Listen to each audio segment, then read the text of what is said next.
Hey guys, how are you all?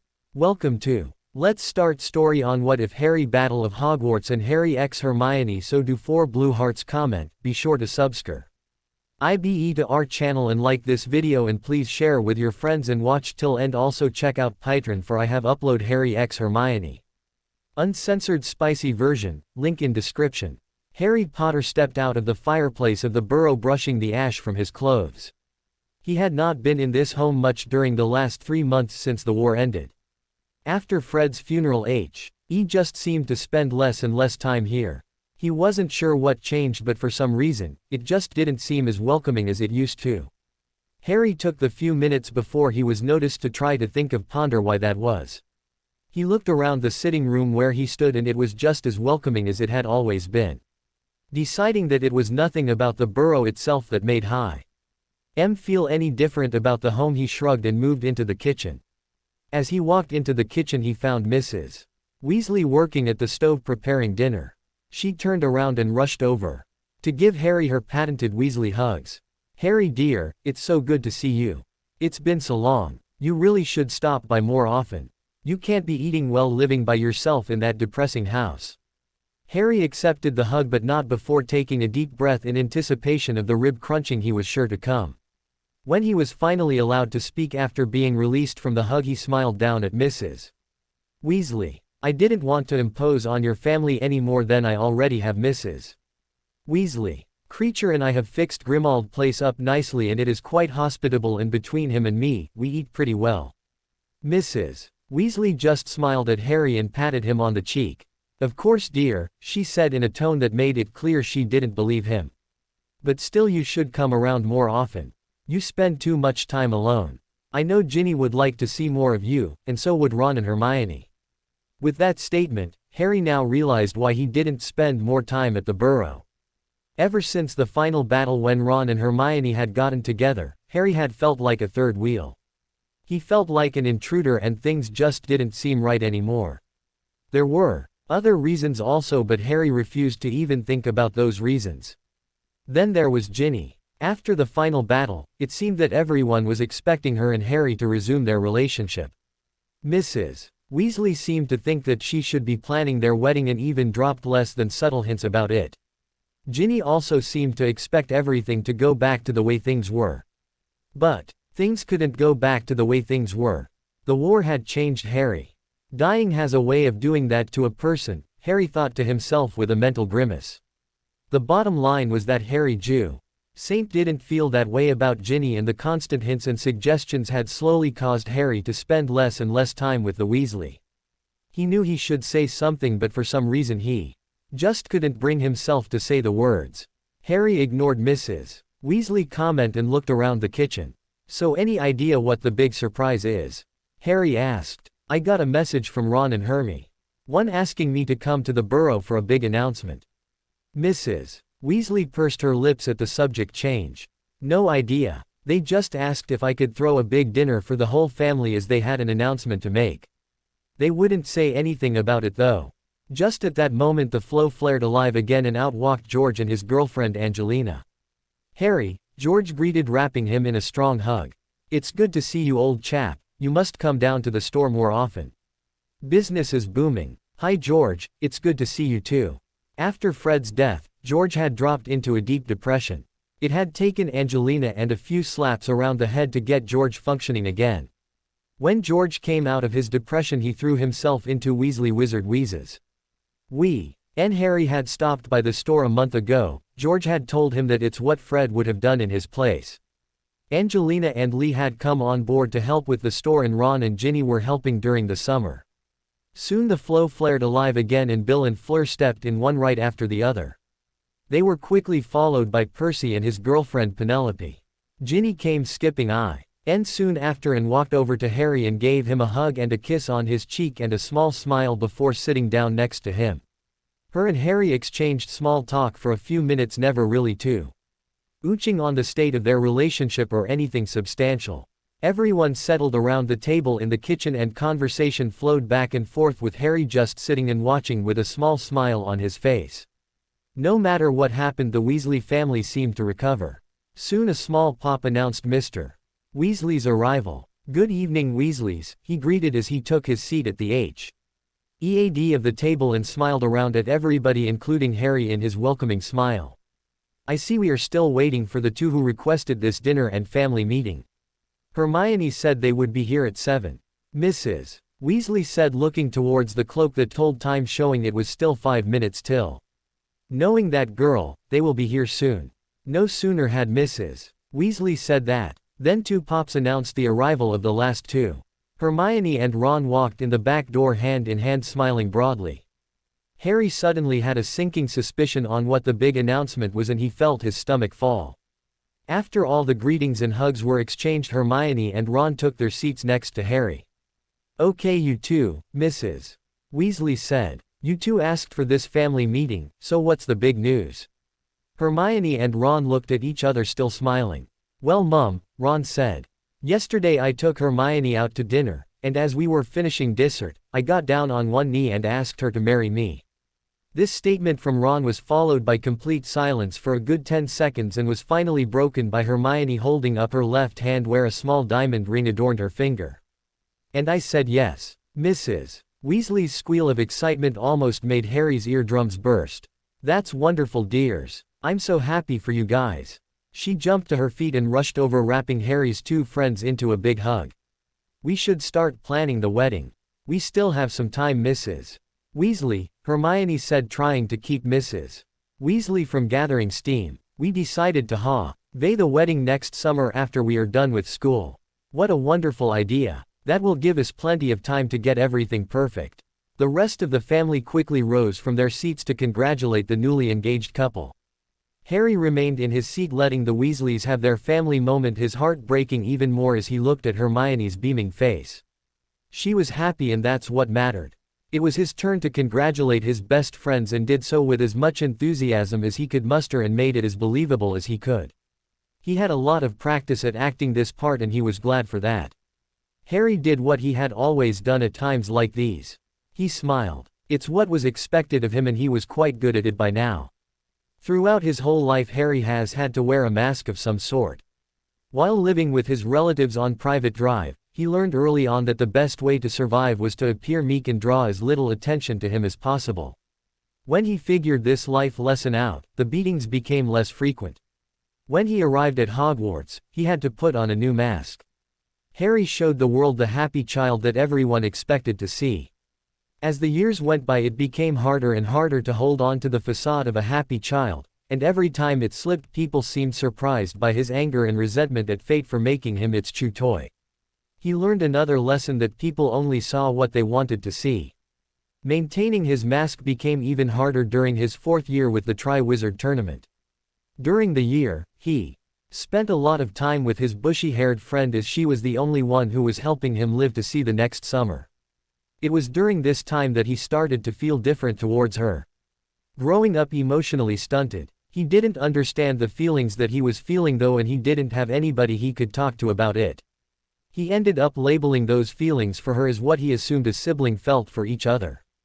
Then, with Hermione and Ron's fight after the Yule Ball, Harry realized that his two best friends had feelings for each other, but neither of them would admit it. With that revelation, all of Harry's insecurities came back in full force. His deep-seated self-esteem problems, ingrained in him from a young age by the Dursleys, wouldn't allow him to believe that he was worth loving. Of course she would like Ron, now one would want a freak like him. She would want someone who came from a loving family like hers. Then there was the fact that for some reason Harry had a psychopath out for his blood. What sane girl would ever want to be a part of his life? It was during the summer that Harry realized that what he was feeling for Hermione was not what siblings felt for each other. It took living with the Weasleys and Ginny acting normally around him to see how brother and sisters interacted. Combined with the jealousy he felt when he learned that they were at the same place without him, Harry figured out that what he was feeling for Hermione was something more, something deeper. Harry loved Hermione. Harry tried to get over Hermione all through 5th year, even trying to date Cho. That of course turned into a disaster when he tried to talk her into meeting Hermione during their date for the interview with Skeeter. Harry wasn't sorry in the least for the way that turned out. No matter what their relationship was, Hermione would always come first in his life. If the girl couldn't understand that, then oh well. Sixth year put everything in perspective for Harry. When Harry heard the prophecy, he felt a small bit of joy that Hermione and Ron seemed to be finally admitting their feelings for each other and moving together. When Ron started to date Lavender and Hermione was crushed. Harry was there for her like he always would be. It broke his heart to see his best friend so distraught over a boy that didn't deserve her. He wanted nothing more than to tell her how he felt when she was crying in his arms, but his fate held him back. How could he burden her with someone who had a death sentence on his head? He wouldn't do that to her. He never had any illusions about how his life would turn out. And then there was the strain their friendship went through with his potions book. It might have hurt, but he knew that it was for the best. If they drifted apart, maybe it wouldn't hurt her so much when his luck finally ran out. He tried to grasp for a small piece of normal by dating Ginny, but deep down he knew that it was just an escape, something to give him an illusion of normalcy in a life that was anything but. The main course finished and dessert was served. The women still talked about wedding plans while the men started to talk Quidditch and whether the league would be starting up again. Harry half listened to the talk while his thoughts drifted back to the hunt for the Horcruxes. That had been both the best and worst times of Harry's life. Even though he was running around all of England being hunted by who knows what, he spent the whole time with Hermione. When Ron left and she chose to stay, a small flame was reignited in his heart. He had a little hope again. He tried to comfort her in the first few days after Ron left, but nothing would console her. The flame though was snuffed out once again, though on the night that they danced. It was the most magical night of his life. It was just him and her dancing together to music in their heads. Harry thought that this was his chance. He had done the right thing and let Ron and Hermione try to work out their feelings for each other. But now Ron was gone and she was here. He slowly leaned in and she mirrored his movements. He was sure it was going to happen, but at the last moment she turned away. Harry's heart was once again broken. Of course she doesn't want you. You're marked for death. It's for the best. Ron will come to his senses again and she will get the man she wants. While you will face Voldemort and do what you were born to do and die. When Ron came back, he had to perform an Oscar-worthy performance to convince Ron that he didn't love Hermione and that to him, she was just a sister. Finally the last battle came and Harry watched as Hermione and Ron snogged in the middle of the fight. He quickly hid his heartache with a quick quip and his cheeky grin. Then the end he knew was coming. It was time for him to finally face the music. It wasn't as hard as he thought. When he walked past the Great Hall and saw the Weasleys all together with Hermione there holding on to Ron, he knew that this was for the best. If his death would allow her to live a happy life free from Voldemort, then that was a sacrifice he could make. Hermione would be happy and no one else would have to die for him. Besides, he would finally be with his family. Harry was brought out of his reverie by Hermione waving her hand in front of his face. "Harry, are you paying attention?" Harry focused on his best friend and gave her the smile she was expecting. "Sorry Hermione, I zoned out there for a minute. Food, you know." Hermione laughed. "Mrs. Weasley's food does have that effect sometimes. I'm glad you could make it, Harry. We haven't seen much of you lately." "Yeah, sorry about that, but I've been pretty busy. I've been spending a lot of time with Teddy and Andromeda and cleaning Grimmauld Place." "I understand, we've been pretty busy also. Ron is helping out George in the shop and I've been helping with the cleanup at Hogwarts. You won't believe how much work we've done. It should be ready to open by September 1st. I'm glad we will be able to finish our 7th year and take our newts. Just think, all 4 of us will be together again and in most of the same classes. You, Ginny, Ron and I can go to Hogsmeade together." Harry nodded non-committedly. Hermione also seemed to be on the get Harry and Ginny back together bandwagon lately, and she would arrange lunch together where Ginny would just happen to also show up. He finally caught on to it the 3rd time they met for lunch and Ginny just happened to be in the neighborhood also. "I mean," she continued, not noticing his mind wandering again, "you will need your newts if you're going to join the Auror Academy. I mean, I'm sure Kingsley would let you in anyways, but you still should take the tests." Harry continued to nod. This was the other thing that seemed to be expected of him. He was now supposed to join the Auror and continue to chase down dark wizards for the rest of his life. Harry was not in the mood to listen to another speech on all the good he could do as an Auror and how he would be a natural at it. Harry yawned, covering his mouth before Hermione could get going. I'm sorry Hermione, but I am exhausted. I think I'm going to head home. Walk me to the apparition point. Oh, sure, I guess it is getting pretty late. Hermione smiled as the two of them walked out the back door. Hermione, are you happy? I mean, you're still young, there is no need to rush into this. Harry asked nervously. I couldn't be happier, Harry. I know we are young, but we aren't getting married till after Hogwarts. Lots of people get married right out of Hogwarts. Your parents did as did Molly and Arthur. We've known each other for almost 7 years and spent the majority of our time together. Harry nodded. Okay, as long as you're happy. I'm happy. And again, Harry smiled. After a quick hug, he dissipated back to Grimmauld Place. He was able to hold the smile until he walked into the door and closed it behind him. A silent summoning charm produced a bottle of Ogden's finest flying into his hands. Removing the cap, he stumbled up to the Sirius's old room and began to try to drink until his heart no longer hurt. Andromeda Tonks stepped out of the flow at Grimmauld Place holding a still sleeping Teddy in her arms. She hated coming back to this place, but she swallowed her own feelings and went in search of the reason she came. Walking up the stairs, she came to a door with Sirius's name engraved on it. It was half opened and what she saw inside made her sigh. Lying in the middle of an U.N.-made bed lay Harry, curled around an empty bottle of Ogden's finest and still dressed in what looked like the clothes from last night.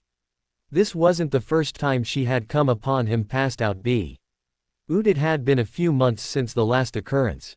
Andromeda quietly called Creature, who pooped in and took Teddy from her, asking the old elf to feed the baby. Creature bowed respectively and pooped away. She still marveled at the change in Creature from what her daughter had told her. Whatever Harry did for the small elf had turned him into a dedicated servant. Creature even ignored the fact that she was disowned from the family and treated both Teddy and her as members of the family. Shaking her head to rid her of thoughts of house elves, she opened the door and stepped into the messy room. It was exactly as Sirius had left it, decorated with posters of scantily clad Muggle girls and motorcycles hanging all over the walls and all his junk scattered around the room. She wondered why Harry hadn't cleaned it up yet, but figured he had his reason. She picked her way through the room, making it to the bed, and sat down on the edge. She took the empty bottle from Harry's arms and the movement seemed to wake him up. He looked at her and blinked owlishly at her, trying to recognize her. Andy, what are you doing here? Harry asked groggily. I heard a bit of news last night and figured you wouldn't have taken it well. She held up the bottle. I seem to have been right. I thought we were past this, Harry. We both helped each other these last few months and I'd hate to see you slipping back again. Harry hung his head and sighed. I know, Andy, I just wanted the pain to go away for a few hours and not have to think about anything. I will try not to let it happen again. Good, because both Teddy and I need you sober. Now go get yourself cleaned up and let's get you out of this depressing home. Harry nodded and got up out of the bed. Andromeda left to give him some privacy and went to go find Teddy and Creature. LPF. Harry could not help but smile. It was a small smile that just turned up the corners of his mouth, but it was a real smile. After the final battle, Harry needed to find something else to live for. He found it when he attended Remus's and Tonks's funeral and found Andromeda Tonks carrying his godson. He found in Andromeda someone who was hurting just as much as he was, and fighting a losing battle of depression. Seeing his godson lying in her arms, Harry vowed that Teddy would not live the same type of life he lived. He would know his parents and he would know love. From that day on, he was a constant fixture in the Tonks house. Together, Andy and Harry were able to start to work out their demons. Harry was having almost constant nightmares over his guilt at all the people who died during the final battle, while Andy was grieving over the death of her husband and daughter. Teddy was the catalyst that helped hold the two together. They were nowhere close to healed yet. Andromeda would sometimes break down and weep, while Harry's nightmares would get so bad that he would sometimes resort to fire whiskey to ease the pain. Andromeda was able to help Harry before he could sink too deep into the bottle. Harry had not touched alcohol in over a month. They were not healed, but together, they helped each other through those times and continued to move forward. Working together, they were able to put themselves back together for Teddy. Harry made his way to the bathroom and after a quick shower felt human again, with the exception of the raging hangover he had. He stumbled his way downstairs to the kitchen to find Andromeda sitting at the table with Teddy on her lap drinking a bottle When he took his seat next to the two, Teddy stopped eating and reached over for Harry, his hair turning black to match Harry's. Harry scooped the little guy out of Andy's arms and bounced him on his knee, earning him giggles from the small baby. "Someone is in a happy mood this morning," cooed Harry in a baby voice. "Did you have a good night's sleep?" "He slept through the whole night for the first time last night," Andromeda said with a large smile on her face. "That's good. No more midnight feedings." Harry adjusted the small baby on his lap as Creature put a plate of eggs, bacon, and toast in front of him with a small vial of hangover cure. "Thank you, Creature." Harry drank down the potion first before attacking his breakfast with one arm. "So Harry, care to tell me why you decided to reacquaint yourself with Mr. Ogden?" Harry flinched and looked down at his plate. This wasn't the first time Andy had found him passed out, but it had been almost a month since the last occurrence. The last time he fell off the wagon was due to his old nightmare of the graveyard returned.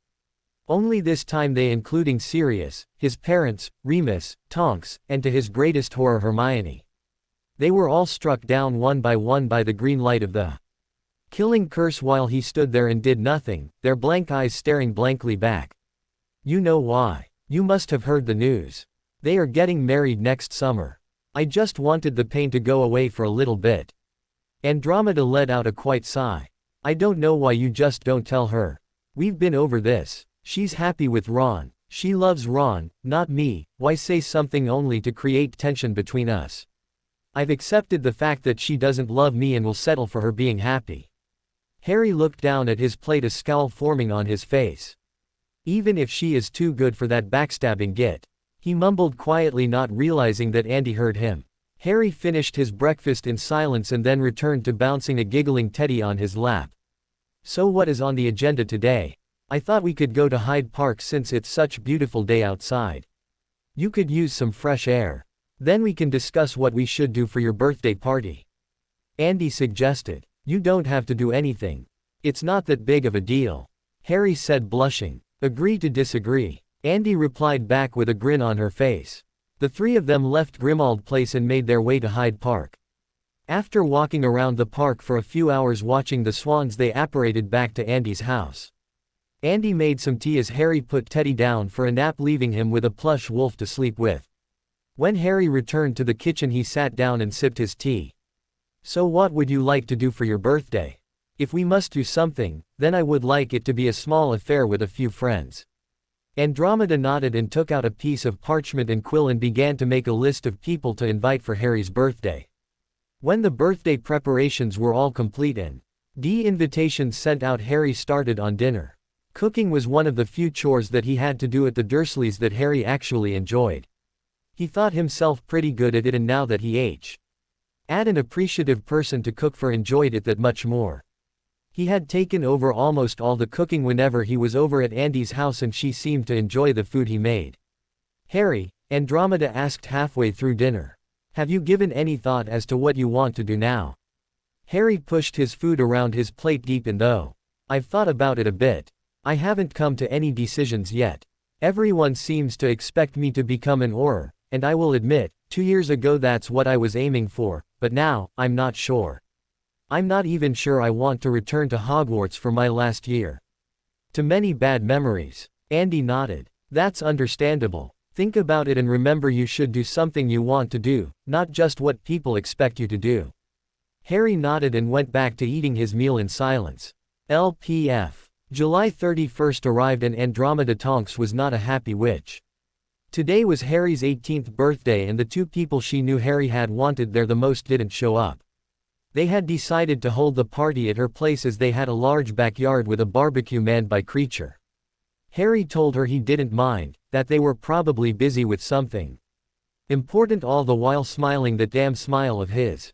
She was probably the only person who saw through that smile at the pain that lurked behind it. He had wanted those two here the most, and the fact that they know showed hurt. She watched as he mingled with the others that came. George and Angelina, along with Alicia, Katie, and Oliver were there along. Neville was there with his new girlfriend Hannah Abbott. Luna Lovegood was even in attendance, mingling with all the rest. Andy watched as Harry wandered around mingling with his friends, all the while wearing his smile. He joked about Quidditch with his former teammates. talked pranks with George, and plants with Neville. He even had a long conversation with Luna about whether the crumpled horn Snorlax was migratory across the Arctic Circle. Throughout the whole party, Andy watched as Harry played the role of the happy birthday boy enjoying his special day. LPF. 2 days after his birthday found Harry sitting in the kitchen at Grimmauld Place eating his breakfast.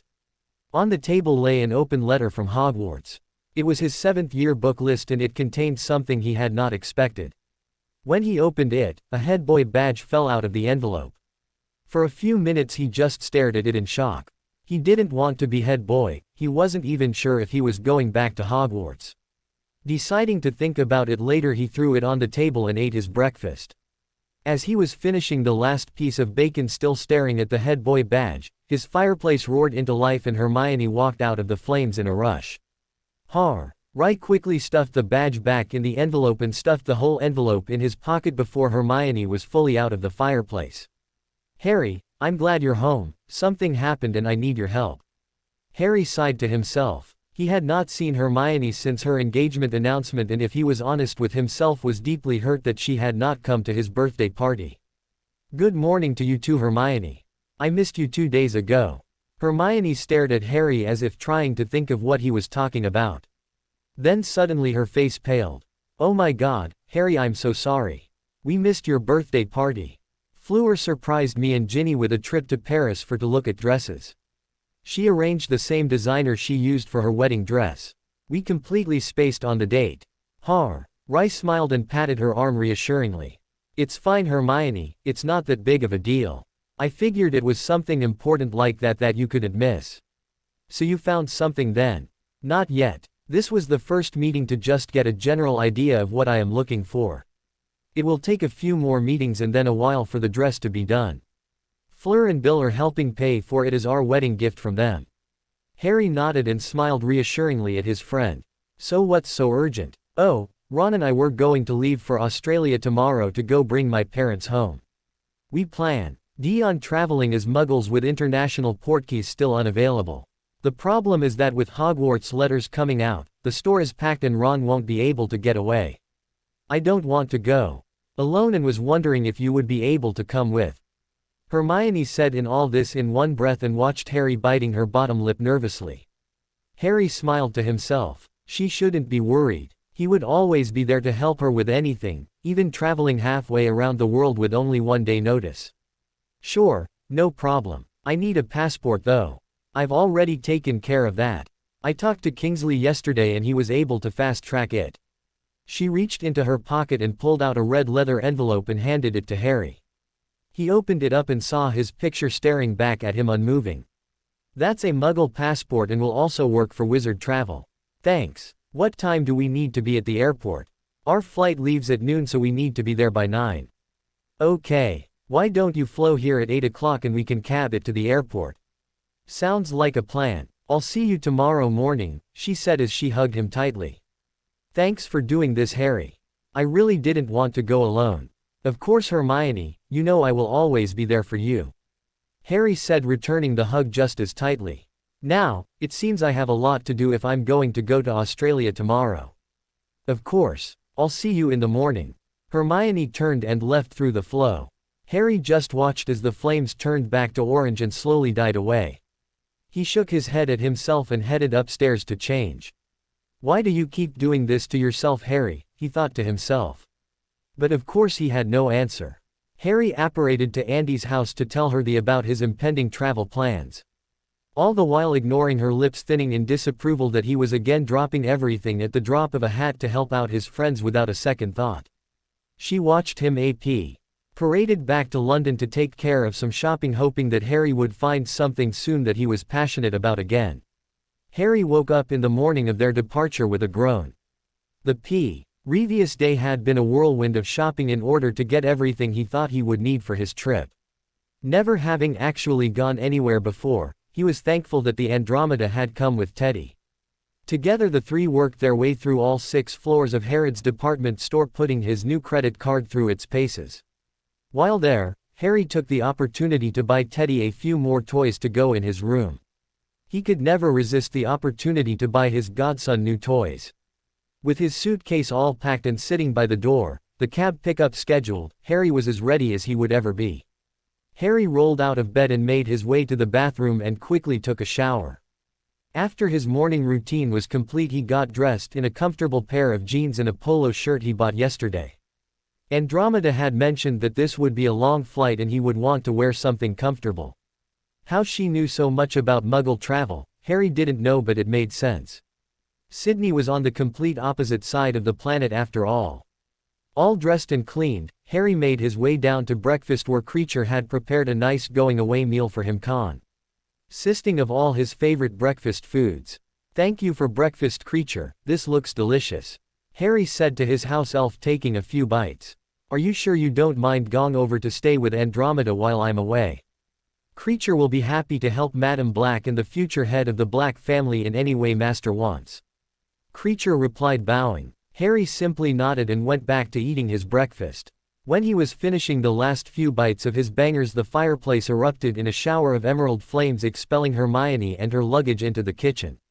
Unfortunately, though quite deft at getting out of the flow herself, it looked like traveling with luggage was a skill that Hermione hadn't acquired yet. Her small roller bag was still spinning as she came out, talking her feet from under her and sending her toppling to the ground in a heap. Harry was quickly up from his chair and helping his bushy-haired friend up from the floor. "Good morning, Hermione, good of you to drop in." Harry couldn't resist a few bad puns. "You know, it's not good to take a trip right before you go on another trip."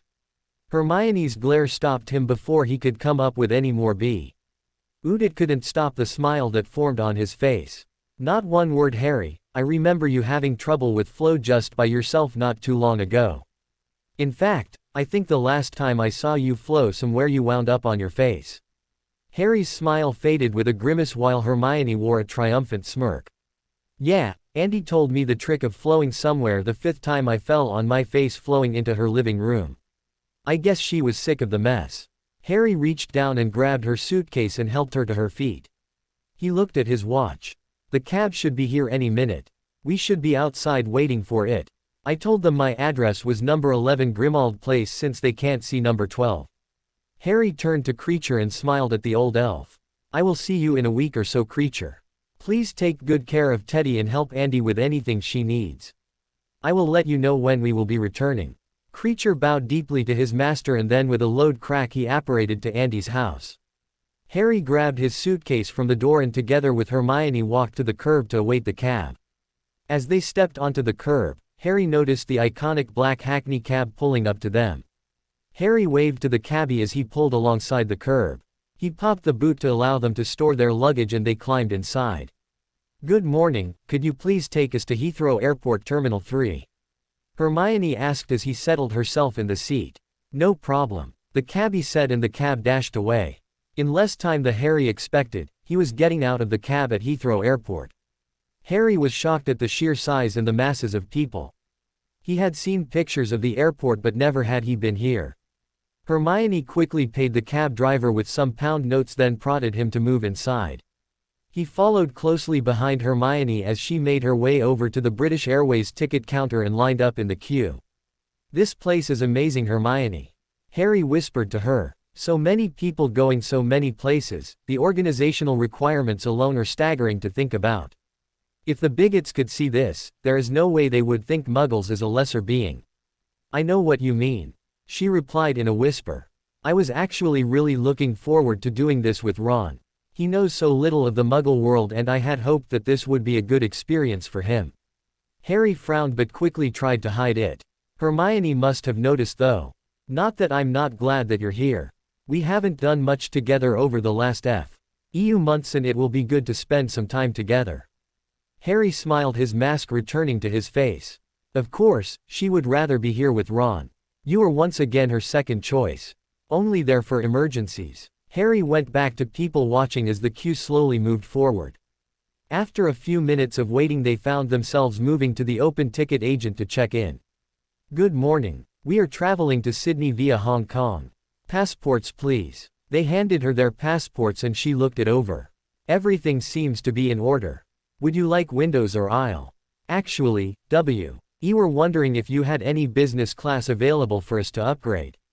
Harry asked. Hermione turned around, shock on her face. Harry, what are you doing? Business class is almost twice as much as coach. I can't afford that. Harry waved away her concern. I'll explain later, but if I'm going to be on a plane for a day, I am going to sit in a comfy seat. He turned back to the ticket agent expectantly. Yes, we do have 2 seats open, but your friend is right, they are quite expensive. Harry shrugged and handed the lady a black card he took out from his wallet. When he handed the agent the card, her eyes bulged. Of course, Mr. Potter, there is no problem. She swiped the card and after a few seconds of typing on her computer handed it back along with 2 new tickets. Here are your new tickets. You can go through the special security line and wait in the complimentary lounge by your gate. There you will find food and drinks available, compliments of British Airways. Please enjoy your trip. After a nod of thanks, Harry took his bag and walked away from the ticket counter, a still shocked Hermione following behind him. Seeing that she was about to explode with unasked questions, he quickly guided her to the side out of the way. Hermione, I know you have questions, but please can you wait until we are sitting in the lounge before asking them? And if you can try to keep them to a whisper, I would be most grateful. Hermione shook her head. Of course, but you are going to answer my question, Harry James Potter. Harry smiled at his inquisitive friend. I never had any intention of not answering your questions. Together they walked through the express security line and made their way to the lounge to await their flight. After showing their tickets to the receptionist, the Y were led into a quiet room furnished with leather chairs and small tables. They took a seat in the corner where they were immediately asked if they would like anything to drink. It's still early, Oh, if we could just get 2 mimosas, please. Harry asked the waiter, who nodded and scurried away to bring them their drinks. Harry, isn't it a little early to drink? It's just a little champagne in orange juice. Harry replied, waving away her concern. It doesn't hold a candle to fire whiskey and it gives the orange juice a bit more fruity taste with a good fizz to it. The waiter brought them th. drinks and Harry sat back in his chair sipping his drink. Now, before you ask your questions, let me explain first, and if you still have some questions after you can ask. Hermione nodded, taking a sip of her own drink. Well, after Remus's and Tonks's funeral, I decided that I would help Andromeda raise Teddy. Andromeda has been retired for the last few years and her retirement wasn't alone wasn't going to be enough to take care of Teddy, so I needed to see what kind of resources I had at my disposal. I knew I had a big pile of gold sitting in Gringotts but was unsure how long it could last. Or if the goblins would even let me touch it. I kind of figured they were still mad after our little, unauthorized withdrawal. Not to mention the damage to the bank and the stealing of their dragon. Harry saw Hermione grimace at the memory of their break-in of Gringotts Bank. But, I was in kind of a bind. Either I get the information about my money, or I get a job. Let's just say there aren't a lot of jobs out there for a person who can't verify his education past age 11. So with the help of Andromeda, I wrote a letter to Gringotts requesting a meeting to discuss my finances and any fallout of our adventure. They sent back a reply granting me safe passage in and out of the bank so we could discuss, as they called it, terms. Hermione had frozen mouth, gapping at Harry.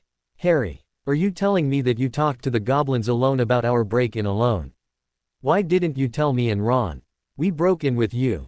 Harry shrugged. You guys were busy. Besides, it was my idea, it was my foolhardy crusade. So I should pay the price.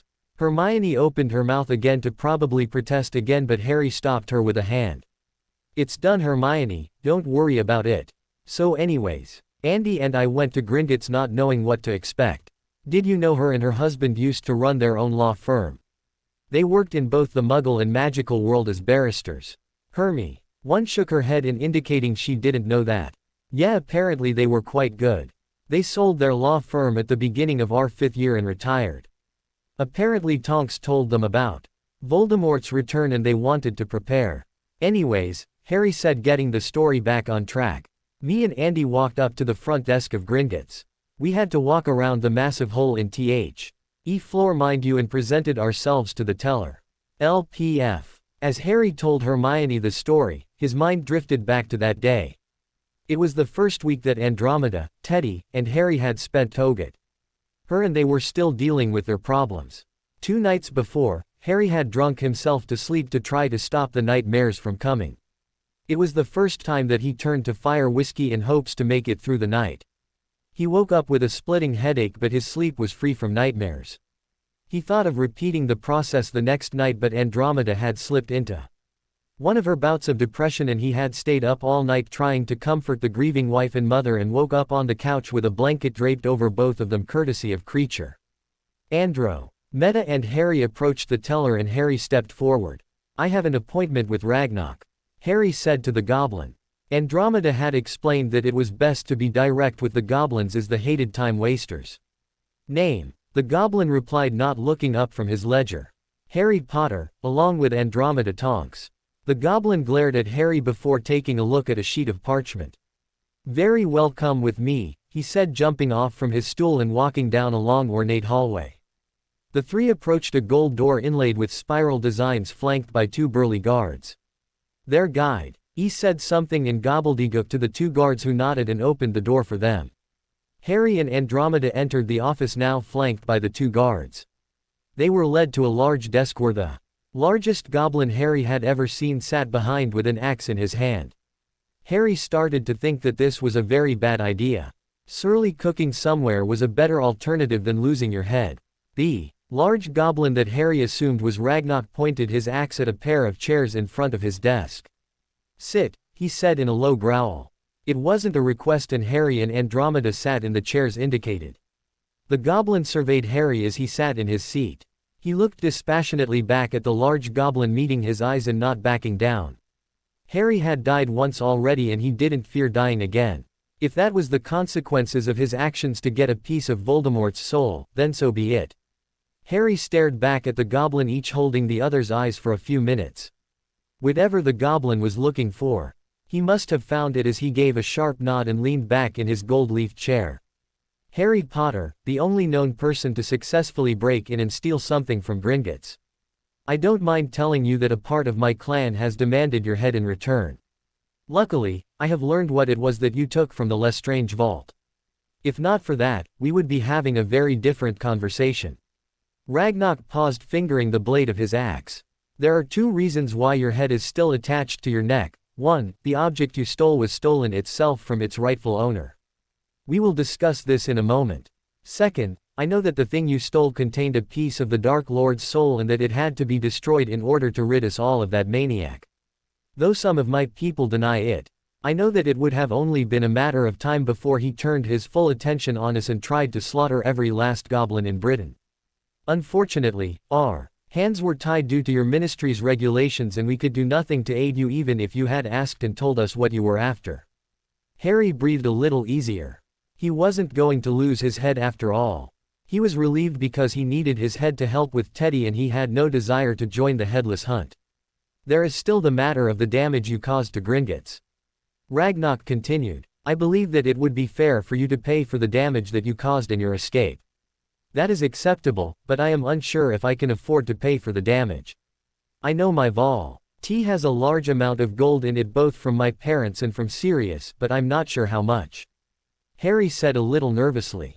He was counting on that gold to help the three of them until he could figure out a more permanent solution. He wasn't expecting Ragnarok to throw his head back and laugh. "Don't have the money, Mr. Potter? That is quite amusing. The cost of the damage and the reparations to the family that owned the cup will most likely be recovered in a month." Harry just stared at the goblin in shock. Ragnarok must have seen Harry's confusion on his face. "Surely you know of your situation, Mr. Potter. You turned 17 almost a year ago, and you should have been getting information on your family's holdings ever since you turned 11. It was the responsibility of your magical guardian to go through all of this with you." Harry just shook his head dumbfounded. Then it clicked. "Who is my magical guardian?"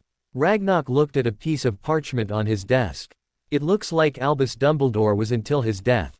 As you were only a month away from your majority, it was decided to hold off on naming another magical guardian." Harry bristled with anger. One more thing Dumbledore was hiding. Probably didn't think it was important since I would be dead anyways. My magical guardian seems to have forgot to mention that to me," Harry said in a tight voice filled with anger. "If it wouldn't be too much trouble, would I be able to get a full rundown on my account?" "Of course, Mr. Potter, it will be no trouble at all. Your account manager will be able to handle everything. But BEF. Or we can conduct any more business, we must settle up for damage you caused to the bank. Ragnarok passed over a folder to Harry. He opened it up and together with Andromeda read through the 2 pieces of parchment inside. The first is a list of all the damage that was caused and the cost to repair said damage.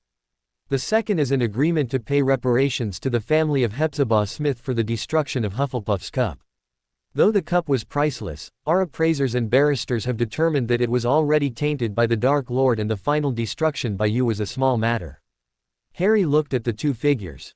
The damage to the bank came in at just short of 10,000 galleons and the cup was 1,000 galleons, bringing the total Harry owed the bank to 11,000 galleons. Harry looked to Andromeda, who nodded that was probably the best they would get, and Harry signed the parchment agreeing to pay the damages. Excellent, said Ragnarok. I'm glad that whole business is behind us. It is never good for business when the bank is at odds with its largest depositor. Largest depositor, just how much money do I have? From behind them came the gravelly voice of another goblin that had just entered the office. I can answer that. Harry turned around to see the goblin walking up to the desk with a stack of papers. A chair appeared at the end of the desk and the goblin took the seat, setting down his papers. I am Sharptooth, the Potter and Black account manager. As of the start of this business day, your total liquid assets totaled roughly 253,895,353 galleons, rounding to the nearest galleon. Harry and Andromeda just stared at Sharptooth. Harry was the first to find his voice and asked, and how much would that be in pounds?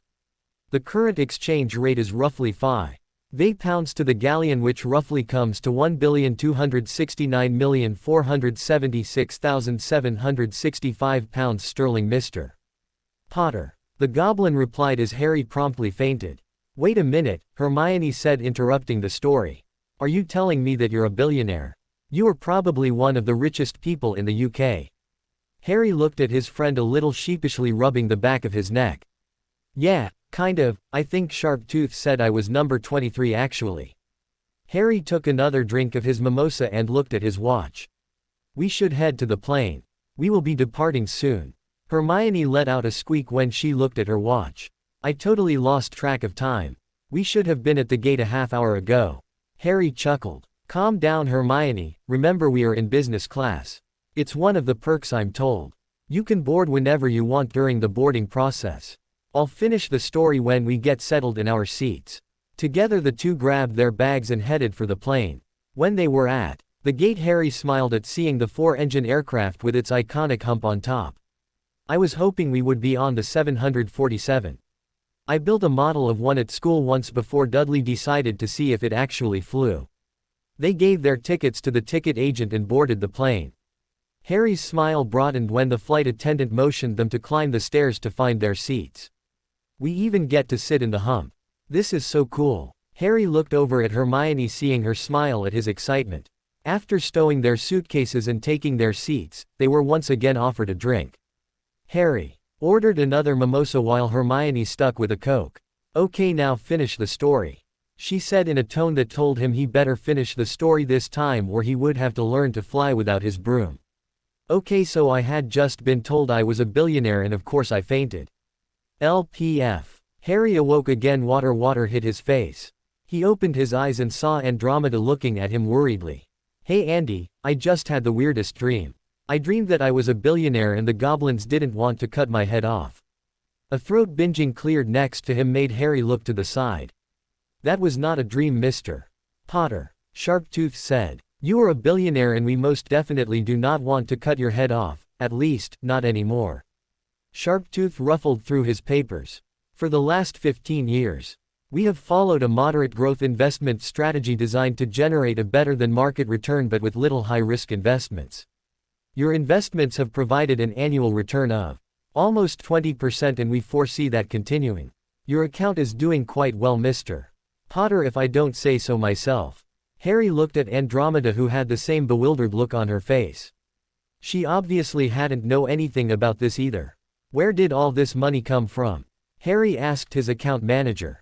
Well, the Potters have always been a fairly wealthy family. They are known for investing in both the magical and muggle world, which tends to produce better returns with less volatility. Also, Sirius Black left you the entire black fortune upon his death minus a few bequeaths. Monetarily wise, the Blacks were slightly richer than the Potters before the war. But towards the end of the First War, when your grandfather died, your father sold the manor house and moved into a small cottage in Godric's Hollow with his wife and you. He said that there was no reason to hold on to the house and it was just a drain on their resources. With the proceeds from the sale, we devised a semi-risky investment strategy focusing more on the Muggle world, and were able to attain rapid growth. So do I have any other properties other than number 12 Grimmauld Place? Unfortunately no, the Blacks unloaded all of their property as well during the war. I am unsure as to why, as I was not the account manager at that time. The cottage in Godric's Hollow was purchased by the Ministry in 1982 as a historical site, well under market value. Sharptooth added the last part with a scowl. Harry nodded in understanding. He sat back in the chair and tried to think. With that amount of money he would never have to work a day in his life. He could live off the interest and still live a life of luxury. He gave his head a shake. He needed to do something, to feel useful again. He put those thoughts on the back burner to think of later. There were a few things he could do right away. Okay, first thing I want to do is set up a trust vault like I had for Theodore Lupin, my godson. Sharptooth nodded, and made a notation on a piece of parchment. Also, I would like to put Andromeda Tonks on my account as well and allow her full access. Andromeda looked like she was about to protest. Harry put his hand up preempting her protests. Andy, we are family now. We might not be a traditional family, but we are a family now nonetheless. Andromeda just nodded, knowing when arguing would get her nowhere. Also, I was wondering if there was a way to spend money in the Muggle world without coming here to exchange galleons for pounds. Gringotts does offer a service to our most prestigious customers. You would qualify for that, of course. Sharptooth tapped on his folder and drew out a black card. This is what is known as the black card. It is accepted anywhere that accepts credit cards. If you use it in a Muggle store, they will recognize it as a highly exclusive card. You just need to place a drop of blood to activate it. Harry did as asked and took the offered card. He held it in his hands and turned it around. It wasn't made of the same plastic that he had expected. Instead, he could have sworn it was made with metal of some kind. Also, you have the Black and Potter seat in the Wizengamot. Once the Wizengamot reforms, you will be able to claim your seats. You can assign proxies for the seats if you choose. I will have to put some thought into that. Thank you for your help, Sharptooth. That will make things much easier. That is all that I have a need for today. Very well, Mr. Potter, if you have any questions or concerns, send me an owl. I will forward on your account state me NTS to you and send you a full detailing of your holdings. Harry nodded, and he and Andromeda rose from their seats. Thank you for your time, Sharptooth. Director Ragnarok, I am glad that we could come to an amiable solution to our problem. Harry bowed respective to both goblins. May your gold always flow, Mr. Potter. Ragnarok said in farewell. And may your enemies die at your feet. Harry replied, remembering the proper response from Andromeda. Together the two of them turned and left the bank, apparating back to Andromeda's house. LPF. Harry, Hermione asked when he was done telling his story. Can I see the card? For a reply, Harry took out his wallet and handed Hermione the black card. After thoroughly examining it, she handed it back to him. So who else knows that you're a billionaire? Just Andy and you. And I would appreciate it staying that way. He answered, giving Hermione a significant look. I have enough girls chasing me wanting the boy who lived. Think how bad it would be if they found out. They would probably start calling me the boy who lived and became a billionaire. Hermione giggled. Wizards sure do like their hyphenated names, don't they? Hermione looked at Harry, all levity forgotten. I won't tell anybody, Harry, but you didn't have to upgrade us. Coach would have been just fine. Hermione, what's the point of being a billionaire, if I can't spoil my friends once in a while? Besides, Harry extended the footrest of his seat and reclined the back, almost creating a lay-flat bed. This is a way more comfortable way to travel. Hermione giggled. By this time, their plane had climbed to their cruising altitude and the flight attendant was handing out the dinner menus. So are you excited to head back for our last year of Hogwarts, Harry? Hermione asked. I received my letter yesterday while at the Burrow. You wouldn't believe what was included. McGonagall made me head girl. I'm so excited. I wasn't expecting that after missing all last year. I wonder who will be the head boy. It's a shame that you were never a prefect, you would have been the obvious choice. But then again, the head boy doesn't necessarily need to be a prefect. Have you gotten your Hogwarts letter yet? Harry was about to open his mouth and tell her he hadn't received the head boy badge with his letter, but he decided against it. No, not yet. I didn't check my mail yesterday as I was rather busy. I'll look at it when I get home. Harry shrugged his shoulders. You shouldn't be surprised that you were chosen head girl. You have been the top student in our year all 6 years. McGonagall would have to be senile to not make you head girl. Hermione beamed at Harry. Nevertheless, it is a great honor. This year is going to be difficult though. I have already started to plan a study schedule for the 4 of us. Ron wasn't too happy to see that, but Ginny was on board with it. You both are going to need top marks if you want to get into the Auror Academy. Harry made a non-committal grunt. He still hadn't decided if he was going to go back to Hogwarts. He did know that he had no desire to work for the Ministry, especially not as an Auror. I was thinking Hermione. Harry started quietly, not looking at her. I don't think I really want to be an Auror anymore. Hermione gazed at Harry as if he had grown a third head. What are you talking about, Harry? Being an Auror is all you've talked about doing since 4th year. You would be amazing at it. You are the best at defense in the entire school. Think of all the good you could do putting dark wizards in jail and making the wizarding world a safer place. Harry looked down, his face reddening. He still had problems trying to do things for himself. Andromeda and he had talked about it a few times over the last 3 months. They had decided that with the combination of growing up as a slave for the Dursleys then as a pawn for Dumbledore, he was conditioned to put other people's wants and expectations for him first. Especially had people who were important to him. Well, Harry said in a quiet voice. I was just thinking that I've had my fair share of dark wizards already, and I could do something else. Preferably something that doesn't involve putting my life in danger anymore. I have Teddy to think about now, and I want to be around for a while. Hermione waved away his arguments. Don't be silly, Harry. You will have the last year of Hogwarts, and then another 3 years of Auror training before you are put in the field. I suspect by that time you will be glad to get out in the field again. You never want to sit around and do nothing after all. Yeah, that's probably because I had a megalomaniac after me my whole life. Harry thought to himself. He sighed and turned to look out the window, ending the conversation. He should have known better than to bring up not being an Auror. He was glad that he hadn't mentioned that he was thinking of not returning to Hogwarts.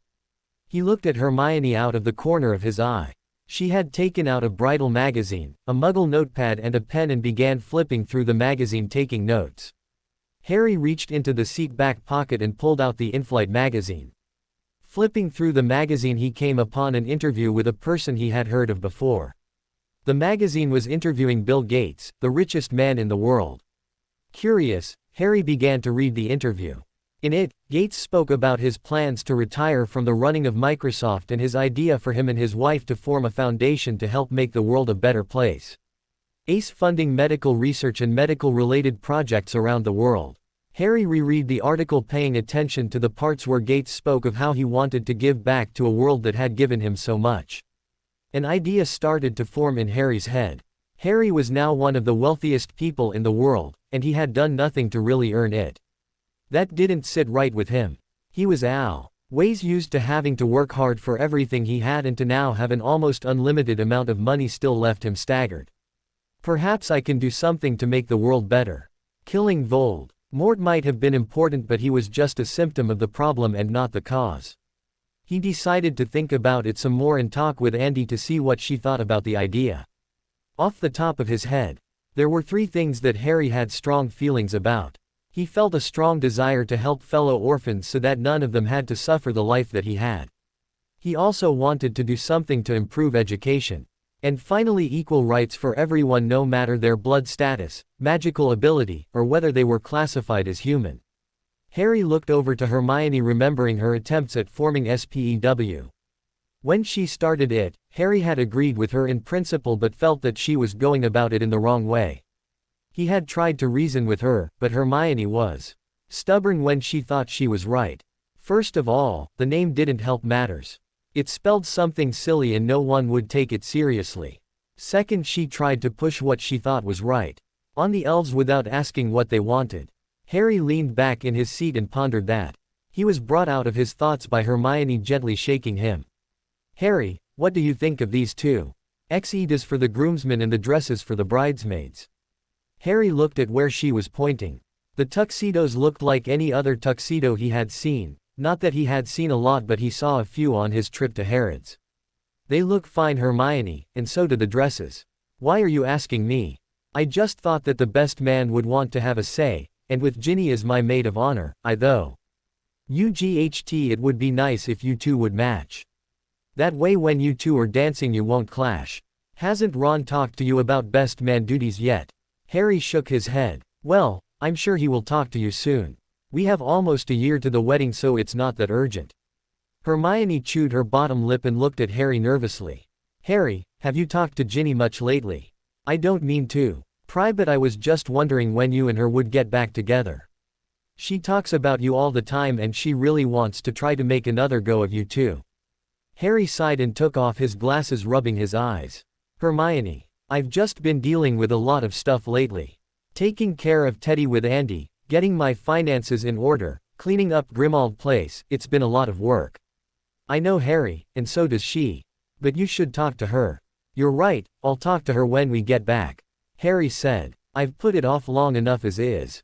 Harry settled back in his seat and closed his eyes for the rest of the flight. Their brief layover in Hong Kong lasted only long enough for the plane to refuel before taking off. Before the pair knew it, they were taking a cab to their hotel room in Sydney. Harry took a sleeping potion that Andromeda had provided for the two of them that would allow his body to negate the effects of jet lag so he would wake up refreshed on Sydney time in the morning. When he woke up the next morning he was ready to start the day. He met Hermione in the hotel restaurant for breakfast. So any idea of where to look for your parents? Harry asked while eating a bagel. I know exactly where to go actually. When I modified their memories, I put a tracking charm on them. They are about 2 miles away here in Sydney. Harry nodded. Well, that should be easy enough. Should we head there after breakfast? Hermione nodded. Harry could see that she was rather nervous about finding her parents. Hey, I'm sure it will be okay. They might be a little mad at you. But they know that you did it for their own good. Hermione nodded. I know, and we talked about it before I did it and they agreed that it was the best course of action since I refused to flee the country with them. But they knew that I would never abandon you like that. Harry smiled at her and gave her hand a reassuring squeeze. Then there is nothing to worry about. Let's go get your parents. Hermione smiled and squeezed his hand back before getting up and walking to the door with Harry close behind her. Hermione hailed a cab and gave him the address before it drove away. The cab dropped them off in front of a brownstone row house on a pleasant street lined with trees. Harry looked up and down the neighborhood taking in the atmosphere. He liked this place. The houses were close together, but there was a giant park just a block away. All the houses seemed to have their own personalities to them and the street had a pleasant welcome feel to it. Harry thought that he could live in a place like this. Hermione walked up to the front door of the house and knocked on the door. A few moments later, it was answered by a middle-aged man with brown bushy hair and blue eyes. He was about middle height with broad shoulders. Hello. Can I help you? Wendell Wilkins, I'm Hermione Granger, and this is my friend Harry Potter. I was wondering if I could talk to you and your wife for a moment. Sure, come on in. He moved aside and allowed the two teens into the house. Honey, we have guests. A woman about the same age came down the stairs into the sitting room with the same chocolate BR. Own eyes as Hermione but with sleek brown hair down to her shoulders. Good morning, I'm Monica, what can we do for you two? Hermione looked to Harry who gave her an encouraging smile. She took out her wand and her parents raised their eyebrows in confusion. Hermione gave her wand a complicated wave muttering under her breath. A flash of light was emitted from the tip and the Grangers blinked in surprise. After a few seconds, their eyes focused on Hermione. Mrs. Granger was the first to recover. Hermione, thank God you're okay.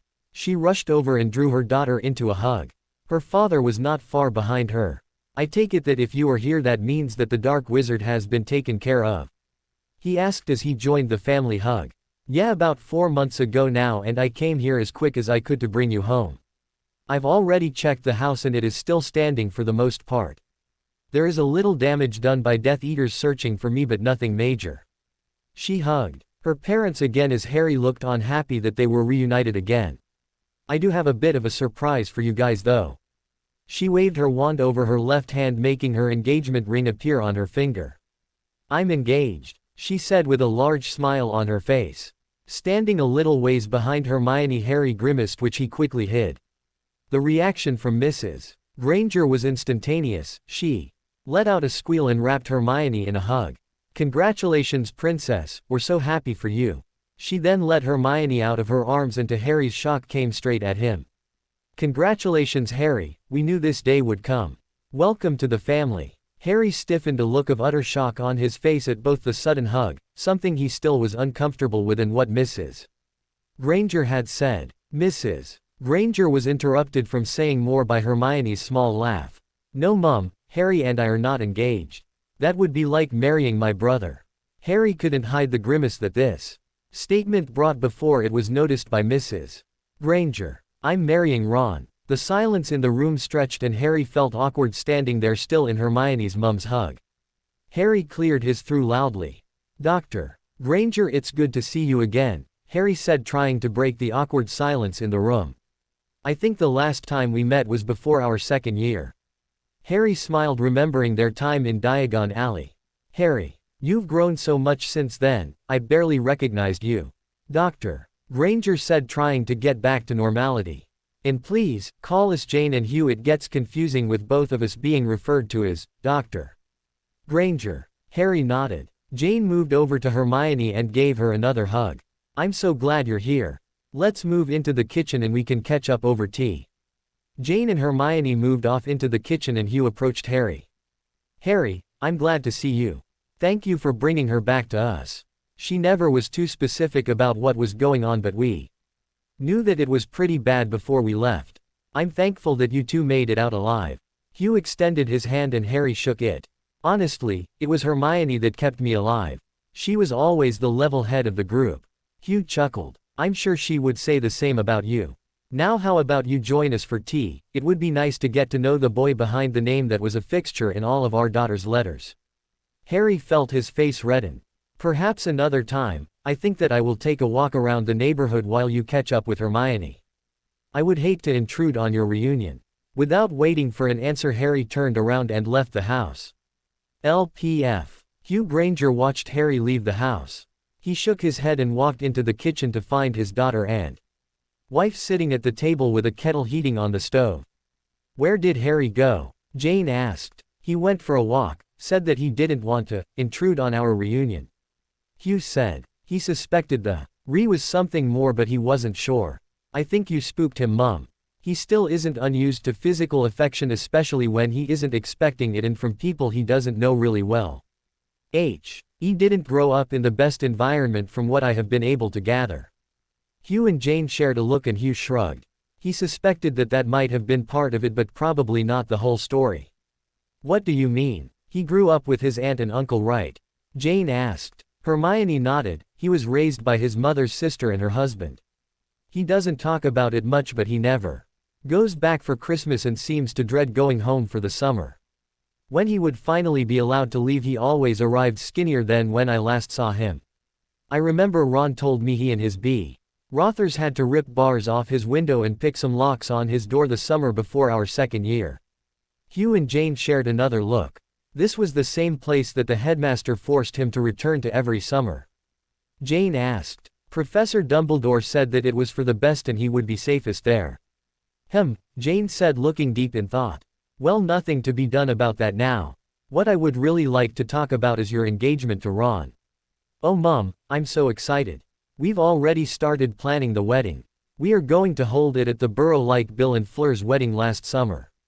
She pulled her small beaded bag to her. "Here, look at all the notes and ideas I've already made." She handed Jane her notepad full of notes and ideas.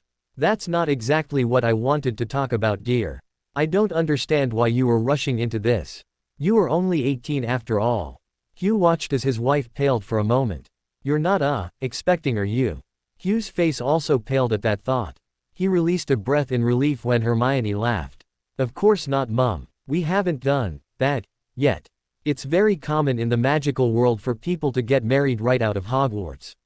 Harry's parents married the summer after, and so did Ron's. They don't have higher education like Muggles do. If your career choice requires extra training like a healer or an Auror, you go to special training after school. Harry is planning on entering the Auror Academy after school, which has a 3-year training program. And what are you and your fiancé planning to do after school? Hugh asked, entering the conversation for the first time. Ron has also talked about joining the Aurors with Harry, but he isn't sure anymore. He lost one of the twins during the war and he has been helping with their joke shop over the summer. He's thinking that maybe after school he can work full-time there is a way to honor Fred and keep it a family business. As for me, I'm not sure. I want to try to do something important to make my mark on the wizarding world. It is still a little backwards in regards to something, and I would love to try to change that. I think I would be able to get a job in the Department for Regulation of Magical Creatures. From there, I can help write laws that help protect magical creatures.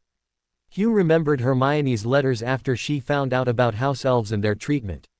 He thought that it would be good if she could get them more rights. Hugh looked at his watch as he finished his tea. Well, we have a lot to get done. Why don't you go, Finn? Harry, while your mother and I start to get started on the house. Hermione nodded and got up from the table to go find Harry. When she left, Hugh let out a sigh and shook his head. She is engaged to Ronald Weasley. I could have sworn that it would have been Harry. All her letters pointed that way, and Harry definitely seemed the better choice of the two. I know, Hugh, but remember, all we have to go on is the letters she writes. We have never actually spent any time with either of the boys. I'm more surprised at how soon this is happening, to tell you the truth. Hermione had always talked about not marrying till she had her career established.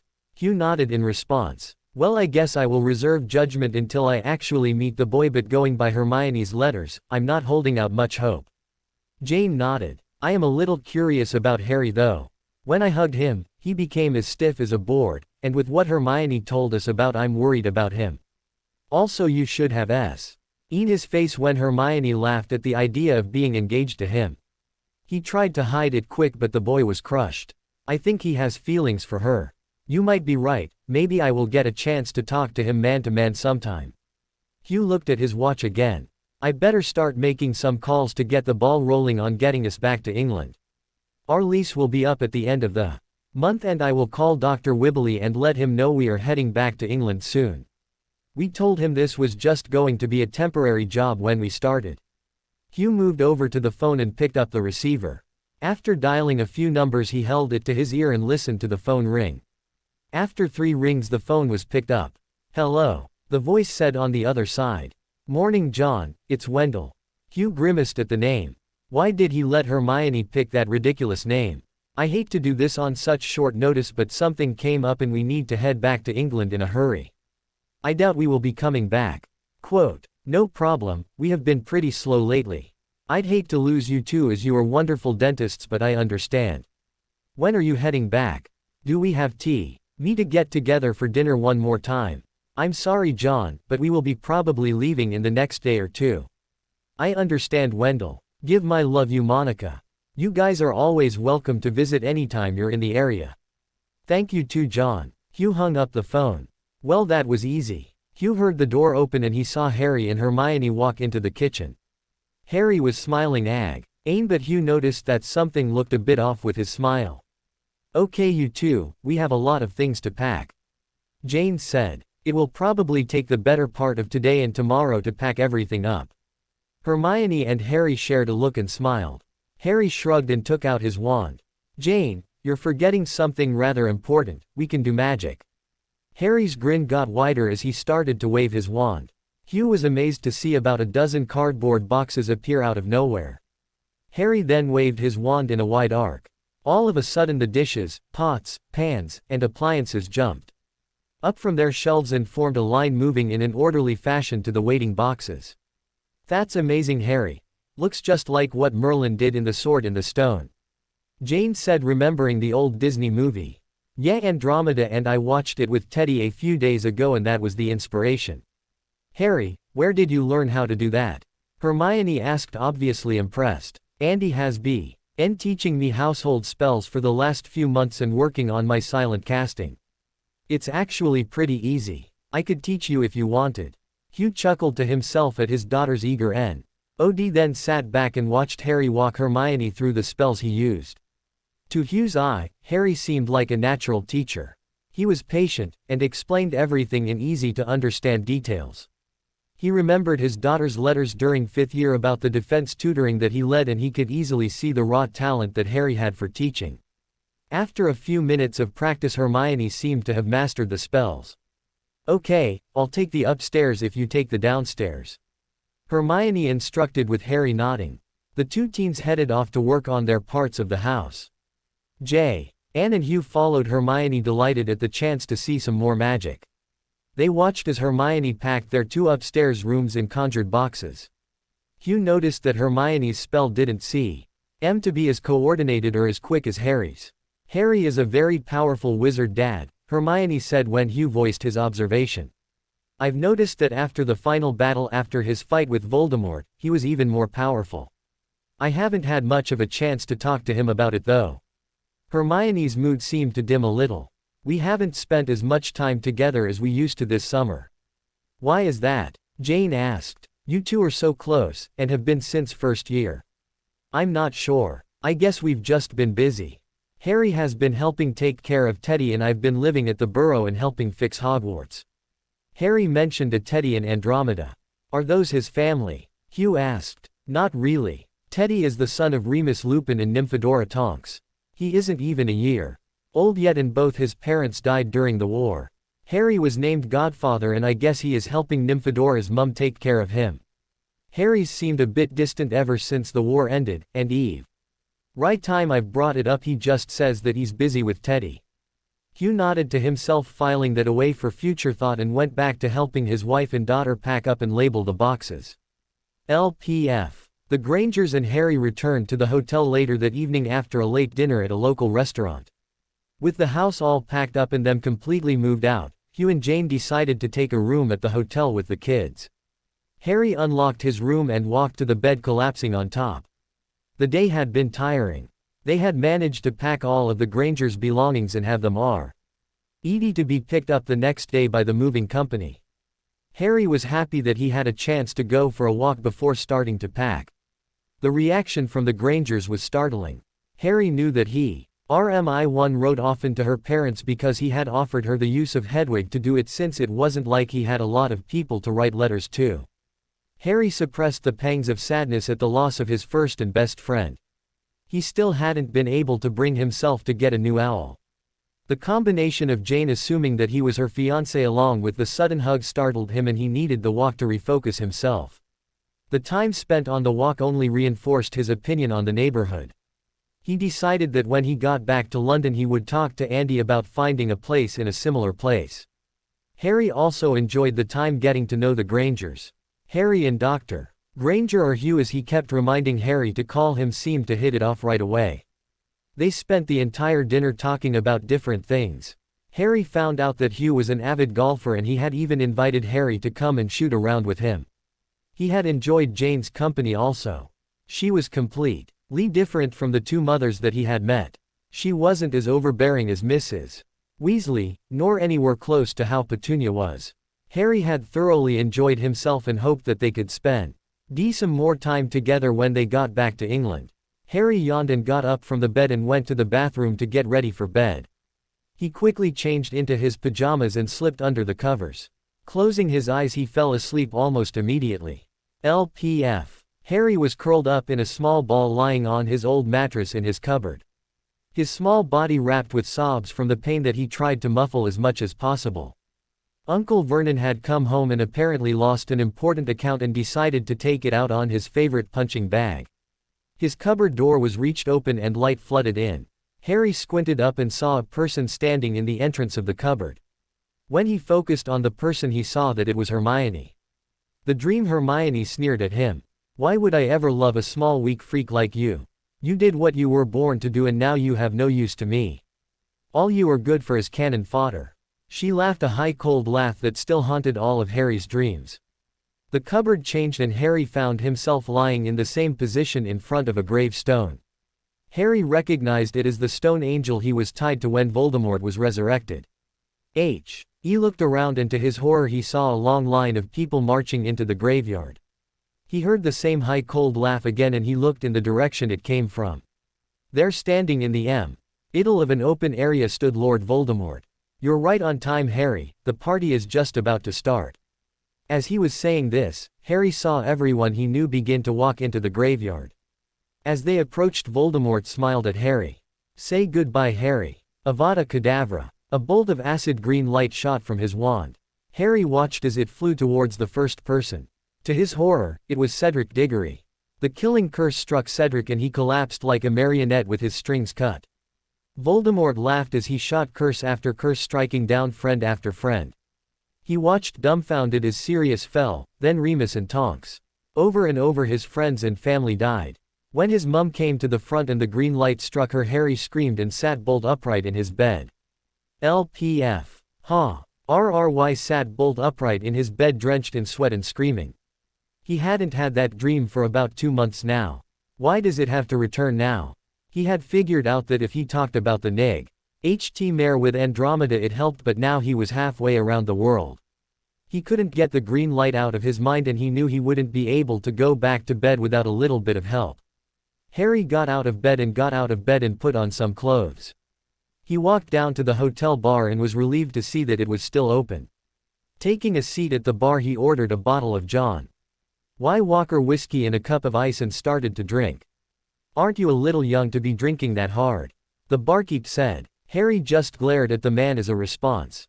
The man shrugged and walked a little way down the bar. LPF. As luck would have it, the hotel managed to get all 3 rooms next to each other.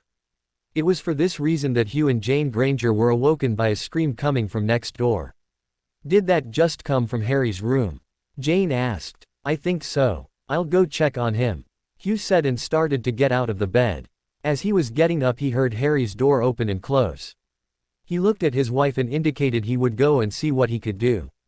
Putting on a pair of jeans and a t-shirt, he walked out of the room. Hugh was walking through the lobby trying to figure out where Harry might have wandered off to when he saw a familiar tuft of black unruly hair sitting at the bar. LPF.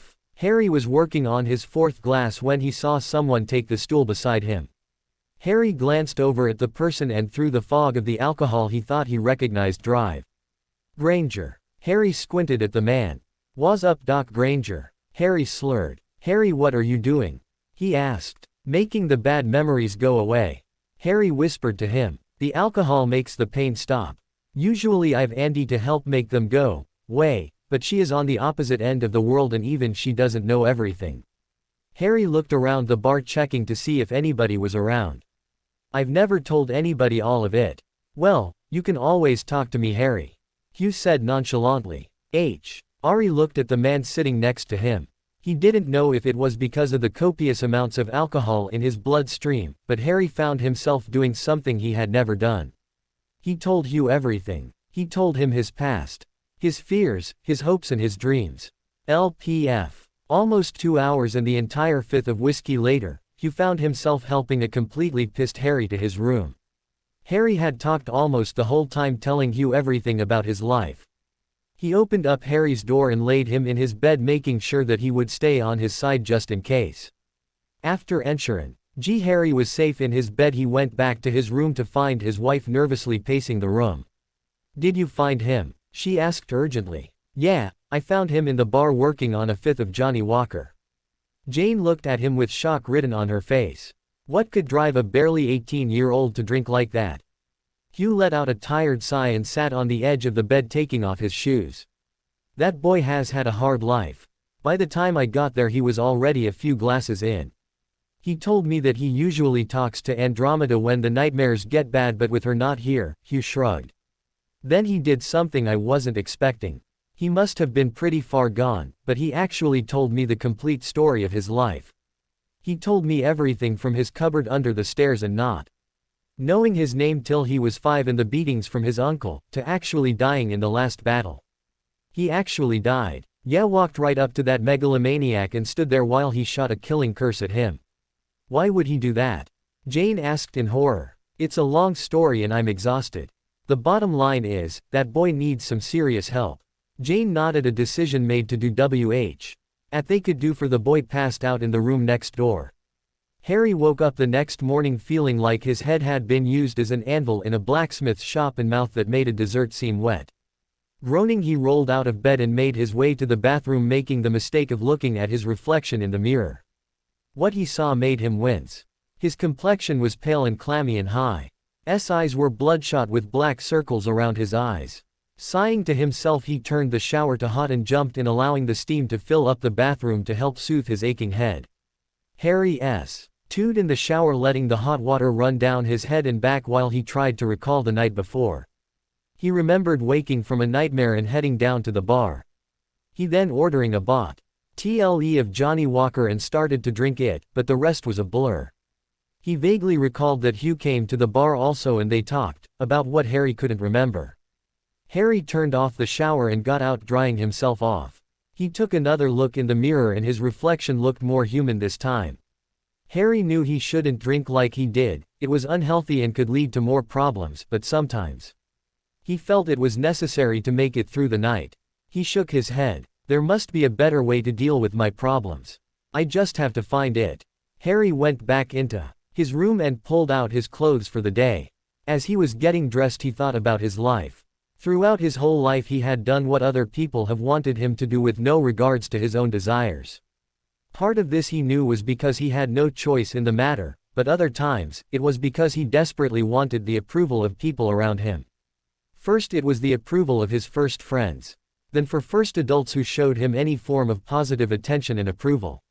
He strived for the last 7 years to keep it that way by doing so much for a group of people, who Harry was starting to realize gave very little back in return.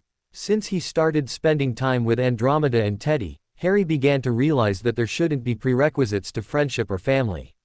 Andy had told him a few times during their conversations on the future that as long as Harry did something that made him happy, she would be proud of him and support him. She had told the same thing to her daughter when she wanted to join the Aurors, even if she didn't have a very high opinion of the ministry. Deep in thought, Harry put on his clothes and left his room in search of breakfast.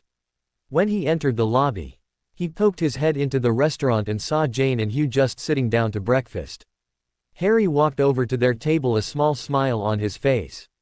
"Do you mind if I join you?" Harry asked the pair. "No, not at all, Harry, take a seat. We only sat down ourselves and Hermione already left to go explore the magical quarter," Jane said. Harry took one of the empty seats at the table. The waiter brought him a menu and a cup of tea. "So," Harry began rather awkwardly to Hugh, "I guess I have you to thank for getting me up to my room last night." Hugh waved away Harry's thanks. "It was no big deal, Harry. I'm just glad I was there to help. I take it you had a nightmare last night." Harry nodded. "Yeah, it was pretty bad." Harry looked at the Grangers for a second, weighing how much to tell them. Details from the previous night were starting to come back to Harry, and he had a vague memory of telling Hugh things about his life but couldn't remember how much detail he went into. He felt comfortable with them though, almost the same level he felt with Andy. He didn't know why, but over the years he had learned to trust his gut. "Ever since the war ended, I have had almost constant nightmares, and some of them are worse than others.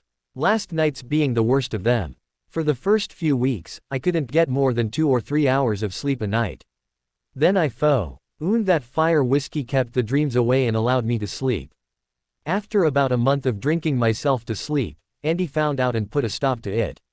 I still backslide from time to time, especially why if she isn't around to help talk me through my nightmares." Hugh and Jane shared a look of worry over the breakfast table. "Harry," Jane said with a concerned voice, "we realize that you don't know us very well.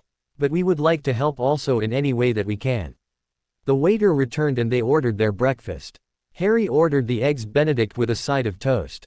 "Every time I go to a new breakfast place that has it, I always order the eggs Benedict," Harry told the Grangers. "I make a pretty good hollandaise sauce myself and I like to see how the restaurant's compares to mine. I've tweaked my recipe a few times because of that. You will have to join Andy, Teddy and I for breakfast one morning." Teddy is still eating baby food, but that doesn't mean we can't enjoy a good breakfast. That would be wonderful, Harry. Hugh said. We would love the chance to meet Andromeda and little Teddy. So Harry, Jane asked when the food arrived. Are you excited for your last year at Hogwarts? Harry concentrated on his food. To tell you the truth, Jane, I don't think that I'm going to go back. There are too many bad memories for me there. He looked up into their eyes. I haven't told anybody except Andromeda this, and I would appreciate if you didn't mention it to anybody yet. Of course, Harry. Hugh said quickly. What are you going to do for a career then? Hermione mentioned you wanted to go to the Auror Academy. I figured you would need to complete your education and earn top marks. Harry sighed. I don't think I want to be an Auror anymore. I figure I've fought enough Arc wizards in my short life and don't need to go looking for more trouble. I've tried to tell this to a few of my friends, but they don't understand. They keep expecting me to go back to Hogwarts to my newts, then join the Aurors and hunt bad guys the rest of my life. They keep saying how good I'd be at it, and think of all the good you could do and you'd be making the world a safer place. And to do something that helps make the world a better place, but I'm tired of fighting.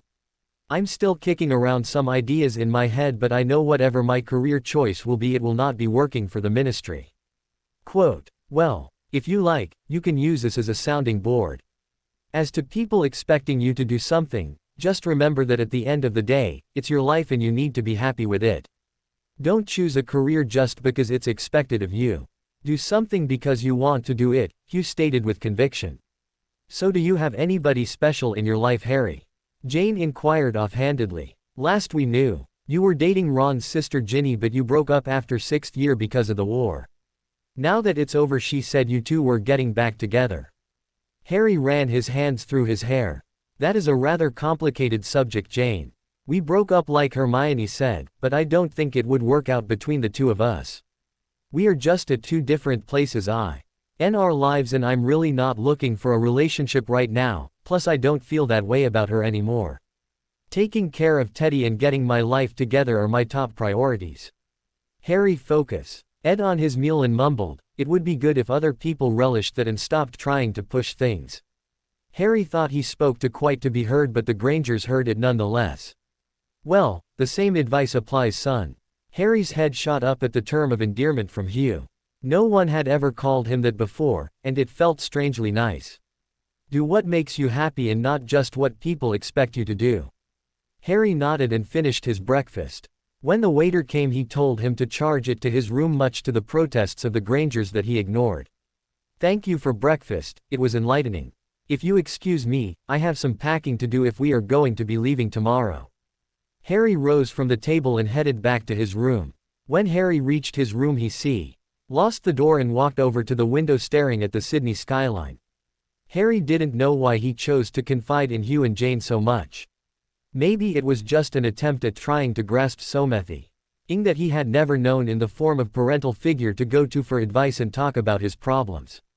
Harry's recollection of the night before started to come back into focus. He remembered talking to Hugh about his life. Harry paled as he now knew that he told Hugh everything about his life. Harry started to panic, but then his brain clicked in. If he was honest with himself, he did feel better after getting over his hangover from the night before, and he did feel comfortable talking with both Grangers. They actually listened to what he wanted to do with his life and just asked questions to try to help understand his thought process. They didn't berate his idea or say that he should do something else. They just wanted him to be happy. Why can't Hermione do the same for me? Harry shook his head tiredly. Harry continued to stare out the window, not really seeing anything. It's time that I think about what it is that I want in my life. It's my life after all. I've died once already on someone else's terms. I think it's time I live on mine. With that thought, Harry felt a little lighter. It was as if a yoke had been lifted off of his shoulders and he felt lighter than he ever had. Now, he just needed to decide what to do with his life. His mind wandered back to the article he read on the airplane. Perhaps he could do something like that, but in the wizarding world. He knew he held 2 seats on the Wizengamot. And he did have some political capital as the man who won, or whatever nonsense they were calling him now. Why not use that to make the wizarding world a better place? In the past he had always hated using his fame because he felt that he had not earned it. It was something his mum did that allowed him to live through Voldemort's attack. Now however, he's certain Lee had earned his fame and he could use it to help bring the wizarding world into the 20th century. Harry also thought back to one of the few times he had been really happy at Hogwarts. It was during his 5th year when he was teaching the DA. He remembered the pride he felt as he taught his fellow students things they needed to know. He recalled the sense of accomplishment he felt every time he taught a new spell to the members. Perhaps I could teach. I don't think I could teach at Hogwarts though. I will have to do some more thinking on that. Harry looked at his watch and with a new purpose in his stride he left his room. He asked the front desk if there was a place he could get writing supplies and he was directed to a local mega mart where he purchased a pen and a spiral notebook. He found a corner cafe and sat down and opened his notebook. Okay, Harry thought to himself, let's figure out my goals and what I will have to do to accomplish them. Harry started by writing the 3 things he felt were important: education, equality, and orphans. He thought back to the article he read on Bill Gates. I think that might be the best way to go about it. I can't rely on the ministry to do anything about 2 of those things. What I need is an organized group that can work outside of the ministry on helping promote better education and ensuring orphans are well taken care of, while pressuring the ministry on equal rights for all, thought Harry. Now, he just needed a name for his organization. As Harry thought, a big smile started to appear on his face. He had the perfect name for his organization. He would name it after a person who thought that 2 of those things were important, and if what people said about her was true, would have supported the third also. In big bold letters over the top of his notebook, he wrote the name of his new organization, the Lily Potter Foundation. He smiled to himself thinking that his mum would approve of him naming his organization dedicated to equality, education and helping orphans after her. Okay, I have my ultimate goal, now what do I have to do to accomplish it?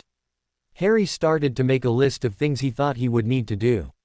At the top of his list was more education. He had no desire to go back to Hogwarts, but he realized that there was a better place to learn what he needed to learn. Harry would have to go to university and study education and political science. That meant that he would have to take his A-levels. He wrote, "Find tutor to take tests," under his to-do list. Harry shrugged and also added, "Find tutor to take newts." He then added, "Speak to the goblins and Andy." He thought a moment and then added the Grangers with a question mark next to their name. Satisfied with his work, Harry left the cafe with a new spring in his step. He spent the rest of the day with the Grangers seeing the major sights around Sydney before boarding a plane back to London in the morning. LPF. Harry and the Grangers walked out of customs in Heathrow Airport to find a smiling Andromeda with Teddy in her arms. Harry beamed when he saw Andy waiting for them with his godson, as it was the first time someone who wanted to say him was waiting for him to arrive somewhere. He hurried over to the pair, thankful that Andy had the sense to put a hat on Teddy's head as Harry noticed it shifting colors constantly with excitement as he saw Harry approaching. Teddy held out his little arms to his godfather and made excited gurgles, wanting Harry to hold him. "Hey little man, I see you're happy to see me," Harry said, taking Teddy in his arms and bouncing him up and down with Teddy giggling all the time. Harry hugged the baby and tickled his belly, extracting further laughter from the 6-month-old baby. "You're getting big. I hope you weren't too much trouble for your nan." Andy walked up and hugged Harry that he returned with one arm, the other occupied with the baby. He was fine. Creature was a big help. Thank you for sending him to help. It was no problem. I'm just glad he was able to help, Harry said. While Harry and Andy were talking, the Grangers walked up, sitting their suitcases by the rest. "You must be Mrs. Tonks," Jane said, extending her hand. "Harry has told us much about you. It's nice to put a face to the name." Andromeda smiled back at the 2 doctors, taking Jane's proffered hand. "Please call me Andromeda or Andy." "Hello again, Mrs. Tonks," Hermione greeted the older witch. "It's good to see you again." "Hello, Hermione," Andromeda replied with a little frost in her voice. She had never taken a liking to the bushy-haired witch. It was Andromeda who had to try to put Harry back together on her own while his 2 supposed best friends were nowhere in sight, while still trying to mourn her own losses. She turned back to the Grangers, her smile returning. Harry sent me an email letting me know you would be returning today and I brought my car to help get you back to your house. It's actually pretty close to mine. Wait, you use email? Hugh said in surprise. Hermione told us most magical people don't know anything about modern technology. Andromeda laughed. For the most part you were right. Especially the more traditional pure bloods. But Ted and I had a law firm that worked in both worlds, so we learned how to use computers a few years ago when they started to show up everywhere. I taught Harry the basics and like most teenagers have found took to it like a duck to water. But what about the magical interference? Hermione asked. We live in a muggle area so there isn't a lot of magical energy around. As long as we are careful where we put it and don't do any major spells around the computer it works just fine. Harry was completely oblivious to the conversation as he was occupied entertaining his godson. He opened up his suitcase and brought out a stuffed kangaroo with boxing gloves on his front paws that he got for him in a small shop. Teddy took it in his small hand and it immediately went into his mouth, making Harry laugh. Well, shall we head home? He asked the group. He received nods and together they managed to load Andy's car up, which Harry noticed had a slight enlargement charm to make the boot large enough to fit all the suitcases. Andy got in the front seat and drove the Grangers home. Goodbyes were exchanged with Hugh and Jane, reminding Harry to me over next weekend for brunch and golf. Jane extended the invitation to Andy, who smiled and nodded in acceptance. When Harry returned to Andromeda's house he borrowed her all, sending a message to Professor McGonagall returning his head boy badge and informing her he would not be returning to Hogwarts. LPF. The next Saturday Jane and Hugh were bustling around the kitchen preparing for Andy, Harry, and Teddy to arrive for brunch. Hugh had scheduled a tea time for the two men at their country club while Andy and Jane were going to watch Teddy for the afternoon. Jane had been looking forward to 2 days since they had returned and she was excited to get to know another witch. The only other magical people they had met were the Weasley family and they had seemed a bit eccentric. Jane thought that Andromeda seemed a bit more down to earth. Jane had just put the kettle on when she heard the doorbell ring. Hugh, that's probably them, can you get the door? Hugh nodded and left the kitchen and returned shortly with Andy and Harry, who had Teddy in his arms and a baby bag over his shoulder. Good morning you two, Jane greeted the pair as they walked in. Is there a good place I can set up Teddy, Jane? Harry asked, hoisting the little child in his arms. We brought a few things for him to play with and a place to sleep for his nap, Harry said, tapping the diaper bag on his arm. Sure, how about you can set him up here so we can keep an eye on him while eating? Jane suggested. Harry seemed to think that was a good idea and handed Teddy off to her while he set the diaper bag down and began rummaging through it. He pulled out what looked like a toy playpen and high chair. Harry pulled out his wand and tapped both objects and Jane watched in amazement as they seemed to grow to full size right before her eyes. Amazing, was all she could say as she watched Harry perform more magic. I know what you mean, I've been doing magic for over 7 years now and I'm still amazed whenever I do something. Harry said, taking Teddy from her and placing him in the playpen. Harry then put a few toys in with him to entertain himself with. Anything I can help with, Jane? Harry asked. Nope, why don't you three sit down at the table? Brunch is just about ready. Hugh, Harry, and Andy all sat at the table. Jane took out the egg casserole from the oven and brought it over to the table. This is my mother's egg casserole recipe. It is perfect for brunch. The four of them dug into the egg casserole and began to eat. As they ate they exchanged conversation, getting to know each other better. Jane was glad to learn more about Andromeda and listened as she told them about meeting Ted and going against her family's traditions and marrying the man she loved even though he was a Muggleborn. Soon little Teddy started to get fussy and Andromeda was about to get up to get him, but Harry beat her to it. Uh-oh, someone's hungry, Harry said as he picked up the little baby from the playpen and sat him in his high chair. Harry summoned some baby food from the bag and a spoon and started to feed Teddy pureed peas, all the while making silly baby noises. Jane watched on in amazement. The boy seemed so natural in his interaction with the baby. She looked over at Andy to see a proud smile on her face. After Teddy had eaten his fill, Hugh stood up and clapped Harry on the shoulder. Come on son, we have a tea time to make and we still need to get you kitted out. Harry nodded and got up from the table, wiping Teddy's face. He sat him back in the playpen where he went back to playing with his toys. Hugh and Harry left the house, leaving the two women alone with the baby. I'm amazed how good he is with the baby, especially with his upbringing, Jane mentioned to Andy. Andy glanced over at Jane, raising her eyebrow. Harry actually talked about his childhood. That's surprising. I had to drag out what little information he's told me. Jane's face reddened. He didn't actually tell me.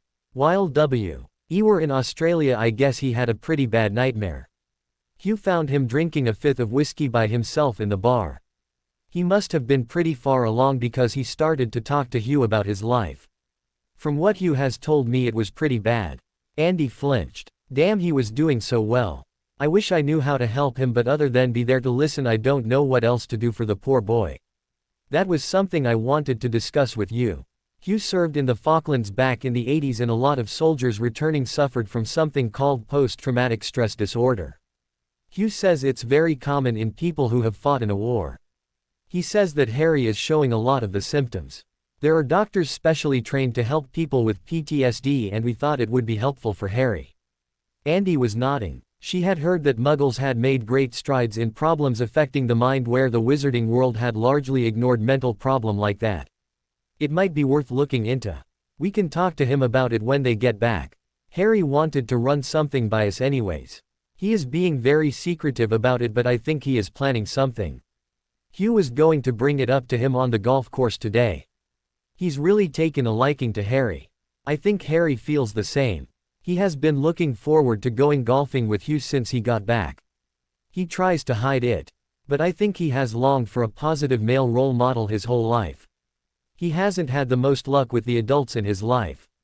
Andy sipped her tea, thinking, my cousin was great, but not being around for 13 years and then on the run for the rest of his life didn't help. He also wasn't the most mature person. Sometimes, I felt that he thought he had his best friend CK and not a teenage child who needed a parent figure. Remus had his own problems that he wouldn't let himself get close to Harry the way that Harry needed. And then there's Albus Bloody Dumbledore. Andy scowled. That man has done more damage to Harry than Voldemort ever did. That is a discussion for another time though. Jane nodded and decided to change the subject. So Andy, tell me about yourself. Harry said you were a barrister before retiring.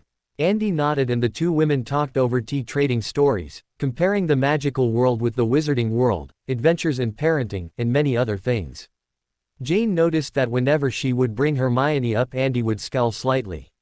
She decided to bring it up another time. She suspected she knew what that might be about though. Harry walked into the Grangers' house behind Hugh. He had a wonderful time playing golf with the older man, and they had decided to try to make it a weekly activity. They spent about 2 hours on the driving range and putting green, with Hugh teaching Harry how to swing the different clubs and describing their uses. Once he had figured out the basics, Hugh and Harry played 9 holes instead of the full 18. Harry was pleased that he only lost 3 balls the whole game and managed to stay mostly in the fairway. It had also given Hugh and Harry a chance to talk.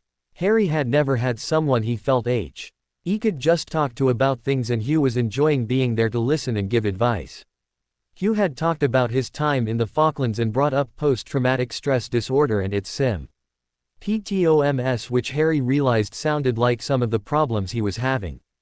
At first Harry wanted to deny that he had a problem or needed to go talk to Shrink, and had his normal answer of, I'm fine, on his lips, but he held back. He had spent 16 years of his life hearing Vernon refer to people who had to see psychologists as freaks that shouldn't be allowed in proper society. But then Harry remembered that, to his uncle, he was already a freak. He was also worried of what other people would think if the Daily Prophet got a hold of the story. This didn't bother Harry as much as it used to though. As long as the people who were important to him didn't think bad of him, then he didn't care what the rest of the sheep thought.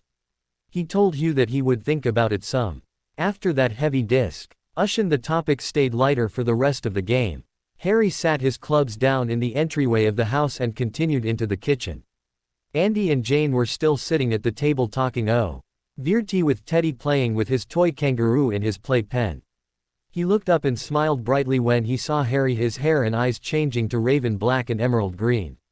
Harry ruffled the small boy's hair as he bent down and picked him up out of the playpen. He sat down at the table with Teddy on his lap.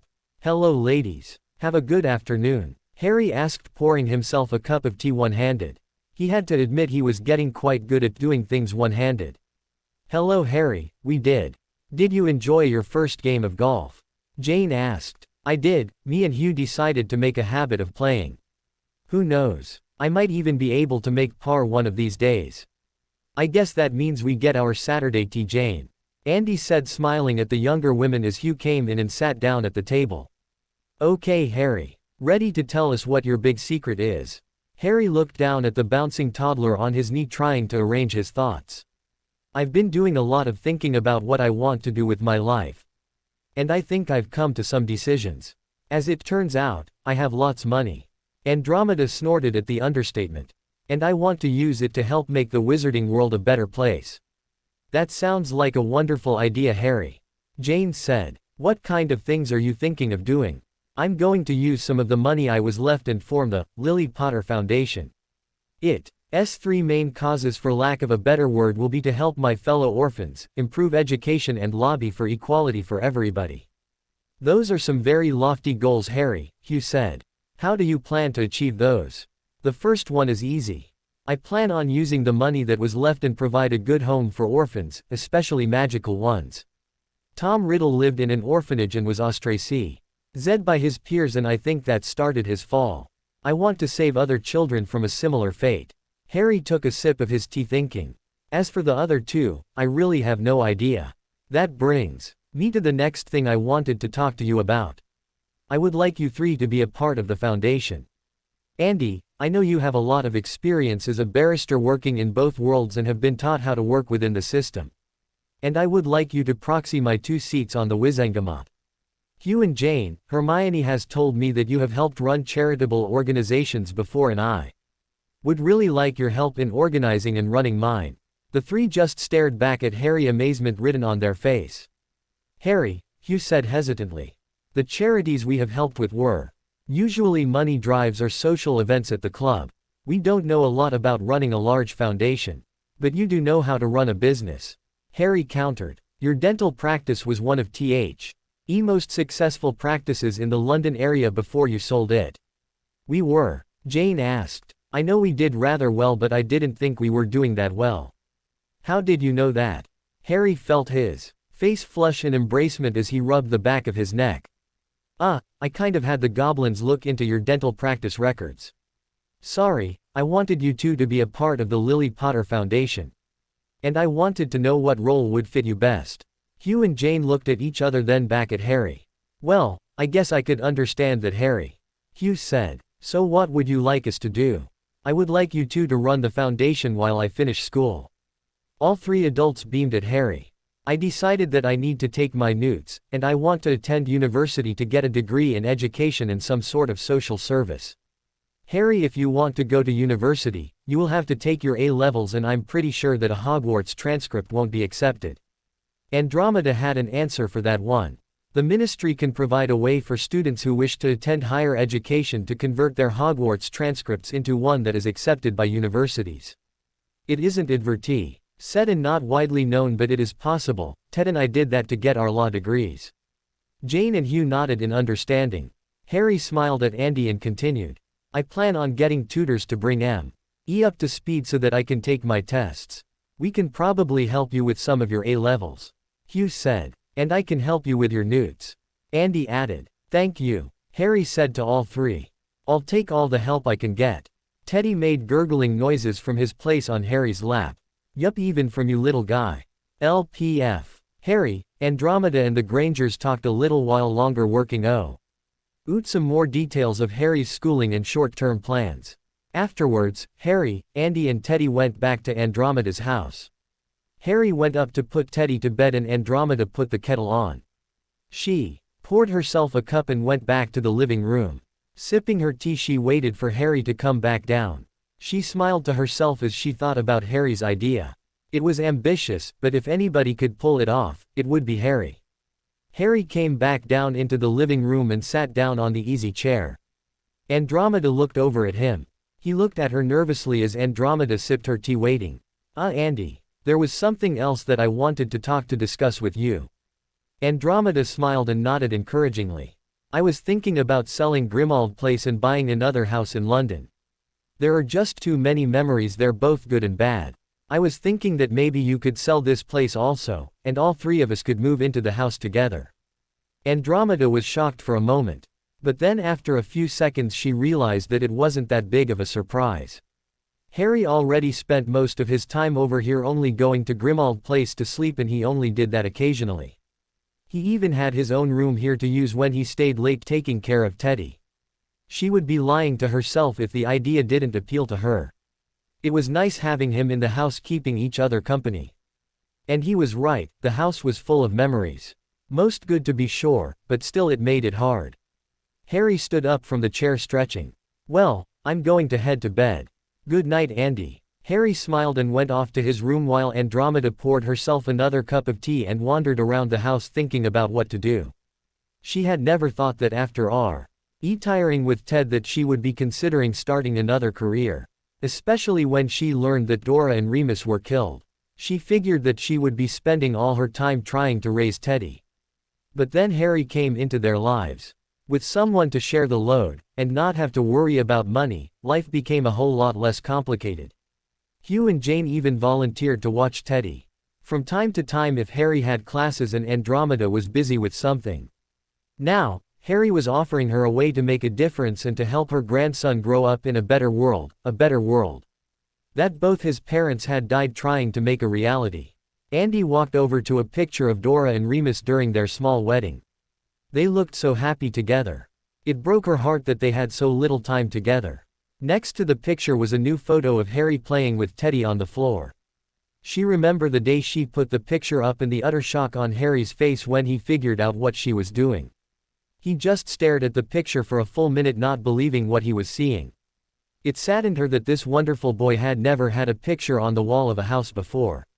As others joined it to Harry's continued amazement, Andy heard him whispered that this must be what having a family was like. Andy knew Harry didn't realize that he spoke aloud, but she heard it and it made her smile. Shortly after Harry had started to help with Teddy, she was amazed to realize that she was starting to think of Harry as her own child. He wasn't that much younger than Dora after all. And he just worked his way into her heart with his caring attitude and utter devotion to Teddy. Then when Harry added her to his accounts and declared that they were family, it was like the hole in her heart caused by the death of the rest of her family was partially filled up. She looked around the living room still deep in thought. I think he's right, a move would probably be good for me too. With that thought, she drained her teacup and went to bed. HJP. Back at the Grangers, Hugh and Jane were also thinking about what Harry had said. So what do you think the reaction will be from Hermione? One when she learns Harry won't be returning to Hogwarts for his 7th year. Hugh asked Jane. Jane thought about that while chewing her bottom lip, a habit she had passed on to her daughter. I'm not sure. A year ago, I would say she would follow him, but lately, I don't know. I don't understand what's gotten into that girl. Her and Harry used to be so close. All her letters were Harry this, and Harry that. Even in 6th year when she seemed to be pining over Ron, all her letters still seemed to feature Harry. I suspect she will be upset with him, but when he tells her he will be taking his A-levels and going to university, she will accept it. Hugh nodded. He had thought the same thing about her and Harry. Well, she heads back to school in 2 weeks. I think we should have her over for dinner with her fiancé. Hugh said, letting a little venom seep into the last word. I am still rather upset that she decided to stay at the Burrow instead of moving back into the house. Me too, but she's a grown woman after all. She was coming over for dinner tomorrow and we can talk to her about it. Hugh nodded. I am rather excited about helping Harry with the Lily Potter Foundation. I must add I was thinking about doing something other than dentistry. Hugh chuckled to himself. I was thinking the same thing, love. I was trying to think of the right way to tell you. I think the kid's heart is in the right place, and if he can bring about just a fraction of what he hopes, I think it will be a worthwhile endeavor. A large smile formed on Hugh's face.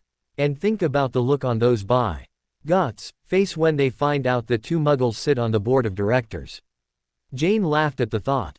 Not only muggles, Harry mentioned other groups. I think he wants to have a goblin on the board also. It sounded like he wants to try to get representatives from as many magical races as he can. What do you think he plans to do with education? I'm not sure. Honestly, I don't even think he knows. I think he was dissatisfied with Hogwarts as a whole, but he doesn't know how to fix it. Hugh nodded at that. Trying to change the way a school that has been around for 1,000 years was very difficult. It would almost be better if they just started from scratch. Hugh said, not realizing that he said that out loud. Jane froze, getting into bed. That's not a bad idea, Hugh. She reached for a pad of paper that sat next to the bed and wrote it down. From what I understand, Hogwarts is the only school in England for kids to learn magic. There is no competition, so of course they are best magical school in England, as McGonagall told us. Not only that, they don't start school till 11, and Hermione said most pure-blood kids are homeschooled before then. We will have to talk to Harry about this, but I wonder if we could start a new school. Honey, what do any of us know about starting a school, never mind a magical school? Hugh asked. Nothing at all, but I think it is something that can be looked into, and Harry said he wanted to get a degree in education. Jane replied. Fair enough, love. We can talk to the boss about it. Hugh said, chuckling again as he got into bed as Anne just rolled her eyes, getting into bed also. Hugh turned off the lights and went to sleep. LPF. Harry woke up the next morning feeling better than he had felt in a long time. It felt good to have a purpose again, and one that didn't involve him either being killed or killing someone. Harry decided that it was time to do something that he had been putting off for too long.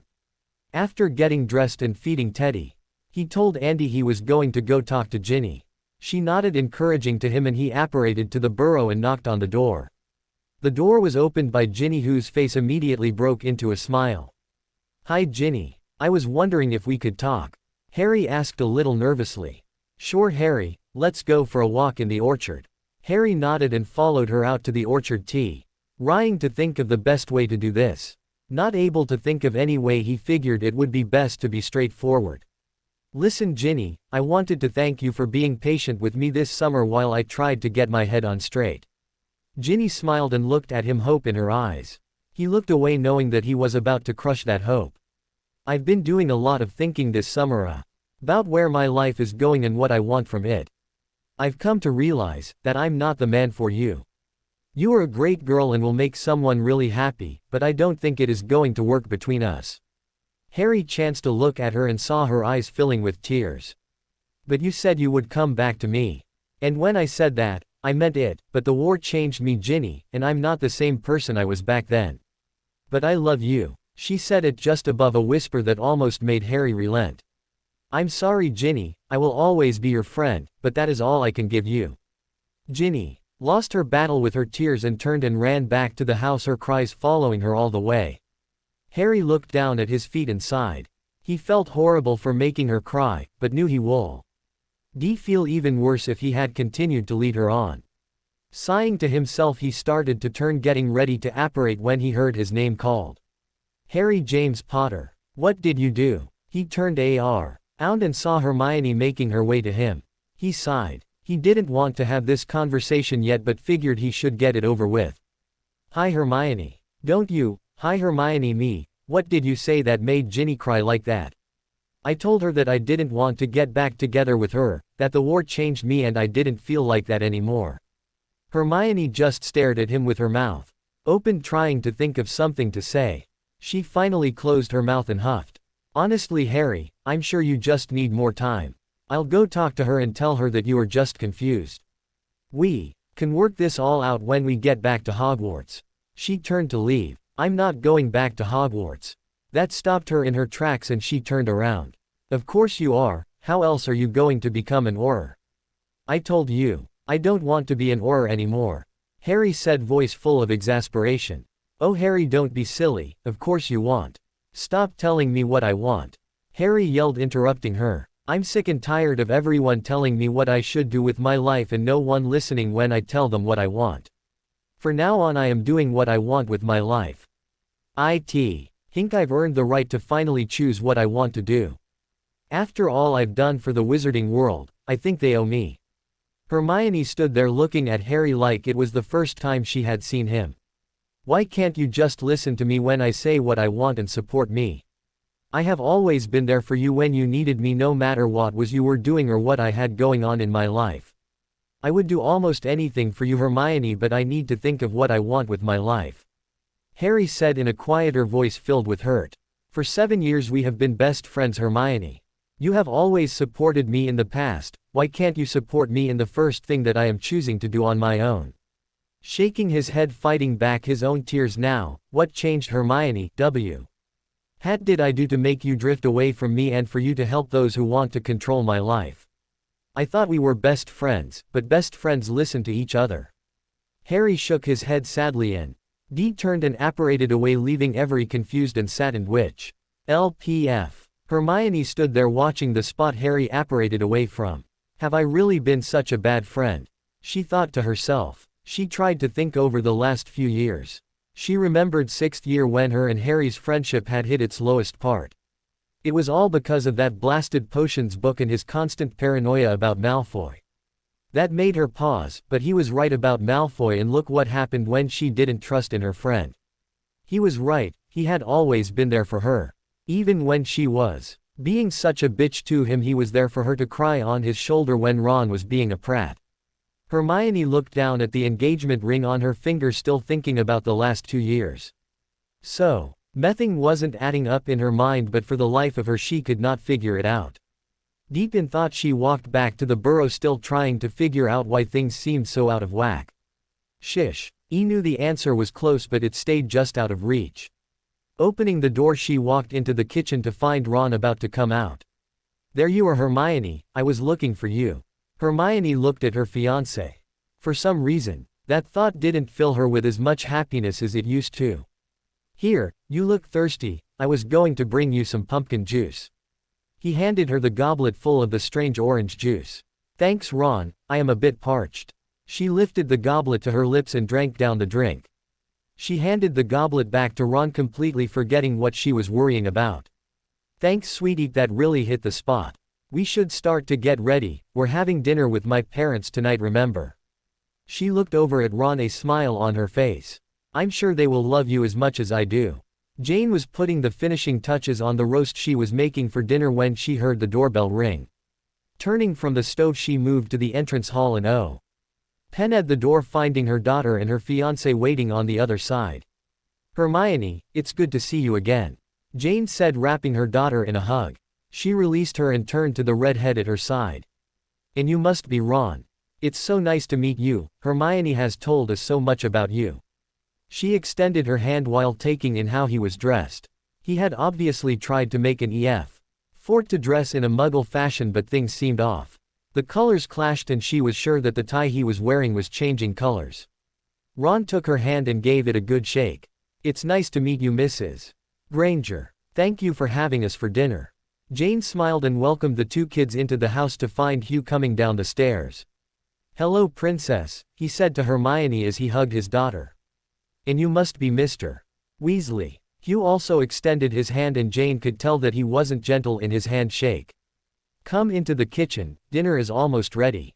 The four of them made their way into the kitchen through the sitting room. "This is new," Hermione said as they were going through the sitting room. Jane turned around to see her bending down and picking up a stuffed toy dragon from behind the couch. "Why do you guys have a stuffed dragon?" Hermione asked with a raised eyebrow. Jane walked over to and looked at the dragon, recognizing it from the day before. Little Teddy must have thrown it behind the couch yesterday and Harry missed it when they were packing up to leave, she said with a fond smile at the thought of the two boys. "Harry was here with Teddy?" Hermione asked with a surprised expression. "Yes, he, Andromeda, and Teddy came over yesterday for brunch, and then Harry and your father went to the golf course while Andy and I had tea." Jane took the small dragon from Hermione. "I'll take it over to their house later this week. Teddy probably won't even realize it's gone. I swear that boy has enough toys to stock a toy store." "You talked to Harry yesterday. Did he tell you he was dropping out of school?" "Honestly, I can't believe him not wanting to go back to finish school. He can't live off his money forever even if he does have a mountain of gold." Jane saw Hermione's eyes bulge and she quickly put her hands over her mouth, looking over to Ron, who had a sour expression on his face with his ears turning an angry red. He seemed to be rumbling about something under his breath, but it was too low for her to hear it. I'm sure he will find something to do, Jane quickly said. She frowned at Ron's expression and suddenly realized why he was keeping his money and plans a secret. Hugh had told her some of the things Harry had said about Ron, and now she could see for herself the truth of the matter. She decided it was a good thing he was distancing himself from the boy. Now if only her daughter would do the same. She decided to put the thought on the back burner and tried to change the subject as they sat at the table. So are you excited for your last year of school? You too? Quite. I still have no idea who head boy is though, and I can't wait to start classes again. 7th year is when we start doing some of the most intricate and complicated magic. I'm sure I'll learn loads. Jane smiled and nodded at her daughter. Her drive to learn hadn't changed at all. What about you, Ron? I just can't wait for Quidditch to start. Without Harry being there, I think I will be Quidditch captain for sure. I wish I could have gotten head boy also, but I guess one of the two is okay. Jane noticed a smug smile his face. The oven beeped and she rose from her seat and took the roast out, bringing it over to the table. Dinner is served. She sat the roast in the middle of the table. The meal was a good English meal of roast beef, mashed potatoes and green beans. Hugh took the carving knife and started to cut the roast up, handing plates around. The group settled down and began to eat, and Jane watched in disgust as Ron started to shovel food into his mouth with abandonment. Hermione seemed to notice the look on her face as she elbowed Ron. Ori Mrs. Gange, the boy said through a mouthful of food. Thankfully he started to eat in a more civilized way. As they ate, the two doctors got to know Ron Weasley, and they were not impressed. Jane didn't know what she thought was worse, his comment on their chosen career. So you drill holes in teeth and then fill them with metal. The things you muggles think up. Or his offhanded insult of Hugh's favorite game when he thought to invite him to play one weekend. So you hit a small ball into a hole a long ways away. There is no flying or things trying to hit you. That sounds really boring. They could not see what their daughter saw in this boy, especially when they compare him to her other best friend. A few times during dinner, Jane noticed that when Harry came up in the conversation, Hermione looked like she wanted to ask something, but for some reason she chose say not to, while Ron's face took on a slight scowl as if he was trying to hide it. When the evening came to an end, Ron and Hermione made to leave. When Jane hugged her daughter, she asked her to come by more often. I'm really busy right now trying to help put the school back together. I will try to come by before term starts though. They said another round of goodnights and the two teens apparated away. Jane closed the door as her smile slipped and she looked at her husband. I do not like him, both Hugh and Jane said at the same time. Hugh gestured for her to go first. What does she see in that boy? He has no table manners. He is insensitive, rude, and obnoxious. Plus, that amount of times Hermione has written home about something hurtful he said could fill a book. Jane shook her head sadly. Hugh, I just don't get it. I know love, I don't get it either. Maybe sometime this week you and Hermione can have a girls' day and ask her about it. That would be nice, but I doubt we will have a chance. Did you notice how she didn't commit to anything? Hugh just nodded. Together the two doctors cleaned up after dinner, both thinking about their daughter and her choice in boys. LPF. The end. Next week was a whirlwind of activity for the members of the Lily Potter Foundation. That Monday, they met at Gringotts to attend a meeting with Harry's account manager Sharptooth to set up the foundation. Initially, the goblin was confused at what Harry was trying to set up, as nothing like this had ever been done in the wizarding world. Sharptooth first had to get over the fact that this would be a non-profit organization. Something completely foreign to goblins. Sharptooth also found the idea that of wizard using his own money to try to aid other people with no ulterior motive so unexpected that he just stared at his client for a full minute. It was only when Harry explained all of his plan, including his hope that the Lily Potter Foundation would be able to advocate for equal rights for all beings, and his hope that a goblin would be willing to sit on the board to lend their expertise and views, did Sharptooth decided that this was above his pay grade and passed it up the ladder. Agnok had come and told Harry he would bring his proposal up with the Goblin Council and get back to him with an answer soon. Satisfied with this, Harry opened a new account under the newly formed Lily Potter Foundation and deposited 10 million galleons into it. He directed Sharptooth to invest conservatively with the initial capital and was assured that he would see a steady return of 8% annually. Doing some quick math in his head, Harry figured that would come out to about £4 million per year that the LPF could use without having to dip into the principal until they started to generate a revenue stream. Something Harry was still trying to figure out. With the initial investment in the LPF worked out, Harry then moved on to his next order of business.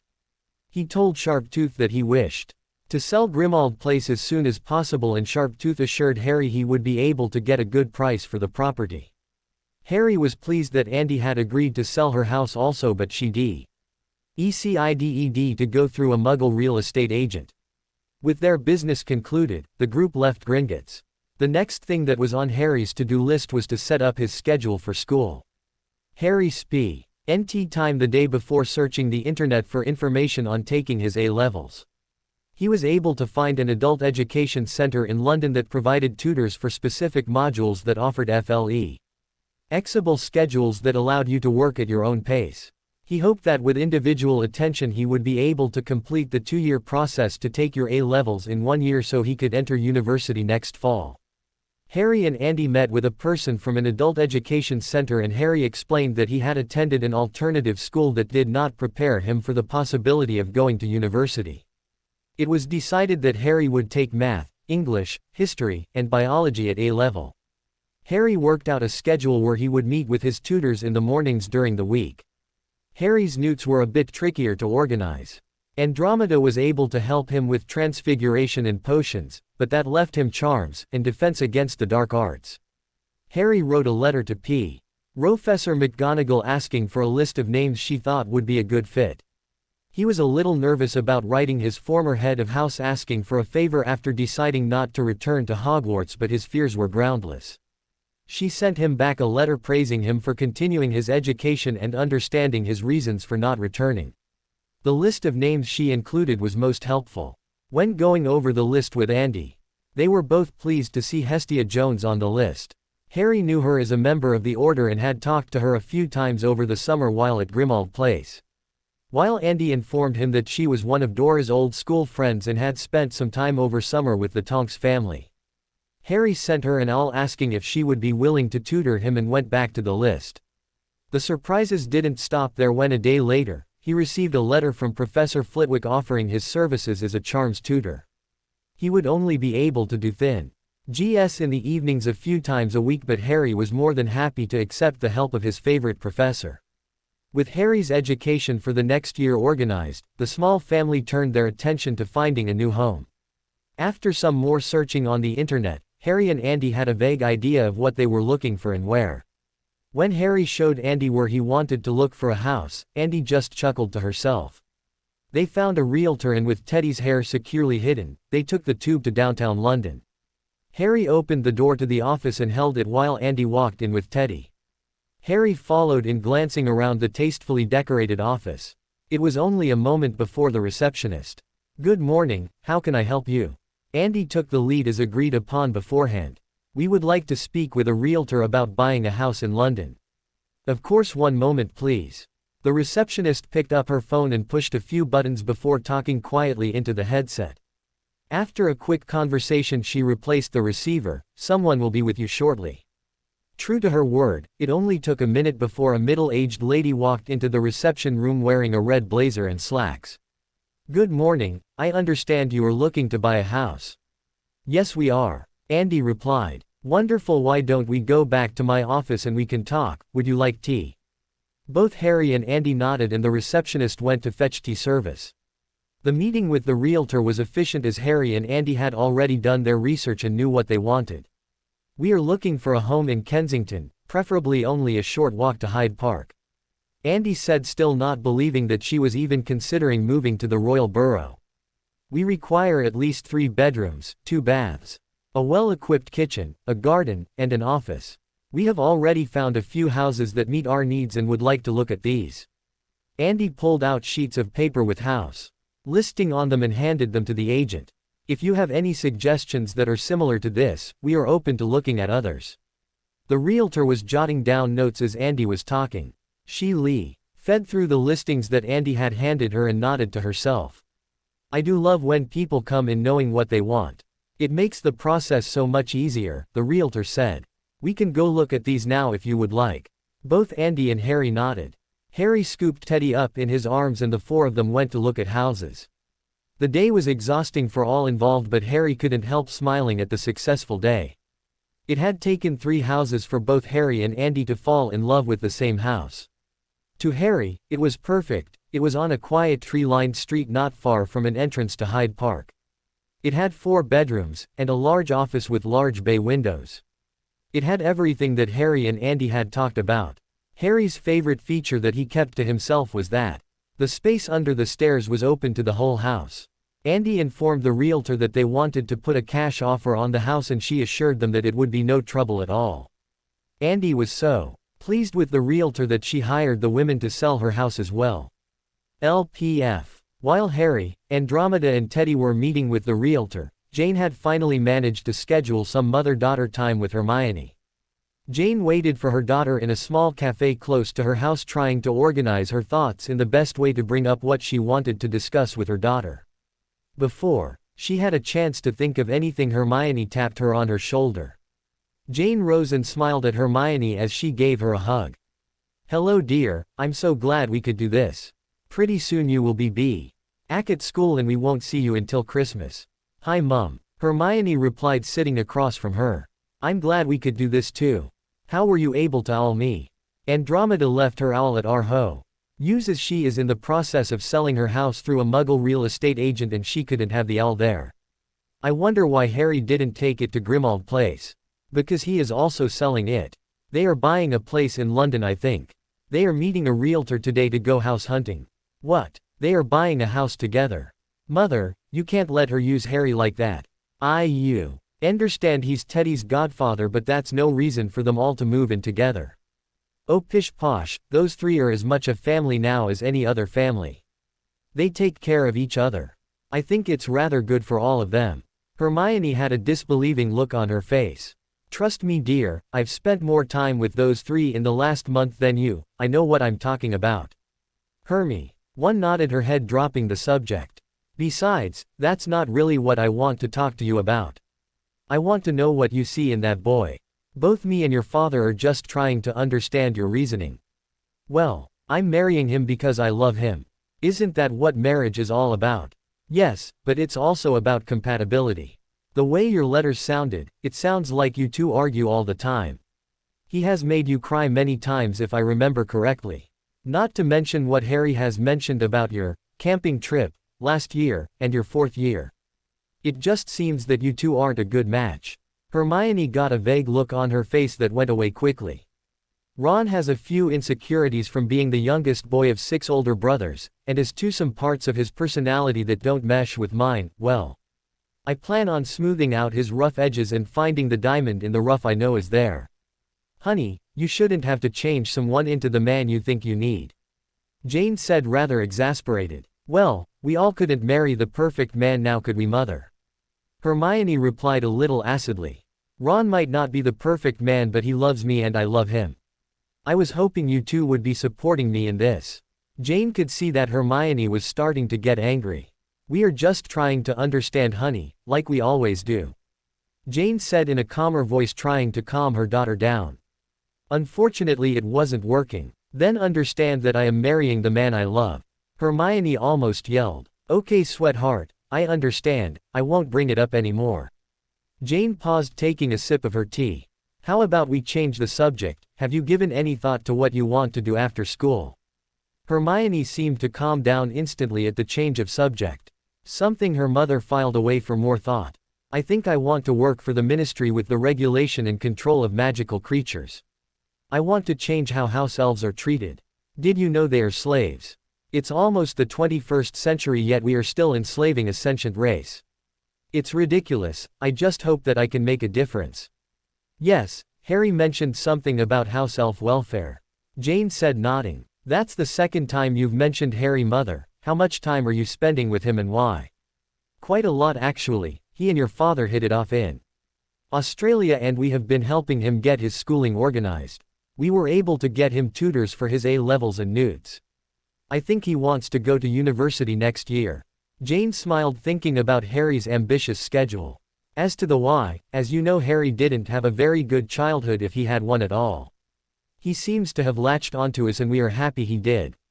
That boy needs some good parental role models in his life, and your father can also help him with what he went through in the war. She decided not to mention that Harry had agreed to meet with a psychiatrist also. It was actually Hugh who found him through one of his old army buddies who they found out was a wizard when Hugh accidentally said, Hogwarts, over dinner one night. With his help, they were able to find Harry. A squib that left the wizarding world and instead became a physiatrist. But what about the Weasleys? They have done so much for him. I don't understand why he doesn't go to them. Jane gave her daughter a shrewd look. It wasn't like her to not see a problem right in front of her nose. I think it is because of all the expectations that they have for Harry. From what he has told us, everyone expects him to do something that he has no interest in doing. All his life, he has done what others have wanted him to do, and he is finally starting to think of what he wants to do. Jane sipped her tea debating on what else to tell her. I think he wants to take a break from the wizarding world. We went to Gringotts the other day and he was swamped when he walked into Diagon Alley. I can't blame the poor boy for wanting some peace and quiet for a change. Jane finished her tea watching her daughter worry the bottom of her lip. She hoped that Hermione thought about what she said and realized that she was also pushing Harry away. Maybe this year she will see what life is like without Harry in it and come to her senses. The two women talked for a little while longer as they ate lunch before parting ways, promising to meet at King's Cross Station on the 1st LPF. As things usually do when cash was involved, all the necessary paperwork was completed quickly, and before the end of the week, Harry, Andromeda and Teddy were moving into their new home with the help of the Grangers. As they were moving in, Harry was distracted by Andromeda doing something under the sink in the bathroom. What are you doing, Andy? Harry asked. I am applying some runes to the sink to help with water. It is standard practice in wizard homes. Harry bent down to see what she was doing. He watched as Andy carved a group of runes onto the pipe, then tapped it with her wand. The runes glowed and then dimmed. That is wicked. I thought ancient runes was just language course. The first year is, but the rest is quite practical and very useful. I wish someone would have explained that to me back in second year. Harry muttered. It's not too late, we can add it to your lessons if you would like. Harry nodded and watched Andy go around the house setting up other complex runes, listening her explain what she was doing. They spent the rest of the week moving into their new home. As Andromeda and Harry sat in the sitting room after the last box was unpacked with Teddy playing on the floor with his toys, Harry realized something. For the first time since he was a one, Harry had a home again. The happy feeling that blossomed in his chest at the thought would fuel his Patronus for now on. The last few days of August seemed to fly by for everyone, if for different reasons. Harry started his tutoring for his A-levels right away, only to find out quickly how far behind he really was. At first he was disheartened to see just how big of a mountain he had to climb to be ready in the fall for university, but after a quick pep talk from Andy and the Grangers combined with gurgles and clapping from Teddy, Harry was ready, buckle down and get to work. Harry had also attended his first therapy session that week. Andromeda had taken him to the psychiatrist's office in London and waited for him during the hour he was with the doctor. Harry didn't know what to expect from his meeting and only had vague ideas of a couch and a bearded man with a pipe asking about dreams and his mother. When Harry walked into the office he noticed the couch, but in place of a bearded man with a pipe was a middle-aged shaven man sitting in a comfy-looking leather chair. Good morning, Mr. Potter, I'm Dr. Bartlett. It is good to meet you. The man got up and walked over, his hand outstretched. Harry shook it a little nervously and he was motioned into another leather seat opposite the one Dr. Bartlett was in. I understand that you are suffering some after effects of the war. I will let you know up front that I am a squib and am fully aware of the magical world and your role in it, so we may talk about anything. Harry nodded, glad that he didn't have to worry about the statutes of secrecy. Please call me Harry, he said, smiling nervously at the doctor. One of my friends served in the Falklands and said that I might be suffering from post-traumatic stress disorder and he recommended I see you. I will be honest, I'm not very good at talking about my past and my feelings. In fact, the only person who knows the whole story only knows it because he caught me as I was working my way through a fifth H of Johnny Walker and I didn't know what I was saying. Dr. Bartlett nodded. I understand, Harry. A lot of people have trouble talking about things like this. They feel it makes them seem weak. I assure you though, the opposite is true. Our goal in these sessions is going to be to go through your experiences and talk about them. I will help you come to terms with things that you had to do or that were done to you. It might be a long process depending on how far back we have to go, but I assure you, this is the best way to get over what you have gone through and live a normal, healthy life. Hold also include your family in a few of our sessions so they can help and understand also. Harry shifted on the chair, nervously looking at his feet. That might take a long time. I have not had a very pleasant life, Harry said quietly. It can take as long as you need, Harry. I won't lie to you and say this will be a quick fix. But I am confident that together along with your family you can make a full recovery. With that they got down to business, with Dr. Bartlett asking simple non-intrusive questions, slowly building a rapport with the young man. The doctor recognized in Harry the deep-seated instinct to not talk about his problems, his fears, or his dreams, and knew it would take a while to draw the young man out and for him to trust him. When the hour was up, they walked out to the reception room together to find Andy waiting for him along with Teddy. After a few pleasantries the three went back home with appointments made for the same time next week for the foreseeable future. LPF. September 1st came, and for the first time in 7 years, Harry didn't think about what this day meant. He woke up at his normal time and fed Teddy while Andromeda got a few extra hours of sleep. After Teddy was fed, cleaned and dressed, he met with his math tutor for a few hours. It was only towards dinner time that he realized that the welcoming feast was probably taking place. Harry shrugged and went back to fixing dinner for his family. The day was not quite as stress-free for others though. Jane and Hugh woke up early and made their way to King's Cross Station, still a little annoyed at their daughter. They had not seen her since Jane's lunch with her the week before, nor had they received any letters from her. They hoped that they could catch her before she went through the gateway to platform 9 3/4 at least.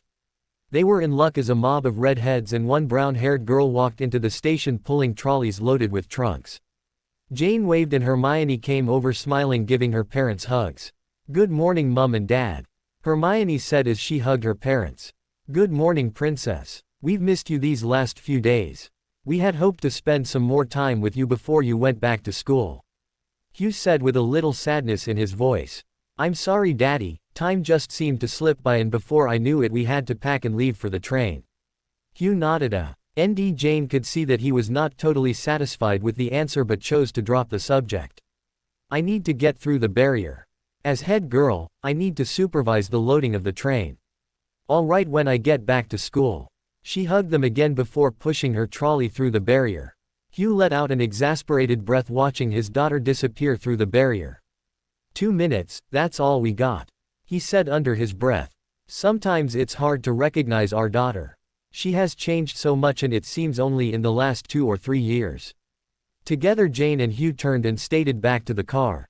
"I know, dear," Jane said. "But children change and grow. We have always raised her to be an independent woman.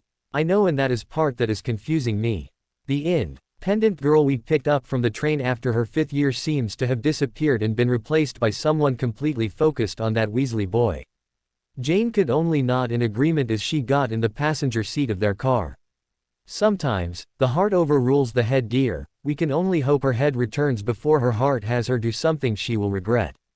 Jane glanced sideways at her husband, a mischievous grin on her face. "I am betting that without a raven-haired green-eyed buffer between the two that her head will come back to her sooner." Hugh snorted. "Honestly, Jane, as much as I love our daughter and want her to be with the perfect guy, I also want that for Harry. Just replace guy with girl. Talking to him on the golf course has helped a lot, and I think Hermione has ally hurt him whether she knows it or not, especially this summer. He didn't say it in so many words, but I've been able to read between the lines a little. He always changes the subject when she comes up. I think he is nervous about saying anything about her as she is our daughter and he doesn't want to risk making us angry at him. All he says when the subject of girls comes up is that he is already busy with Teddy, school. and starting the foundation to think about girls. Jane could only agree with her husband. That sounded very Harry-like. Andy has said some of the same things. He has cared to her about it a bit more than us for what we figured was that exact reason. Andromeda was a little hesitant about talking about her, but I finally got it out of her. She's angry at Hermione for not being there for Harry to help put the pieces back together after the war. She almost single-handedly pulled Harry through the worst of it until we came along. I still think they are perfect for each other, but until Hermione gets her head out of her ass and realizes what's right in front of her and has been for 7 years, I don't think there is anything we can do. Hugh nodded and the rest of the ride home was quiet. LPF. Hermione passed through the barrier after saying goodbye to her parents. A small part of her mind was trying to tell her that she should have stayed longer with her parents as she hadn't seen them much lately, but the larger part reminded her that she had a responsibility as head girl. She shrugged and pushed her trolley down the platform surrounded by the Weasleys. If it was just her, Ginny and Ron going to school, the whole Weasley clan decided to see them off for their last year. Goodbyes were exchanged and promises of toilet seats and letters were given before the 3 Hogwarts students boarded the train. They bid Ginny a quick goodbye as Hermione and Ron made their way to the front of the train to the prefect carriage. Hermione felt nervous as she slid off the door, wondering who would be her male counterpart. She hoped it was someone she could work with at least. When she opened the door, she was surprised to see Neville already sitting there with his Hogwarts robes on. "Hi Neville. What are you doing here?" "Hi Hermione, McGonagall made me the head boy," he said with a large proud smile on his face. "Can you believe it, me head boy? I wasn't even a prefect. Gran was so pleased she bought me a new owl and agreed to let me build another greenhouse at the manor. I figured it would have been Harry though, but McGonagall said that he turned down the badge. Do you know where he's sitting? I haven't talked to him since our birthday party." Hermione was shocked. Out of all the boys in their class in the actual 7th years, the last person he would have expected to become head boy was Neville Longbottom. "Wait, Harry turned down the head boy badge. He never told me that," Hermione said rather indignantly. She glanced over to Ron, who quickly hid a scowl. "As to where he is sitting, I would imagine in his living room at his home, since he decided to not return to finish his schooling." Both boys in the room could tell from the tone of her voice what she thought of that idea. "I can't say I blame him. I almost didn't return, but Gran and Hannah wouldn't hear it. Hannah pretty much said that if she was going, I was going, end of discussion. Can you imagine what it would be like back here for him? He was stared at already for something he did when he was 1, think about how bad it would be for him now. Do you know what he is going to do? He is taking care of Teddy Lupin with Andromeda Tonks. They moved into a house together in London. That's all I know. We haven't seen much of him this summer, have we, Ron?" The redhead in question nodded. "Nope. After our engagement party, I don't think I've seen him." "Wait," Neville said, "engagement party?" In response, Hermione held up her left hand, showing off her engagement ring with a big smile on her face, wrapping an arm around Ron, who smiled just as big. Neville looked at the ring and then at Hermione and then at Ron, a bit of confusion on his face. "I always thought," he shook his head and smiled at the two. They never noticed the forced quality to it as he congratulated them and vowed to himself to write a letter to Harry. Things starting to fall into place in his mind. So, on the rest of the prefects came into the compartment and sat down. Hermione saw Hannah Abbott come in and give Neville a quick kiss in greeting before she sat down. Right at 11 the train pulled out of the station.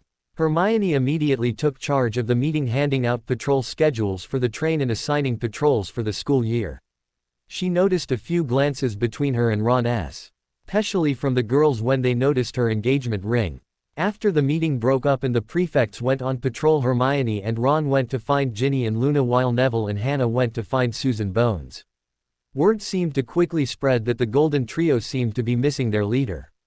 Hermione lost count of the amount of time she said Harry wasn't returning to Hogwarts during the train ride and noted the disappointed looks on people's faces. She would have closed and locked her door, but she felt that as head girl, she needed to be accessible, so she suffered the constant interruption. LPF. After the prefect meeting broke up, Neville and Hannah made their way to the compartment that Susan had held for them. "Well, I was right, Harry didn't come back. He held out his hands as the girls put a gallon in his hand. He pocketed them and sat down, putting his arm around Hannah. The funny thing is, neither Ron nor Hermione seem to really know why. They haven't spoken to him much this summer. I kind of expected them to be inseparable and help each other, especially Harry. I can't imagine it has been easy on him. Quote. Hannah shook her head. They missed his birthday party, remember? I think Mrs. Tonks was quite put out with them for that. I think Harry was also, but he hid it better. That's not all, apparently Ron and Hermione are engaged. That elicited shocked faces from the two girls. Really? But those two are complete opposites and they argue all the time. Susan said. Hermione has been the envy of almost every girl for the last 4 years because we all saw that Harry was smitten with her and knew we had no chance. Even when he was dating the redhead fangirl we could see it. At least the more observant of us, Susan said with a small smile. Neville shrugged. I know. I figured I would write him when I got to Hogwarts to see how he's doing. Hermione said that he is taking care of his godson, but that's about it. The three sat back as the train moved north. Neville noticed the small considering smile on the redhead across from him. Hannah had told him that she had a small crush on Harry, and now that the field was clear, so to speak, he wondered what would happen. The train arrived at Hogwarts and Neville bid Hannah and Susan goodbye as he had to supervise the unloading of the express with Hermione. When that was accomplished, they made their way to the Great Hall for the welcoming feast.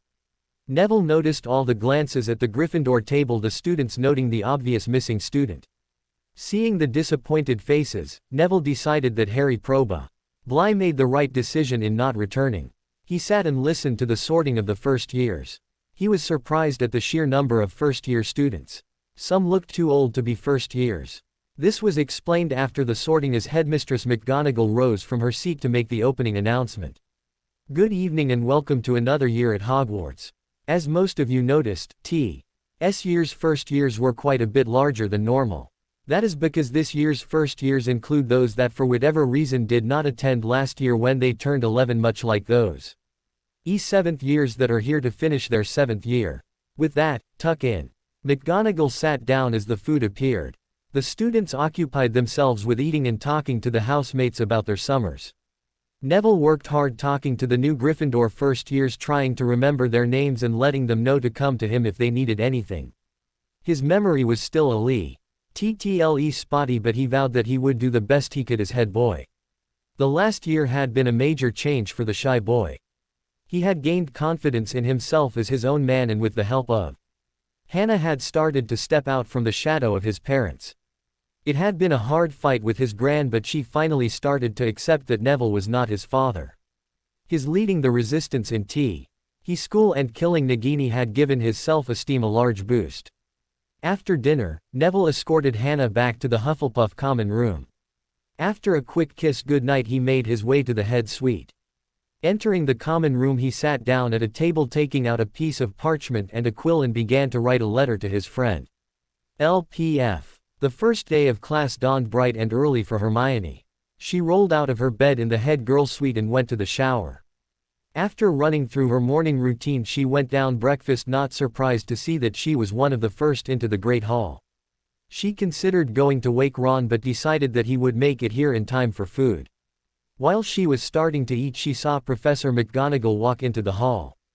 The headmistress must have also seen her as she made her way over to where Hermione was seating. Good morning, Miss Granger. Good morning, Professor. How are you this morning? I am good, how about you?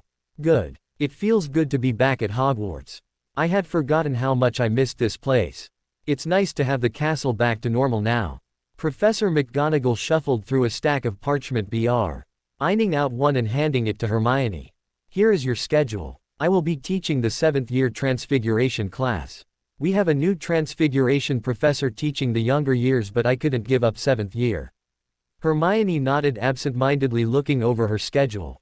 A few minutes later, more students began to filter into the Great Hall. Ron came in and sat down next to her and started to shovel food into his mouth. Ronald. Manners please, Hermione said in exasperation. Ron just looked at her like she was crazy, but at least he started to eat in a more sedated pace. I can't believe they made Longbottom head boy. Ron said quietly beside her. I mean, After all we did over the last few years. He wasn't even a prefect. If Harry turned it down, it should have gone to me. Honestly, Ron, you hardly did your duties as a prefect. How do you expect to be made head boy? Not to mention your grades, your work ethic, your disregard for the rules. Ron just waved off his arguments. Ike, that has anything to do with being head boy. Neville's grades can't be much better than mine. I wouldn't be too sure about that, Ron. He did very well in most of his classes in our 6th year. He is just rather quiet about it. Besides, a lot of the younger students look up to him after last year. He helped a lot of them out. Yeah, but we pretty much saved the wizarding world. We were the ONs who spent a whole year running around searching for those things. Hermione bristled at that comment. She was about to retort that he had not spent all last year running around in the dead of winter, but had been holed up in Shell Cottage with Bill and Fleur. Looking around, though, she could see the hall was full and not a few people were obviously eavesdropping on their not-so-quiet argument. Sitting to do something she had never done before, she let the argument drop, picked up her bag and stalked off, not seeing the satisfied smirk on Ron's face. She decided to head to the Ollery to mail her parents her promised letter.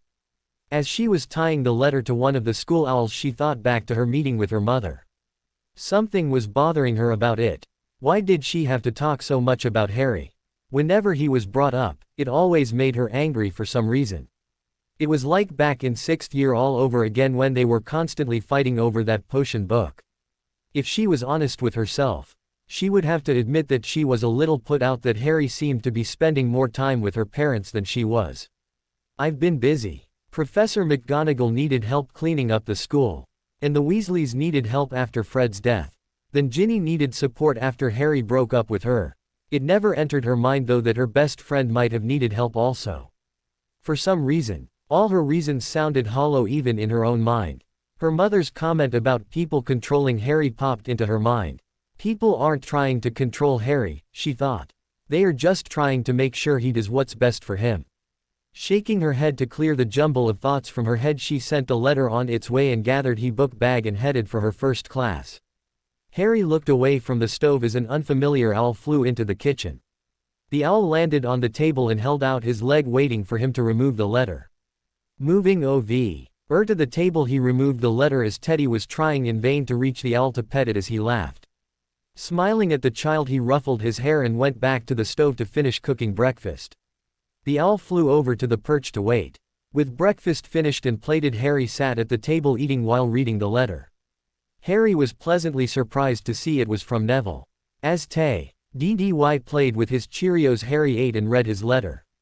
Dear Harry. Hey mate, hope everything is going okay for you. I was sorry to not see you on the train, though I understand why you chose to not return. As it would happen, McGonagall appointed me head boy. Can you believe it? My Gran and Hannah were quite surprised and proud. I was writing to see what you are up to and what your plans are. I remember you mentioned you wanting to be an Auror, but somehow I doubt that still holds true. Well, I will end this letter as tomorrow is the first day of classes and it wouldn't do for the head boy to be late. Your friend, Neville. Harry sat the letter down thinking. He was happy that McGonagall had selected Neville for head boy. He had really come into his own over the last 2 years, especially last year with the war. Who's the letter from? Andy asked, walking into the kitchen and sitting at the table and digging into her breakfast, making appreciative sounds. Once again, Harry, your breakfast is wonderful. Harry smiled at the compliment. Thanks, Andy. It's from Neville Longbottom. McGonagall made him head boy. Longbottom, is that Frank and Alice's boy? Harry nodded as Andy looked thoughtful. The Longbottoms and the Potters have long been allies in the Wizengamot. It would be a good idea for your plans if you were to re-establish those ties. If I remember correctly, he was dating Miss Abbott, also correct? Yeah, they started dating at the beginning of the summer, I think. Hannah and her friend Susan both attended my birthday party. Those would be 2 other good relationships to cultivate, as both of their families have seats on the Wizengamot. The Wizengamot will be resuming here in the next week, and with the more ultra-conservative families depleted, if we could gather a strong coalition right from the start, we can start to make some changes. Harry thought about that for a second. He knew that in order to bring about change, he would need help. And who better to help than people he already knew and trusted. Okay, so how do we go about reforming our alliance? Andromeda smiled, and what followed was a crash course in pure-blood politics. Harry was glad that he had a few hours until he met with his biology tutor, as Andy seemed ready to fully educate him. By the time it was over, he had 2 letters written to Neville, with one containing something that would help him in his duties. LPF. Neville was sitting in his common room enjoying some alone time with his girlfriend after a long first day of classes when his L returned. Letting out a frustrated sigh at the interruption, he took the large envelope from the owl and gave it some owl treats before it flew off to the Ollery. He opened the large envelope and 2 more envelopes fell out, and one old-looking CE of parchment that Neville thought looked familiar. He looked the envelopes and took the one that said, "Read first," on it. With a questioning look from Hannah, he opened the letter and began to read. Dear Neville, thank you for the letter and congratulations on head boy. You deserve it, and don't let anybody say you don't. I included something that I think will help you in your duties. All I ask is that you take good care of it and return it to me at the end of the year. If you tap the piece of parchment that I included and say, "I solemnly swear I'm up to no good," you will see why this is so helpful. Neville paused reading the letter and did as instructed. To his amazement, lines spread from his wand and formed a map of Hogwarts, complete with moving dots with people's names on them.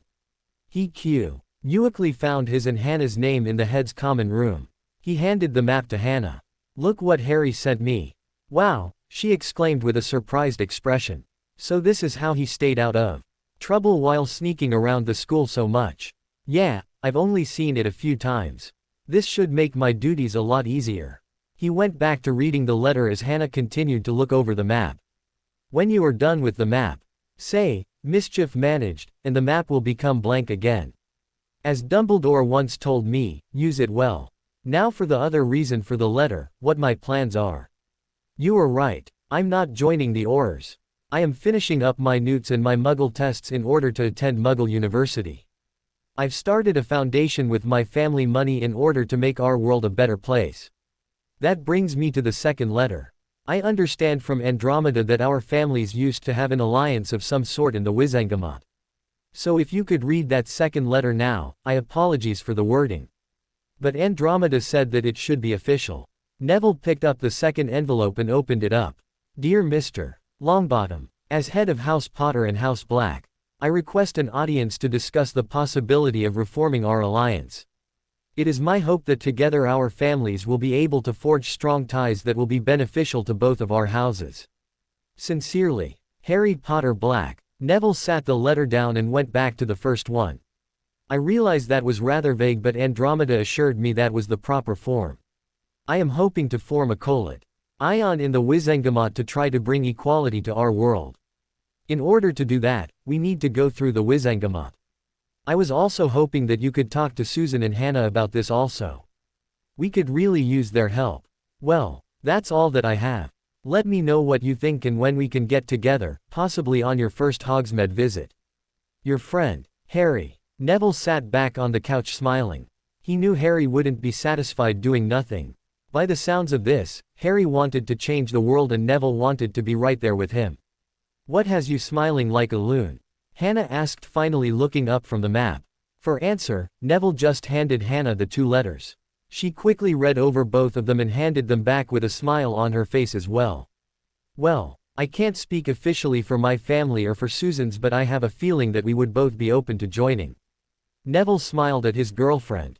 They might have only been dating since the beginning of summer, but they both knew where this was heading and both families approved. Neville found a spare piece of parchment and wrote a quick reply back to Harry agreeing to meet at the next Hogsmeade day and went back to paying attention to his girlfriend. LPF. As the days turned into weeks, Harry fell into a comfortable routine. During the week, he would work on his lessons, Muggle in the mornings, and magic in the afternoons and evenings.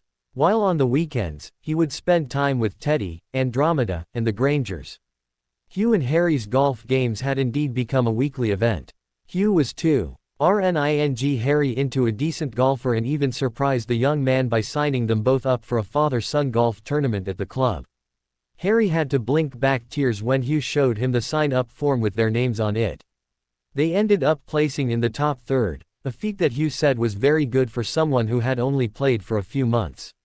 Harry didn't care how they finished, he was just happy playing with the older man. When they were not golfing, the small group traveled around doing things that Harry had never done before. They toured the Tour of London, the British Museum, Count Telis castles and other historical sites that the Dursleys refused to let him visit. To his great surprise, Harry found himself learning things much quicker and easier than he ever did at Hogwarts. His magic seemed to flow better than it ever had before. He rationalized it as a result of not having to worry if this particular teacher was going to try to kill him or some psychopath would devise an overly elaborate way to kidnap him and try to kill him. Even Professor Flitwick noticed his improved performance and aptitude with his charms work. 3 weeks into their tutoring sessions, the two were sitting down to tea before Flitwick headed back to Hogwarts. "Mr. Potter, I must admit, I am quite pleased with how well you are doing. I feel that I am teaching your mother all over again. The way you seem to be picking up new charms and adapting old ones so easily is just amazing." "I know what you mean, Professor. I've noticed that in all of my magical classes, but not as pronounced. It's like my magic has been unleashed and is finally allowed to do what it always knew it could. I can't really explain it better than that or why it's happening. I have a theory that it might have to do with your scar. You said that you had a piece of Voldemort lodged in your scar, correct?" Harry nodded. "Well, I believe that fragment caused your magic to be rather unstable. It had to constantly fight the parasite from growing and it didn't allow it to flow as smoothly as it should. Now that you are free of that leech, your magic is flowing like it should have and we are seeing some of your true talent come out." Harry nodded at the small professor. "It is that talent that I would like to talk to you about. I know you are busy and planning on going to university next year, but I would like you to consider also studying for a charms mastery. You clearly demonstrate the potential for it, and I would be honored to be your mentor for it." Harry sat back shocked. He never considered going for a mastery in anything. He had always just been mediocre in his classes until now, except for defense, but he felt that was more out of necessity. "I am honored, Professor, I will have to think about it." Nodding at his student, Professor Flitwick rose, finished his tea and after saying goodnight took the flow back to his office at Hogwarts. Overall, Harry was quite pleased with his progress. His Muggle tutors had declared that he was on schedule to take his first round of tests before the new year, and he had already made arrangements with the ICW to take his newts at their headquarters in Switzerland over the Christmas holidays. Everybody had agreed to make a holiday out of it and spend a week skiing in Switzerland. The Grangers would be joining them, as Hermione had written explaining that all those serious about doing well in their newts were staying over the holidays. Though they tried to hide it, Harry could tell that they were disappointed. LPF. The weeks also passed quickly for the students of Hogwarts. After receiving positive responses from Hannah, Susan, and his gran, he sent back a letter to Harry telling him they would meet on the first Hogsmeade weekend in October. Both girls were curious as to what Harry was planning and both were looking forward to this meeting. Neville utilized the map to maximum efficiency. Using it, he was able to find students sneaking out of bed and using broom cupboards for things other than storing of cleaning supplies. Granted, unlike his counterpart, he just sent the offending students on their way with a warning. Hermione became rather curious at his effectiveness at finding students out of bed, but for some reason, he chose not to mention that Harry lent him his map. During the first month of school, Neville came to an obvious conclusion. Neville had 7 years of watching the Golden Trio, and could now see that Harry was the glue that held them together. Arguments between Hermione and Ron intensified in both frequency and intensity, a few times almost coming to spell fire. He could not understand why those two were getting married if they argued so much. It was a question that he needed an answer for, as he could tell in the letters he exchanged with Harry that he really was missing his best friend, and Neville knew his best friend didn't have red hair. Neville's curiosity finally got the better of him 3 weeks into term when once again he had watched Hermione storm out of the Great Hall holding back tears at something Ron had said. Quickly getting up from his seat, he followed his fellow head, referencing the map to see where she ran off to. He quickly followed. He found her curled up on the couch crying in their common room. "Hermione, are you okay?" Neville asked nervously, sitting on edge of the couch. Hermione looked up trying to wipe her eyes. Oh hi Neville, yeah I'm fine, why would I not be? Well, maybe because for the third time in a week Ron has said something that made you cry. Neville looked at her worriedly. Hermione, why are you two getting married? Because we love each other, isn't that enough? She replied looking confused. Maybe, but are you sure you love him? I mean, you two fight so much and he always leaves you in tears. That can't be healthy for a relationship. Neville watched her nervously. He usually didn't like getting involved in other people's business but felt that he should say something if just for Harry's sake. Neville knew he would do the same if their roles were reversed. Hermione, have you written to Harry lately? No, I haven't. I've been really busy lately. And he hasn't written me either. I don't think he has gotten over Hedwig yet since he hasn't bought a new owl. Neville watched as Hermione worried her bottom lip. I don't know if he would want a letter from me. Our last conversation didn't end very well. Neville smiled with a knowing smile. I doubt that, I suspect he misses you. Then why didn't he come back with us? Hermione asked in a confused whisper. He seems to care more about Teddy than he does about us. You know that's not true, Hermione. Harry cares so much for all of us. Did you try to ask him why he didn't want to return? Hermione had the decency to blush at that question. No, I think I just ranted a little. She quietly whispered. Why did I do that? I used to always hear Harry out when he wanted to say something. Hermione's face screwed up as she apparently was trying to think hard about something. I can't think straight. It's late, I'm going to head to bed. Tomorrow I will be able to think clearly again. I will write him tomorrow. Good night, Neville. With that, Hermione quickly got up and went to her room, closing the door, leaving a confused Neville. Something was definitely not right here. For the next few days he kept a close eye on Hermione, noticing other small things that did not fit. There was nothing overtly different about how she was acting, but there were a lot of inconsistencies. The morning after they talked, he had thought she would go straight to the Ollery and send Harry a letter, but to his knowledge she never did. When he brought up their conversation from the previous night, it almost seemed that Hermione didn't remember. Neville was sure something was wrong, but for the life of him, he couldn't think of what. The morning of the first Hogsmeade day, Neville escorted Hannah into the Great Hall and together they made their way to the Gryffindor table. It was the first weekend of October and the weather was perfect for a nice walk to the village. Both Hannah and Neville redressed in their formal robes in anticipation for the meeting today. Harry had written and informed them that he and a few others would be waiting for them at the Three Broomsticks in a private parlor he had reserved from Madame Rosmerta. Neville sat down and began to eat, looking around the table seeing who was already there. To his surprise, Ron was already down at breakfast and eating away. You ally, the redhead chose to sleep in on weekends, only getting out of bed to sneak into the kitchens for breakfast. He had even beat Hermione down today. Speaking of Hermione, she was just walking in going directly towards the Gryffindor table. Neville watched out of the corner of his eye as she sat down next to Ron and gave him a good morning kiss on the cheek that looked a little forced to him. Ron said something and then passed an untouched cup of pumpkin juice towards Hermione. It was like a lightning bolt struck Neville. All of a sudden the pieces fell into place. Whipping out his wand, he summoned the goblet of juice towards him out of Hermione's hands and then shot 2 stunners at Ron and Hermione. Professor McGonagall was quick to make her way down from the staff table at the first red stunner came out of his wand. Mr. Longbottom, what is the meaning of this? McGonagall demanded, her lips paper thin in anger. I'm sorry, Professor, but I think that something is wrong with Hermione. And whatever is the cause is in this juice, he quickly said, holding up the half-drunk goblet of juice. The professor eyed him shrewdly, obviously trying to decide what to do and if to believe him. She seemed to come to a decision as she pulled out her wand and levitated Ron off the table. Take Miss Granger and follow me to the infirmary. Bring the juice with you. We will discuss this further when we have more information.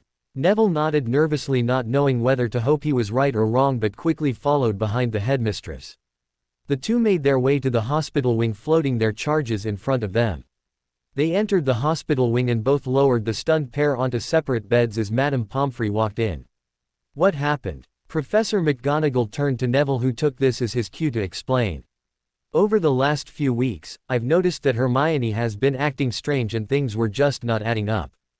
Then this morning, I noticed Ron handing her a goblet of pumpkin juice that was already poured. I suspect that there might be some sort of potion involved. Neville handed the healer the goblet in question. She took it and moved over to a workstation, casting charms over it. Neville watched as the healer's face became grimmer the more spells she cast. Neville, understanding what those faces meant, quickly came to a decision. He lifted his wand again and out jumped a silver bear that bounded through the wall. Mr. Longbottom, to whom did you send that Patronus to? McGonagall asked. I sent it to Harry. He was planning on meeting me today in Hogsmeade. I suspect he will be quite interested to know why one of his best friends was giving potions to his other best friend. Both women paled at the realization that they would soon be dealing with an angry Harry Potter. A Harry Potter that both women knew would go to great lengths to protect Miss Granger. Well, we better be ready for his arrival. I will go and fetch Professor Slughorn, as W.E. will need his expertise in a bottle of his Veritaserum. LPF. Harry walked into the Three Broomsticks, followed closely by Andromeda, Jane and Hugh, with little Teddy riding in a carrier on his back.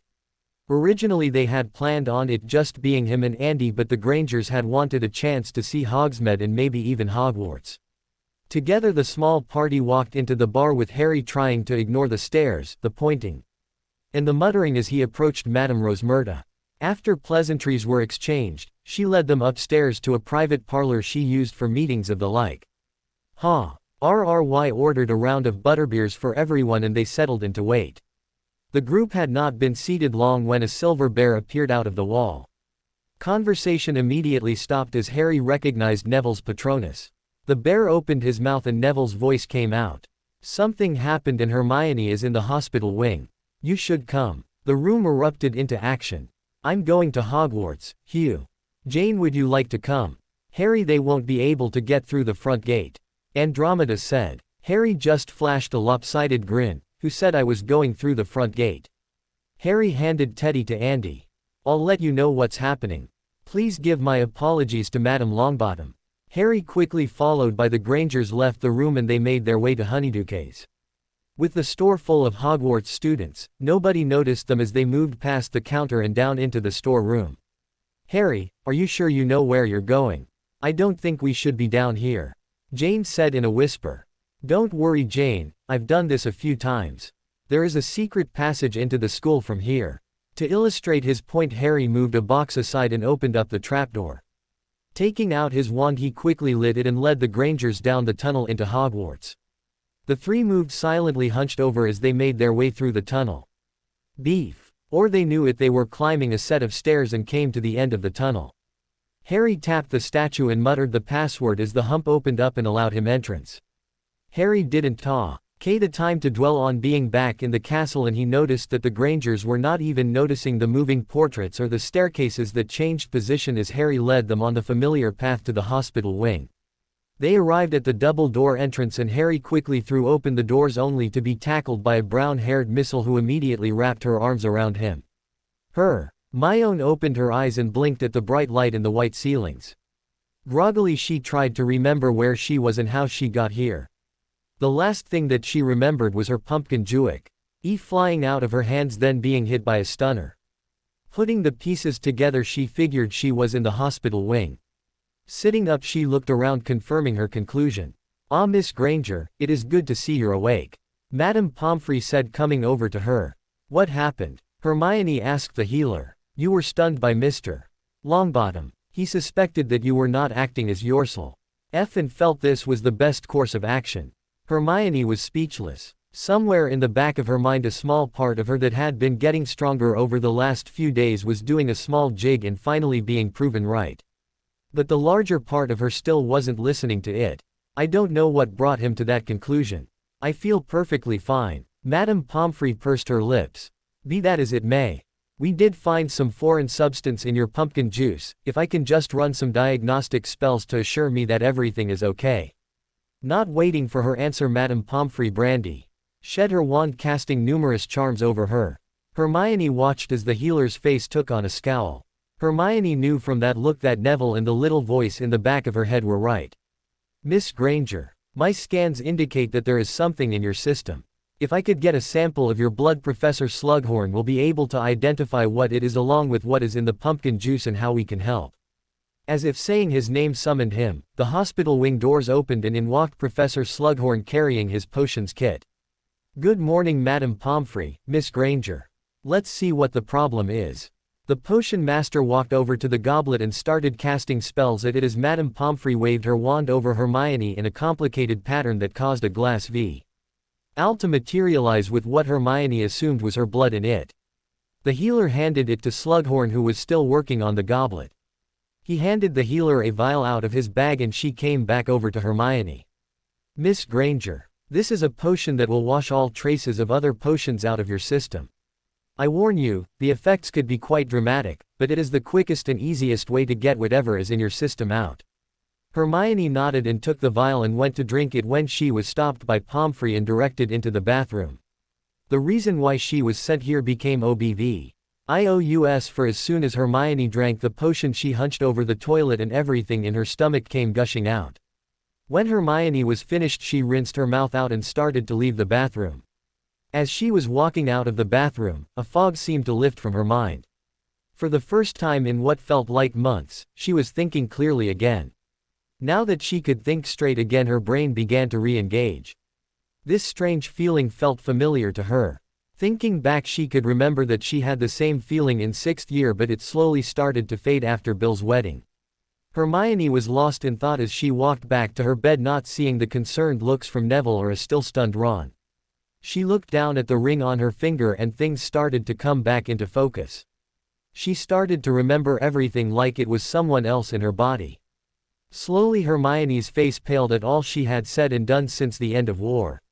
Her eyes filled with tears as she remembered that she had skipped Harry's 18th birthday party, her conversation with her parents and the hurt in his eyes when she had so callously declared that it would be silly to think about marrying Harry. Then the last conversation they had at the Burrow, the pain and loss in his eyes as he asked what he had done for her to drift away so much. The tears broke free as she buried her face in her hands, sobbing. As she cried, she felt someone sit on her bed with her and wrap an arm around her shoulder. "It's okay, Hermione. Everything will be all right." Hermione looked up to see Neville sitting there. "I'm not too sure about that, Neville. I'm afraid I ruined the best thing to ever happen to me. What if he doesn't forgive me? All the things I've done and said over the last few months." Hermione looked down at her hand and scowled at the ring on her finger. Angrily she tore it off and threw it away. To her surprise, Neville just chuckled under his breath. "Hermione, do you really think that Harry would hold anything you said while under the influence of a potion against you?" He handed her a piece of parchment she immediately recognized as the Marauder's map. "Where did you get this?" she asked. "Harry lent it to me when he heard I made head boy. He wanted me to keep an eye on you. Look here." Neville pointed to the map that had 3 dots moving quickly through the castle to the hospital wing. The dots were labeled Hugh Granger, Jane Granger, and to her joy Harry Potter. Her eyes followed the dots as they rounded the last corner, and right when they approached the entrance she got up and ran to the doors. When they burst open she was ready and threw her arms around her best friend, hugging him for all she was worth as she sobbed into his shoulder. Her fears were dispelled. Hence she felt his arms circle around her, returning the hug. LPF. Harry had forgotten how much he missed his Hermie hugs, as he called them in his head. He would never say that out loud, of course. He valued his bits a bit too much to tempt that. All Harry could do was to wrap his arms around Hermione and hug her back for all he was worth. He could feel his shoulder getting wet as Hermione was crying on it. "Hermione, what's wrong? I got here as soon as I got Neville's message." He rubbed her back, trying to calm her down.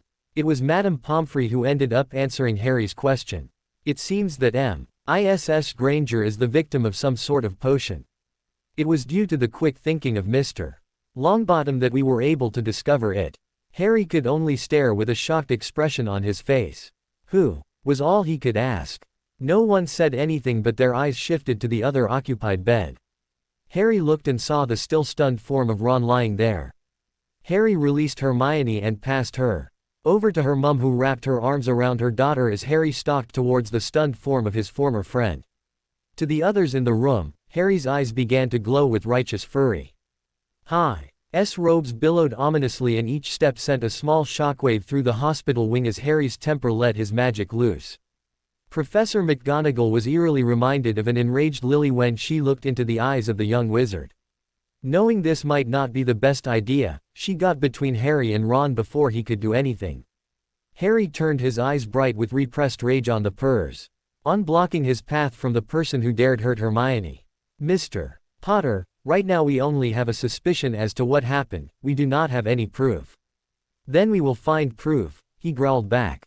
Harry pulled out his wand and pointed it straight up in the air and silently cast a summoning charm to retrieve the needed potion. To his delight, a small clear potion zoomed from Slughorn's potion kit and Harry caught it with a deft hand. Brushing past McGonagall, he continued to walk towards the red head. Another wave of his wand saw Ron bound in ropes. Harry then cast a Renervate and Ron's eyes quickly popped open, focusing on Harry. "Hi Harry, it's good to see you mate, what brings you to Hogwarts?" Ron seemed to notice that he was tied to the bed. "Why am I tied to the bed?" Ron looked at Harry again and seemed to notice his mood for the first time. He paled seeing those emerald eyes filled with anger directed at him. "Why do you look like someone tried to hurt your family, Harry?" "What the hell is going on?" "Someone did try to hurt my family, Ron, and I am going to find out why and for how long." Before Ron could react, Harry's arm shot out and grabbed a tuft of Ron's hair. He forced his head back, and when Ron went to scream in pain and surprise, Harry brought his other arm around and poured 3 drops of the clear liquid down Ron's throat. Ron stopped struggling as soon as the potion touched his tongue. His eyes lost focus and he sat there motionless. "What is your name?" Harry asked in a voice laced with barely controlled anger. "Ronald Bilious Weasley." Ron answered in a monotone voice. "Were you giving Hermione potions?" "Yes," Ron confirmed to the surprised gasps of everyone in the room. "What were you giving her?" "I gave her 2. A mild love potion and a loyalty potion." "Why?" was Harry's next question through gritted teeth. "I knew Potter wanted her, but he already had money and fame, and could get any girl he wanted. I wanted him to feel the way I felt by taking the one thing he wanted above all others. I knew if I used a stronger love potion it would have looked suspicious, so I combined it with a loyalty potion keyed to me that was slowly forming a wedge between her and Potter." "How long have you been giving her these potions?" "I started during the summer before our 6th year when she was staying at the Burrow. I had to stop though during our hunt for the Horcruxes as I couldn't get the potion. I started again while we were staying at Shell Cottage though, as I was able to slip out using Potter's cloak to get more." "Who else knew you were doing this?" "No one, I acted on my own." Harry was enraged. He now knew why things seemed so off between Hermione and him during 6th year and since the war ended. Harry had to quickly walk away from the redhead or he would do something that he would not regret though the Aurors might object.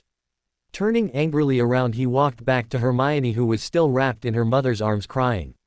"Yeah." Nay, seeing Harry approach quickly passed Hermione off to Harry who again wrapped his arms around her. Hey, it's okay. I'm here. It will be all right," Harry whispered in her ear, running his hand through her hair. "We will see that justice is done, but more important, I have my best friend back." Hermione pulled away and Harry could see the hope in her eyes.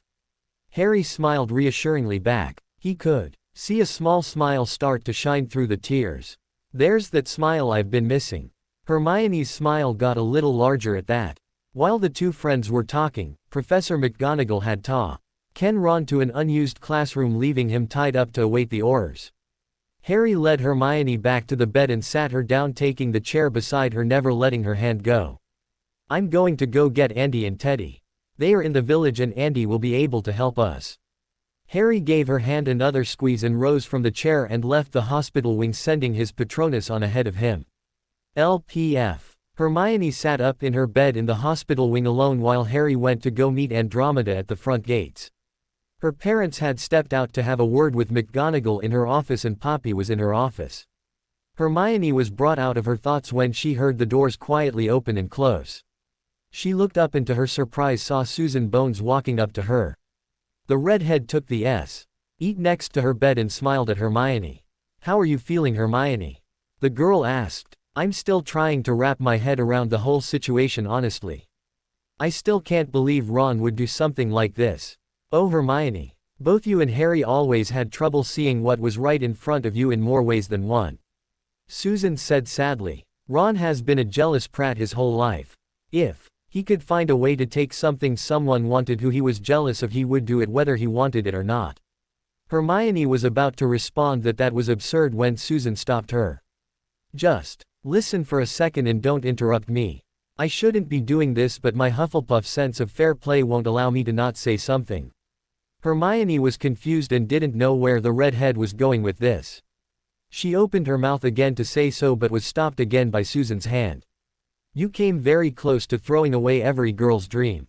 For the last 4 years now you have been the envy of every girl in this school. Whether either of you realized it, you held Harry Potter's heart. No girl stood any chance with him as long as you were in his life. Even in 6th year it was Alwa. YSU, no matter what the Weasley girl thought. But these last few months, you came close to losing that and going with a human garbage disposal. I give you fair warning, Hermione, pull that again in. There will be a line of women waiting to take your spot, with me at the front of the line. With that, Susan stood up and walked out of the hospital wing, leaving a confused Hermione behind. Hermione sat back and thought, surely Harry doesn't feel that way about me. I mean, he could have any girl he wanted, why would he want a bossy bushy-haired bookworm like me? Hermione wouldn't lie to herself. She knew she loved Harry since their ride on Buckbeak, but she never allowed herself to actually believe that it would be returned. After all, the hero always winds up with the beautiful princess, not the best friend who nags the hero to study more. But then Hermione actually started to use her brain and look at the facts. Harry was the one constant in her life since she was 11. He always stood up for her and tried to look out for her. Even during 6th year when she was being such a bitch she now knew was from the potion, he was there for her. She thought back to those months and could now remember the hurt that Harry tried to hide from her as she cried over Ron being a prat. Then his words at their engagement party came back to her, as long as you're happy. He wanted her to be happy no matter how much it hurt him. And yet, he still always put her first. Even though he must have been angry at her for missing his birthday, he had still dropped everything to go to Australia with her. How could I be so blind? Tears started to form in her eyes, tears of both happiness at finally realizing what was right in front of her eyes for the last 7 years, and tears of sadness at what she almost lost. Now she just needed to figure out how to proceed and hope that it wasn't too late. It was time to talk to her mother. As if her mother knew that she was needed, the doors opened and Jane walked in. She made straight for her daughter and sat in the chair that Susan had so recently vacated. Sweetie, what's wrong? Her mum asked with voice full of concern. Mum, I'm really scared I ruined things with Harry. I think I love him, but because of these damn potions, I'm worried that with what they made me do and say I've lost him. Hermione could see the worry in her mum's eyes. Yo, you two didn't, she trailed off, not being able to finish the question. No, thank God no. I was able to maintain enough of my own thoughts to not want to do that with him. Hermione could see the relief in her mother's face. I won't lie to you, honey, Harry was really hurt this last summer. Your father and I have become really close with him and we were able to figure that much out. That being said, I don't think you have to worry about Harry holding anything that was said while under the potion effects. His reaction alone when he found out you were in trouble told me that much. I remember you said that Harry told you about his childhood. How did you get him to talk to you about that? I've been trying to get him to open up more for 7 years. He told your father, and I think the only reason was because he was totally and completely drunk. Hermione looked at her mum incredulously. Why was Harry drunk? Oh sweetie, Harry has had a hard last few months and they were made harder on him that his 2 best friends weren't around to help him. Hermione flinched at the reminder. I plan to rectify that, Mum, Hermione said with conviction, and Jane nodded. So what else have you been up to since I have, for lack of a better term, been out of it? The 2 Granger women chatted again like they hadn't done for a few years. Hermione couldn't keep the smile off her face as she reforged her relationship with her mother. LPF. Andromeda walked up the walk from Hogsmeade to Hogwarts carrying Teddy on her back. Harry's message sounded urgent, and together with Madame Longbottom, John Abbott, and Edger Bones set out for Hogwarts. When they approached the gates, she saw Harry hurrying his way down to the gates. She could tell by his walk that something major happened. He quite literally stalked up to her, his eyes glowing with suppressed rage. "Harry, what happened?" she asked with concern. "Hermione has been drugged on and off for the last few years." Harry seemed to notice the group behind Andy for the first time. "Excuse me, I forgot my manners for a moment. Allow me to introduce myself. I am Harry James Potter, head of the Potter and Black family." Andromeda watched in satisfaction as Harry bowed formally, right foot forward and left arm behind his with his right sweeping out. Madame Longbottom stepped forward and performed a small curtsy that belied her age. "Nothing to excuse Mr. Potter. We received a message informing us of your friend's plight. It is understandable that you would be concerned. Allow me to present Edgar Bones, head of House Bones, and John Abbott, head of House Abbott." The two men behind Madame Longbottom repeated the formal bow to Harry. "We have come to lend aid in whatever way we could." Harry nodded and gave his thanks to the three, and they continued on to the castle. As the group moved to the castle, Harry began to explain what had happened.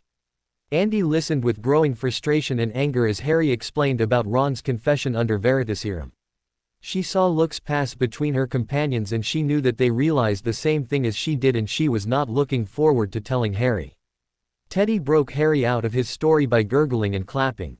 He smiled at the small child and took the baby pack off of Andy and put it on his own. To Teddy's delight, he then began a sort of gallop as he made his way up the lawn to the castle. Andromeda smiled watching her two boys accompanied by Teddy's giggles. The group entered the hospital wing and found Harry already sitting there with Hermione and her parents with Teddy on his lap. Andy was surprised to see Teddy's hair had turned brown and bushy to match the young women in the hospital bed. It was the first time Teddy had done that while in her presence. She approached the bed and took a seat next to Harry. "Hello Hermione, I'm glad to see you feeling better. Harry has told me what happened, but I would like to hear it from your point of view if you don't mind." "Andy what?" Ched as the girl nodded and visibly steeled herself. Harry, seeing his friend's discomfort, reached out and took her hand. Hermione shot him a small smile that Harry returned, accompanied by a squeeze of her hand. "I think it started back before our 6th year. Things started to become confusing. Things that I was always sure about I stated to question." Andy noticed her eyes flicker to Harry. "I then started to have feelings for someone who I had never felt that way about before. I felt like I was swimming through a blanket of fog and unable to get out of it. All through 6th year, I was not feeling like myself and I couldn't do anything about it. Things became better when we were chasing after Horcruxes, but then it started up again towards the end of the war and became far stronger." Andromeda nodded when Hermione finished her story. Professor McGonagall walked up and handed her a memory in a glass vial along with a piece of parchment. "Here is my memory of Mr. Weasley's questioning under Veritaserum along with the written deposition. He admitted to feeding Miss Granger love potions and a loyalty potion on and off for the last 2 years.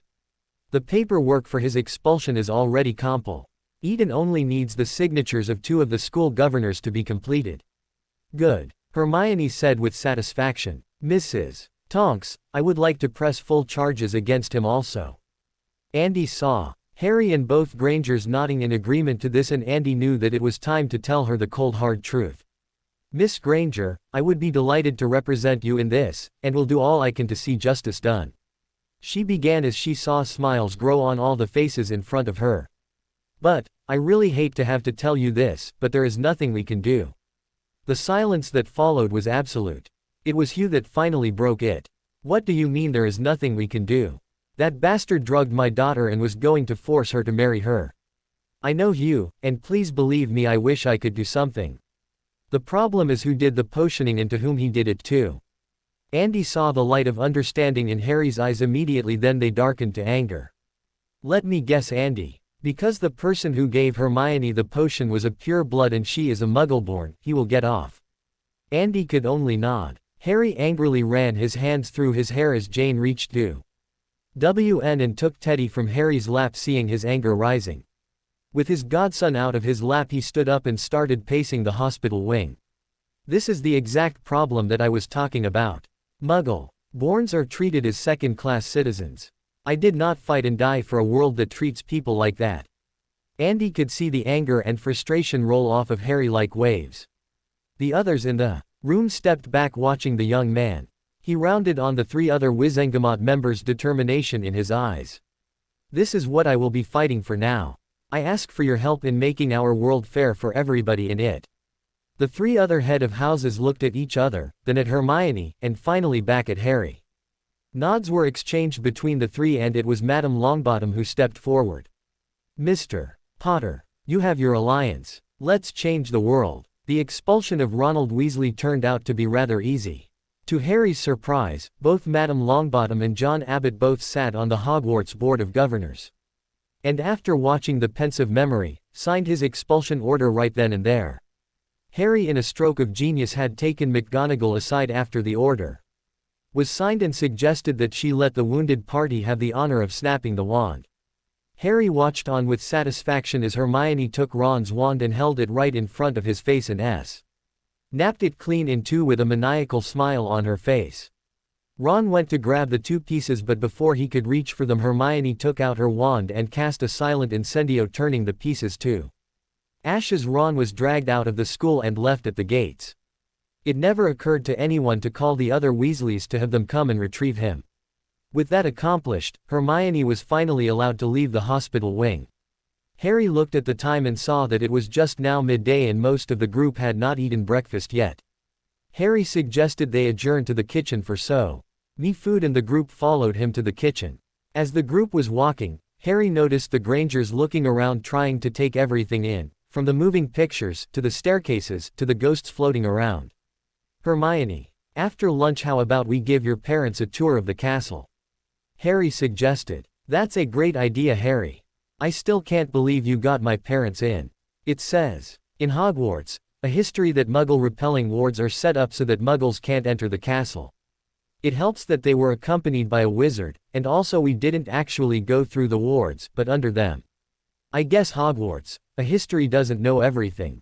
He lightly teased his best friend, who huffed good-naturedly at the poke at her favorite book. The group reached the entrance to the kitchens with Hugh and Jane looking around for a door. Harry saw the wide-eyed reaction as their daughter reached up and tickled the pair, allowing entrance. Harry led the group to a small table set up and everyone took seats around the table, with Harry placing Teddy in his lap. As soon as they sat down, a group of 5 house elves ran up to them. The lead elf stepped forward and bowed deeply. The group, his ears flopping back and forth with his head. "Master Harry has returned," the elf said in a squeaky voice. "We's honored to serve the great Harry Potter and his friends. What can we's get for you?" Harry let out a long-suffering sigh. "Great, Dobby must have been a bad influence on the lot of them," he grumbled under his breath. Andromeda's chuckle and Hermione's glare was enough to let him know he didn't say it quiet enough. "I hope that he was a good influence on them," Hermione said indignantly. "Maybe now they will be more accepting of freedom and not be forced into servitude." The house elves around the table turned frightened eyes on Hermione. Harry was sure they were scared that she would start knitting hats for them again and leaving them out for them to find. Harry put a hand on her shoulder in a hope to calm his passionate friend. "I'm sorry about her, my friend," Harry said to the lead elf. "She doesn't realize what she's suggesting. I will explain it to her while we eat. If we can please have whatever you prepared for lunch, that would be most wonderful." The small group of elves scurried off and returned quickly with plates full of food. Hermione quickly turned to Harry, face full of indignation. Harry quickly put a hand up to stop her rant. "Hermione, I've been doing a lot of research since we returned from Australia on house elves. While I agree with you in principle and I always have about spew, the truth of the matter is that house elves need the bond in order to survive. But what about Dobby? He was a free elf. Actually, he wasn't. He LLY bonded to me after I freed him from Malfoy. Creature was the one who actually found out while they were tailing Draco back in 6th year. Dobby never told me because he was scared I would free him." Hermione just stared at him open-mouthed for a few minutes, trying to process this information. Harry took the opportunity her silence proved to continue the explanation. "House elves are a symbiotic life form. Their magic is dependent on wizards, and without that source of magic, they would die. The problem is, and this is one of the things the Lily Potter Foundation will be working on, is the treatment of house elves." Harry watched Hermione's face as this new information was processed. "I had no idea about any of that." Harry smiled at his friend. That's because in this one instance, you acted like me and jumped in with both feet. What is the Lily Potter Foundation? Hermione asked next. We can talk about that later. Jane said. We convinced McGonagall to allow you to come home for a week. We knew you would want to finish the year out, but we thought that a week home will help you recover. Hermione smiled at her mum and wrapped her arms around her in a grateful hug. Also, we would like to re-extend the invite for you to come to Switzerland with us this Christmas. Harry is taking his newts and we are making a skiing holiday out of it. Hermione's eyes seemed to focus on Nothing, I think I remember you mentioned that, but Ron didn't like the idea of me going, I guess it was because of Harry. Her eyes seemed to come back into focus, but now that I'm me again, I think that would be brilliant. Hermione smiled and elbowed Harry in the ribs. After all, someone has to teach Harry how to ski. The meal continued as conversation flowed around the table. Harry couldn't keep the smile off his face for the whole meal. He had his best friend back, Hugh and Jane had their daughter back, and only the fact that Weasley could not be prosecuted marred his mood. Andy, I know. You said that technically Weasley didn't break any laws, but isn't there something we can do? Andromeda wiped her mouth with her napkin and replaced it on the table looking troubled. Unfortunately there is not Harry. The only way that he could be brought up on charges for what he did to Hermione would be if she was somehow connected to House Potter. You could put her and her family under that protection now. But it can't be done retroactively. Harry could feel his temper rising. The bigotedness of the wizarding world never failed to amaze him. I never should have saved that bastard's life. Harry ground out. Wait, you saved his life? Andromeda asked quickly, catching Harry off guard. Yeah, back in 6th year. Harry replied, not understanding where this was going. Tell me. Harry told her the story about Ron's 17th birthday and drinking poisoned mead. Andromeda sat back and smiled. It was a smile that Harry had never seen on her before. For the first time in a long time, Harry was reminded that Andromeda was Bellatrix's sister. Well, now, we might be able to do something. What are you talking about, Andy? Hugh asked. Weasley owes Harry a life debt. In the wizarding world, saving someone's life can have rather drastic circumstances. Depending on the situation, Harry could demand Ron's life to repay the debt. This will take some research. To Harry's amusement, Hermione's face lit up at the idea of research. As much as I hate him, I don't think that I want him dead. Hermione said, not looking at anybody. Harry reached over and took his hand. I understand, Hermione. Suddenly, an idea struck Harry and his face broke into a maniacal grin. I know that face. Just what are you thinking, Harry? Hermione asked with a little trepidation in her voice. Harry told the group his idea. It was met by smiles by everyone. LPF. Lunch wrapped up quickly after that, and Hermione apologized to the house elves when they came to clean up the dishes. She couldn't believe how she had acted. She never went off half-cocked before. In the past she always gathered as much information as she could before she did something so drastic. Her mum must have noticed her mood as she put her arm around her supportively. It's okay, sweetie, we all let our passions run away with us sometimes. People tried to tell me that I was wrong, but I always just put it down to pure blood dogma. I never even considered that they might have known something that I didn't. Hermione shook her head, ridding the melancholy thoughts. She wasn't going to let that spoil her parents' first time at Hogwarts. SMI. Ling-Shi looped her arm around her mum's and dragged her out of the kitchen. Come on, there is so much I want to show you two before we head home for the week. She led her parents out of the kitchen, followed closely by Harry carrying Teddy and Andromeda. I think I will take Teddy home, Andy said as they stepped out of the kitchens. He will start to get fussy soon. Andy took Teddy from Harry. Want me to come with you, Andy? Harry asked. Hermione's face fell a little bit at the thought that Harry was leaving already. Andy must have noticed her reaction as she gave her a small smile. No, Harry, I got Teddy. You stay and you can help Hermione get Hugh and Jane home. Hermione felt her heart swell, especially when Andromeda gave her a subtle wink as Harry was saying goodbye to Teddy. When Andromeda started to make her way out, Hermione looped her arm around Harry's so she was between her mum and him. So where should we go first? She asked the group. How about we start up and work our way down? We can take them to the Gryffindor common room and you can show us the head girl suite. Then we can hit the library. Harry suggested. The four of them made their way up to the Gryffindor Tower. Hermione introduced her parents to the fat lady as she gave her the password. Hermione was thankful that the day was a Hogsmeade day and the weather was warm out as the majority of the students were outside. She didn't fail to notice the stares that followed Harry, along with the not-so-subtle pointing and whispers. Each time she heard someone refer to her friend as the man who won, or the boy who lived, she felt Harry's arm flinch. She also saw the concern on the faces of her parents at all the attention Harry was getting. Seeing the reaction of the student body, she finally agreed that Harry made the right choice. After showing her parents around the common room and the head suite, they then went to the library.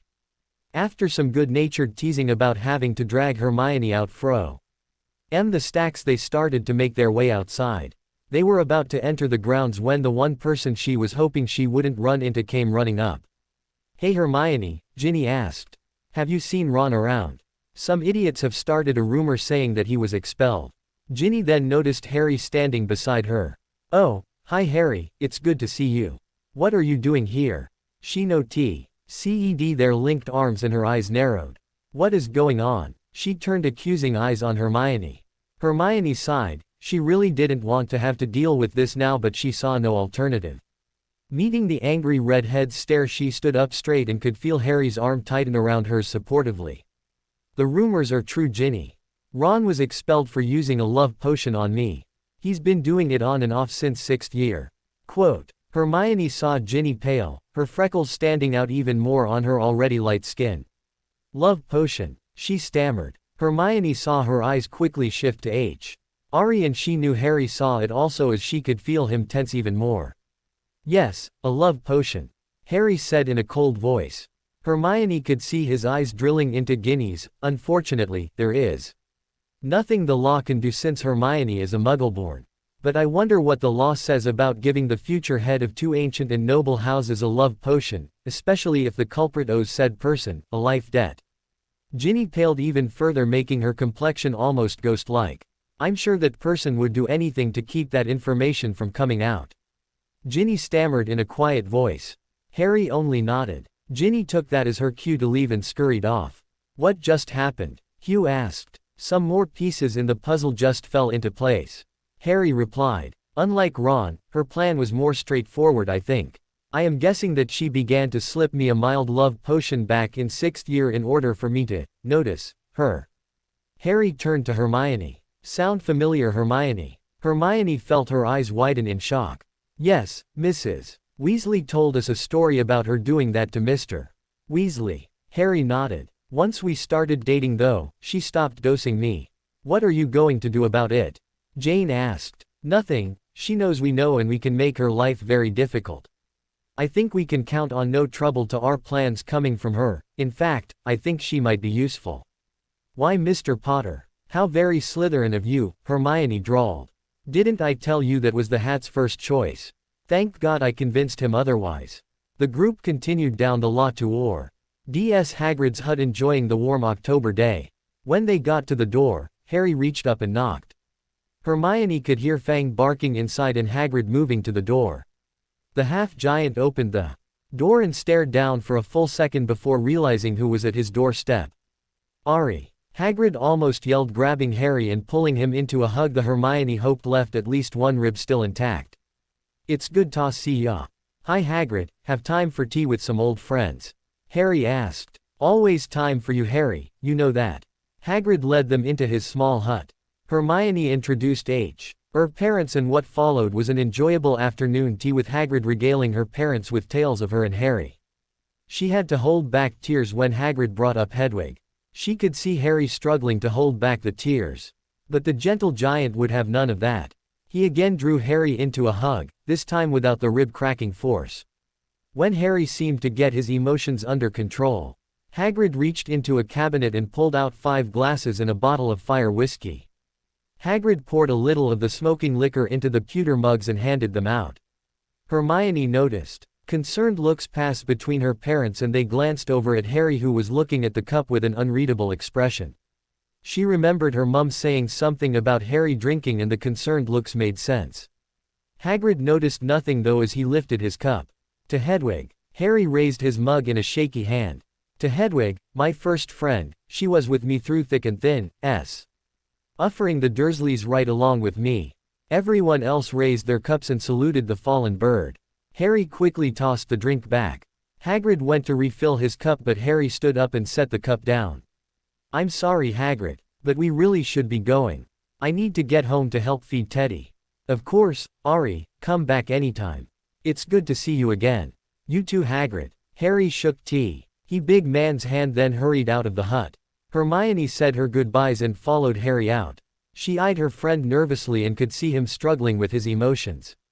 She wrapped her arms around him, let his head fall on her shoulder. Shish, she cooed quietly. It's okay Harry. Let it out. We never did have time to mourn for her did we? As if her permission was all he needed, Harry began to cry silently on her shoulder. After what felt like an hour but could only have been a minute, Harry's tears stopped and he dislodged himself from Hermione's arms. He gave her a watery smile that she returned. Taking his hand she led him down the grounds to the Hogwarts gates followed a little ways back by her parents. When they reached the gates they waited for her parents. When they were together again, she took her mum's hand while Harry took her father's and they apparated back to her home. LPF.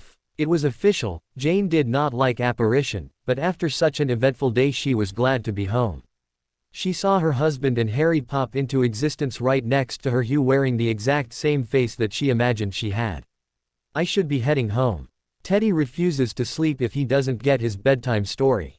Harry said smiling. Jane chuckled. You really do spoil that boy Harry. Harry smiled. I know, but can you blame me? Jane shook her head still chuckling. She noticed the look her daughter was giving her out of the corner of her eye. Guessing at the meaning, she said a quick goodbye to Harry drawing a promise from him for him and Andy to come around for brunch tomorrow.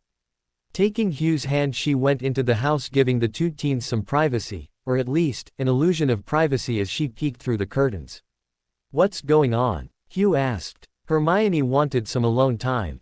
Jane answered. Then why are you spying? Jane just rolled her eyes at her husband and went back to watching. Hermione was saying something and by the looks of it, it was something rather serious. She could just imagine her daughter biting her bottom lip and could see her hands fidgeting.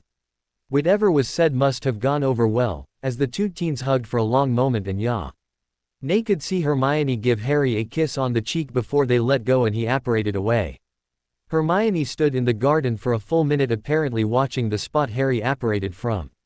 She then turned around and started to walk inside. Jane quickly moved from the window and picked up a book off the coffee table sitting on the couch trying to appear like she wasn't watching.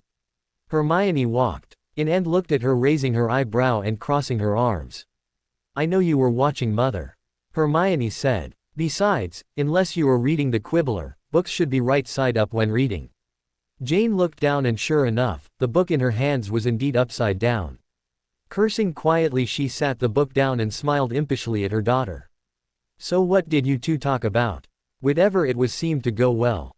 Hermione blushed. We just talked. I tried to apologize for everything I said over the last 2 years and not being there for him at the end of the war like I should have been. He wouldn't hear it. He said that he knew it wasn't me but the potion that did those things. He was just happy to have his best friend back again. Jane couldn't help but smile at her daughter's happiness. I told you everything will be all right. And did I see you give him a kiss? Hermione's face turned scarlet. It's not the first time I've kissed his cheek, but it was nice. I think he was a little surprised by it. But he smiled nonetheless and seemed happy about it. Jane nodded and covered her mouth as she let loose with a jaw-cracking yawn. Well, I guess that means, it's time for me to head to bed. She got up from the couch, Hermione mirroring her movements. Jane wrapped her into a tight hug. I'm so happy to have you back, Hermione. Your room is just as you left it. Good night, sweetheart. Night, Mum. It's good to be home. Jane gave her daughter one last smile before heading off to bed, a large smile on her face. LPF. Andromeda looked up from her book when she heard the door open and saw Harry walk in with a smile on his face. Looks like someone had a good afternoon. She commented dryly. Harry glanced at her, his smile never leaving his face. Overall it was a good evening. I've missed spending time with Hermione and things just seemed to fall right back into place. Andromeda nodded. She was unsure how she felt about the current situation. On one hand, she was happy that Harry was happy. But on the other, she was worried that now that Hermione was back, he wouldn't need her anymore. She must not have hid her feelings as well as she usually does as Harry came over and sat down on the couch and looked at her worriedly. "What's wrong, Andy?" Harry asked, voice full of concern. "It's silly really," she said, fidgeting with her hands. "It's just, I'm worried that now that you have your best friend back, you won't need us as much." Harry wrapped her arm around her and drew her into a hug. "Silly Andy, we're family now, and no matter what happens, family sticks together. Or at least, that's what I'm told. Honestly, I don't have much experience with that part, but those people I really don't count as family." Andromeda smiled. "I know, I'm being silly, you re as much a part of my family now as Dora was and Teddy is. I bet he's still awake waiting for you to tell him his story." Harry smiled and nodded, heading up to Teddy's room. Andy followed close behind, not wanting to miss story time. Harry always seemed to tell the best stories to Teddy. She had no idea where he learned to tell stories the way he did, but Teddy seemed to love them. They walked in to the little nursery and sure enough found Teddy still wide awake playing with a stuffed wolf. Teddy looked up and smiled seeing the two of them walk in. "Dada," Teddy said, holding his arms up for Harry to pick him up. Andromeda was shocked. Teddy's just said his first word. She beamed at the little guy as Harry just stood there speechless. He seemed to recover quickly and picked the little guy up and gave him a hug. "Good job, Teddy," Harry said, and Andy could tell he was trying to keep his voice excited and happy for Teddy. "Can you say Nana now?" "Nana, Nana," Teddy said happily and pointed to Andy. "That's right, Teddy. What a smart boy. Now it's time for your story." Harry laid Teddy down and tucked him in. What followed was a story of epic proportions. Harry read Teddy a story out of a fairy tale book he had found in a bookstore. The story was accompanied by sound effects, different voices for different characters, and even hand motions. Both Teddy and Andy watched with rapt attention. When the story was finally over, Harry kissed Teddy goodnight, as did Andy, and the two adults left the room as Teddy fell asleep. Andy followed Harry downstairs to the kitchen where she fixed a pot of tea for the both of them. Handing Harry the cup, she sat at the table with him. "Harry, are you okay?" "He called me Dada," Harry whispered. "He thinks that I'm his dad." Andromeda couldn't help but chuckle at the look on Harry's face. "Of course he does, Harry. And to him, you are his daddy. But Remus will always be his father, and we will make sure that when he is older, Teddy knows all about his birth parents. But I am sure you will always be his dad." Harry nodded, but Andy could still tell he wasn't convinced. "Harry, there is more to being a dad than just supplying the genetic material. To Teddy, you are his daddy. He knows that you love him and will always be there to watch out for him and protect him. That's the difference between a dad and father." Harry finally smiled and nodded. "I guess never having a dad, I will be making it up as I go." Andromeda laughed. "Oh sweetie, all parents make it up as they go." Both laughed at that. "Just try to think of what Hugh would do and you will be just fine. Plus, I will be there every step of the way." Both sat in companionable silence as they sipped their tea, both lost in thought before heading off to bed. The next morning found Hermione rushing to the door at the sound of the doorbell, only to wrench it open and throw her arms around her best friend. She could hear Harry's soft chuckles as he returned the hug with one arm as he held Teddy with his other. "Good morning to you too," he said quietly in her ear. "Sorry, I was afraid yesterday was a dream." She noticed Andy standing beside him and she could feel her face turning scarlet. "Good morning, Mrs. Tonks." She greeted the older witch sheepishly. "Good morning, Hermione, and please call me Andromeda or Andy. I think we will be spending a lot of time together." Unthinkingly, she took Harry's free hand and led them into the house, followed closely by a smirking Andy. Hermione followed the scent of her mum's freshly cooked scones into the kitchen, sitting down at the table with Harry sitting beside her. Andy removed a small chair that she quickly resized into a full-size high chair for the toddler, which Harry then placed a smiling Teddy in. To Hermione, this looked like a well-practiced routine, complete with her mum sitting down a bowl of Cheerios for the little guy. Watching this, Hermione couldn't help but feeling a little like an outsider, and she couldn't help the question that came to her lips. "Do you guys do this often?" It was Harry who answered, obviously not hearing underlying emotions behind Hermione's question. "Yeah, we have brunch together every weekend. During the week, We usually get together at least 3 times a week. Her mother must have noticed something in her face, and now that we have our daughter back, our brunches will be so much more enjoyable. Hermione was confused by that statement. She knew she was returning to Hogwarts in a few days, how she could still have brunch with her family she didn't know. Again her mother seemed to read the question on her face. We spoke with McGonagall, and as it turns out, since you are an adult, you are allowed to leave the castle on the weekend as long as you give her prior notice and were out a schedule with the head boy so at least one of you remains in the castle. That little bit of information made Hermione's face almost split in half with her smile. No one ever told me that. Yes, it's one of those rules that they don't advertise. Andromeda said. After her dad came in and took his seat, her mum started to pass around the plate of scones as everyone helped themselves to eggs and bacon. So I think I've been patient, but could you please tell me what you four have been doing and what the Lily Potter Foundation is? Hermione asked, trying to keep her excitement controlled. If it had anything to do with elf rights, she wanted in. Harry smiled at her as he reached over and took her hand under the table, giving it a soft squeeze. You're right, you have been quite patient. The Lily Potter Foundation is a non-profit organization I've set up using my money in order to help the wizarding world. Its 3 main focuses are helping orphans, improving education, and promoting equality for all magical races. Hermione was speechless. This was the last thing she expected Harry to be doing with his life. After thinking about it for a few seconds, it actually made a lot of sense to her. She knew Harry had a saving people thing, and now he was just adjusting how he saved people. Harry took advantage of her speechlessness to further explain his foundation. We 4 are the board of directors along with Sharp Claw giving us a goblin's perspective. We offered Creature a spot but he refused.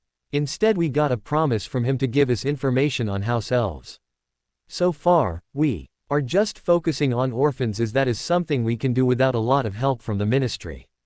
I will be meeting with Kingsley soon about that and hopefully he will be able to get us a meeting with someone in the Muggle government. Hugh and Jane have been spearheading a lot of that part. Here her mum took over, taking out a binder filled with pictures and notes. So far, we have been doing research into setting up an orphanage and how it is supported with government funds. We have also been looking for an acceptable location for the place. She started flipping through the notebook and showed Hermione photos of what appeared to be small apartment buildings and warehouses with artist renditions of how they could be modified for their purpose. Our goal is to have the building bought and start renovations by the new year and have it fully staffed and populated by summer. Andromeda took over the explanation from here. I've been slowly working the Wizengamot into aiding us, and with Bones, Abbott, and Longbottom now working with us, we should be able to get aid from the ministry.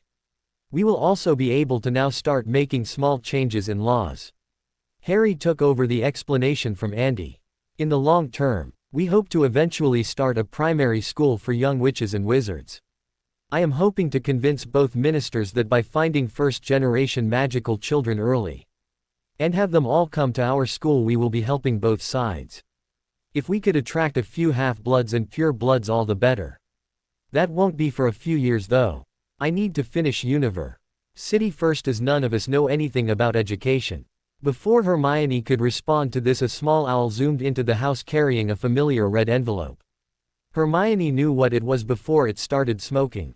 Before anyone could do anything, Molly Weasley's magically amplified voice rang out through the house. Hermione Granger, what do you think you are doing getting my Ronnie expelled? After all, the Howler didn't get any further as it was incinerated by a furious Harry. Hermione looked over and could see the same look she had seen on her best friend in the hospital wing. I think it's time we pay a visit to our dear friends. Harry growled in a barely controlled voice. I'll stay here and look after Teddy while you 4 take care of them. Andy offered. Hermione nodded and took her mother's hand while Harry took her father's, and together they apparated to the Burrow. After arriving, Harry stalked towards the familiar building, wand still in hand, with Hermione and her parents following quickly behind. Before entering, she caught up to Harry and put her hand on his shoulder. Harry, remember, we're trying not to kill anybody. Other than that, I don't care. Harry turned to Rue. ND and the two looked into each other's eyes, gave her a quick nod before turning and opening the door.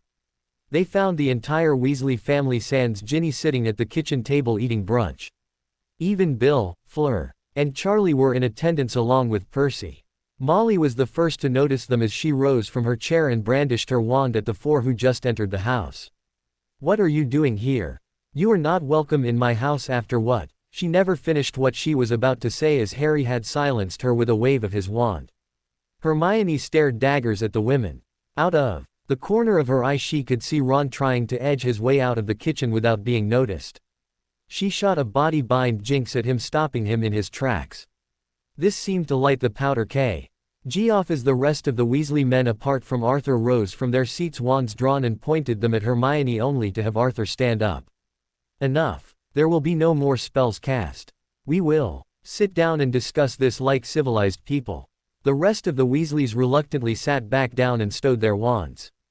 Harry looked to Hermione and she gave him a brief nod before he put his wand away also.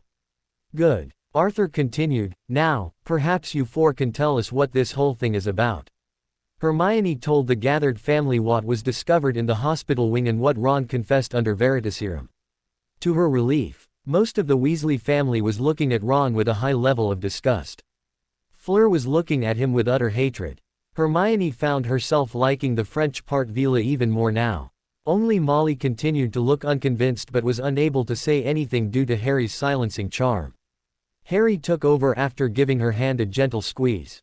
"Unfortunately, because of Hermione's blood status we are unable to press charges." Harry's scowl let everyone know how he felt about that. "So we have to see justice done ourselves." He turned to Ron. "Feel lucky and it was Hermione who decided your punishment. If it had been left up to me or her father, we wouldn't be so forgiving. As it is, Hermione is merciful.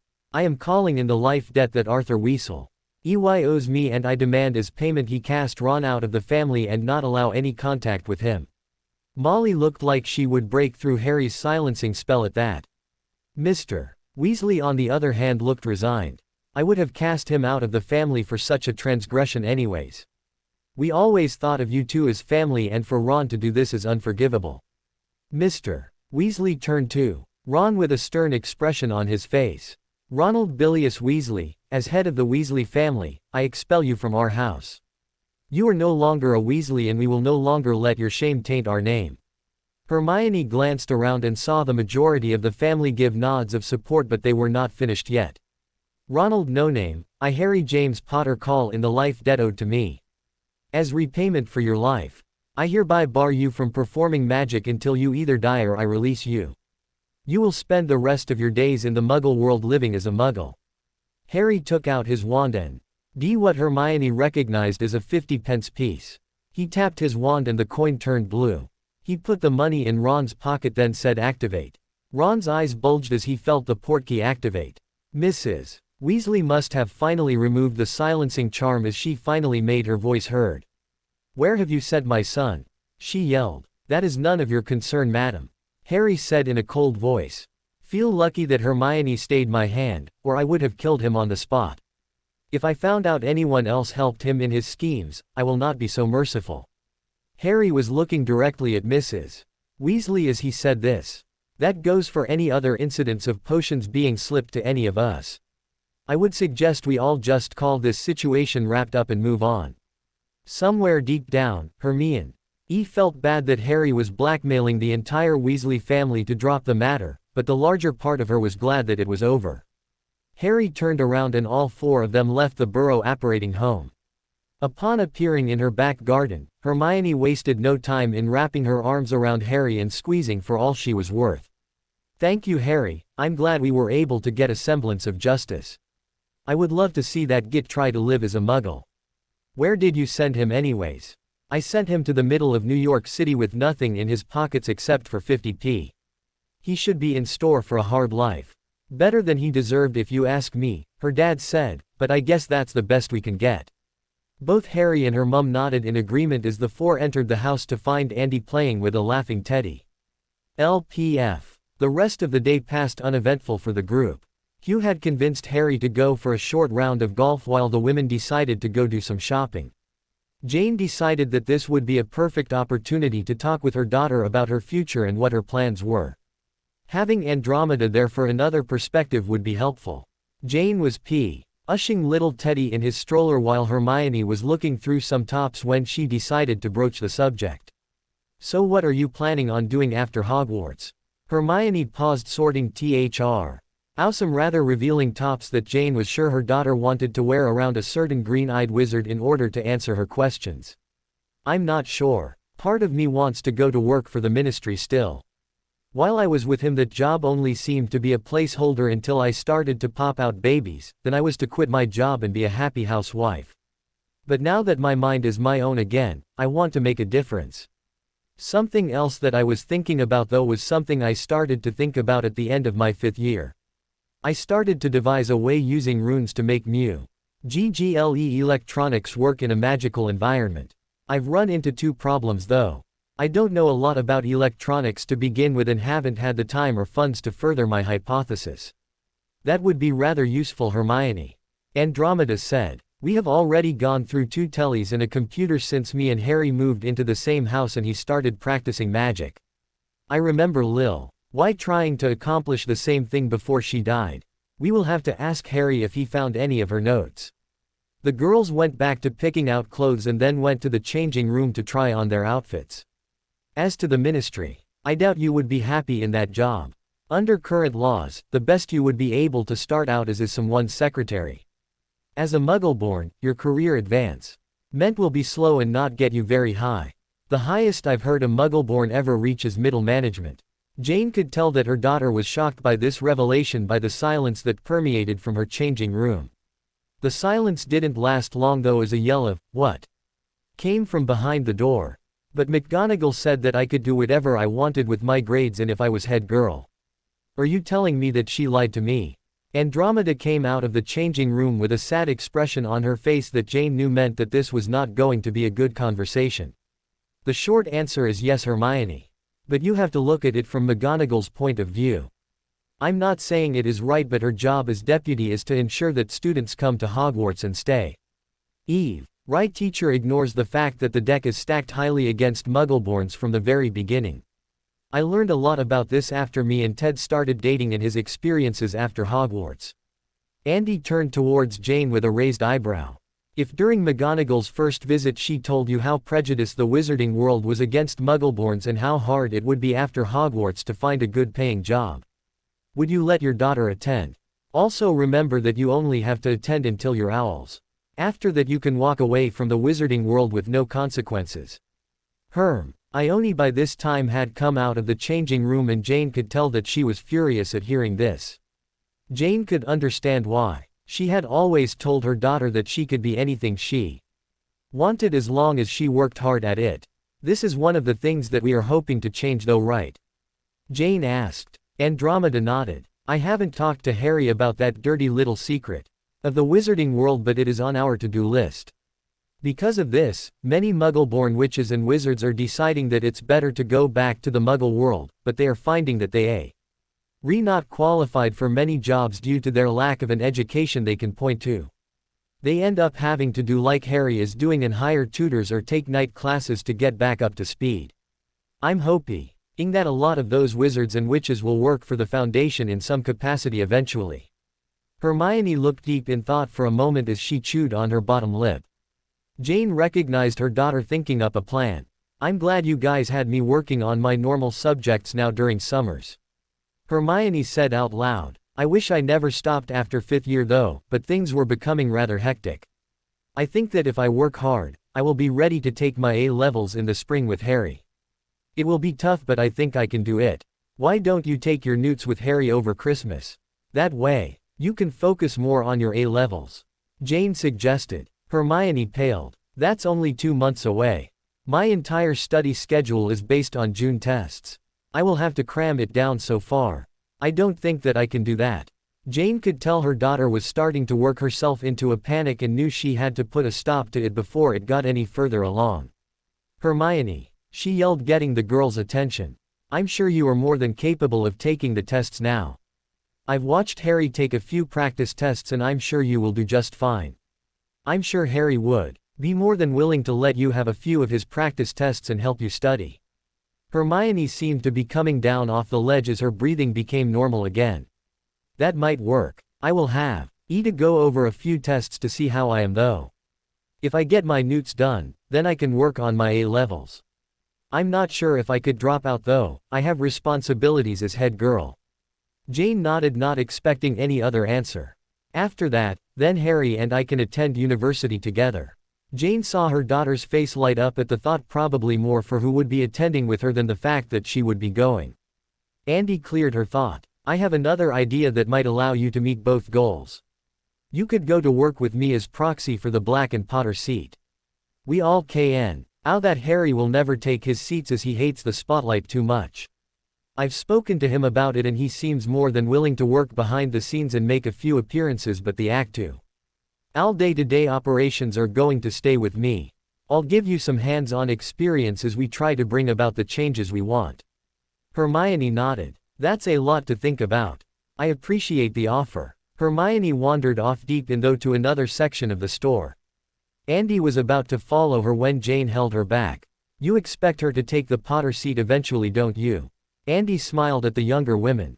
Jane, from what Harry has said about her, she can do anything she puts her mind to.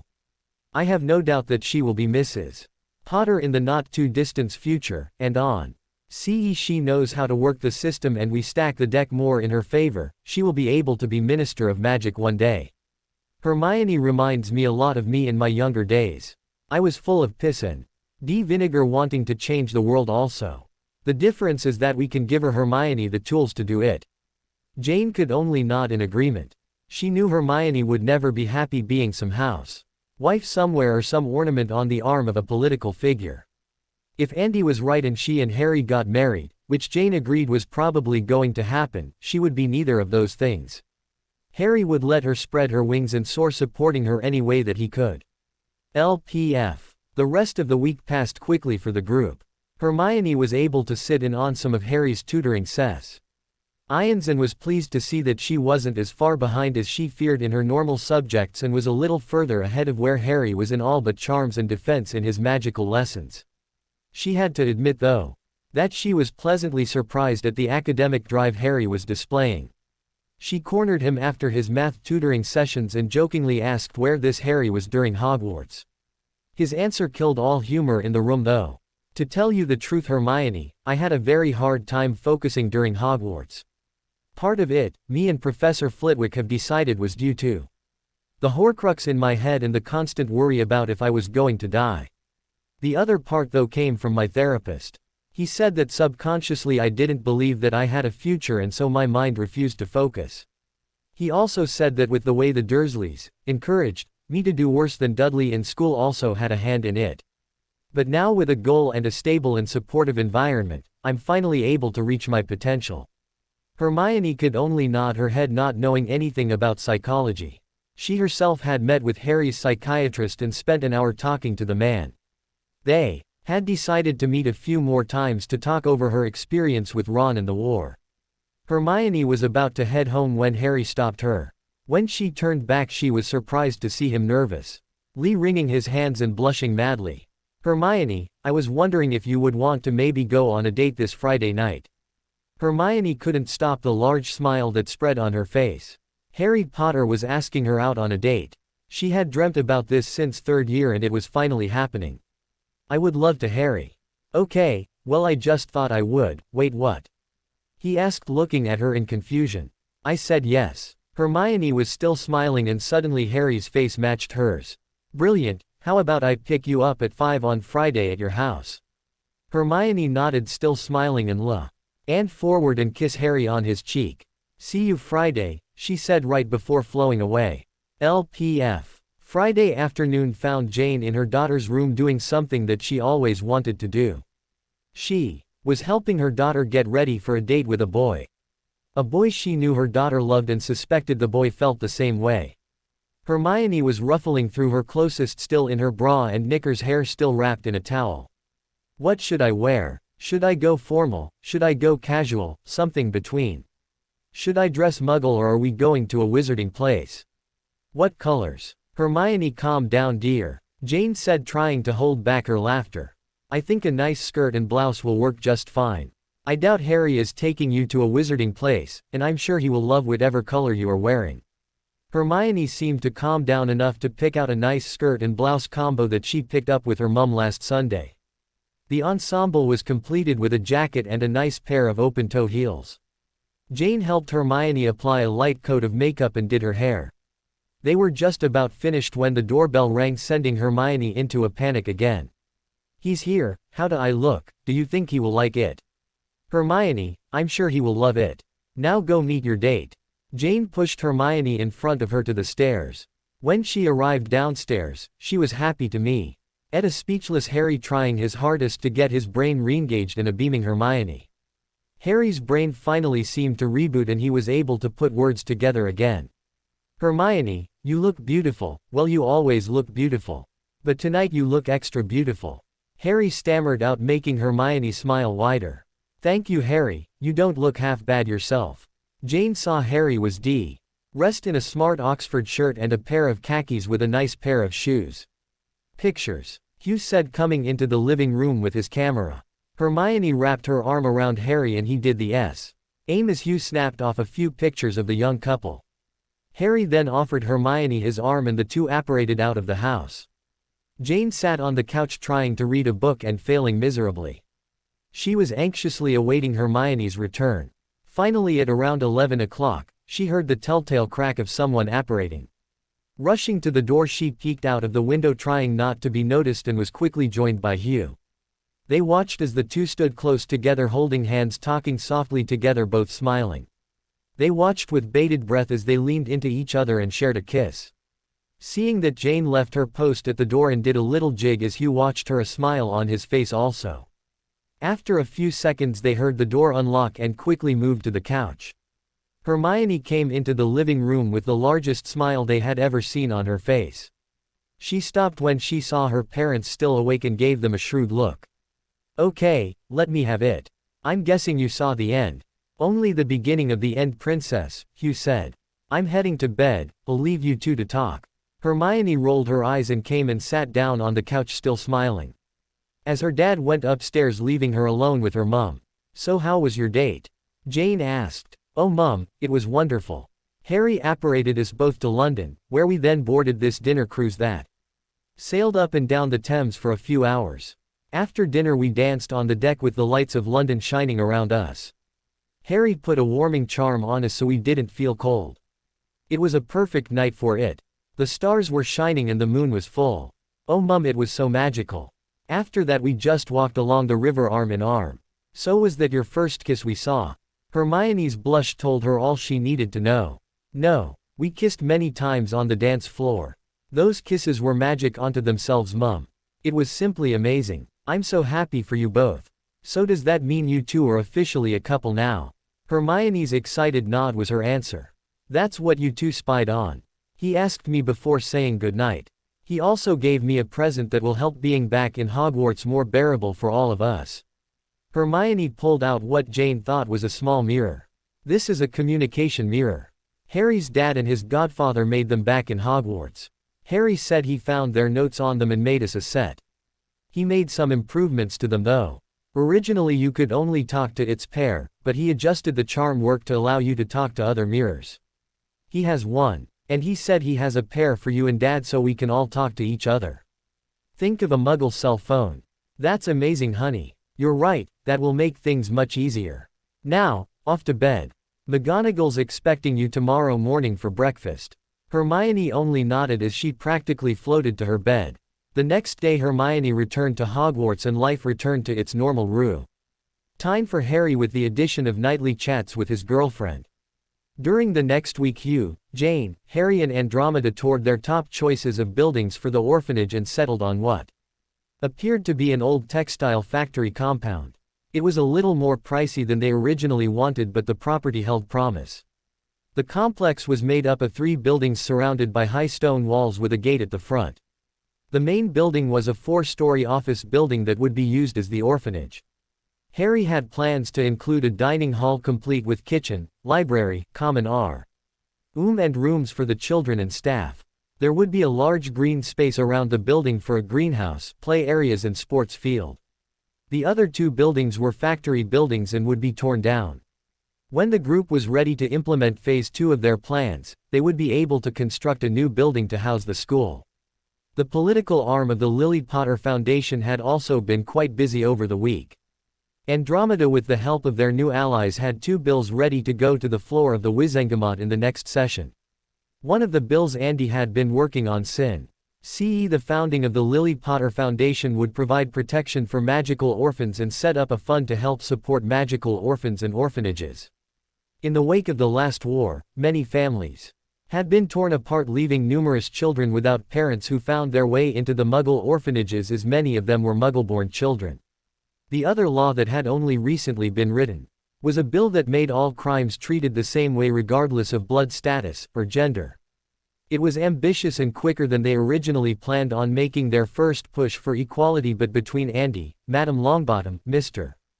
Bones, and Mr. Abbott, they had come up with a plan to move early. One that Harry never considered when he started. That is how Harry found himself apparating into the Ministry of Magic on Thursday morning. He was dressed in a new set of robes of dark green that Andy assured him brought out his eyes, with his family crest on the right breast. He wasn't looking forward to the 2 meetings he had today, but knew that if he wanted to bring about change, he might have to step out of his comfort zone. Looking at his watch, he noticed that he was early for his first appointment and decided to take a quick look around the atrium.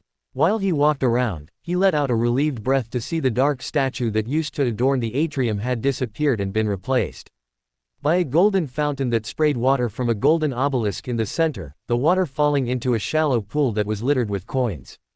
Harry saw the familiar plaque saying all coins were donated to St.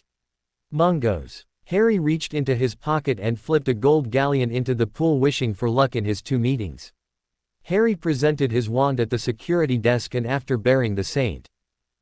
Struck expression on the security guard's face when he recognized who stood in front of him, with as much grace as he could muster made his way to elevators. Taking the elevator to the desired floor, he exited and walked up to the receptionist's desk. "Good morning, I have an appointment with the minister," Harry said to the young woman manning the desk. He smiled politely at her, but she never looked up from her paperwork. "Name?" the woman asked in an indifferent manner. "Harry Potter." Harry smirked to himself as the quill the woman was using to fill out some paperwork made an audible SNA P as she looked up with a shocked expression on her face. "Mr. Potter," the woman finally managed to stutter out. "It is such an honor to meet you." She quickly rose from her desk and rushed around the desk to try to shake his hand. Harry tried his best to meet her enthusiastic greeting with as much grace as he could, but he could feel his face heating up in embarrassment.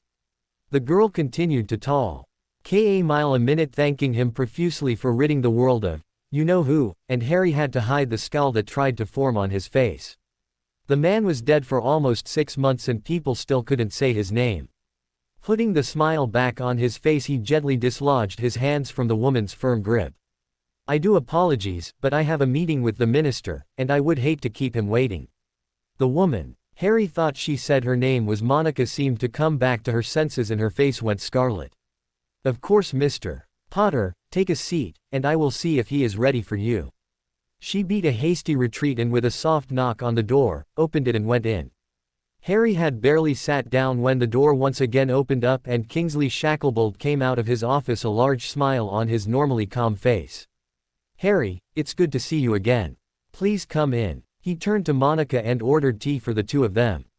Kingsley led Harry into his office and gestured for him to take a seat in a comfy black leather chair around a small coffee table, with Kingsley taking the opposite seat. "Thank you for seeing me, Minister," Harry said as he took his seat.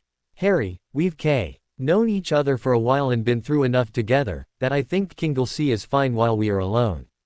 Harry smiled and nodded. "I was pleasantly surprised to receive your owl requesting a meeting." Kingsley's voice had returned to the deep relaxed tone that Harry had come to expect from the bald man. If Harry was honest, it was Harry's favorite trait about Kingsley. No matter what was happening, Kingsley always seemed to be cool and collected. "I must admit that I was a little surprised to hear that you didn't want to join the Aurors.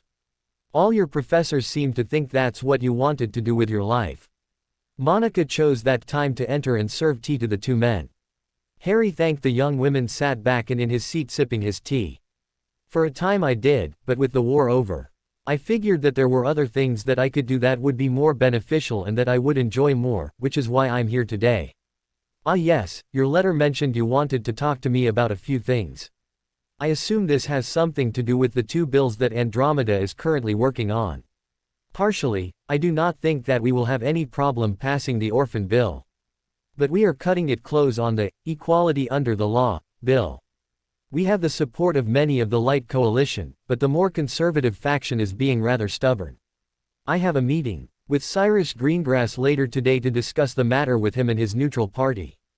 Well, you have my support for both of those bills, and anything I can do to help, please don't hesitate to ask. The only problem I foresee in the orphan law other than arguments over level of funding is the provision for approaching Muggleborns before their Hogwarts letters arrive. The traditionalists will not like that part. I understand, and Andromeda and I have discussed that part and come up with what we think is a solution that will please the more traditional voices in the Wizengamot. It is another thing I will be discussing with Mr. Greengrass. I actually had another favor to ask you, Kingle C. Andromeda has told me that you have a way of getting in contact with the Prime Minister. I was wondering if you would be able to get me a meeting with him. Some of the things that I am hoping to accomplish would benefit from his support. Kingsley sat back in his chair and Harry could see the surprise that momentarily flickered across the older man's face. Andy had said this would probably happen. Wizards never worked with the Muggle government. If they wanted to do something that involved the Muggles, they would just do it and obliviate the memories afterward.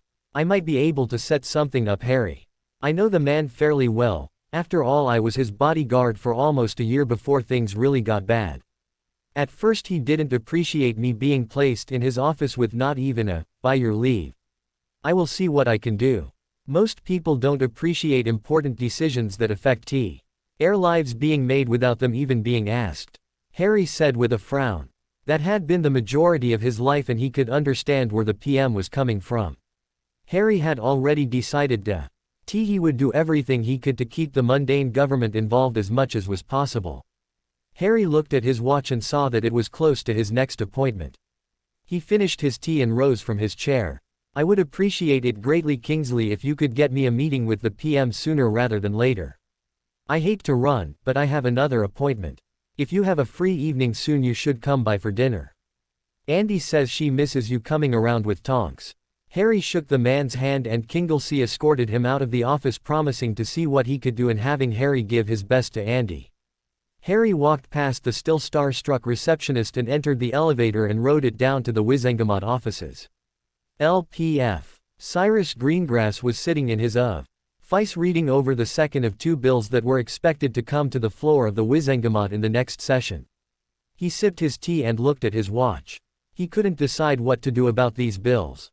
He currently was leading the neutral party in the Wizengamot, and whatever way he came down on these bills would most likely decide both of their fates. The orphan support bill he could for the most part support, as protecting children had always been important to him and his colleagues. The problem he was running into was the provision that would allow Muggleborns to be approached earlier than tradition dictated. For over 500 years, Muggleborn children had been informed on their 11th birthday about magic, and it had worked, so he didn't see any reason to change that. The equality under the law bill was another bill that Cyrus could get behind. His party had wanted for years to try to bring some equality into the law, mostly in favor of witches, but they never had the political capital to push for it. Glancing at his watch again, he reflected on the meeting he was about to have. He had to admit to himself that he was a little surprised to have a request for a meeting with Potter. All of his information from his daughters indicated that the boy pretty much shunned the spotlight and hated using his fame for things. The last thing he had expected was the boy to take up politics.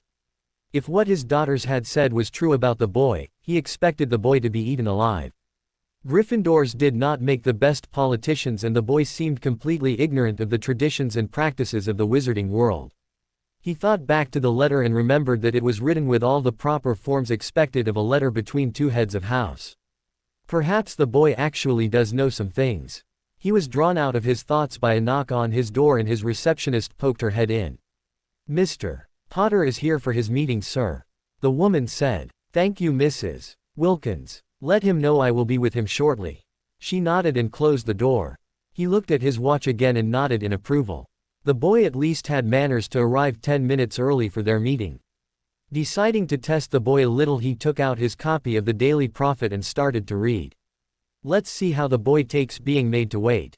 After reading his paper for 15 minutes, Cyrus rose from his chair and moved to the door. Opening it, he was expecting to find a fidgeting young man sitting petulantly in a chair, waiting impatiently, possibly dressed in a set of robes that were nice, but not very well kept. Daphne had mentioned that his wardrobe was almost as bad as a house elf's after all.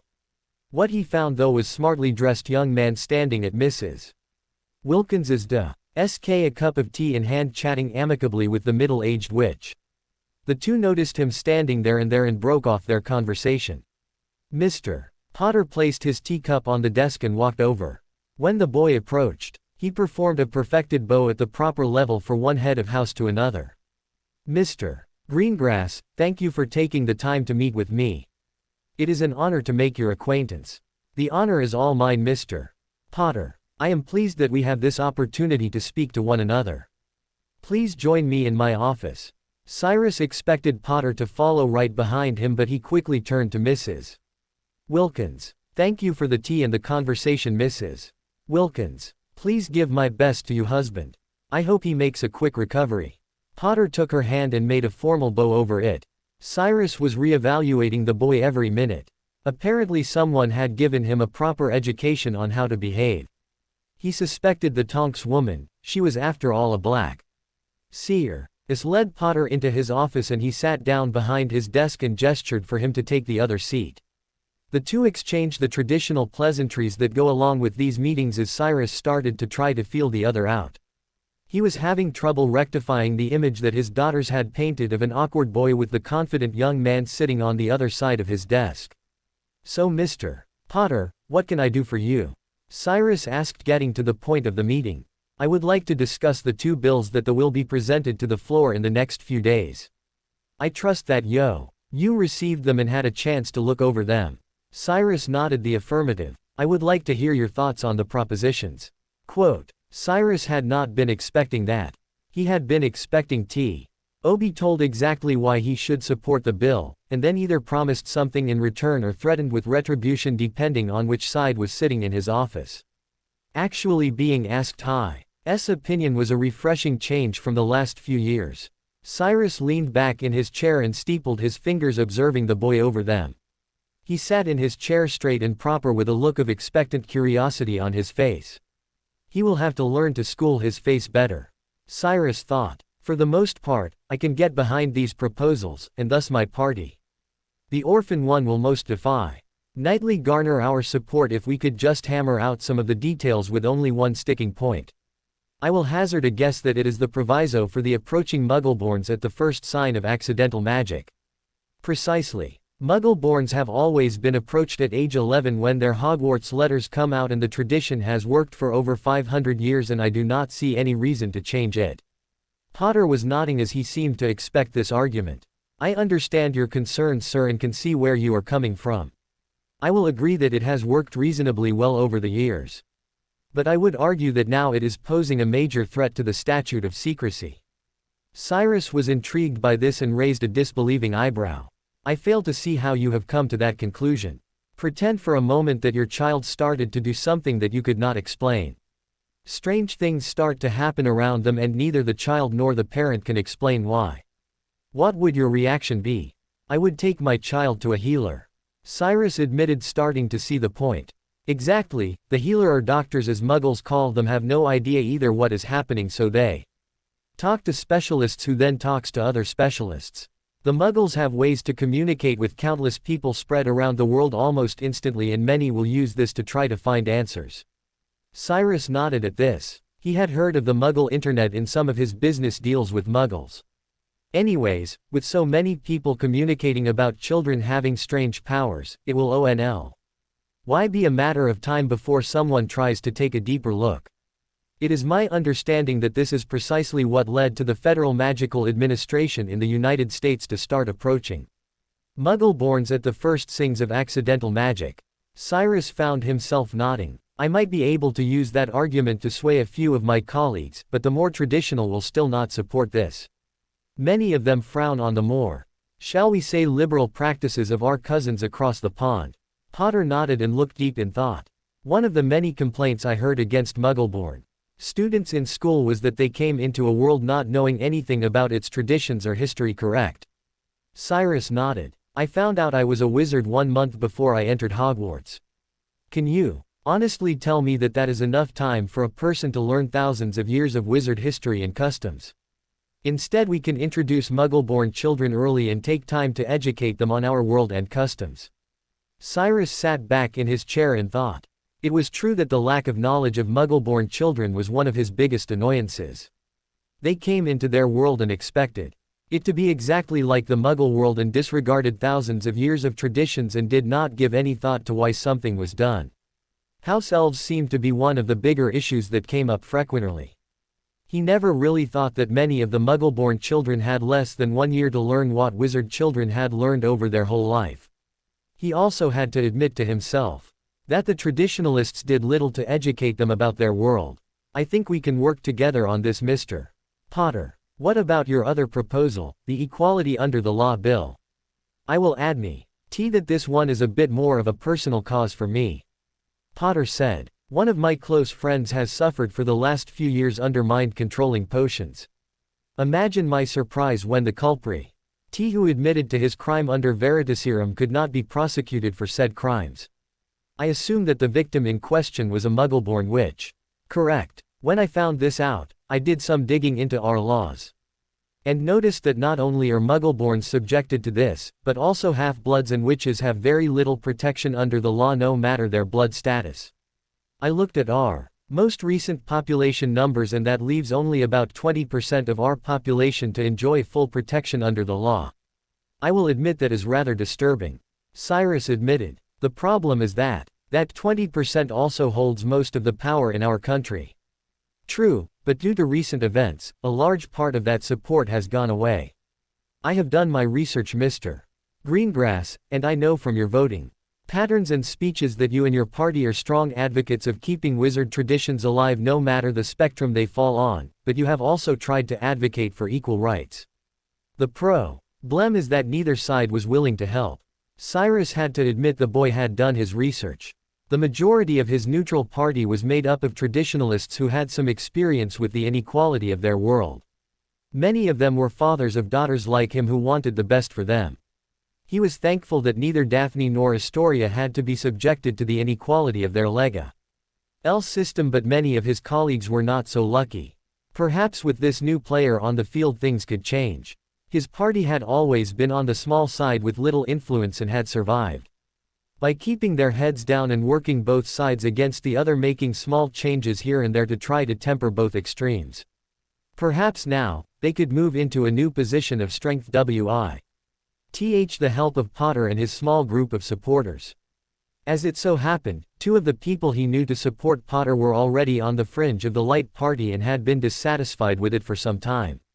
They had already been approached a few times in the past about switching. Cyrus wondered if it was these 2 who pointed Potter in his direction. Nodding to himself, he came to a decision. You will have our support on this one as well, Mr. Potter. Cyrus opened a drawer in his desk and pulled out an ornate envelope. My wife and I are having a small dinner party with members of my party this Saturday. I was wondering if you and Madame Tonks would like to attend.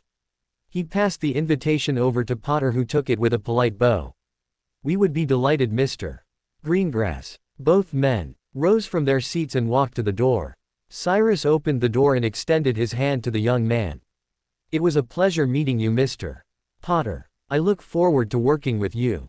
Potter returned the handshake firmly. The pleasure was all mine, Mr. Greengrass, until Saturday. Another small bow and Harry Potter left the office, giving his receptionist a small bow in farewell. Harry left ministry with a new spring in his step. He felt that both meetings went rather well. The invitation for dinner from Greengrass had surprised him, but he decided that the meeting must have gone well.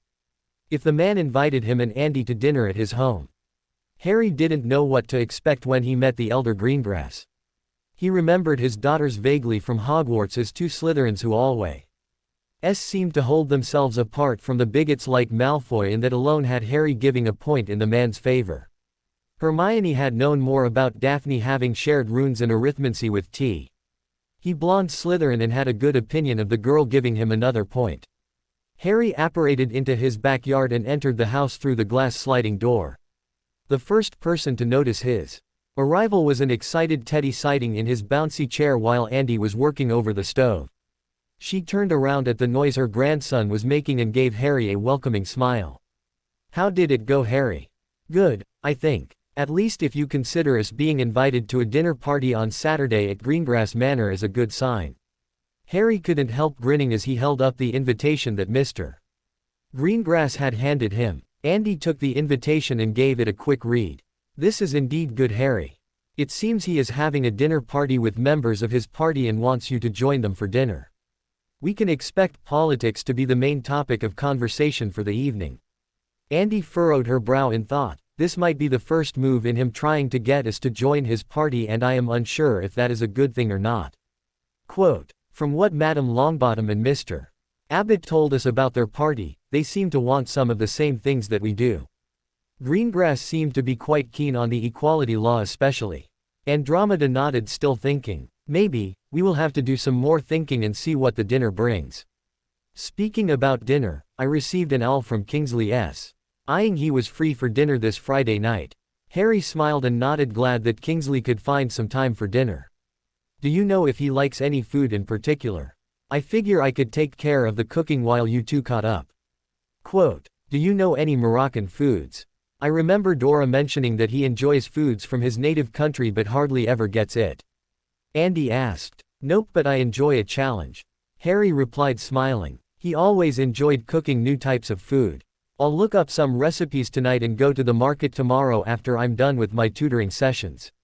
The next day, Harry did precisely that and went to the market and stocked up on all the necessary ingredients for a nice Moroccan dinner. By 6 in the evening, when Kingsley arrived, the house was permeated with aromas of cumin and lamb roasting in the oven. "Andy, whatever you are cooking smells delicious," Kingsley said in his usual low, calm voice when he was welcomed into the house by a smiling Andromeda with Teddy in her arms. "And this must be little Teddy. You look so much like your parents. May I hold him?" For answer, Andromeda handed the child over to Kingsley. When Teddy was settled in his Ms. he looked up at the new face and smiled while his hair disappeared and his complexion turned a few shades darker. "I see he has inherited Dora's talent. Yes, there is so much of both my Dora and Remus in his features sometimes. But when Harry is holding him or playing with him, he seems to change around his features and looks like the pictures of Harry I've seen from when he was a baby." Andromeda smiled fondly at her grandson. "Teddy is good for Harry. I think he has helped both Harry and I a lot since the war ended." Andromeda took Teddy back and his features changed back to normal. "Dinner will be ready soon. How about I show you around the house?" Kingsley nodded and the two walked around the house. When dinner was ready, the three adults sat around the table with Teddy in his high chair eating his own food. "I have some good news for you, Harry. I managed to catch the Prime Minister in his office today. After explaining a little bit about your past, he was more than willing to meet with you. You have an appointment with him at 10 in the morning at Downing Street. He asked me to ask you how you will be arriving." Harry smiled, surprised and pleased with how quickly Kingsley was able to get him a meeting with the leader of the country. "I think it will be best if we arrive the Muggle way. I think that would be best so as to make a good first impression. If you don't mind me asking, what sort of things are you going to talk about?" Kingsley asked. Harry looked at Kingsley for a few seconds, wondering how much to tell the man. Harry generally liked the man and knew him fairly well from the Order. He had done well so far as Minister of Magic, but Harry had too many bad experiences with people from the Ministry to fully trust any of them. He decided to hedge his bets and give Kingsley a little bit of information. "I want to speak with him about orphans. I would like his help in working with the Muggle orphanages to help find magical children in Muggle orphanages so we see and move them into the magical orphanages. I think that this will be beneficial to both the magical world and Muggles. If somehow we can get funding from the government also, that will help too. Yes, I can see how it might be a good idea to have the Muggle government involved in this," Kingsley said, nodding his head slowly. Dinner continued and Harry brought out slices of baklava for dessert. Coffee was poured. Kingsley brought up another topic that he and probably most of the wizarding world was dying to ask Harry. So Harry, what are you planning to do with yourself? Right now, I am studying for my newts which I will be citing over the holidays. I am also catching up with my Muggle studies and hope to attend university next fall. Other than that, I am learning to manage my family's finances while also working on a few side projects. Why do you want to go to Muggle University? A panic look came over Kingsley's face. You're not thinking about leaving the wizarding world, are you, Harry? Harry laughed quietly at the expression on the minister's face. No, nothing like that, Kingsley, I assure you. I plan to be a part of the wizarding world for years to come. I just need a break from it is all. I can't walk down Diagonal Alley without a mob of people swarming me. I figure that by the time I finish with university the furor would die down a little. Kingsley was nodding a little with a confused look on his face. Harry could tell that he still didn't understand why he would want to go to Muggle University. He expected the same reaction from most pureblood wizards. Kingsley remained for a little while longer, mostly talking to Andromeda while Harry went and put Teddy to bed. Harry got the impression that the two of them were friends before Dora became an Auror and had that confirmed when they started to talk about their Hogwarts days. Apparently they had been in the same year and had been friends. Kingsley left with promises to get together again soon. Harry thawed. He said that more to Andy than to Harry, and he had to hide a small smile. LPF. Saturday turned into a rather busy day for Harry. Their usual Saturday brunch with Hugh and Jane was joined not only by Hermione, but also Madame Longbottom, Mr. Abbott, and Mr. Bones. Harry told the group about his meeting with Mr. Greengrass and the subsequent invitation to dinner later that night. The brunch turned into a small strategy session with Longbottom and Abbott both arguing for joining Greengrass's party while Bones and Andy argued for remaining apart from any party. Harry listened to both sides argue their points while not taking either side. The Grangers for the most part stayed out of the argument, only putting in a word here and there, having limited knowledge of the political landscape. It was decided that there were both negative and positives to joining Greengrass's party, and Harry would just have to see what developed. Everyone agreed that no matter what the decision was, nothing would change between them and they would still be working together. With that decision made, the women decided that Harry needed a new set of dress robes. Hermione, displaying one of her rare moments of girlness, and excitedly dragged him to Madame Macken's, where she spent almost 2 hours dressing him up. Harry didn't mind too much, as it appeared to make his girlfriend rather happy and got him numerous kisses in the process. Later that evening, after leaving Teddy with the Grangers, Andy and Harry apparated to Greengrass Manor and together walked up the stone walk to the front door. Harry gave the door a firm knock, which was opened almost before Harry lowered his fist. When the door was open, Harry had to look down to see that the door was opened by a house elf. Harry gave the small creature a once-over. Viren was pleased to see that the elf looked well cared for and dressed nicely in a clean tunic with the Greengrass crest proudly displayed on the breast. Harry smiled sadly down at the little creature that reminded him so much of Dobby. He pulled out his invitation and handed it to the elf. "Good evening, we are here for dinner with Mr. Greengrass. This is Andromeda Tonks, and I am Harry Potter." The elf took the invitation and its already protruding eyes opened wide in shock at hearing the new guest. "Of course, Mr. Potter, Master Greengrass is expecting you. I is Mimsy, it is an honor to meet you. If you would please to follow me." Mimsy turned around and led Harry and Andromeda into the house. Harry tried his best not to gawk at the opulent decor that surrounded him, but if the small smile on Andy's face was anything to go by, he was failing spectacularly. Mimsy led the pair to an open door where the low hum of voices was drifting out. Harry put a small smile on his face as he walked through the double doors into a large room tastefully decorated and furnished with comfortable-looking chairs and small tables. The walls were lined with bookshelves interspaced with works of art consisting of both wizarding and Muggle paintings. "Mr. Harry Potter and Madame Andromeda Tonks," Mimsy intoned, giving a small bow first to the group in the room and then to Harry and Andromeda or turning and walking back to the hall. Mr. Greengrass approached, hand outstretched and a polite smile on his face. "Good evening, Mr. Potter. I am glad you were able to make it." After shaking Harry's hand, he turned to Andromeda. And Madame Tonks, as always, it is a pleasure to see you. You are looking lovely as ever this evening. Mr. Greengrass took Andy's hand and bowing over it gave it a brief kiss. We thank you for the invitation, Mr. Greengrass. You have a lovely home. Harry said. Thank you, Mr. Potter, it has been in the family for almost 15 generations. And please, it's Cyrus when we are among friends. Thank you, Cyrus, as long as it's just Harry also. Both men exchanged smiles. Come, Harry, let me introduce you to a few of my friends. Cyrus led Harry to the group that was chatting in the middle of the room. This is the drawing room and we use it for small gatherings before dinner. Harry was led back to the small group of people that Cyrus had been talking with when he entered. Harry was presented to a tall slender woman with long blonde hair and bright blue eyes. Harry, may I present my wife Melena Greengrass? Remembering what Andy had taught him, he took the woman's proffered hand and bent over it and gave it a small kiss. Madame Greengrass, it is a pleasure to make your acquaintance. Harry received a small smile and a nod of the head before Cyrus moved on to others in the group. Allow me to introduce to you Adrian Davis. He motioned to a man, short stocky man around the same age as Cyrus with short cropped graying hair. Harry shook his offered hand. It is a pleasure to meet you, Mr. Potter. I believe you know my daughter Tracy. The pleasure is all mine, Mr. Davis, and I must admit that I have only a passing acquaintance with your daughter.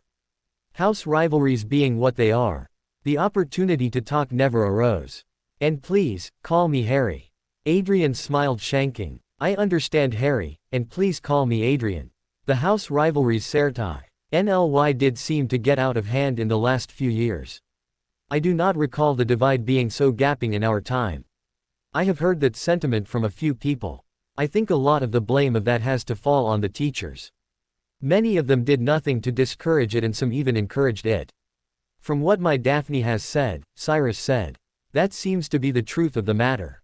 The conversatio continued for a few more minutes as Cyrus introduced more of his guests to Harry while they spoke of inconsequential things. Harry had expected this as Andy had explained to him what was going to happen. He spotted her periodically mingling with different groups. Gone was the image of a loving grandma that he had come to know, and now he was seeing Andromeda Black at her finest. It looked like she fit right into this environment. She had explained to Harry that she had been taught politics and social etiquette from an early age in preparation for her marriage into another rich pure-blood family. That would see her at many of these parties. Only her runaway marriage to Ted had changed that plan, and now she seemed to be back in full form. After a half-hour of mingling, a double door at the their end of the drawing room was opened and another elf announced that dinner was ready. Harry found Andy and extending his arm they went into the dining room. Cyrus motioned for Harry to take a seat on his left while everyone else found a seat around the table. When everyone was seated, food suddenly appeared on the table and people began to help themselves. Harry took a moment to load his plate, with a little of everything, not taking too much of one thing. There were numerous dishes that Harry had never seen before and suspected that some of them were foreign. Yes, my wife is from Sweden and has taught the house elves to cook some of her favorite foods from her homeland. Cyrus answered when Harry asked about the food. It is all very good, my compliments to your elves, Cyrus. Cyrus smiled and nodded. I have heard that you seem to take a special interest in house elves. My daughters have mentioned that you and one of your friends formed a club to free house elves. Yes, I believe your daughters are referring to SPEW. That was started by my girlfriend back in our 4th year. It is one of the few times that she jumped into something without knowing all the facts and she let her enthusiasm get the better of her. We Gryffindors do have a bad habit of jumping into things with both feet and not always looking where we leap. As he hoped, that earned a small laugh from the surrounding people. Now that we have all our facts, of course, we scrapped SPEW and the idea of elfish freedom and focusing more on the treatment that house elves receive. I assume that you changed your goal when you found out about the symbiotic relationship that elves have with wizards. Cyrus asked. Precisely, we just want to make sure that elves are treated well as any sentient being is entitled to be treated. The idea first started to form in my mind when I met Dobby back in my 2nd year. Didn't the Malfoys have a house elf named Dobby? One of Harry's neighbors asked. If I remember, he suddenly disappeared and old Lucius was quite put out about it for a year. Harry felt a small smile grace his lips. Lucy was quite abusive to poor Dobby, and I might have tricked him into freeing him at the end of my second year. He wasn't too pleased with that and tried to curse me, only for Dobby to blast him across the entrance hall instead. It was quite a sight to see a little 2-foot creature standing over a disheveled Malfoy pointing his finger threatening at him. Old Lucy beat a hasty retreat after that. The group around Harry broke out into laughter. They all had dealings with the arrogant bigot too many times to feel any sympathy for his loss. So, Harry, Cyrus said after a few more minutes of eating. Other than the equality law that we will be voting on next week, and protection for house elves, what else do you hope to achieve in the Wizengamot? Harry cast a quick glance at Andy and received a small nod of support. Overall, I want our society to be a lot more equal to all magic users. As it stands now, almost all power is held by a small percentage of the population. Greed and corruption are allowed to run rampant though all parts of our government. Nepotism has not only seen highly unqualified people handed powerful jobs but has caused numerous qualified and smart people to leave Britain in search of better opportunities elsewhere. I am assuming that you are referring to Muggleborns who leave. Someone asked Harry. Harry nodded. According to the ICW statistics, both Australia and the USA have seen massive immigration from Muggleborns in the last 50 years. Many of these witches and wizards then go on to be valuable members to their adopted country, helping them to make advances in all forms of magic. But what about our traditions and culture? One of the people farther down the table asked. Many Muggleborns come into our world and expect it to be exactly like the Muggle world. They do not respect our traditions or our history. That is true, but we cannot expect a first-generation wizard or witch to know our traditions. It is our job to teach them and to help them to understand the world that they are entering. It is also very difficult for people to embrace a culture that a vocal part says they are not welcome in or that their parents are less than animals. That received many nods from around the table. I believe that if we as a society become more inclusive of every magic user, and clean up the corruption and bigoted laws, you will find more and more first-generation wizard and witches embracing our traditions and saint-ing and adding their talents to our country. That is a valid point, Harry, and one that many have tried to argue for a long time to no avail. What is your, let us say, 10-year goal? Harry, though, for a second trying to decide how to answer. He knew what he wanted to see but was unsure how this group would take it, as it could see many of them losing their power. After another glance at Andy, who just gave him a small shrug as if saying, do what you feel is right, he decided to be honest and do the Gryffindor thing. Honestly, Cyrus, I hope in 10 years to have open elections for public offices like Minister of Magic. Right now, the minister is elected by the Wizengamot and the voting is easily swayed by gold and favors. The common citizen has no say in who runs their country. I would also like to see some sort of elected representative body to work alongside the Wizengamot. Harry was heartened when no one started yelling at him. He chanced to look around the table and saw some frowns, but also some contemplative looks from others. Turning his attention to Cyrus, he saw a brief smile on his host's face. So you want to see a system set up sort of like the Muggles have? That is quite ambitious of you, Harry. Add that to your desire for equality, and cleaning up corruption, you certainly have your work cut out for you. That is true, Cyrus, but I have surrounded myself with great people to help. Harry lifted his glass to Andy, who sent him a proud smile back. The dinner continued with lighter topics discussed. When the last dessert dish was cleared, and it was time to head home for the night, Harry was led away from the others by Cyrus. Harry, thank you for coming tonight and I appreciate your candid talk during dinner. It is rather refreshing change from the normal double speak that I have to deal with. To show my appreciation, I am going to return the courtesy. I agree with you and would also like to see a more representative government along with better equality for everyone. I will warn you that many in power will fight tooth and nail to hold on to their power, so be careful. You will make more enemies than you already have when we start pushing for reforms. We, sir. Yes, we, Harry. I would like to help you in bringing about reform. I cannot guarantee the rest of my party will say the same, but I know a good number of them will help. If I may ask, what are your future plans after your newts? Are you going to take over for Andromeda in the Wizengamot? Harry regarded Cyrus trying to decide how much to tell him and decided to go for broke, as they say. As of right now, I am planning on attending Muggle University next year. I want to be a teacher, but not at Hogwarts. There is too many bad memories there for me to return there. As you probably already know, I am opening up an orphanage for magical children. I am planning on starting a primary school for those children, and also first-generation wizards and witches to help get them acclimatized to the wizarding world. Of course all wizard and witches will be welcome, as I have heard that most children are homeschooled. I plan on teaching both wizarding courses and muggle courses. Cyrus just nodded, inviting Harry to go on. My long-term goal for the school is to be a full education, taking kids all the way not only to their newts, but also their A-levels for muggle schools. We put ourselves a disadvantage by neglecting other subject areas that are embraced in other magical countries. What about Hogwarts? Cyrus asked with a raised eyebrow. Surely you are not thinking of doing away with that? Of course not. But a little competition will be good for everyone.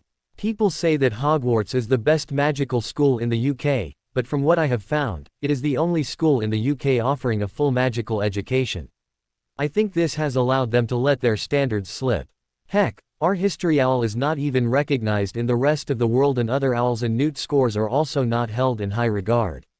I am taking my newts in Geneva next month, and my tutors have had to work quite hard to get me up to international standards. I had not realized that our level of education has been allowed to slip so far. Cyrus said, "You have given me much to think about, Harry.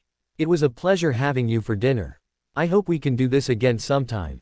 Harry shook Cyrus's hand with a smile. "The pleasure was all mine, Cyrus. I would very much like to do this again. Have a good evening." Harry met Andy at the door and together they apparated home. Harry emerged from the West Minster Tube Station Monday morning dressed in a three-piece pinstriped suit that Hugh had helped him pick out especially for his meeting. He glanced down at his new Omega watch and noted that he still had 45 minutes until his scheduled meeting with the leader of his country.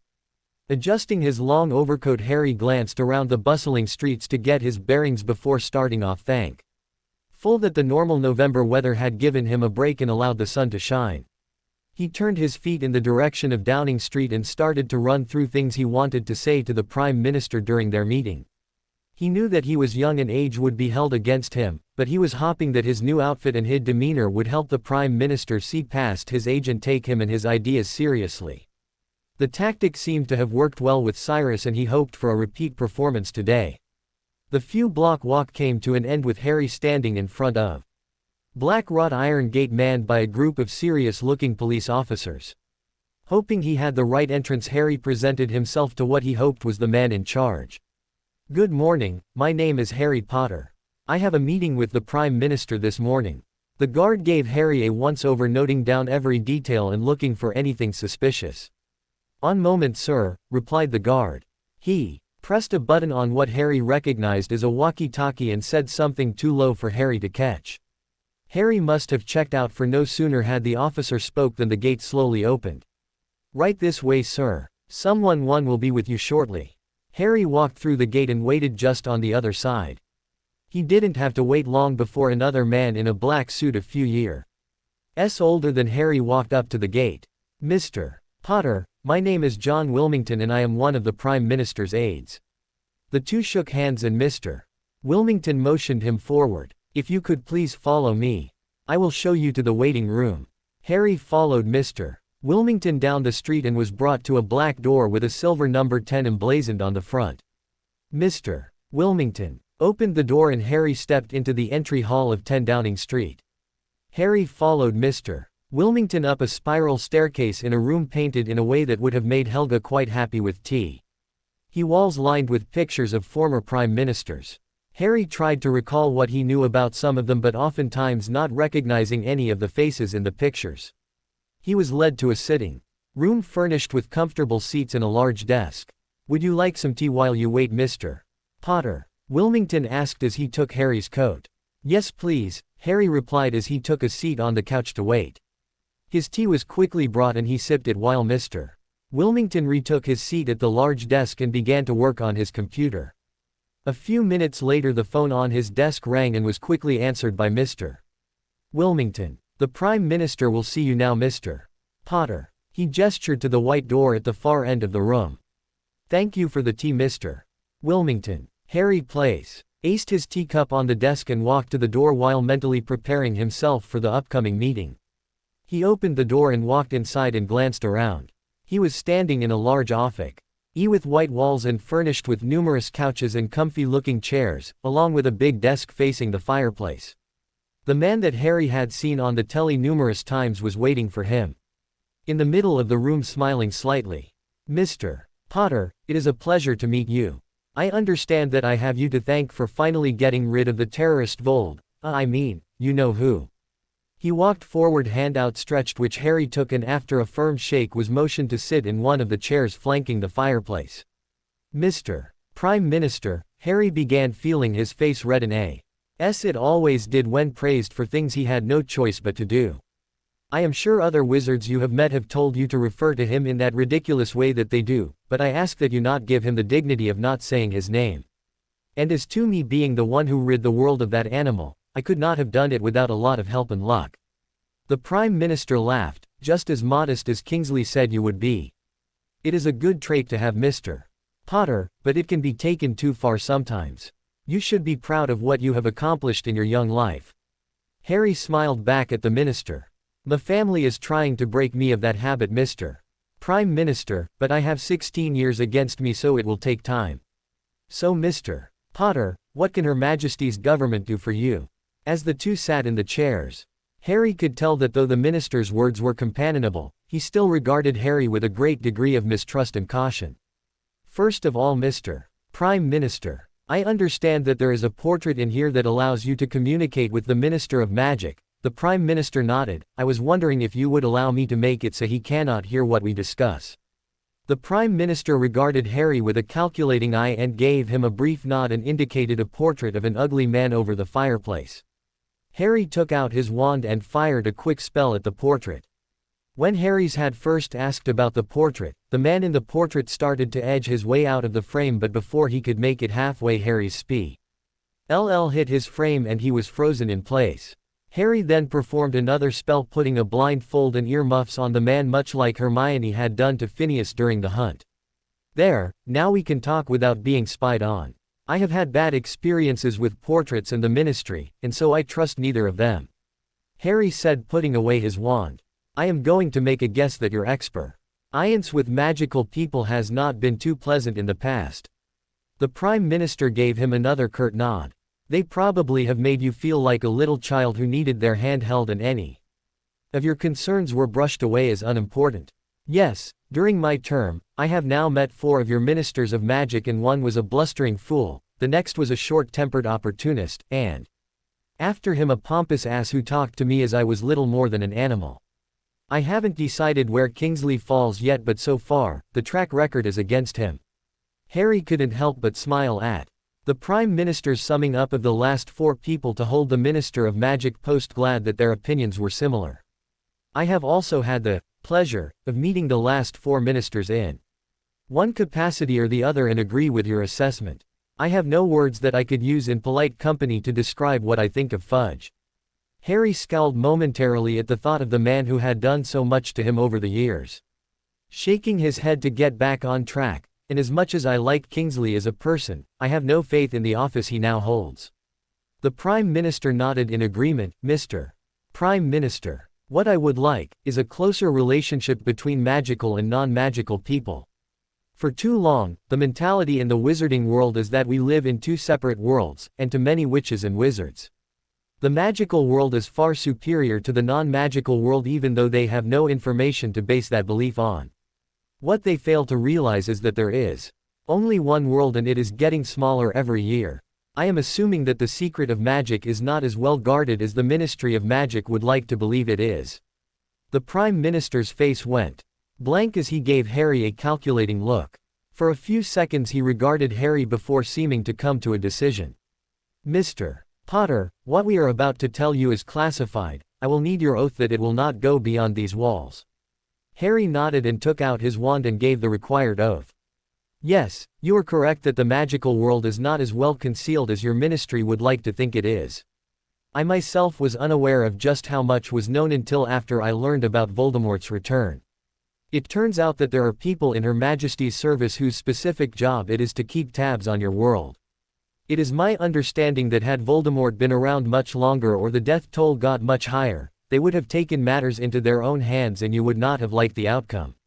Harry nodded his head. He had suspected something like this was possible. There was no way that the government would sit idly by as hundreds of their citizens were killed. I completely understand, Mr. Prime Minister, and do not fault them in the least. Our people were either too scared, too sympathetic, or just too lazy to do something about a problem they themselves created. Leaving it up to a group of teenagers to fix. Harry almost spat the last part, his animosity at the wizarding world still fresh in his mind. That is one of the reasons why I want closer ties between us. Wizards and witches in England have isolated themselves from the rest of the world for too long, and because of that, they are still stuck in the Victorian era. Okay, Mr. Potter, how do you suggest that we build these ties? Harry could tell that the man was curious, if not a little skeptical, that it was possible. My plan is to attack the problem on multiple fronts. The hardest, as you can guess, will be political. As it turns out, I seem to have a little bit of political influence now and am using it to push through laws that are long overdue, laws that the non-magical world have had for years. I have a law that will guarantee equal rights under the law for all people that should be passed later today. The Prime Minister nodded his approval. I did get the impression that your laws were a tad on the unfair side and not equally enforced in my talks with Kingsley. Harry let out a mirthless laugh. That is putting it lightly, Mr. Prime Minister. Our laws would make apartheid look welcoming. The only advantage that the magical world had was that the oppressed could leave the magical world and try to integrate back into the non-magical world. I do hope in 10 years to have opened free elections and system not unlike that of the England's in place. I have been informed that it is quite common for, I think they are referred to as Muggle-born witches and wizards, to return to the Muggle world. True. Many first-generation witches and wizards either left the wizarding world to try to find work in the non-magical world, or if they had the money, immigrated to a more liberal country like the US or Australia. The problem that many first-generation witches and wizards though faced is that when they tried to find work, they had a 7-year gap in their education that they could not explain. That, combined with their lack of education in non-magical subjects, left many only able to find low-paying work or not at all. The mechanisms in place to help Hogwarts graduates attend university are highly biased and require many payments to have your transcripts converted. Even then, you still need to take your Muggle exams, and in the last 20 years, they have become more picky on who they help. It is again based on who you know or what your blood status is. I did not realize that your school did not teach the basics. Are you saying that we have a large portion of our population that is not educated to the standards they should be? Yes, Mr. Prime Minister, as it is, I am trying to cram 2 years' worth of education into one to try to take my A-levels next spring. It is quite daunting. Education and child protection is another part of my plan. I do not know if you are aware, but I am an orphan. My parents were killed by Voldemort when I was 1. The Prime Minister nodded that he knew this. What you might not realize is that Voldemort was also an orphan and was brought up in a non-magical orphanage in London. As a result of both of these circumstances and the results that came about, I am starting an orphanage for magical children. The Prime Minister raised his eyebrow, and Harry could understand that it sounded like more isolationist thinking. I understand what you are thinking. And it is not to isolate ourselves more. Granted, I might have sold it to the bigots that way. Harry gave the Prime Minister a sheepish smile. But this will benefit everyone. We both know that kids can be cruel to things that they do not understand or are different, and many first-generation children find themselves on the other end of bullying for things they do not understand themselves and cannot control. Sometimes, this is taken to extremes, as in Tom Riddle's case, and it helped turn him into the hate-filled monster known as Voldemort. How familiar are you with how Saint-generation witches and wizards are introduced to the magical world? From what I understand, they are forbidden from learning about it until their 11th birthday. True, though most young witches and wizards begin to manifest bouts of accidental magic at a much earlier age. In fact, the first incident of accidental magic I remember is turning my first-grade teacher's hair blue in the middle of class.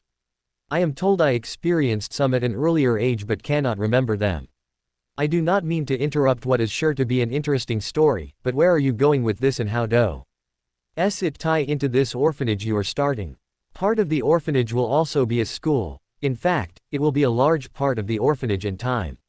My long-term goal is to have a school set up that goes from primary school all the way to A levels, and also OWLS and NEWTS.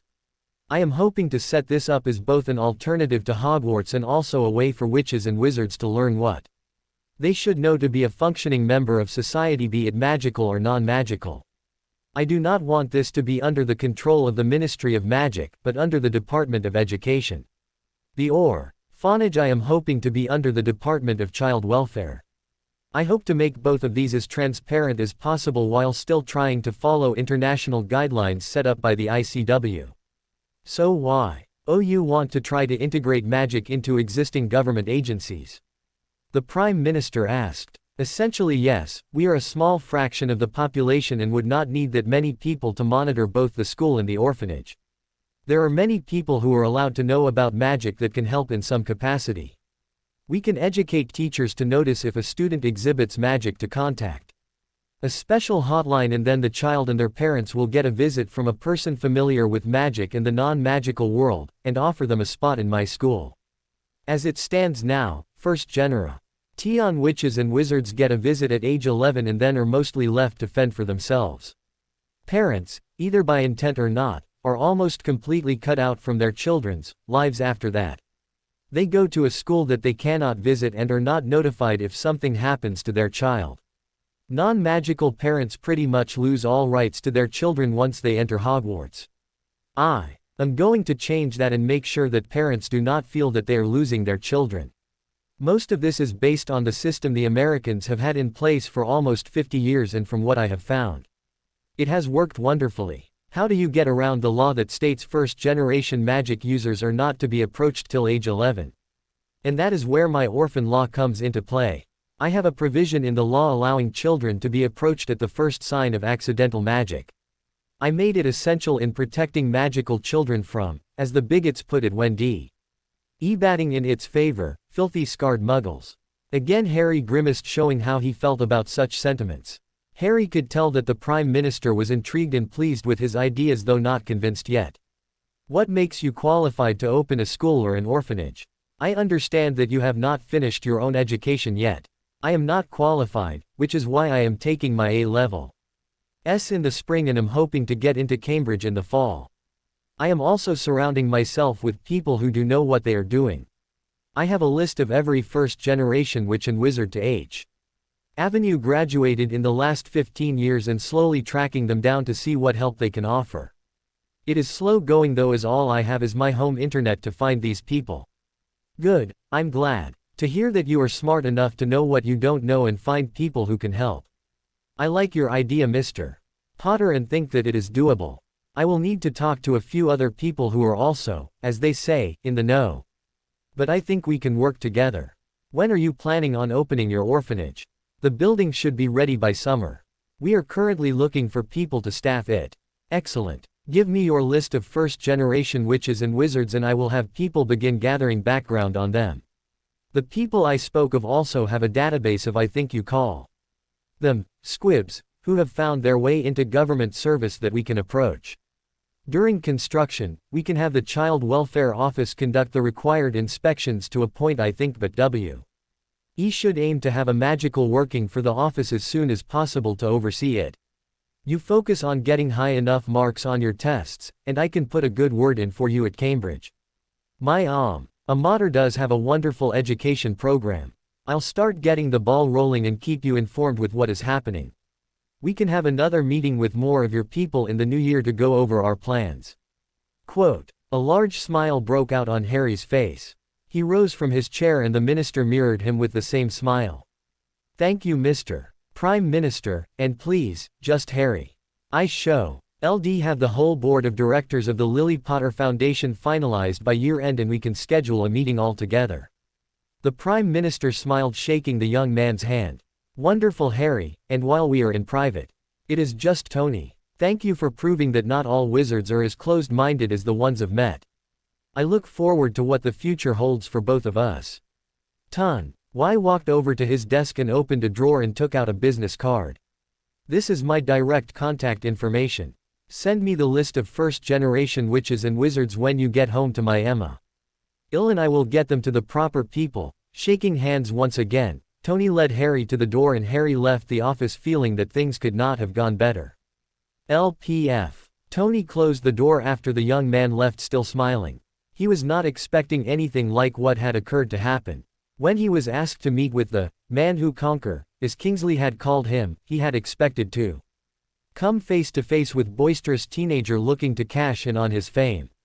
His first impression as the young man came through the door was that he expected him to be taller.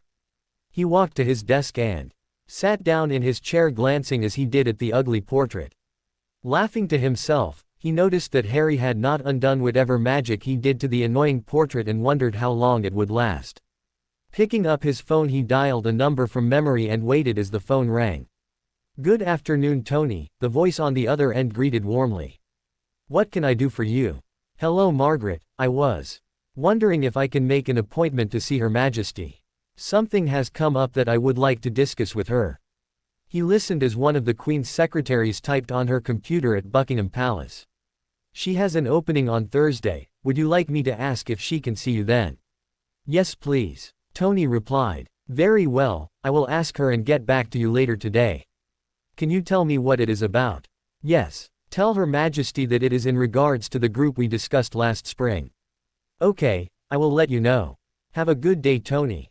"You too, Margaret." He hung up the receiver and leaned back in his chair, a hopeful smile on his face.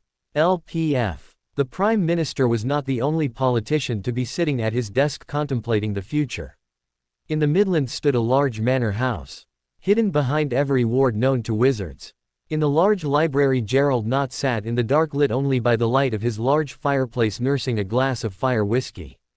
Gerald was patriarch of the Knott family and at 70 years old was one of the last members of the Knott family. "Fools," he muttered to himself, thinking about his family. Killed off serving a filthy half-blood. Gerald Knott remembered Tom Riddle from his school days and knew all about his mudblood ancestry. When he came back calling himself Voldemort, Gerald had flat out refused to follow him. It wasn't so much he didn't believe in what the Dark Lord was preaching. He just refused to bow to a man whose father was a Muggle. He had told his family to not follow Riddle, but they did not listen, and now they were all dead.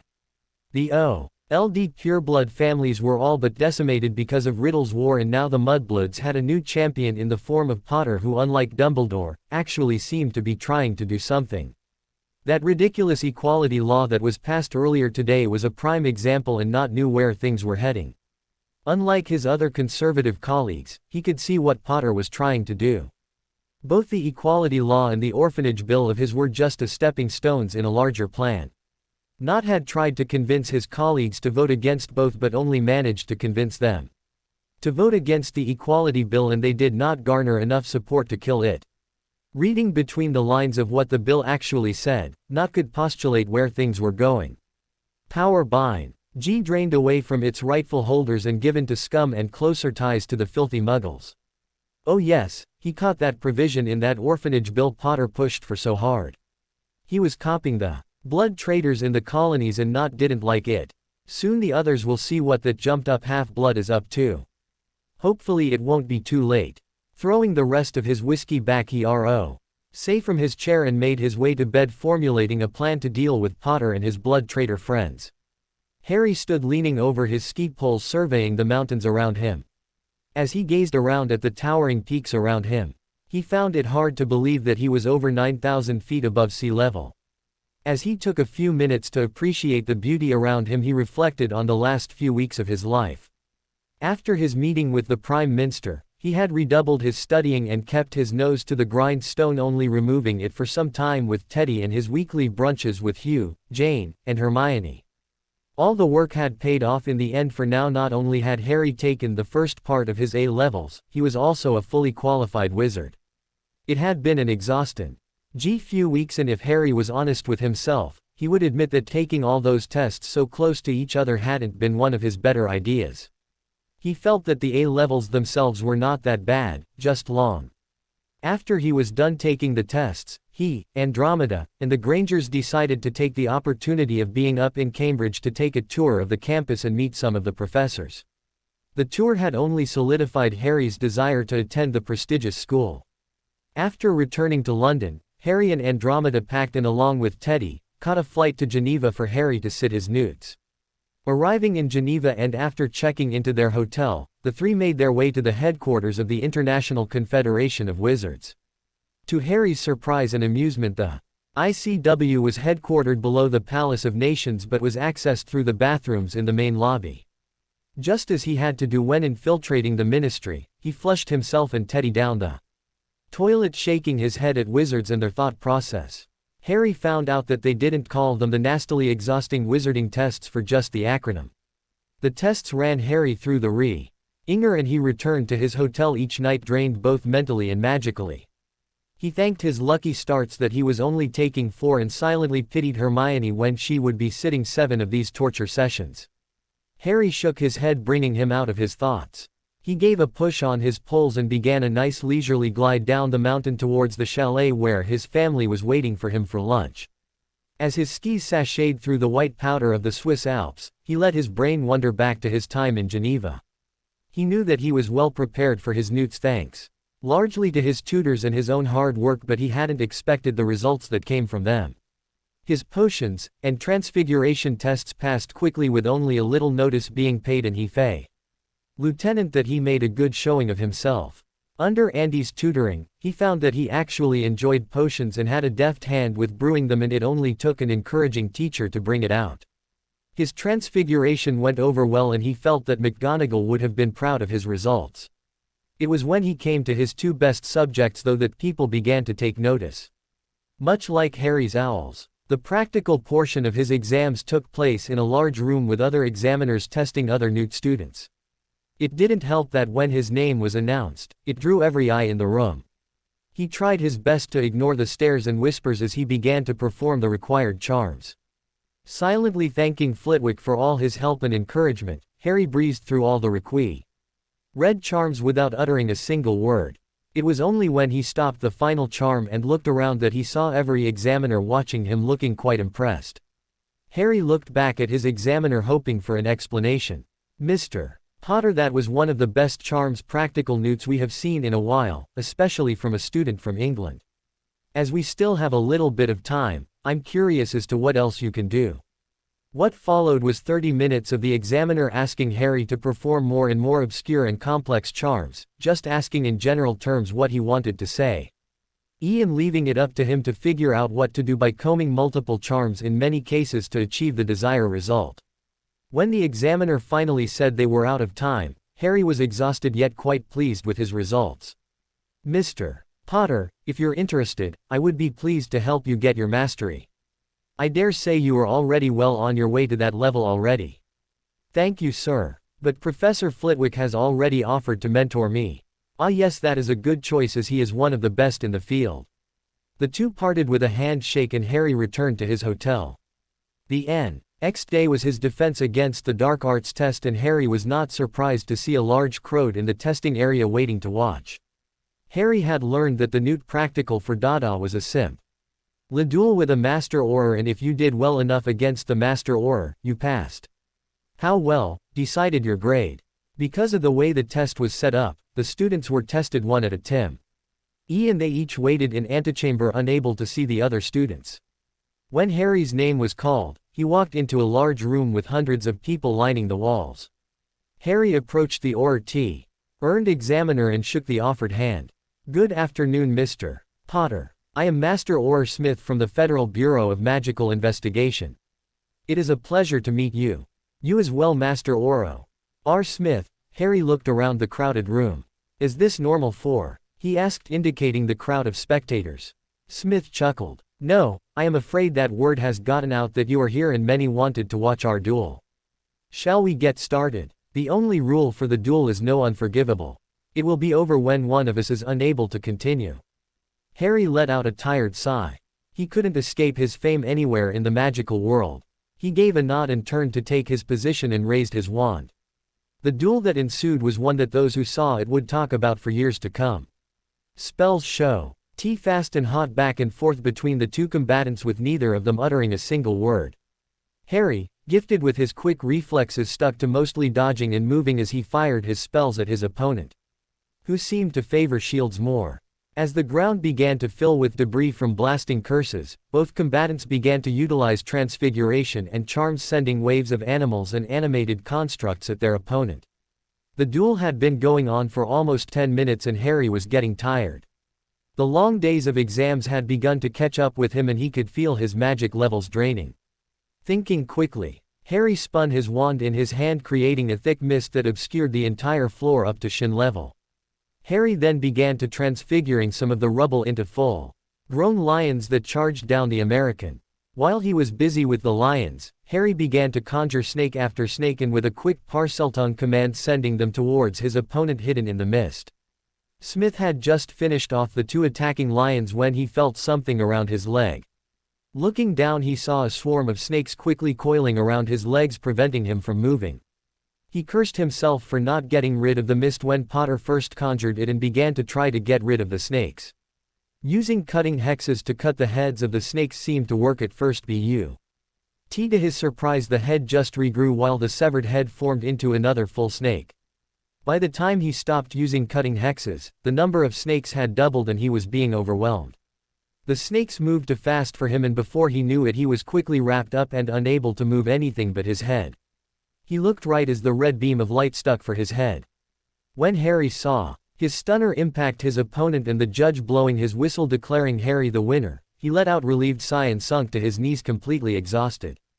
After catching his breath, Harry rose up again and with a few waves of his wand dispelled the fog and the conjured snakes. The judge revived Smith, who after shaking the cobwebs out of his head approached Harry with a wide smile on his face. "Mr. Potter, that was simply amazing. I haven't had a duel like that in ages.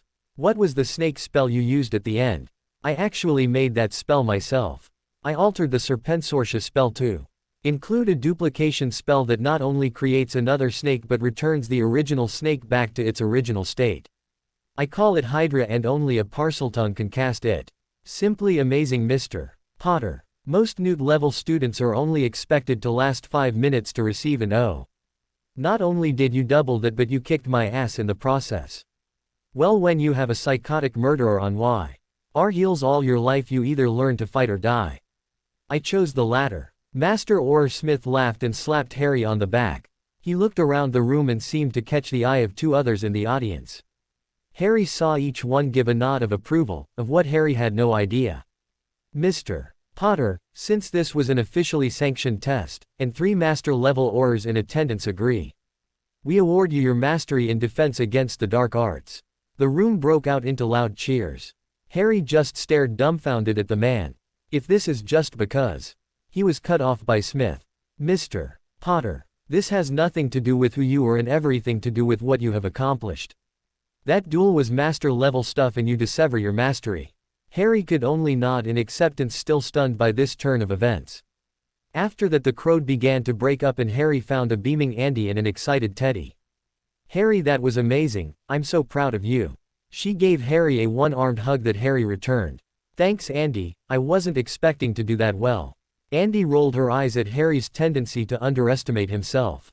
As the two were talking, an older man approached. "Mr. Potter, I am sorry to interrupt," the man said with an American accent. "My name is John Culver, and I am the Supreme Mugwump of the ICW. I was wondering if you had time for a tour and dinner with one of my colleagues." Harry glanced to Andy, who gave a small nod indicating he should accept. "It would be our pleasure, Mr. Culver. Allow me to introduce you to my family, Andromeda Tonks and Teddy Lupin. We would be delighted to speak with you and your colleague along with the tour." Culver smiled and motioned for the 3 to follow him. They spent an hour going through some of the more important tea rooms in the building while getting an in-depth history of the ICW and what its functions were. After the tour, Andy said she was going to head back to the hotel as Teddy was getting fussy. Mr. Culver and Harry then proceeded to a small dining room where he found a familiar face already waiting for them. "Mr. Potter, allow me to introduce my friend Jacques Delacour from France." Harry smiled at the familiar Frenchman and changed to French, glad that he had been practicing. Monsieur Delacour, it is wonderful to see you again. I just had the pleasure of dining with your daughter and son-in-law a few weeks ago. Oui, Ari. Fleur mentioned that last time we spoke. She did neglect to mention that your French was coming along nicely. She tells me that you asked her to sit on the board of something. Jacques, why did you not tell me you knew Mr. Potter? Culver asked, changing to French himself. It never came up, my friend, until recently, and really it is my daughters who know him better. And how is Gabrielle? Harry asked. She is halfway through her first year at Beauxbatons and enjoying every minute of it. Of course she still talks about how her knight saved her from the lake. Ha! RRY felt himself blush as the two older men laughed. They sat down at the table and food began to appear. So, Ari, tell us about this foundation of yours. Fleur was quite excited about it and told me to ask you about it when you came to Geneva. I am starting a foundation to help promote equality and protect orphans. That is very noble of you, Harry. Culver said. Most young people these days don't seem too concerned with social troubles. I've been in the middle of England's social problems, in some ways since I was born, and I'm hoping to fix some of those problems. He nodded too. Culver, I'm actually modeling many of my ideas on the system the Americans use. What followed was a long talk between the three men about the various problems faced in their countries and ways to go about fixing them. He came away with a lot of good ideas and both men pledging to help in any way they could. After dinner, Harry bade the two a good night and made his way back to his hotel. The next morning, the Grangers had arrived and together they drove to the Samnon ski resort where they had a small bungalow rented for the remainder of the holidays. LPF. Harry skidded to a stop outside the chalet at the bottom of the ski hill. After unlatching his boots from his skis, he walked inside, kicking the extra snow off as he went. He quickly found Hermione and her parents sitting in front of a large fireplace sipping mugs of hot cocoa. Harry made his way over and kissed Hermione on the cheek before sitting next to her on the large leather couch. After removing his outer layer, she leaned Ogai. NST him and handed him his own mug of cocoa complete with little marshmallows in them.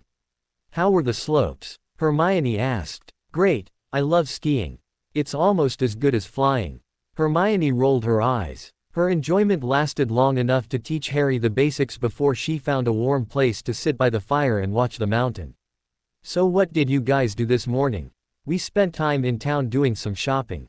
Hermione answered, indicating some shopping bags sitting next to the couch. After lunch, I'm taking Teddy sledding, want to come along? Harry asked. Hermione smiled at the idea. That sounds wonderful. He looks adorable in the hat and gloves you picked out for him. Yeah, he does. It also helps to cover his hair as it can be hard to explain his changing hair color. Harry wrapped his arm around Hermione and drew her close. Then after that, Miss Granger, how about I take the most beautiful woman on the mountain out for a stroll through town with stops for dinner and dessert? After all, it is Christmas Eve and all the Christmas lights will be lit up. I like that idea very much, Mr. Potter. I even know just the place to eat. Andy made her appearance a few minutes late. With Teddy in her arms, already bundled up in his green puffball hat and mittens hanging from strings on his coat. Harry took the smiling toddler and sat him on his lap as the now full group found a table and enjoyed a nice lunch together. After lunch, Harry and Hermione took the smiling child up to a small sledding hill outside the main lodge. Making sure no one was around, Harry conjured a bright red toboggan sled and sat Teddy in the front with Harry holding the small child in back. Daddy slide, Teddy cried as he and Harry rode the sleigh down the hill together, both laughing in sheer enjoyment. Harry was having just as much fun as his godson, this also being his first time sledding. That's right, Teddy, want to go again? Harry asked as he dragged a still laughing Teddy back up the hill. Hermie slide, Teddy said as they came to the top of the hill where Hermione was waiting. Want me to go with you, Teddy? Hermione asked. Hermie slide, was his excited reply. Harry watched with a smile on his face as the girl he loved climbed into the sled with his son in all but blood. Hermione held the little guy in her arms as Harry came up behind them. Ready, love? He asked, his lips close to her ear. Hermione shivered at the closeness as she managed to nod. Harry put his hands on her back and gave her a gentle push as the two began to slide down the hill, Teddy laughing all the way. After a few more runs down the hill, the three moved to playing in the snow. Together they made a snowman and a snow castle that then Teddy had a wonderful time knocking down both snowman and castle. They then made their way back to their little bungalow to warm up and get ready for the evening. Later that evening, Harry was waiting in the living room of their rented bungalow nervously playing with a small box in his pocket. He was dressed in nice pair of khakis and a long forest green cashmere sweater that Hermione had bought him in the village earlier that day. When he heard footsteps coming down the hall, he looked up and saw Hermione walk into the room wearing a long white skirt with black leggings topped with a matching sweater that she had bought at the same store as his. "You look beautiful tonight," he told her as he held up her coat. She approached and after a kiss allowed him to help her into her coat. They both put on their hats and gloves and Harry extended his arm to Hermione. "Shall we?" Hermione nodded and linked his arm with his and the two made their way out into the night. Walking close together they meandered through the alpine village lit up in all its glory for Christmas. Every building was strung with lights and holly with wreaths hanging from every door. All the trees were decorated with lights and ornaments. "It looks just like a Christmas card," Harry said, grinning from ear to ear. Hermione smiled back and drew closer, leaning her head on his shoulder. "I know, it's so beautiful. I love Christmas time. The lights, the decorations, the music, it is all so magical. I used to hate Christmas," Harry said, his voice small and distant. "I would be forced to cook all the food yet not allowed to eat any of it. When it was all done, I was sent back to my cupboard so I wouldn't intrude on their family holiday. I peeked through the crack and watched as Dudley would unwrap present after present, knowing that a freak like me didn't deserve a present." Why stopped talking, his mind going back to his early years. His therapist had been encouraging to talk to Hermione more about his time at the Dursleys, and this was the first time he had built up the courage to do so. "I remember one Christmas when I was 5, I asked why I didn't get anything for Christmas." Vernon smiled a wicked smile and began to remove his belt. "You want a present? I'll give you the only present a freak like you deserves." He gave me 10 lashes that night with the belt. My back hurt for days after and I had trouble doing my chores, which only earned me more punishments. Hermione was speechless. She had known Harry hadn't had the best childhood, but she never suspected it was that bad. "Harry, it's fine and it's over now. Ever since I started Hogwarts, my Christmases became much better." They had made it to the center of town and were walking through a park towards the biggest Christmas tree either of them had ever seen. "Now I have a family that loves me for me. You, your parents, Andy, and Teddy are all I ever wanted for Christmas. This is the best Christmas ever, and I know they will only get better from here." He reached into his pocket and fumbled around with a small box. He turned to face Hermione with the Christmas tree behind him. "Hermione Jane Granger, you are the best thing that has ever happened to me. You are my best friend and the love of my life. I realize we are young and we still have school, but I cannot imagine a future without you in my life." Harry knelt down on one knee, ignoring the snow. He drew out the small box and opened it, facing Hermione. "Will you marry me?" Hermione felt tears falling from her eyes as she looked at the ring. It was a simple yet elegant white gold ring topped with a single diamond surrounded by small sapphires carved into teardrop shapes with air points toward the diamond, creating a blue flower design. Hermione could barely breathe, she was so excited. She was only able to quietly whisper her response. "Harry, it's gorgeous. Of course I will." A large smile on his face, Harry took the ring from the box and slipped it onto Hermione's now ungloved ring finger. "I love you, Hermione Granger, more than anything. I will love you forever, in this life and the next, for all eternity." The two shared a passionate kiss filled with all their hopes and dreams for their future, both thinking that this was the best Christmas ever. Jane Granger sat waiting in the sitting room of their rented bungalow, idly reading a book in front of the Christmas tree. Though she tried to focus on her book, she kept finding herself glancing at the clock. After the 10th time she heard Hugh chuckle from the seat beside her. "They will be home when they're home, love," Hugh said, with Andromeda laughing quietly along in the other chair. Mentally huffing at being caught, she tried to return her thoughts to her book. That is until she heard the door open and saw Hermione and Harry walk in hand. Well, Harry walked. Her daughter, on the other hand, seemed to be floating on air. A knowing grin broke out on both her and her husband's face as they put their books down and got up to meet the happy couple. "So did you two have good evening?" Jane asked, still smiling. "The best, Mum. Harry gave me an early Christmas present," Hermione replied. Oh, and what was that? Hugh asked, trying to suppress his own grin. In response, Hermione took off the mitten on her left hand and held her hand up, showing off a beautiful ring on her finger. Jane squealed with delight and took Hermione's hand to give the ring a closer look. Oh sweetheart, it's beautiful. I'm so happy for you. Hermione gave her mother a shrewd look. You knew already, didn't you? Of course we knew, honey. Hugh said. Harry asked me for my blessing a week ago. Of course I then told your mother. Hermione looked like she was going to say something but must have decided against it as she just shrugged her shoulders. Well, it's late and I think I will turn in. Hermione said, grabbing Harry's hand, dragging him upstairs with him waving goodnight with a wide smile on his face. The next morning Jane noticed both teens couldn't stop smiling and both seemed to be moving rather stiffly. Cornering her daughter after breakfast, she gave her a knowing look. So what did you two do last night? Hermione's face had turned a bright crimson, but refused to back down. I slept with my fiancé.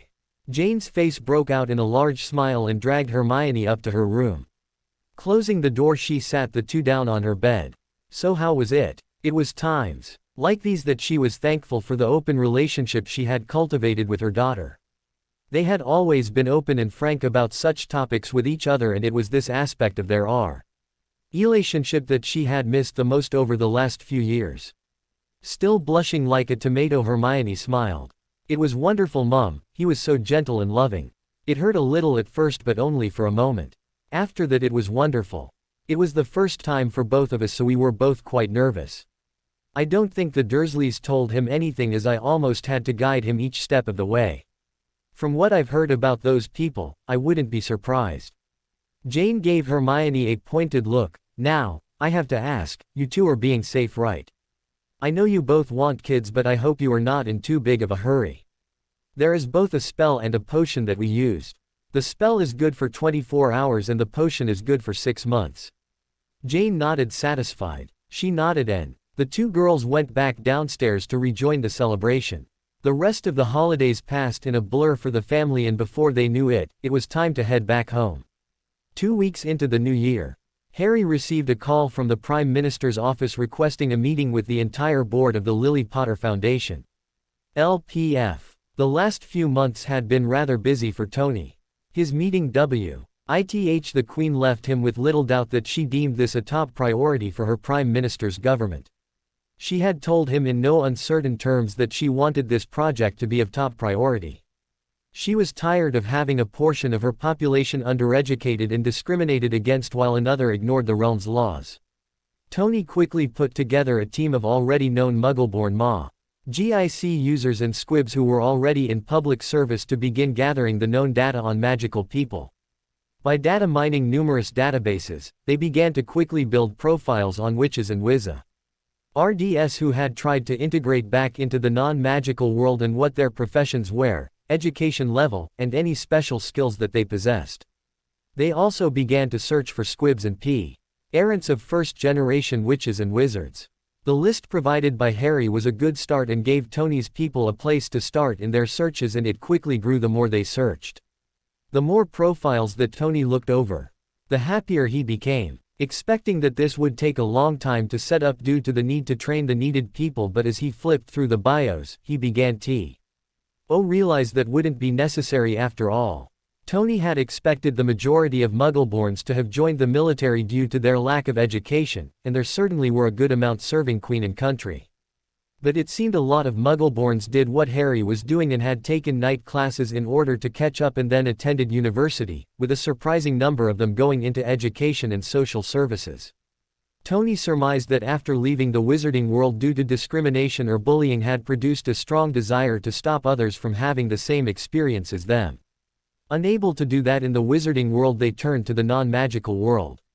With qualified people identified, Tony and his team could now start staffing positions in the government that would be needed to ensure compliance with English laws while still allowing for the statute of secrecy from the ICW.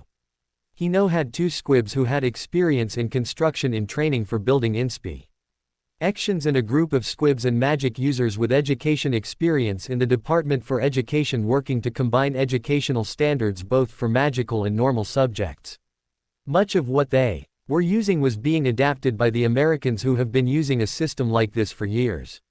Almost 3 months of hard work by numerous people cumulated on a Tuesday morning in the end of January.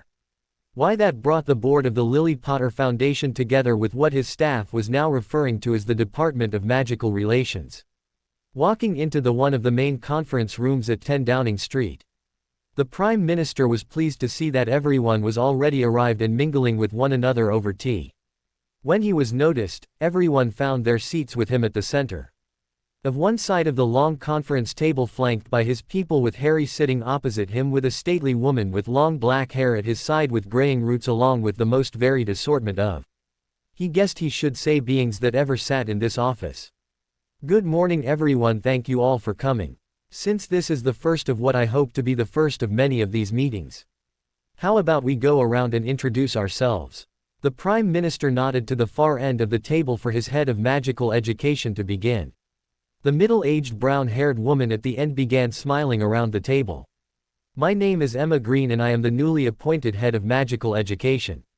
I am a first-generation witch and I graduated Hogwarts in '86. After not being able to find substantial work in the wizarding world, I returned to the normal world where I attended community college in Liverpool, where I then transferred to university. I have been working in the Department for Education for the last 3 years. The introductions continued down the line until they reached the end. What Tony could only assume was a goblin was the first to introduce themselves, and Tony Marv led at the pointed teeth and the large ears on the short creature at the end seat, who gave the name of Boneclaw in a low gravelly voice. He explained that he was a representative of the Goblin Nation and the treasurer, a man that looked to be of an age with. Tony introduced himself as Cyrus Greengrass and made up half of the political arm of the LPF. The man reminded Tony of some of the members of the House of Lords that he had met during his time in politics. His bearing was stately but did not come off as overly arrogant. Next to Greengrass sat another middle-aged person who went by the name Jane Granger, who then informed everybody that her husband Hugh was not here as he was looking after a baby named Teddy. Harry went next, and on his other side sat an older woman with black hair with G.R.E.Y. at the temples named Andromeda Tonks, who made up the other half of the political arm. The last person at the table kept drawing Tony's eye, and he noticed the eye of the other men at the table, excluding Harry. She was quite possibly the most beautiful woman Tony had ever met. She had long flowing silver blonde hair and bright blue eyes. The French accent that accompanied the name of Fleur Weasley. As she introduced herself surprised the Prime Minister, and he caught himself staring again at the beautiful woman. Giving his head a sharp shake to try to clear it, he missed the amused smile that adorned both Harry and Fleur's face. Right, let's get down to business, Harry, Tony said. I have some good news for you. After we last spoke, I had a meeting with Her Majesty and she made it abundantly clear that this was a high priority. With her support we were able to accomplish a lot in a short period of time. I will turn it over to Mrs. Green to go over how things have progressed. With that too, NY turned to Emma, who nodded her head in thanks and stood up. She reached into her briefcase and drew out a pile of folders that were shrunk in order to fit. After unshrinking the folders she passed them out, handing one to each of the attendees. Thank you, Mr. Prime Minister. As the head of magical education, I have been quite busy lately. We are a brand new department staffed with a mixture of muggleborns, squibs, and parents of first-generation magic users. With their help, we have begun to put together educational standards for magical subjects along with teacher requirements. Unlike Hogwarts that require in their charter that a teacher must hold mastery in their subject, we have decided that the person has to have achieved an E or an O on in their newt and demonstrate the ability to process on the information in a way that is conducive to learning. We have modeled many of the subjects on our American counterparts system with a few alterations. Over the last 2 months, we have created a surprisingly long list of people who are qualified to teach many subjects from primary levels all the way up to secondary school. I have included a list along with a short bio on each individual for you so that you can begin to hire teachers. We feel that with a little help, you will be able to have your school ready for the fall term. Emma sat down, a satisfied smile on her face. Tony watched as the members of the board flipped through the files of possible teachers that they had amassed, a look of surprise on each of their face. This is amazing, Mrs. Green, Harry said. I had assumed this would actually be the hardest part of this whole process. He turned to look at Boneclaw. Do you think we can manage to get the school building ready in time? The goblin at the end of the table appeared to do some mental math for a few minutes. We can. It will wipe out all the interest that the LPF fund has amassed so far, and we would have to get workers on it immediately, but it can be done. We could also help cover the cost, Emma said. After all, as this is a school open to everyone who meets the qualifications, meaning we can use public funds to help out. Boneclaw nodded, and the two set up a meeting to discuss the matter further. We will need to start recruiting then, Jane said. Parents will need time to prepare and go over the information in order to make an informed decision. You're right, Jane. We need to decide what ages to teach. Looking through this list, I am almost tempted to go for broke and teach all levels. Harry said, looking through the list of names for possible teachers. We do not have the funds at this time to cover the cost of running that large of a school, Harry. Boneclaw said. We also do not have enough support in the Wizengamot to tr. Why to start taking children who have already started to attend Hogwarts? Cyrus said, with Andromeda nodding along with him. I think we can start with 11-year-olds, as they would be the least likely to be missed. Andy said, and it was Cyrus who nodded this time. Then that's what we will do. We should begin to organize times where we can approach families soon. Hugh and Jane will be taking the lead on these meetings along with a magic user, Harry said with a firm nod. As we start to hire teachers, they can also help out. I would also like to come along for some of the first meetings along. And then have someone from my staff along as well, Emma stated, and Harry agreed. We are also going to start approaching orphanages soon. The orphanage building is complete and just needs staffing and inspection, and it will be ready to open, Harry said, and an appointment was quickly made for the inspection. The women from the new Magical Child Services department named Fran Twist mentioned her desire to accompany Harry on those meetings to give legitimacy to what Harry was doing. He again agreed with no argument. Emma sent Harry a puzzled look. How are you going to find the first-generation magicals?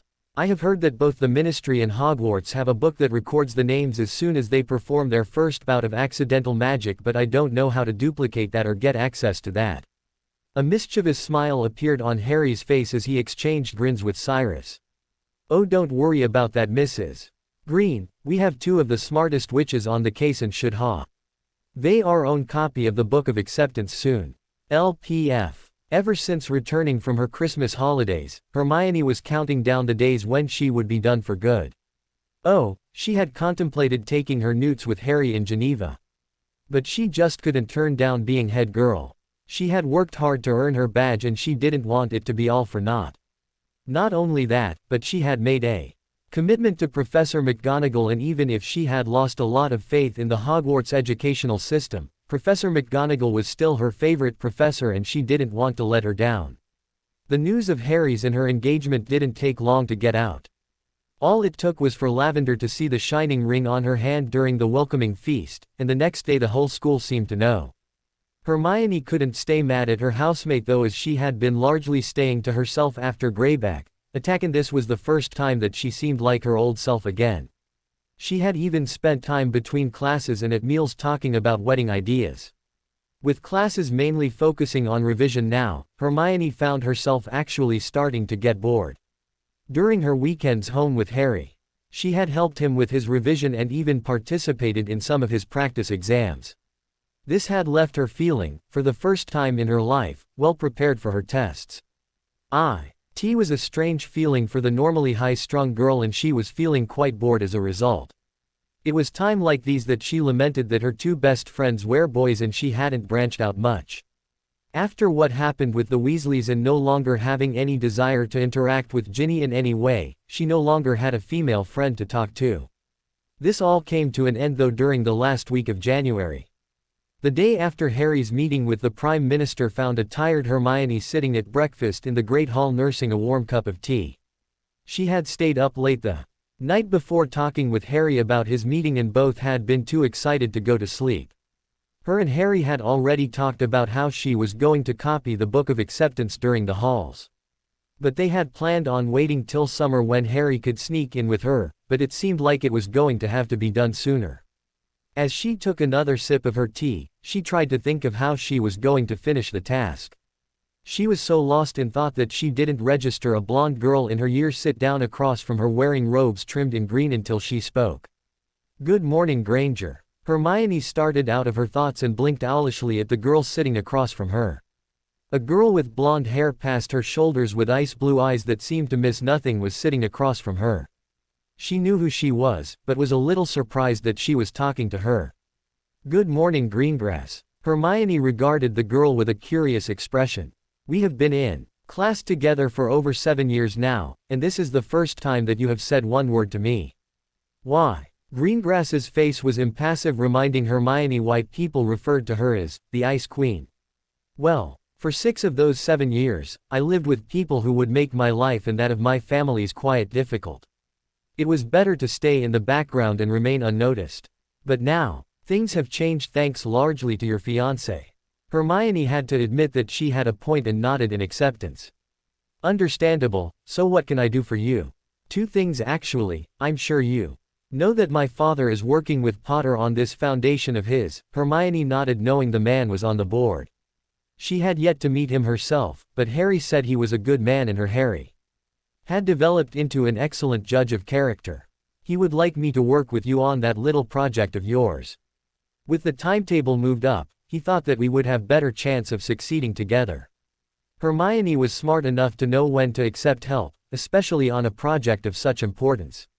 She also could admit to herself that she had hit a dead end and could use another pair of eyes.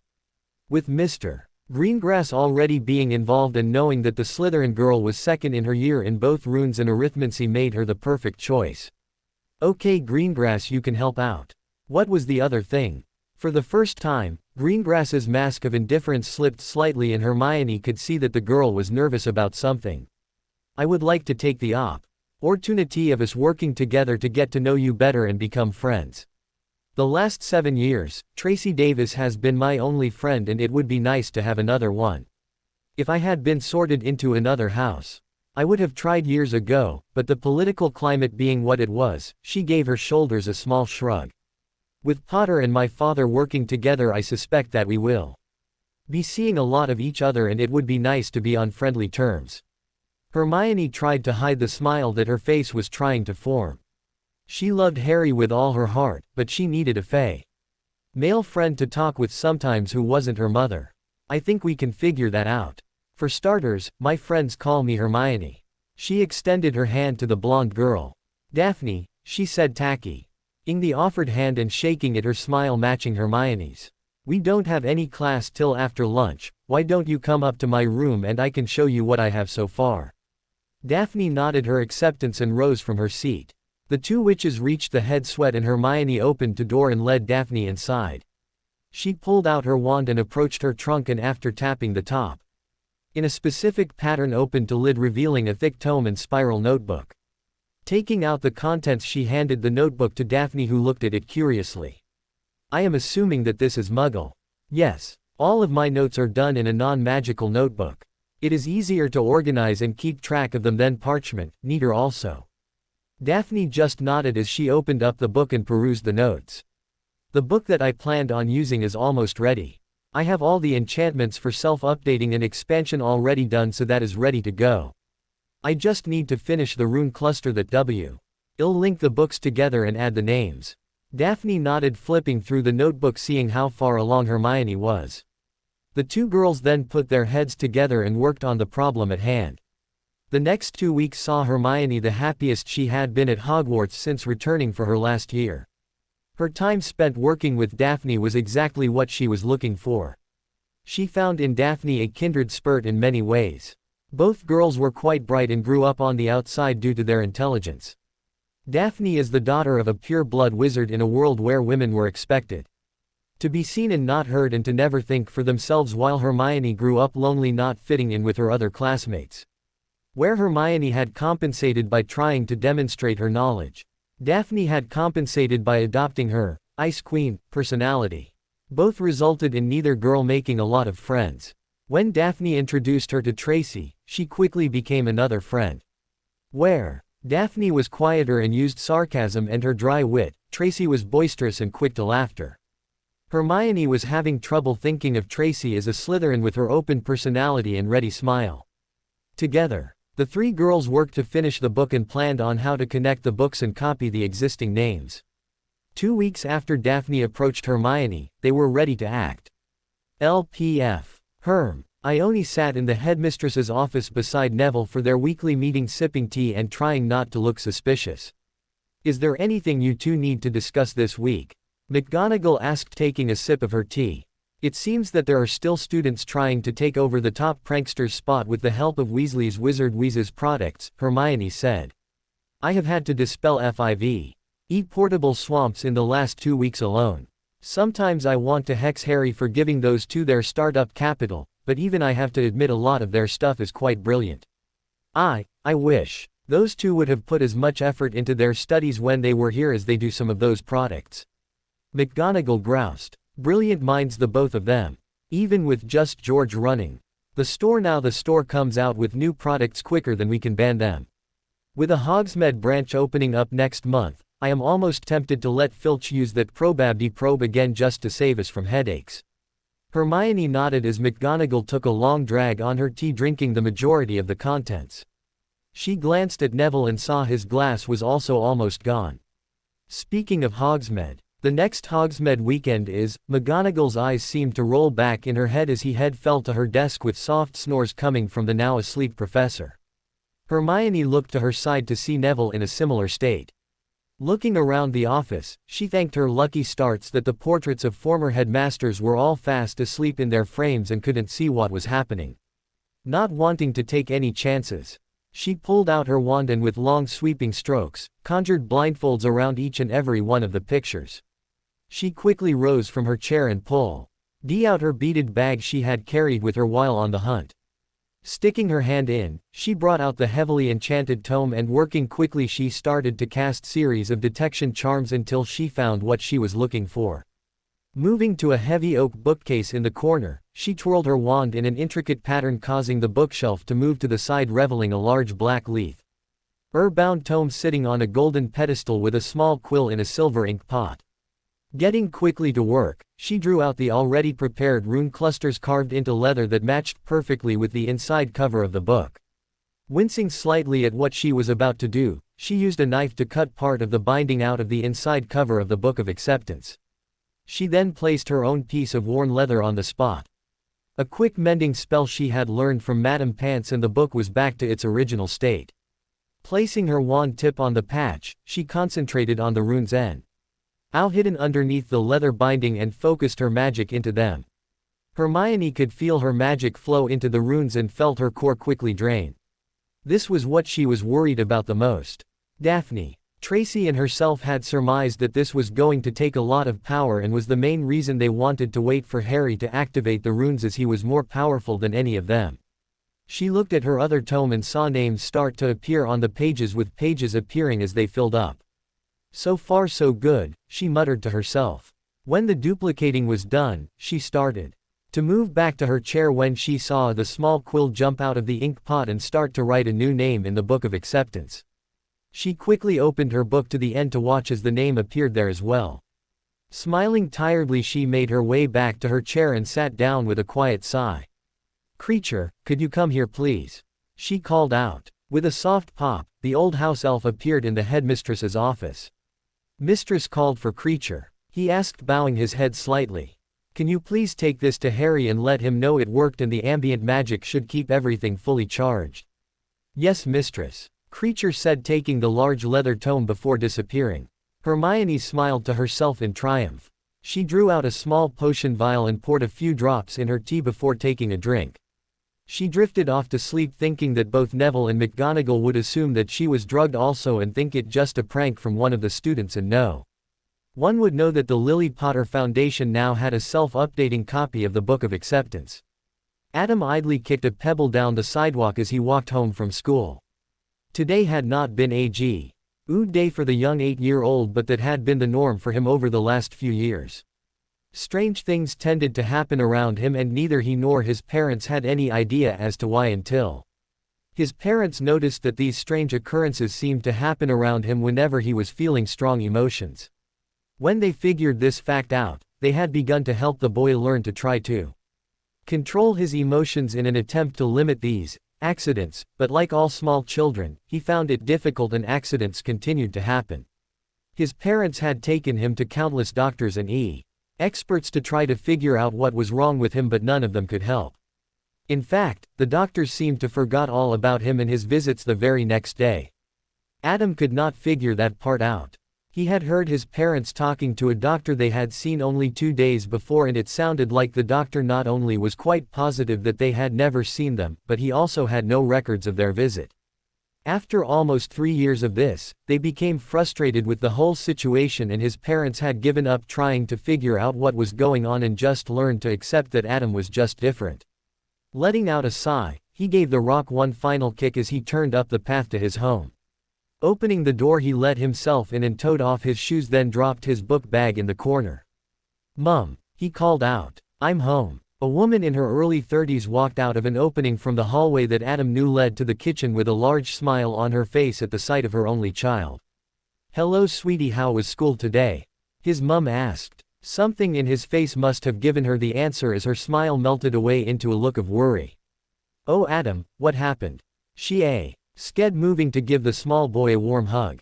"I'm sorry Mum," Adam mumbled into his mother's shoulder. "I lost my temper today.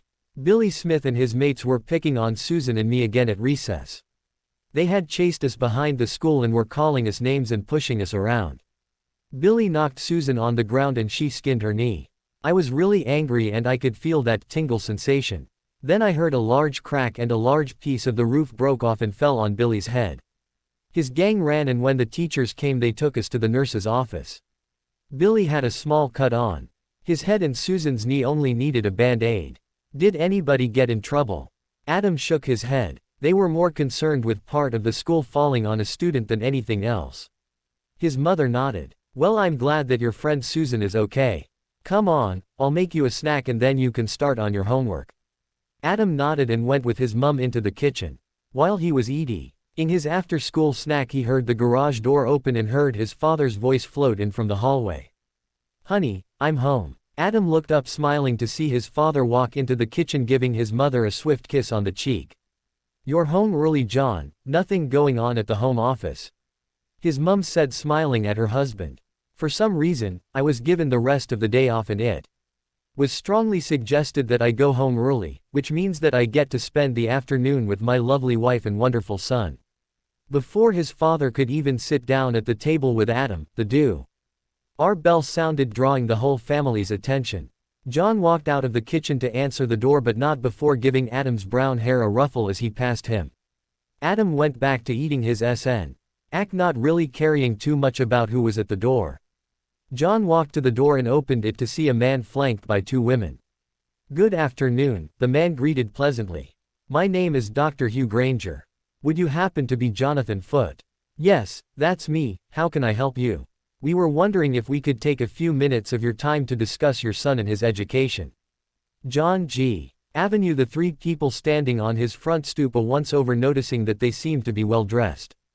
The man was wearing a modest yet well-cut suit while the 2 women were dressed in pantsuits. That seemed to be all the rage with the women in his office these days. "Can you tell me what this is about? It would be best if we discuss this inside, Mr. Foote," said the younger woman on the left. "I promise that it will probably answer many questions you have had for years." Deciding to hear what these people had to say, he stepped aside, inviting them in. He was just closing the door when his wife poked her head out of the kitchen. "Who is it, John?" "Monica, these people are here to talk to us about Adam and his education. They say that they can answer some of our questions." His wife nodded and followed as John led his guests into the sitting room. He directed the strangers to take a seat on one of the couches that flanked the small coffee table while his wife asked if they would leave tea and then went to put the kettle on. While waiting, John exchanged small talk until his wife returned with the tea service along with Adam, who sat between his parents on the other couch. After everyone had tea poured to their liking, John felt it was time to start. "So who are you people and what is this all about?" "Of course, how rude of us, I'm still new to this whole thing. As I said earlier, my name is Hugh Granger and the lovely lady beside me is my wife Jane. The older woman next to him nodded her head smiling while her brown bushy head of hair swung with her head. "And my other companion is Emma Green from a small subdivision of the Department for Education." "Always a pleasure to meet a fellow civil servant," John said, giving the young woman a friendly smile. "The pleasure is mine, Mr. Foote. I have spoken to your superior and he speaks quite highly of you. He was generous enough to give you the afternoon off so we could have this little discussion, as it is best to have the whole family involved." John nodded, wondering who this person was that could talk his boss into giving him the time off. "As Hugh mentioned, I am from a new subdivision of the Department for Education. Unknown internally as the Department for Magical Education." John felt his jaw drop and glanced at his wife to see the exact look on her face also. "I'm sorry, Miss Green," Monica said. "It sounded like you said magic." "I did, and I assure you, magic is quite real." The women pulled out a long thin stick from out of nowhere and tapped John's empty teacup that promptly changed into a rabbit that eager to hop into Adam's lap, who giggled as he petted the rabbit. John reached over and felt the quite real fur on the quite alive rabbit. "I know how you're feeling," the man who introduced himself as Hugh said with a small smile. "We were in your exact position around 8 years ago." What followed was a long explanation on the fact that there were thousands of witches and wizards living in secret all over the world.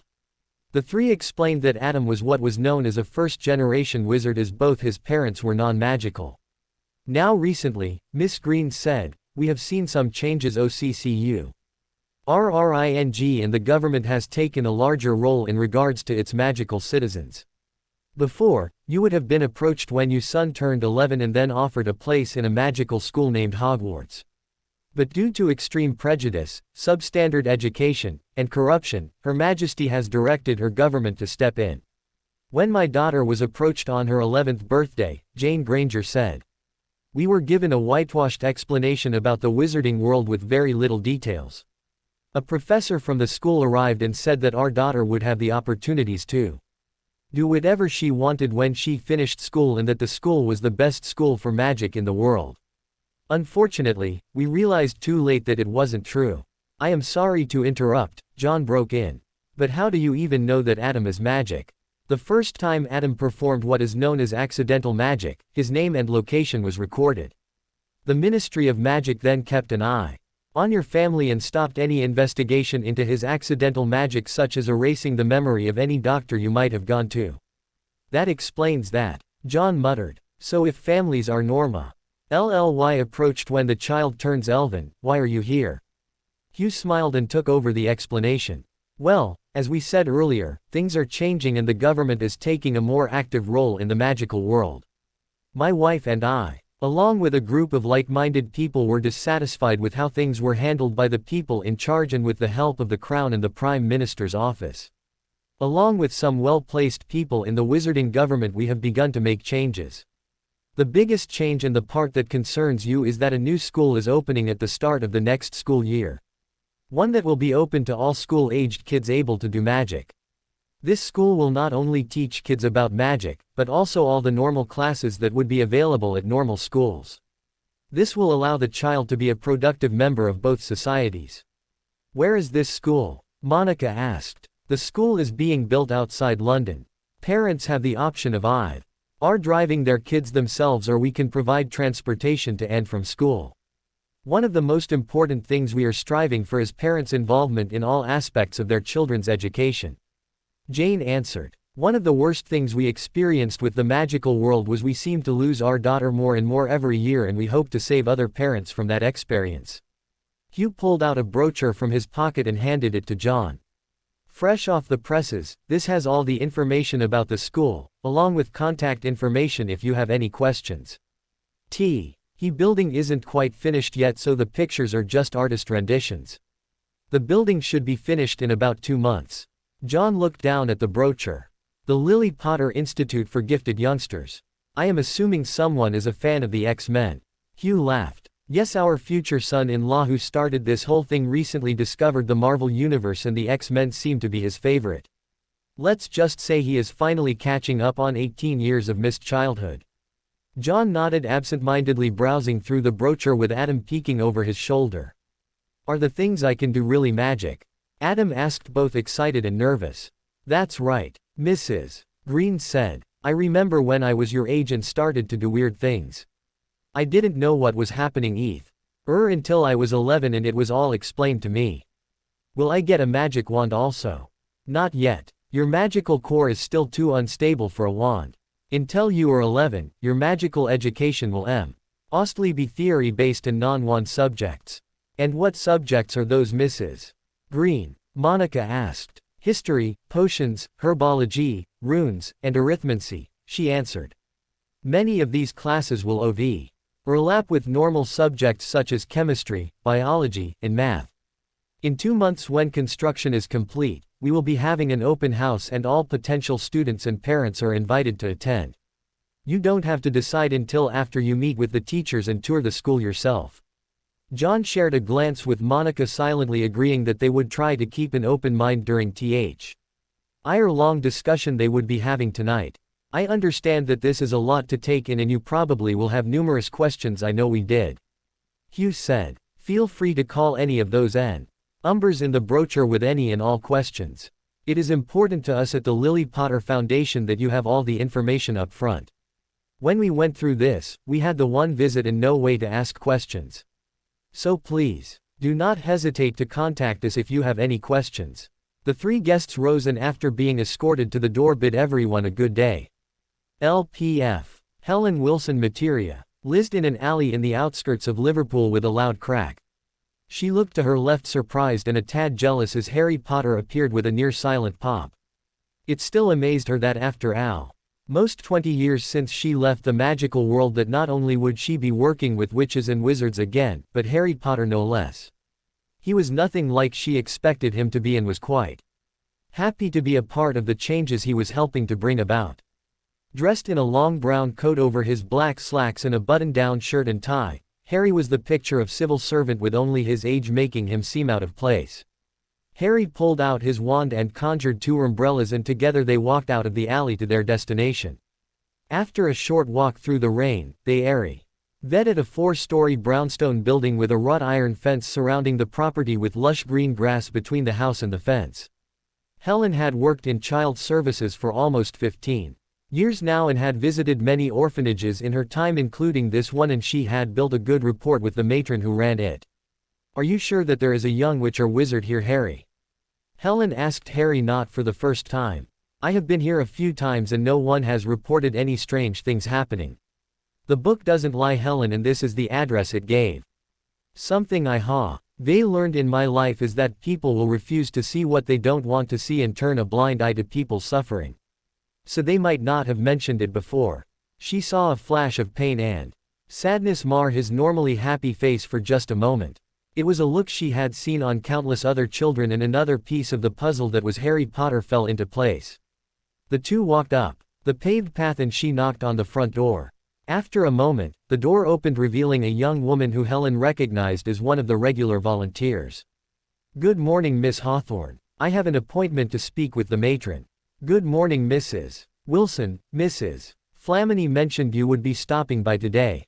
Do please come in. The young girl opened the door and motioned them inside. Shish. He led the pair to a small waiting room and asked them to take a seat while she went and informed the matron they were here. After a few minutes later, the office door opened and the plump form of Mrs. Flamini stepped out. Helen, it is a pleasure to see you again. I hope all is well with you. It is, thank you, Carol. This is my associate Harry Potter. We were hoping to talk you about one of your charges. Helen saw Carol glance briefly at Harry, taking in his appearance, and raise an eyebrow at his apparent age. Of course, come in. The 3 entered the office and Helen and Harry took seats AC. Ross the large paper-covered desk while Carol sat on the other side. So what can I do for you two? I was wondering what you could tell us about Samantha Doe. Harry asked. Helen could tell from Carol's reaction that she was not expecting to be asked about the girl. Nothing, really. She was dropped off here in the night with no name or information when she was a babe. She replied a little too quickly to Helen's liking. She saw that Harry must have agreed, as he had surreptitiously drawn his wand under the desk and cast a small silent spell at the matron. Helen watched as Carol's eyes became slightly unfocused before coming back to normal. Are you sure? Harry asked again. You don't recall anything strange happening around her. Now that you mention it, strange things do tend to happen around her. I always write it off as my imagination and pranks by the kids, but many of the other children have told my staff about things also. Many of the children refuse to play with her because of it, and some have even gone so far as to do some minor bullying of the poor girl. I try to stop it of course, but unfortunately we can't be everywhere at once. Helen could see Harry's face darken but the polite smile quickly returned. I completely understand. You do what you can. As it so happens, I have recently opened a new orphanage for children with special needs, and I believe that Samantha is a perfect fit for it. The staff there is experienced with dealing with children like Samantha. Carol looked at Helen. I don't recall hearing about any new orphanages opening up. Where did you ever find the funding for a new one? We've been asking for an increased budget for years. It is funded mostly through a private foundation that Mr. Potter founded to help children with special needs such as Samantha. It still falls under my office's purview, and I have personally inspected it and interviewed all the staff. I can assure you that it is held to the same standards as you. Ca. Rawls seemed a little hesitant about something, and Helen guessed what it was. This is nothing against you, Carol. You have done a wonderful job with all your charges, but like you said yourself, Samantha is a special case and needs more attention that Mr. Potter's orphanage can supply with people familiar with her condition. Carol slowly nodded. I suppose you would like to talk to her. That would be wonderful, Mrs. Flamini, Harry said, smiling at the woman. LPF. Samantha Doe or Sam to her friends if she had any, sat on her bed playing with her doll. It was one of the few things she had that was all hers and was brand new. She glanced out the window and frowned at the rain that was running down the window, preventing her from going outside to talk to her only friend. She thought out going down to the common room with the other children, but she knew they didn't want her there. They all thought she was strange, and she had to agree with them. She didn't mind too much though. She was lonely, and until she met Walter, no one would talk to her, but she tried to not think about it too much. She knew in her heart that she was special, and someday, so would everyone else. She looked up as she heard a soft knock on the door, and Mrs. Carol asked if she could come in as some people wanted to talk to her. After nodding, she saw two people walk in and recognized Mrs. Helen, who met times came by and asked her and the other children questions. She didn't recognize the man beside her though. He looked to be no older than some of the older kids at the orphanage, with black messy hair and bright green eyes. He smiled down at her and she couldn't help smiling nervously back. Mrs. Helen closed the door after Mrs. Carol left and smiled kindly at Sam. Good morning, Samantha, my name is Harry. Do you mind if we talk to you? She nodded and he came over and sat on the edge of her bed while Mrs. Helen stayed closer to the door. Mrs. Flamini told me that strange things tend to happen around you. Can you tell me about them? Sam became nervous. The other kids had said that she belonged in a crazy house sometimes and said that they do bad things in there. Maybe this person was here to finally take her to one. She quickly shook her head to deny any strange things from ever happening. Oh, never done anything when you were scared or angry? Again she shook her head and could feel her eyes getting wider in fear. Well, that's too bad. I was really hoping we had some of the same experiences. Strange things happened to you too? She asked before covering her mouth with her hands. Harry laughed. Yup, they did. How old are you? I just turned 5, she said proudly. Mrs. Carol said that she was old enough to go to school next year and she was quite excited to start. 5, well, I will let you in on a secret. When I was 5, I made a very ugly sweater shrink so I wouldn't have to wear it. Wow, I turned Mrs. Carol's hair green once. She was mad at me because the other kids made a mess and blamed me. She looked down at her doll in her lap. They are always doing that. She mumbled quietly. The same thing happened to me. Mr. Harry said. I also got blamed for everything when I was young. Didn't your mummy and daddy believe you? I like to pretend that if I had a mummy and daddy they would believe me. My mummy and daddy died when I was very young. Like you, I'm an orphan. Samantha looked up in shock. She never would have believed that she could find someone like herself. Do you know why these things happen? She asked. I do, the man said, nodding. It's magic. Sam felt her eyes grow wide in disbelief. But there is no such thing as magic. she said automatically. I used to think the same thing, but watch. Sam watched as Mr. Harry drew out T could only be a magic wand from his sleeve and tapped her doll. To Sam's utter disbelief, her doll stood up in her lap and started to dance around the bed as Mr. Harry waved his wand around. Sam said her hand over the doll trying to find the strings but there were none. Wow, can I do that? Harry laughed. After some practice, yes you will, but not for a few years.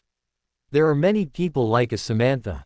Mrs. Helen is a witch just like you. We want to offer you a spot in our school and orphanage where there will be others just like you. There will be other boys and girls there who will understand you and accept you. Along with people to look after you and help you learn to control your magic. Does sound nice. Can I bring Walter? Who is Walter? Harry asked, still smiling. Walter is my friend. He is a snake I met out in the yard. Well, his name isn't really Walter, but he told me that snakes don't have names, so I named him Walter. Walter told you that, did he? Harry asked. His voice sounded slightly different than it had before. Sam looked up expecting to see the same look of fear on his face that the other kids had when they caught her talking to Walter one day. Instead, his smile only grew wider. Have you talked to many snakes? Yup, ever since I can remember I could talk to them. Is that normal for wizards? It is a very rare talent, one apparently that we both share. In fact, we are speaking it now. I don't see any reason why we can't bring Walter if he wants to come. Sam nodded excitedly. Wonderful. Now let's switch back to English so Mrs. Helen can understand us. Sam looked over at Mrs. Helen to see a funny look on her face that looked like a mix of confusion and shock. Sam giggled at the look and turned back to Mr. Harry. It still sounded like English to me though. Sam said. It was the same with me when I first started doing it, but with practice you will be able to start to tell the difference. We can practice together if you want. She nodded again. Wonderful. Now that everything is all settled, let's pack. Harry said as he waved his wand in a big circle around the room. Sam watched spellbound as all her clothes and other things soared through the air and neatly stacked in an open trunk that just appeared out of nowhere. She giggled as the scene reminded her of the scene in The Sword in the Stone where Merlin packed. I thought the same thing the first time I saw this spell used. Harry said while still waving his wand around. When everything was packed except her doll, he held out a hand for her and smiled. Shall we go see Walt? And then be on our way to your new home? Sam smiled brightly and jumped from her bed taking Mr. Harry's hand with her doll in the other. Mrs. Carroll took her own wand out of her sleeve and with a wave made the trunk disappear. Don't worry Samantha, your things will be waiting for you at your new home. Sam nodded and with her new friend walked out of the room and left the orphanage that she lived in for as long as she could remember without ever looking back. Minerva McGonagall sat at the head table sipping her morning tea, enjoying the quiet that permeated the Great Hall on Saturdays in mid-May. Her first year as the headmistress had been stressful and she was looking forward to the peace and quiet that summer brought. She looked up as she heard a flutter of feathers as an unfamiliar owl landed in front of her, offering her leg to the Scottish professor. She took the letter and offered the owl a piece of bacon that was quickly snatched away. She saw that the letter was written O.N. Muggle paper and her trepidation began to rise. Opening the envelope she began to read and as she did, her frustration grew. Some bad news Minerva, Phileas Flitwick asked, noticing her reaction to the letter. Another Muggleborn has rejected their spot for next year. This is the 12th Muggleborn to send a rejection letter. We've also lost 5 half-bloods in the last few weeks also. At this rate, next year we will have no first-year Muggleborns and few half-bloods. Did they say anything in the letters that explains why they do not wish to attend Hogwarts? Flitwick asked. No, all they say is that they will be sending their children to another school. But there are no other magical schools in Britain. They can't all be going to one on the continent. I have no answers for you, Phileas. Minerva replied, her voice full resignation. Well, Pomona is out meeting a Muggle family today, so we will see what she says when she gets back. Minerva nodded, still deep in though. LPF. Hermione had the headmistress worry over the letter in her hand. Hermione could tell what the letter most likely said judging by the paper it was written on and the professor's face. Part of her felt bad for putting her favorite teacher through this, but the larger part of her knew that it was necessary if she wanted to bring the wizarding world out of the Dark Ages. Hermione, knowing that recruitment of THE students had gone extremely well and all the teachers and administrators hired, that the secret would be getting out soon. Harry had told her that construction was almost done and the open house was scheduled for next weekend. "Good morning, Hermione," Daphne said as she and Tracy took seats across from her. She smiled to herself as she noticed how close the two witches were sitting to each other. "I'm surprised to see you here today. Usually you go home on weekends." Neville asked if I could stay this weekend as he had some family business to take care of. "I'll be gone next weekend though." Hermione gave Daphne a knowing grin. "I think I'll probably also be gone next week. Father wanted me home for some family business." Daphne looked around the table, seeing that no one was close, and lowered her voice and leaned forward. "So Tracy and I were talking, and we came up with an idea. How set are you about working full-time in the ministry?" "I'm not sure. I want to help Harry make the WO/RLD better, but I don't want to spend all day in an office at the ministry," Hermione replied. "I suspect that you can work part-time with Mrs. Tonks and still have time to do something else," Tracy said. "Besides, it's not like you and Harry are going to start popping out little Potters right away, right?" Hermione nodded. "We came up with an idea for a business and we want you to come in with us." Hermione was intrigued by the idea and asked, "What type of business?" "We got to thinking that Diagon Alley is in the middle of non-magical London, presumably surrounded by non-magical technology. And yet, it works.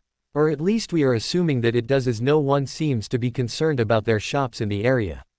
Hermione nodded thoughtfully. It made sense. If there was a dead zone of technology in the middle of London, someone would notice and investigate.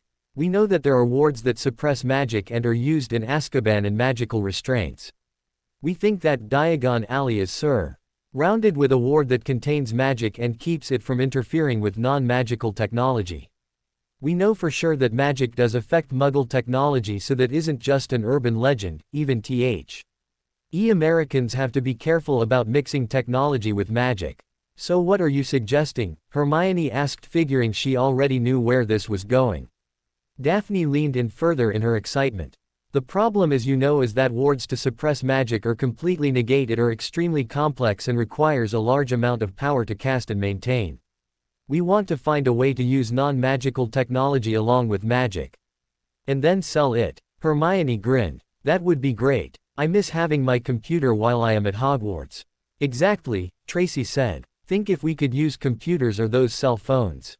We would no longer have to rely on owl post or flow calls. We can create a whole new sector in the magical economy. We are uniquely positioned to attempt this. We are the two top students in school. And Tracy is number 1 in arithmancy," Daphne said excitedly. "You know technology and are familiar with working with non-magical people. It's times like this that I truly appreciate that our fathers are rather progressive in their thoughts on women." Tracy commented offhandedly. "What do you mean?" Hermione asked, confused by, "I guess no one ever told you." "It isn't something Harry would ever consider if he was even aware of it, and Weasel would wait till it was too late to tell you," Daphne said nervously. "In most wizarding families, the wife has no say in most matters. She is expected to stay at home and take care of the kids that she would be expected to pop out as soon as they are married. You would never see a married woman from the upper tier of society working, let alone owning her own business. In fact, until your fiancé had the law changed, it was illegal for married women to even own their own business. But that's ridiculous. Women are is capable of running a successful business as men." Hermione immediately replied, her voice full of indignation. "We know that, Hermione, but remember, until recently we were dealing with people who are stuck in the Victorian age. My father and Harry are working on changing that, as you're well aware."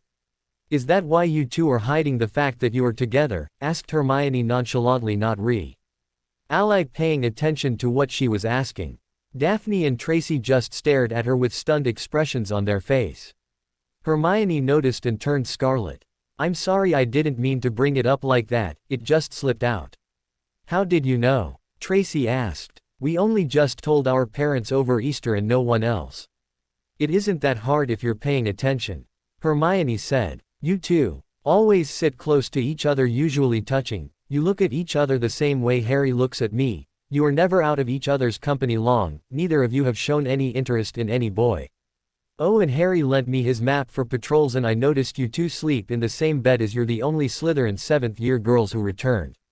Tracy and Daphne looked at each other and Hermione rolled her eyes. How can anyone not see it? They act just like Harry and I do. I'm sure they just had a full conversation with that one look. You can't tell anyone, Hermione, please. Tracy asked, her eyes pleading. Of course I won't tell anyone, but you shouldn't worry too much about it. Harry won't care. How did your parents take it? Surprisingly well, Daphne said. We both have siblings to carry on the family name, so that wasn't a worry.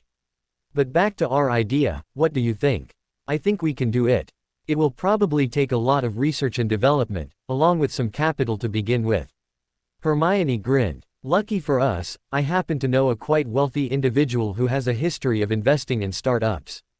We should draw up a business plan and start some initial research so we can show that this is not impossible. Harry has been learning about smart investing over the last few months, and I don't want him just to invest because we are engaged. The two other girls nodded and Hermione pulled out a new notebook and together they began to brainstorm. LPF. Minerva was sitting in her office later in the day when a frantic knock came at her door. Before she could even respond, the door and a harassed-looking horologist walked in and sat down in the chair in front of her desk. Good afternoon, Pomona. I take it your visit didn't go very well. No, it didn't. It was probably the worst meeting I've had. Minerva pinched the bridge of her nose in worry. What happened? It started out as a routine introduction. The child turns 11 in a few days, so like always, I wrote a letter to hand to the child and parents. It might be easier if I just show you. Minerva nodded and rose from her desk and retrieved Dumbledore's old pensive from one of the cabinets.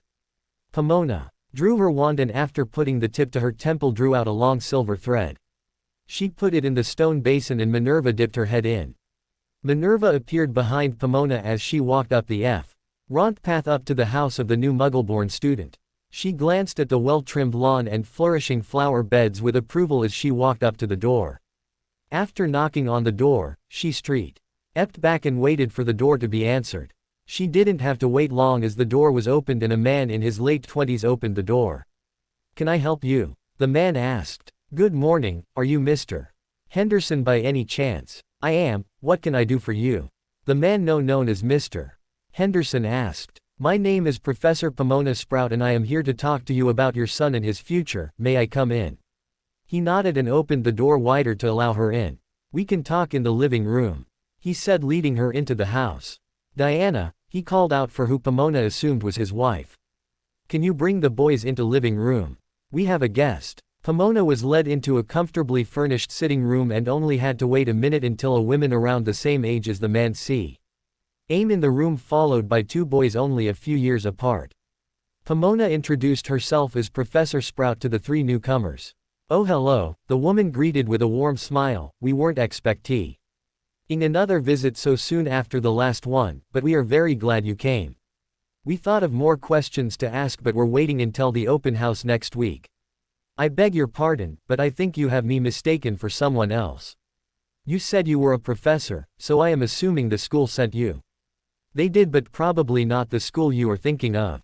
I am a professor at a school for magic. And we would like to invite your oldest son to attend. Professor Sprout was expecting to see a look of surprise, or skepticism, or maybe even fear. What she didn't expect was for the boy she was here to recruit laugh. Well, of course you are. Mummy said you came from the Ligy. I'm afraid I don't understand. Pomona said. She was starting to get very confused. Sorry, I know that isn't the proper name, but the boys thought the full name was too long to say. The father replied smiling. But it is, the smaller boy said. Who wants to always say, the Lily Potter Institute for Gifted Youngsters. It's a really long name. It's a cool name but really long, so some of us have started calling it Ligy. Did you say Lily Potter? Of course, are you not from the school? I assumed that Hayes sent another professor to see if we had more questions. Mrs. Henderson asked, starting to get confused. No, I am from Hogwarts School of Witchcraft and Wizardry. It is the finest magical school in the world. The parents shared a glance with each other. Oh, so you are from the other school. They told us someone would be coming by soon to talk to Rick about attending your school. Mr. Henderson said, losing his smile. What do you mean, other school? There are no other schools of magic in the UK. Well, not yet, but starting next year there will be. Both Rick and Tim are very excited about attending. We've already been shopping for books and we are taking Rick to get his wand next week with all the other new 11-year-old students. Pomona was starting to get flustered. She was used to these being simple explanations. Maybe taking the family shopping and giving the ministry-approved introduction book and speech. Perhaps you could start from the beginning, as I am not sure what you are referring to. Well, a few weeks ago, 2 women knocked on our door, one about our age, and the other a few years older. One was named Granger, and the other Green. They explained to us that the strange things that happened around our boys were actually magic and that they wanted to invite them to attend a school that would place them with children like themselves. Wait, both, but only Richard is turning 11. Pomona interrupted. Both parents shrugged as if this was a non-issue. That didn't seem to matter to them. After reading through the pamphlet they left and looking through some of the books we bought when a group of us went to Diagon Alley, we decided we the kids would attend. But Hogwarts is the best school for magic in the world. Perhaps, and what else do you teach other than magic? Mrs. Henderson asked, raising her eyebrow. Pomona stared back, the parents trying to understand the question. Why would we need to teach anything else? Richard is a wizard and as such will need to know how to use his magic if he wants to find a job in the wizarding world. What if he doesn't want to find a job in the wizarding world, or want to go to university, or more likely, what if due to prejudices he can't find work? If the child applies himself and works hard to get good grades, then the child could do anything he wants.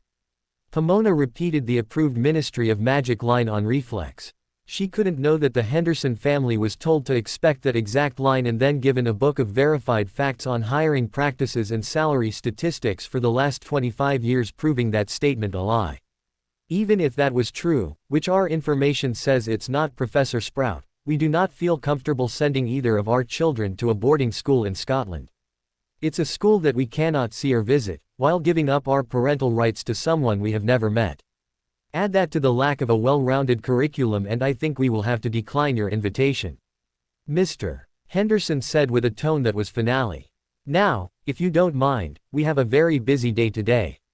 He motioned her to the door and she followed in a daze. But wait, your child has to attend a magical school or his magic will be bound and his memory wiped. But you forget, he is attending a school that teaches magic. Mr. Henderson said as he closed the door behind her. Pomona stared at the closed door trying to figure out what just happened. Whatever happened, she knew that it was bad news for Hogwarts. She had to get back and tell Minerva right away what had happened. LPF. Minerva sat back down in her chair after coming out of the pensive. Did she say the school was named the Lily Potter Institute for Gifted Youngsters and the family was visited by a Granger? Minerva asked, a sense of dread building. Pomona nodded. Perhaps I should have a talk with our head girl. Can you be so kind as to fetch her? Pomona again nodded and rose from the chair, leaving the office. Minerva didn't have to wait long for the head girl to come to her office. You wanted to see me, headmistress? Yes, Miss Grange, take a seat. Hermione sat down in the chair that Pomona had vacated a few minutes ago. I was wondering what you could tell me about the Lily Potter Institute for Gifted Youngsters. Hermione rolled her eyes. I tried to talk Harry out of naming the school that. Daddy got him into X-Men comics and he wouldn't name it anything else after. It didn't help that Mr.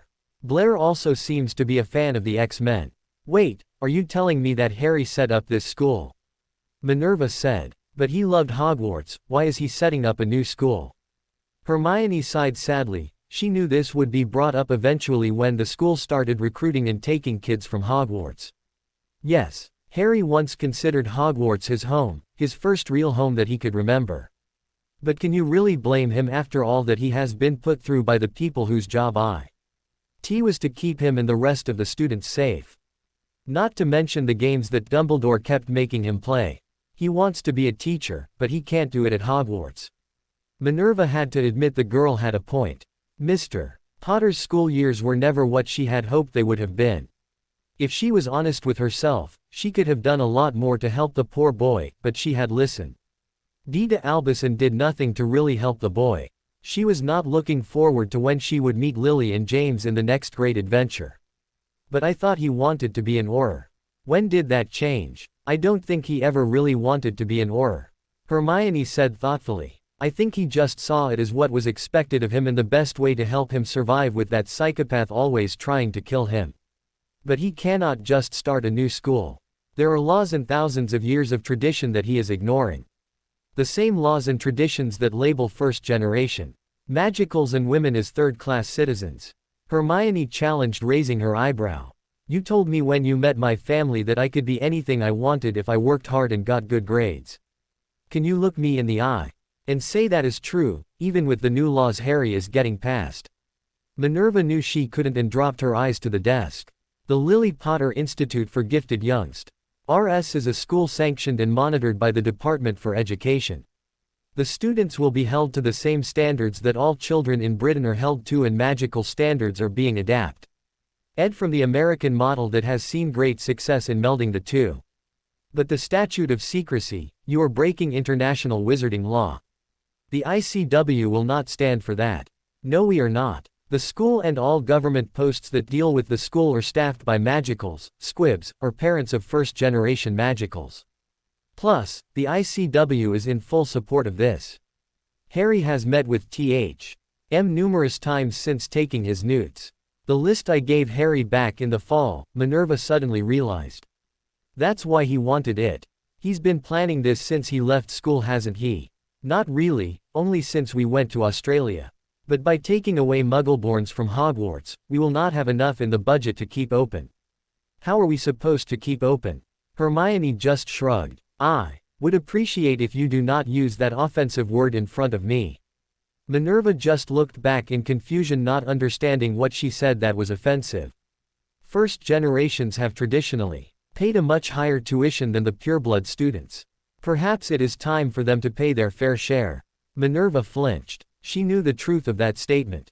For years the purebloods kept rising tuition for Muggleborns while lowering their own, and Albus had done nothing to stop it. Anyways, you and your predecessor created this mess, and it's not up to us to fix it. Harry and his allies are doing what they can to fix the government while working with the normal government to fix education. Hermione rose from her chair and began to walk out the door. Hogwarts has held a monopoly on education for too long. Headmistress, and competition is good for everybody. With that parting shot, Hermione walked out the office, leaving a stunned headmistress. She quickly regained her wits and rushed to the floor. I must inform the governors what is going on. They should be able to help. Gerald Knott sat in his office attempting to finish the paperwork that had built up over the last week when a frantic knock sounded on his door. Before he could reply, the door was pulled open and a frantic Abraxas Avery stepped in, followed by Knott's secretary. I'm sorry, sir, but he wouldn't wait. His secretary tried to apologize, a worried look in her eye. It's okay, Miss Dawes, I'm sure you did your best. Leave us as Mr. Avery looks quite frantic to speak to me. The young women smiled in relief before stepping out of the office. Neither of the men noticed a small beetle that flew in right as the door was closed. Now, Gerald said, focusing a glare on the slightly younger man. What is so important that you saw fit to barge into my office? Abraxas diverted his eyes from the older man in shame. One did not just barge into the office of the most powerful man of the Conservative Party. I apologize for barging in, sir. But I have some distressing news. Gerald gave a sharp nod, indicating the man to continue. As you know, I hold a seat on the Board of Governors at Hogwarts. I just left an emergency meeting requested by McGonagall, where she informed us that she has lost almost all of her Muggleborn students for next year. Apparently, Potter has set himself up a new school and all the prospect I've first years will be attending, along with a large amount of younger Muggleborns. I fail to see the emergency. Let the jumped up half-blood have the mudbloods.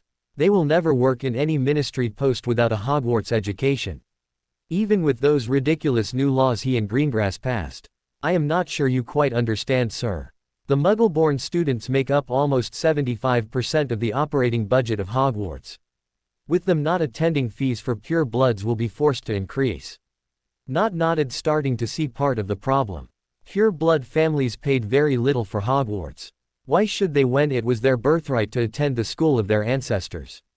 If they had to pay as much as the mudbloods, then families like the Weasleys would never have been able to send their children. And as much as he detested the blood traitors, they were still purebloods, and to Gerald not, that counted a lot. That is not even the worst of it, sir. Apparently, Potter has gone to the Muggles and they are helping him set up the school. The ministry will have no say in how it is run or what is taught. There will not even be a board of governors to ensure that the right things are being taught and traditions upheld. To Avery's surprise, a large grin broke out on the face of the elder politician. Perfect. That means Potter has broken the statute of secrecy, and if what you say is true, broke it quite spectacularly. Avery was obviously confused, proving to Nott that he wasn't dealing with a person with all the candles lit in his head, a common trait he had noticed in many of the pureblood families of late. Think you fool, Potter has broken the law, an international law at that. With this, we can finally get rid of the brat and all his blood traitor supporters. Nott looked down at his watch and grimaced when he saw the time. It would have to wait for tomorrow, as almost everyone had probably gone home. We will have to move quickly. Begin to contact our party members. And any of Dumbledore's old followers that you know for sure are on our side in this. Nott did some quick math in his head, counting up the number of people he could count on. We should have just enough for a trial. Tell them that one of our members has broken the statute of secrecy and is undermining Hogwarts, and that we are holding the trial tomorrow. Avery nodded and left the office, followed closely by the again unnoticed Beagle. LPF. Harry Potter was enjoying a nice relaxing night watching over his godson. Andy had gone out with Kingsley, leaving the boys home alone. Teddy let out a high-pitched giggle as Harry sent another spray of colorful bubbles at the laughing toddler, who tried to change his hair to match them as he caught them in his small hands. The two were brought out of their game by a loud crack, followed by a sharp knock on the front door. Harry rose from the floor and made his way to the door and opened it to see a person who he honestly hoped never to see again. On Harry's front stoop stood a woman with bleach blonde hair, acid green glasses and long painted nails. "Good evening, Rita," Harry said with a neutral tone. "Harry," Rita replied, ignoring Harry's neutral greeting. "You are rather difficult to track down."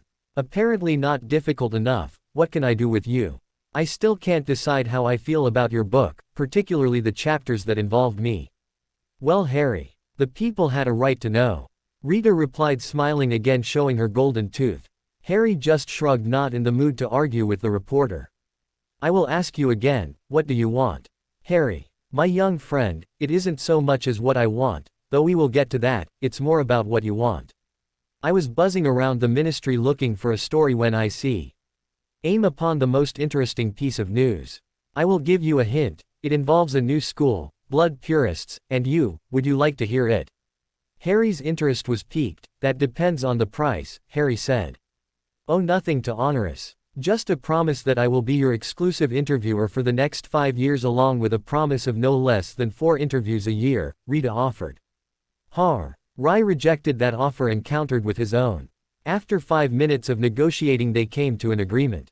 "So it's decided that you get a 3-year exclusive with at least 1 interview a year. With no quick quotes quills, and you can ask for a quote once a month on articles that are not just gossip," Harry said while Rita nodded. "Now, what is this news you have?" "Oh yes, I forgot." Harry Iston feeling his frustration grow as she told him about the meeting between 2 old bigots. "Shit," was Harry's first reaction. "It's 5th year all over again."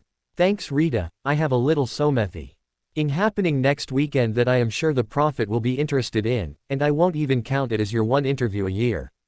This wouldn't happen to have something to do with this school they were talking about, will it? Come next Saturday and you will see. I'll you the details." Harry bid Rita goodnight and closed the door. After closing the door he drew his wand and cast his patron. And sent it with a message to Andy asking her to come home. 5 minutes later Harry heard 2 cracks from the backyard, quickly followed by Andy and Kingsley. "Harry, I got your message, what's happened?" Andy asked. "It sounds like the Conservatives have found out about the school and are going to try to take me to court over it, a court that will meet the bare minimum of members for quorum." Andy telling the defendant at the last minute. "Harry, you have to believe me, I knew nothing about this." Kingsley said quickly. "I know, Kingsley. You're no fudge," he was quick to assure the minister. "My source says that it is being spearheaded by Nott and Avery. I was hoping I was done dealing with those families, but like cockroaches, they keep surviving." I need to go talk to Jacques about this. I'm just glad we planned for this contingency. Without another word, Harry turned on the spot and disapparated from his living room with the slightest of pops. Kingsley looked to Andy in astonishment. Did Harry just apparate to France? Quote. Andy could only shake her head, a small smile playing on her lips. I wouldn't be surprised. I've noticed that as long as someone hasn't told him something is supposed to be imposable, he usually finds a way to do it. LPF. Harry reappeared at the ward line of the Delacour home, feeling a bit more tired than normal after apparating and glad that it wasn't too late. Quickly walking up the front path, Harry came to the front door and gave it a knock. A few seconds later, the door was opened by a silver-blonde woman who appeared to be in her mid-30s. Bonsoir, Madame Delacour, Harry greeted in French. Harry, what a pleasant surprise, Apolline Delacour greeted the young man with a pleasant smile. How many times do I have to ask you to please call me Apolline? Just one more time, like always, madam, Harry said, smiling at their little joke. I was hoping I could speak to your husband. Something has come up back in England. Of course, come in.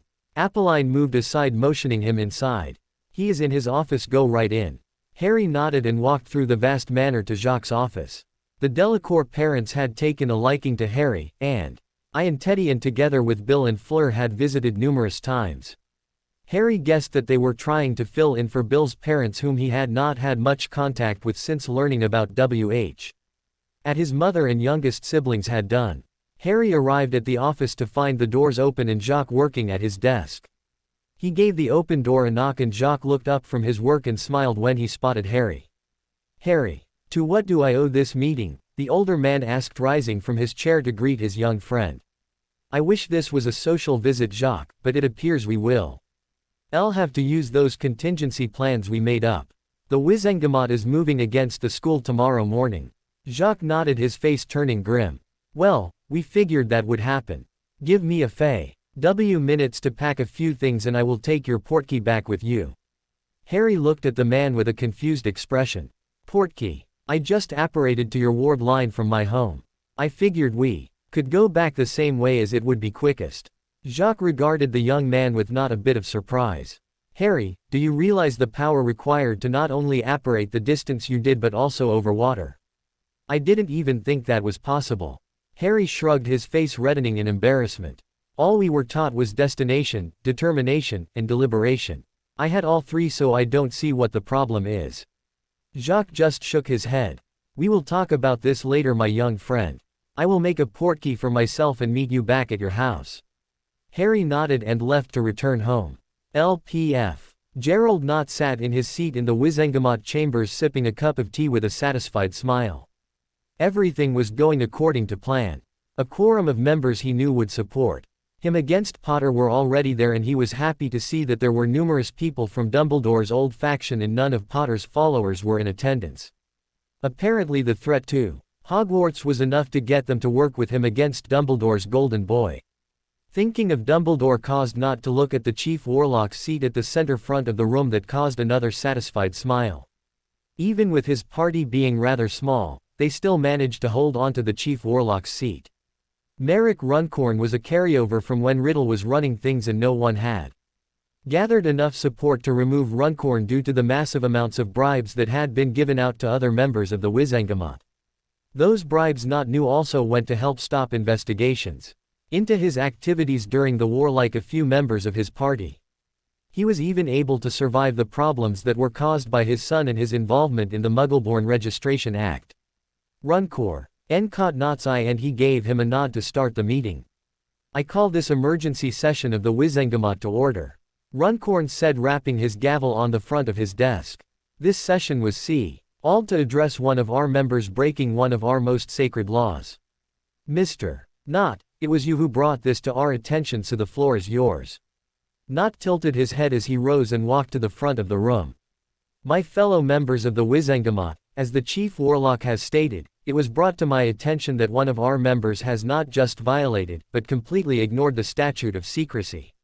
I speak of Harry Potter. Many of you have heard rumors that Hogwarts is losing Muggleborn students to a mysterious new school, and I am saddened to say that the rumors are true. Harry Potter has set up his own school. And it seems that he is doing it with the full knowledge and support of the Muggle government. Not paused to let the outcry from the members die down.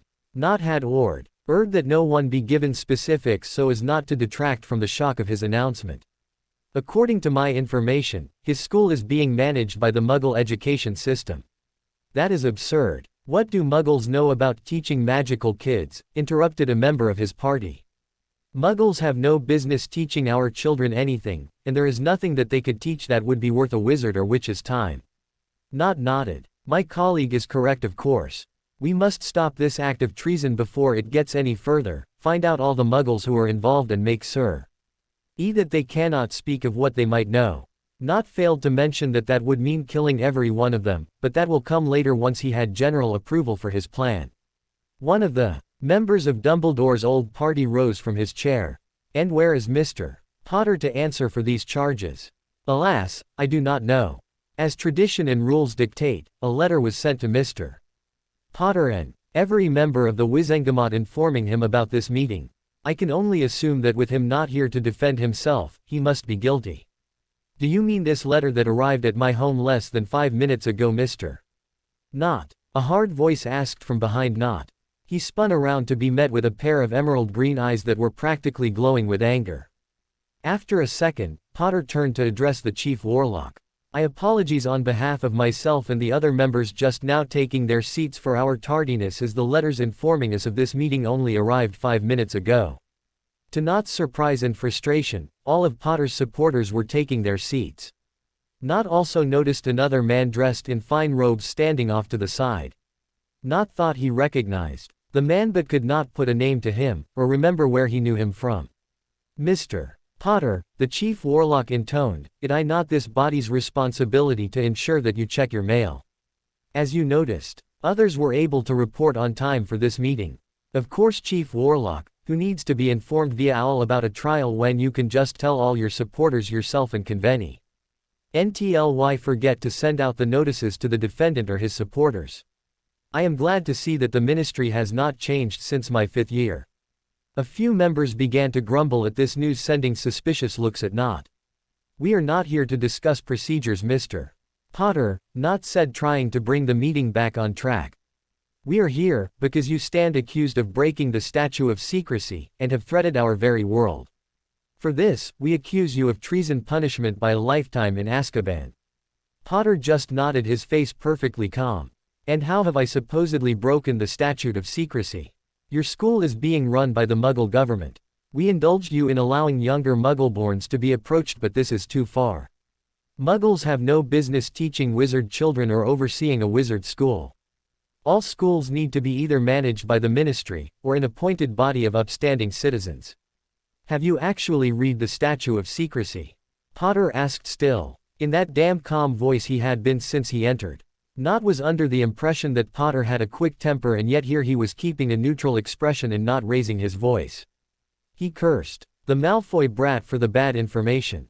"Well, I have, and according to the statute of secrecy, non-magical people are allowed to know about the magical world if they are a head of state or government. Or direct relation, such as a parent or sibling of a witch or wizard, and I have adhered to that. Every person on staff in the government and staff member of the school are either magical squibs or a parent of a witch or wizard. Mr. Blair and Her Majesty are even major supporters of my school and sit on our board that is made up of upstanding citizens. That law fails to define who qualifies as an upstanding citizen, so we made our own criteria. That is exactly why we should not let mudbloods into our world, or if we must, take them away from their parents and erase their memory," yelled out Jugson from his seat. Not stifled a groan at one of the more extreme members of his party. That idea had been proposed numerous times, and each time it had been voted down. Not saw Potter's eyes Florida shish dangerously, but his face remained impassive. "Your opinion on the matter is moot, as I have followed the statute of secrecy and other laws and had everything verified by the International Confederation of Wizards." Bernard Croft, another member of Not's party, rose from his seat at this point. "As the British representative to the ICW, I would have been informed of anything that involved England. And I wasn't informed about this at all." The well-dressed man who had stayed in the corner now moved forward. Croft obviously recognized the man who Not still could not place as his face paled. You are correct, Mr. Croft. As the British representative you would have been informed. But as of 2 months ago, in accordance with the rules of the ICW, you were removed from that body. Only the Chief Warlock can remove our appointee to ICW. Runcorn said. For most cases that is correct, Chief Warlock. But according to our bylaws, if a representative is proven to be a member of a terrorist organization, then he or she may be removed by a majority vote of the other members. Now the ICW, unlike you, has been investigating the organization known as Death Eaters for the last 20 years with help of numerous countries without the former Supreme Mugwump's knowledge. I am pleased to say that we were quite effective at tracking down each and every member. Unfortunately, until recently, Toyne has not had a minister willing or able to use that information. A problem that no longer exists, a deep slow voice said from behind Not. He was really getting tired of being surprised as kings. Lace Shacklebolt arrived and was standing next to the Frenchman. I am proud to say that the Department of Magical Law Enforcement has been given all your information and is running down each and every known Death Eater. 5 red bolts of light shoot out of the shadows and struck 5 of Not's party members, including the Chief Warlock himself. To Not's continued surprise, 5 Aurors appeared from their disillusionment with wands drawn. They moved quickly and cuffed the 5 unconscious men and portkeyed them out of the chamber. Firstly, said the Frenchman, as Vice Supreme Mugwump to the ICW, I can assure you that Mr. Potter has not violated the law. He has been in full compliance since he began. Secondly, the ICW has used its rights and appointed Mr. Potter to represent the United Kingdom in ICW meetings. Finally, let me make this abundantly clear. It is time for England to join the rest of the world in the 20th century. The ICW will not sit idly by as we were forced to do in the past while England continues its bigoted practices. Because the rest of the world does not believe that you can fix your problems by yourself, I have been appointed to observe and report your progress to the ICW. You will change or we will force you to. Not could not stop the shudder that ran down his spine. He had heard stories about what happened to countries that refused to cooperate with the ICW, and it was never pretty. Not knowing his plans lay in shambles, began to move back to his seat. Now that we have taken care of that farce, Potter said. We seem to be short a Chief Warlock. According to the Wizengamot Charter, we must have a new one before moving forward. I nominate Augusta Longbottom. Looking around the chamber, Not could see that no one was willing to go against Potter in this, and it was quickly sec. Harry left the Wizengamot chambers feeling much better than after his 4th year. Not only had all the charges against him been overturned, but with the help of Jacques and Kingsley. The Death Eaters that were able to evade the initial roundup or pled ignorance were now being arrested. Something was bothering Harry though, and it had to do with the man walking beside him. Jacques, Harry asked the Frenchman walking next to him. If the ICW had the power to force Britain to enact equal laws and track down the Death Eaters, why was it left up to a bunch of teenagers? Jacques let out a tired sigh. Unfortunately, Harry, it is only recently that we were able to take these steps. My colleagues and I have been trying for the last 15 years to bring Britain to heel, but unfortunately, we kept running into 2 roadblocks. First, being the obvious, was your Minister of Magic. He refused to even look at our evidence and forced the DMLE to ignore it. I know when Madame Bones was alive, she constantly pushed for that information but was always brick-walled. The other reason was Dumbledore. Though Dumbledore preached equality, he was more interested in maintaining the status quo. In order to directly intervene in a country's inner workings, the ICW needs a unanimous vote from the 5 members of the Security Council made up of the original members and the Supreme Mugwump. As one of the original members, Britain holds a seat on the Security Council which for the last 15 years was occupied by Dumbledore, a fudge lackey, or a bigot. That is until now. You as Britain's representative now also sit on the council, and everyone in that chamber knows you would support measures to force Britain to reform. Harry nodded, and entered the just-arrived elevator. The more he worked towards reforming the wizarding world and with his interactions with people outside of the UK, the lower his opinion on Dumbledore went. Outside of the UK, Dumbledore is held responsible for England remaining in the Victorian age where the rest of the world has advanced at only a slightly slower pace than the non-magical world. He is also blamed for letting Countess crimes go unpunished, though the evidence against the criminals is available. Harry's opinion on his former headmaster had already declined in the last 2 years, and with everything he learned, it just kept getting lower. The man held 3 positions that would have allowed him to spearhead change much like Harry was doing if he had wanted to, and yet after the First Blood War, nothing changed. And guilty people were allowed to walk free without so much as a trial while innocent people were sent to hell on earth. Harry was brought out of his thoughts as the elevator doors opened and the 2 men stepped into the atrium before apparating back to Harry's home. LPF. Not everyone left the Wizengamot meeting in as good a mood as Harry. Not stormed into his office closely followed by Avery Movey, indirectly to his liquor cabinet and poured himself a tall glass of Ogden's finest. Drinking it quickly, he ignored the flames coming out of his mouth as he burped while pouring himself another and one for his guest.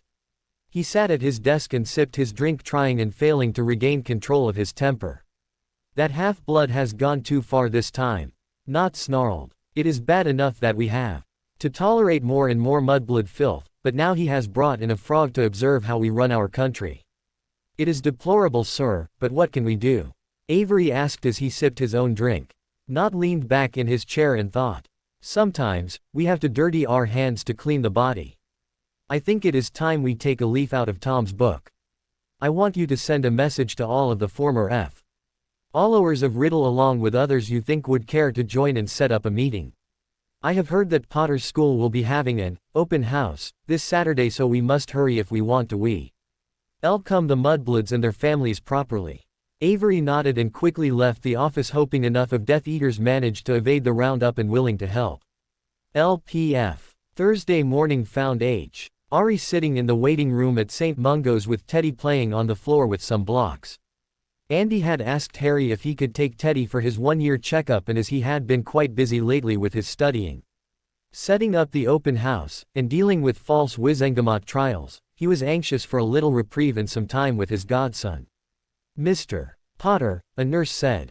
The healer is ready for you now if you would follow me. Harry nodded and stood up, scooping up a squirming Teddy in his arms.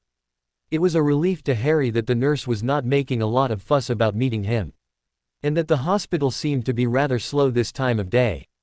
He only had to shake a few hands and listen to people profess their gratitude of other witches and wizards in the waiting room while the hospital staff remained professional. The nurse smiled at the pair and led them into a small exam room that looked surprisingly similar to a normal hospital room, not that he had much experience with normal hospitals. But the telly couldn't get that wrong right. After having him sit in a chair, the nurse informed him the healer would be with him shortly before she left the room. True to her word, the nurse was gone only a minute before an older man walked into the room. Good morning, Mr. Potter, I am Healer McCoy. I understand little Teddy is here for his 1-year checkup. Harry nodded, as the healer flipped through some parchment on his clipboard. Wonderful, this shouldn't take too long. I will just run a full diagnostic and give him his immunizations and we will be done. If you could please sit him on the table. Harry nodded and rose from his seat, sitting his godson on the exam table before taking position beside him. The healer took out his wand and waved it an intricate paw TTERN over Teddy's head before he tapped his head, making Teddy giggle as a blue light surrounded the toddler. The healer then tapped a parchment on his clipboard which glowed the same shade of blue while writing began to appear. Well, everything seems to be in order, Healer McCoy said as he read the writing. Teddy is a perfectly healthy 1-year-old. Good, so nothing unusual with his blood. His late father was a werewolf and I know his grandmother was worried that there might be some carryover. There is no sign of lycanthropy in his system at all. Now, I will just spell in a few potions to immunize him for some common diseases and you will be free to go. What are they for? You know, dragon pox, wizard flu, spattergroit, things like that. Didn't Madame Pomfrey explain them to you when you got your checkup in first year? Quote, what checkup? Harry asked in confusion. Every first year is supposed to get a full checkup before entering Hogwarts to ensure they have all their immunizations. If they are Muggle-born or Muggle-raised, it is done by the healer at the school. Healer McCoy looked a little concerned now. Are you telling me that was never done for you? As far as I know, I've never been given a full checkup by Madame Pomfrey and definitely never given any immunizations. I've been in her domain enough to recognize all the spells and potions she has used on me and Avenue never seen the one you just used on Teddy.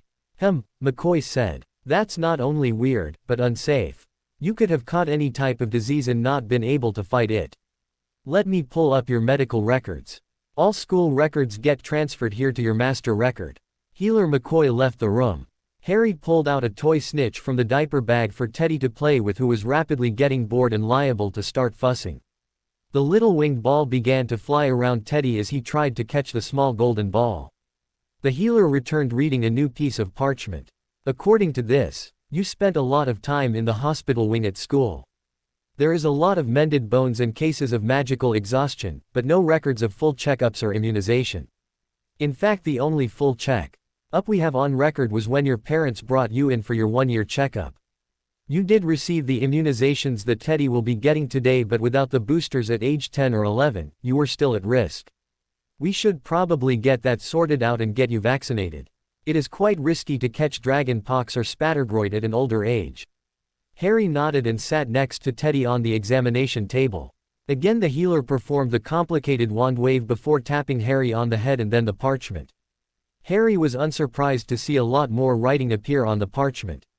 So much that the healer had to add another few sheets. I have to confess, Mr. Potter, Healer McCoy said while the spell worked, that a bunch of us healers have been dying to get a hold of you for a long time in order to see what, if any, effect surviving a killing curse would be. Well, looks like you get your opportunity, Harry said, trying to keep some humor in his voice and hoping to not be probed or poked too much. Just keep the probing to holes in my head, please. Healer McCoy laughed. Oh, don't worry, Mr. Potter, there will be no probing. The healer's laugh stopped and his face grew grim as he read through the paper. Well, Mr. Potter, the good news is that you are relatively healthy. Quite a feat in itself after all you have been through. We just have to get you vaccinated. Harry nodded, waiting for the bad news. The bad news, though, is according to this, the combination of the two killing curses has left you sterile. We will have to run some more tests to be sure, though, and see if there is anything we can do. Harry could only stare at the healer, his expression blank, eyes wide and unseeing. After all he had gone through already, Voldemort had one more piece of revenge for him. The psychopath had taken away his chance to have kids of his own, and now there would be no more Potters. Harry looked down at a now laughing Teddy, trying to get his attention. Dada, look. The toddler said, waving his fist in front of him. Harry looked and saw that Teddy had caught his toy snitch with its small wings poking out from the sides of his small fist. The image made Harry smile and he picked up a happy Teddy. Harry might not have any of his own biological children, but Teddy was as good as his son, and just maybe, they could add to their family down the road. Good job, son. Daddy will make a seeker out of you yet. Harry turned to the healer again. Thank you for the checkup, Doc. I will talk to my family and let you know when we can schedule more tests. Of course, Mr. Potter. Here are your potions and I will spell them into Teddy.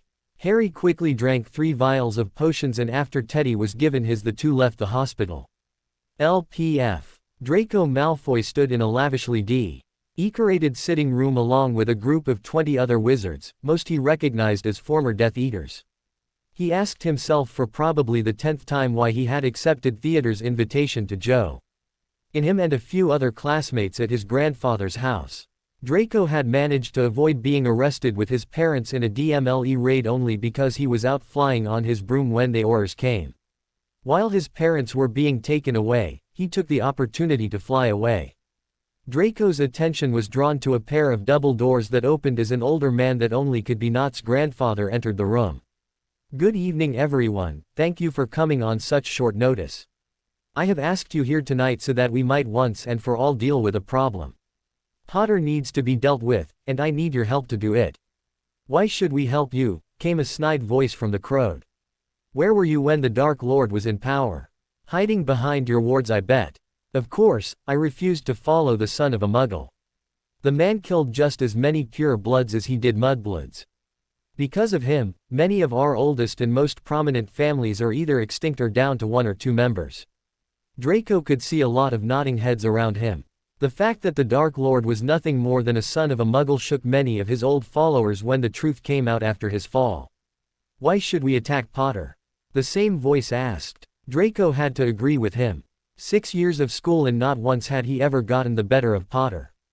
Draco was many things, but even he could see the futility of attacking Potter again. For the simple fact that everything that has befallen us can be linked to Potter. Your family members that have been arrested are because of Potter. The loss of privilege that is the right of all pure bloods is due to Potter.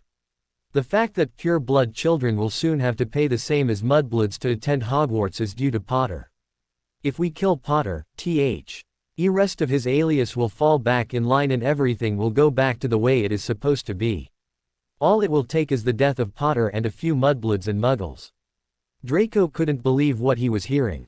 He had always thought that pure bloods were simply better and smarter than muggles, but standing in a room full of pure blood wizards talking about trying to kill the same man killed the Dark Lord single-handedly was forcing him to re-assess the mental capacity of his fellow pure bloods. If they succeeded in killing anybody, Potter would come back with a vengeance and GS would get a lot worse for pure bloods. No, Draco would not help these fools spill more blood for a cause that all the evidence was showing was wrong. Draco listened as not outlined a plan to attack an open house of some sort that Potter was holding on Saturday and kill whoever was there. He took one more look around the cheering crowd of wizards who were getting excited about causing more bloodshed. Shook his head and turned to leave. He had one more spot to visit tonight and he hoped that he wasn't cursed. LPF. Andromeda Tonks was not a happy woman. The cause of her unhappiness was the knocking at her front door in the middle of the night. Being awoken in the middle of the night after a mentally and emotionally exhausting day helping all three Grangers comfort a young man who just couldn't seem to catch a break left her wanting to curse whoever dared to wake her up in the middle of the night. The news that Harry brought back from the healer was so shocking that Hermione had flew home to be with her fiancé and both Hugh and Jane came over to try to help. The months of work with the therapist was evident as Harry was able to talk with them about his feelings whereas only a few months ago he would have clammed up and tried to hide his pain. Andy drew her wand and approached the door that was still being loudly pounded on. She ripped open the door and pointed her wand at the person responsible for waking her with the tip glowing red with the stunner she had waiting for the visitor. Standing in front of her was someone she had only met once and hoped never to meet again. Blonde hair disheveled and wet from the rain, Draco Malfoy stood on her doorstep, hands outstretched and a wary look on his face. "What do you want, Malfoy?" Andy asked her nephew with suspicion. "I'm sorry, Mrs. Tonks. I know we are not the type of family that knocks on each other's door in the middle of the night, but it was an emergency. Can I come in?" Andy hesitated, wand still pointed at Malfoy. "Give me your wand." Draco slowly reached into his pocket and handed Andy his wand handle first. Just to be sure, she cast a silent summoning charm, searching for another wand and finding nothing. "Let him into the house," wand still pointed at him. "Now, what do you want?" Before she could say anything, a red beam of light zoomed past Draco's head, missing him by an inch. Andy looked up into the angry brown eyes of Hermione Granger. "You better have a damn good reason for being here, ferret, or the next one hits your head." Andy was slightly annoyed to see Draco far more scared of Hermione than he was of her, but quickly got back to business. "Yes, dear nephew, please tell us why a person who should be in a cell or long out of the country is standing in my living room."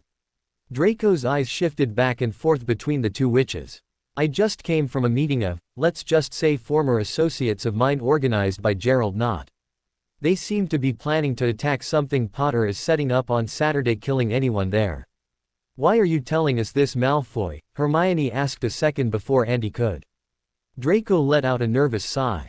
Standing in that room surrounded by a bunch of Opal getting excited about killing a bunch of children for no reason while at the same time trying to kill a wizard who the most powerful Dark Lord in the last century failed to kill numerous times finally made me realize something. Being a pure blood doesn't make one smart. The definition of insanity is doing the same thing over and over again and expecting different results, Hermione quoted. "It's about time you figured that out, Malfoy." Hermione turned to Andy. "We need to bring this to Mr. Blair." Andy agreed and lowered her wand for the first time this evening. "Thank you for the warning, Draco. I suggest you get out of the country.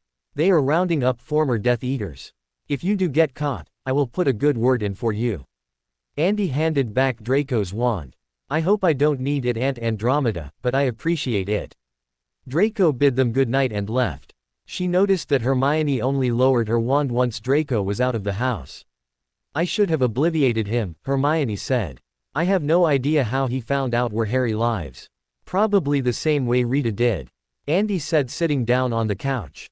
How is Harry? Asleep. I'm glad Malfoy didn't wake him or he would have got more than a stunner sent at him. I think he will be alright. We both agree that Teddy is like a son, and if it turns out that we can't have our own kids, we are going to adopt more when we are ready. This summer we will go to some normal doctors and get a second opinion. Non-magical doctors have made some great advancement in things like this. Andy nodded. I feel so bad for him sometimes. Things just keep getting thrust at him. It's amazing he has held together so well.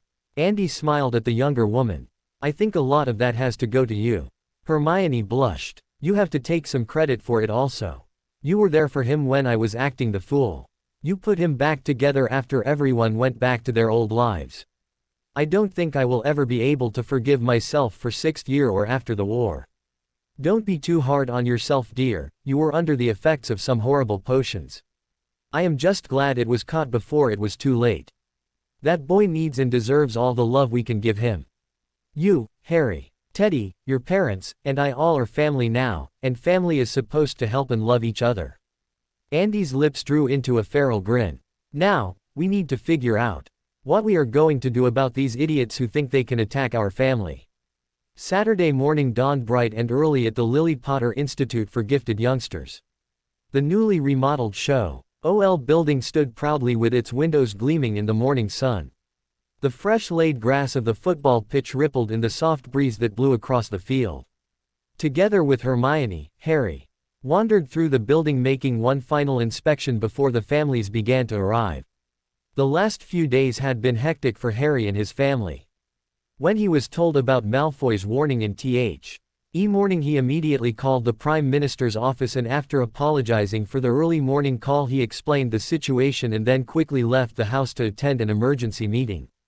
The meeting began with a few people advocating for canceling the open house altogether, but the idea was quickly stamped out when the Prime Minister declared that they would not let a group of terrorists dictate what they could and could not do. The decision made, plans were quickly made on how best to protect the families and contain the threat. With some clever help from the goblins and a few calls made by the Prime Minister, everyone agreed that people would be as safe as they could be. Holding Hermione's hand, Harry walked out of the school building and towards the front gate. I hope everything goes okay today, Harry said in a quiet voice, looking over the parking lot. I'm sure it will, love, Hermione assured him, giving his hand a squeeze. The wards were strong to begin with, and with the new ones that the goblins devised expressly for the school and orphanage, they are even stronger. Harry nodded absently. I know, but I feel like a hypocrite. I hated how Dumbledore seemed to do things that always put the students in danger, and now I am doing the same thing. But you aren't. You are not deliberately creating a situation that puts the children in trouble, like with the stone. A situation arose and you are doing everything you can to make sure the children are safe. Hermione wrapped her arms around Harry and gave him a reassuring hug, her head tucked under his chin. Tony is right. We cannot let a group of terrorists control our life. If we do that, then the terrorists win, and I refuse to let those bigots win.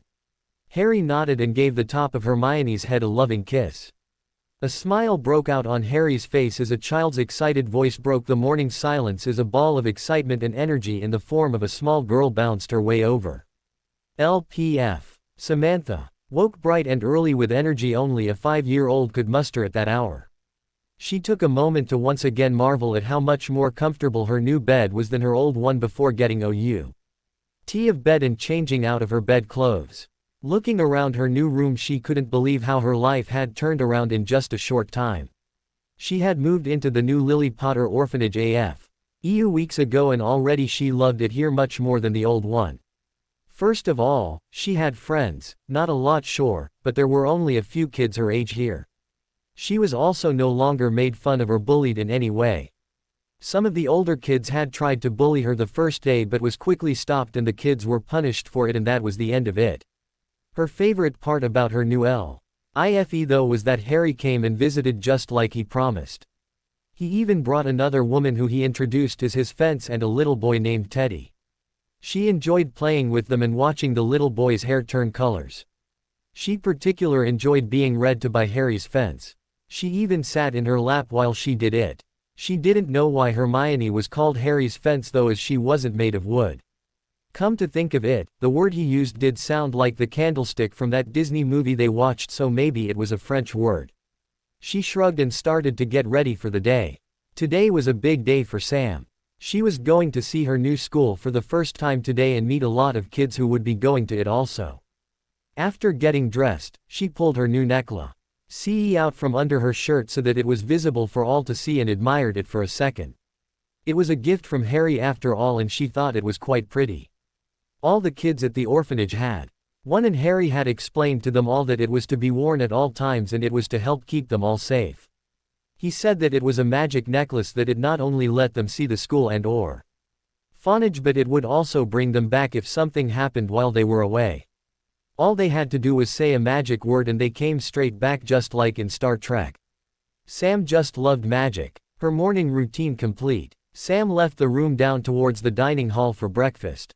As she was passing the large bay windows that made up the front of the building facing the school, she spotted Harry and Hermione leaving the school. Deciding that she wasn't too hungry after all, she ran out the door towards her two favorite grown-ups. "Harry!" she yelled happily as she leapt into the air for him to catch her. He didn't disappoint as he caught her in mid-jump, letting out a grunt that quickly turned into a laugh. "Good morning to you too, Sam," he said while giving her a hug before putting her back on her feet. "You sure are up early for a Saturday." Samantha smiled at him. "I couldn't sleep. I'm too excited." She turned to the girl next to Harry. "Hi, Hermione." Hermione smiled back at her and swept her into a hug of her own. "Hi, Sam. I know what you mean, I couldn't sleep either. I'm so excited for all the students and parents to be here." Samantha's stomach let out a low growl, reminding her that maybe she was hungry after all. "Sounds like someone hasn't had breakfast yet," Harry said to her. "Come on, little one, let's go find you some food. Today is going to be a long day." Sam nodded happily, and standing between Harry and Hermione, a hand held by each, the three made their way back to find some food. LPF. Gerald not woke in a much more morbid mood than Samantha. Rising early, he left his bed chamber with a determined step. A small grin graced his face as he dressed in all black robes. Today would see the end of many mudbloods and blood traders and the return of the old ways. After Potter and his cohorts were dealt with, the pure bloods would return to the rightful place. Without Potter, his coalition that he and Greengrass had put together would disintegrate and the status quo would return. With the minister being a friend of both Potter and the Tonks woman, he was most likely going to be there also. With his death, and control of the Wizengamot in Knott's hand, he was sure that they would be able to appoint a proper minister who held with tradition. He briefly mused if he should take the spot himself and had to admit, Minister of Magic Knott did have a nice ring to it. He could then put a halt to this ridiculous DMLE persecution of good upstanding citizens. Knott also had a person picked out to take Potter's soon-to-be vacated ICW post after thorough GHLY, ensuring that he had never performed any criminal activity. After he was in place, the ICW would be once again powerless to do anything. Pack of blood traitors, the lot of them. Knott grumbled to himself as he made his way to breakfast. Yes, today would be the start of a better future for magical Britain, and instead of being led by the spawn of a filthy muggle, they would be led by Knott, a Ma. And who could trace his magical lineage back to the founders themselves. It was a smiling Knott who left his home while conjuring a black mask over his face, apparating to the agreed meeting spot. LPF. John stood by the front door of his house and looked at his watch again, noting the time. "Honey, we're going to be late," he called to his wife while his son stood impatiently next to him. "We're fine, dear," Monica said as she came down the stairs. "We have plenty of time." She was probably right, John thought, but he still preferred to be early to places, especially when they were going someplace for the first time. "Okay. Everyone ready then?" he asked, watching his son almost bounce with excitement as he nodded and ran out to the car. John laughed quietly as he walked to the car along with his wife. He had to admit he was just as excited about today as his son. The last few weeks had been an experience for the whole family. After the initial visit, Hugh Granger had returned twice to answer more Questions John and Monica had come up with. He had also helped them get in contact with other families and together had started to form a parents group among themselves, helped and encouraged by the staff. Monica pulled out a piece of paper and a map after she climbed into the front seat, and with her navigating, the small family made their way to Adam's new school. An hour later, John was pretty sure he was in the right spot and was a little surprised to be waved to a stop by a plain-clothed officer that John recognized as a member of the PM's detail. "Good morning, folks," the officer said. "May I please see your identifications?" "Of course," John said, pulling out his driver's license as Monica did the same. He handed them both to the officer, who talked into his microphone and waited for a reply before handing back the IDs. "I'm a little surprised to see the Prime Minister's security detail here today," John remarked as he returned his license to his wallet. "Oh yes, I was informed that you worked for the Home Office, Mr. Foote. The Prime Minister has taken a personal interest in your son's school and is here to see it for himself. Security is rather tight because of it." He man reached into a bag beside him and drew out 3 necklaces and handed them to John. "These will allow you to find the school and pass through the protective wards. Please wear them at all times while here." John nodded and handed out the strange silver necklaces out to the other 2 in the car. The guard waved him through and drove on. As he drove, he started to pay better attention to the surroundings. Looking up on the rooftops, he could see security personnel spread out around the area. Security was indeed tight, though tighter than most public appearances the Prime Minister usually had. John soon came upon a large gate open wide and flanked on both sides by high brick walls. Looking at the top, he could see the Lily Potter Institute for Gifted Youngsters and Orphanage in wrought iron letters. As he drove the car through, he saw his son let out a shiver in the back seat. "I think we just passed something magical, Dad," Adam said excitedly. Parking the car in a half-full parking lot, the 3 got out and followed a small line of people with children of their own moving towards what only could be the school building. John could see another new-looking building next to it that he assumed was the orphanage. "John, Monica," a man's voice called from their right. John turned to find the source of the voice, to find some of their new friends. "Good morning, Steve, Julia," John greeted. John and Monica had met the other couple through the newly formed parents group and had a son of their own Adam's age. "Any trouble finding the place?" John asked. "None at all. I was a little surprised by the security, but it was quite reassuring. Apparently the Prime Minister is here," John said. He watched as Adam and Steve's son Alex run ahead talking excitedly. "The security seems even tighter though. I was going to ask someone about that when I got the chance." "Well, you will have your chance soon," Steve said. "It looks like the whole staff is out welcoming everyone." Steve pointed ahead to a large group of people waiting in front of the school. John recognized a few faces in the crowd as the Grangers standing next to a bushy-haired girl that had to be their daughter, and a black-haired kid that looked to be the same age. John nodded and moved his way over to the group of familiar faces while Monica stayed and chatted with the other 2. "Good morning, Hugh, Jane, it's good to see you again." "John, I'm glad you made it," Hugh said, smiling and shaking John's hand. "Allow me to introduce my daughter Hermione, and her fiancé Harry Potter. He is the one reasonable for all of this." John looked at the kid whose face had gone scarlet at the praise. He couldn't have been more than 18, and yet when he looked into those eyes, they reminded him of eyes he had seen in much older people. "It's a pleasure to meet you, Miss Granger, Mr. Potter. I must admit, this is quite impressive, especially for someone so young." "Thank you, sir, but I couldn't have done any of this without the help of a lot of people. And please call me Harry," he replied. "I must admit, the security seems a bit tight for a school. Checkpoints with magic necklaces, guards on the rooftops. And I'm pretty sure I saw a sniper or 2. The safety of the children is our top priority, Mr. Foote, and we have gone to great lengths to ensure that every person is safe while under our care. We are able to get some extra security from the Prime Minister just in case for the occasion." "Yes," Hugh explained, "that you just finished fighting a war of sorts about blood. I gather that the people you were fighting are most likely not well pleased with this school." "To put it mildly, sir," Harry replied. "We are not taking any chances though.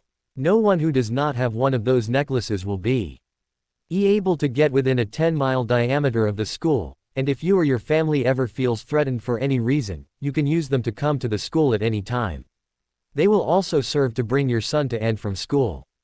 Those are specially made portkeys and cannot be blocked. We are trying to round up all the people responsible for the last war, but it is always better to be prepared for the worst. John nodded in agreement, appreciating the necklace a bit more now and making sure that they never take them off. So what is the plan for the day? John asked, changing the subject.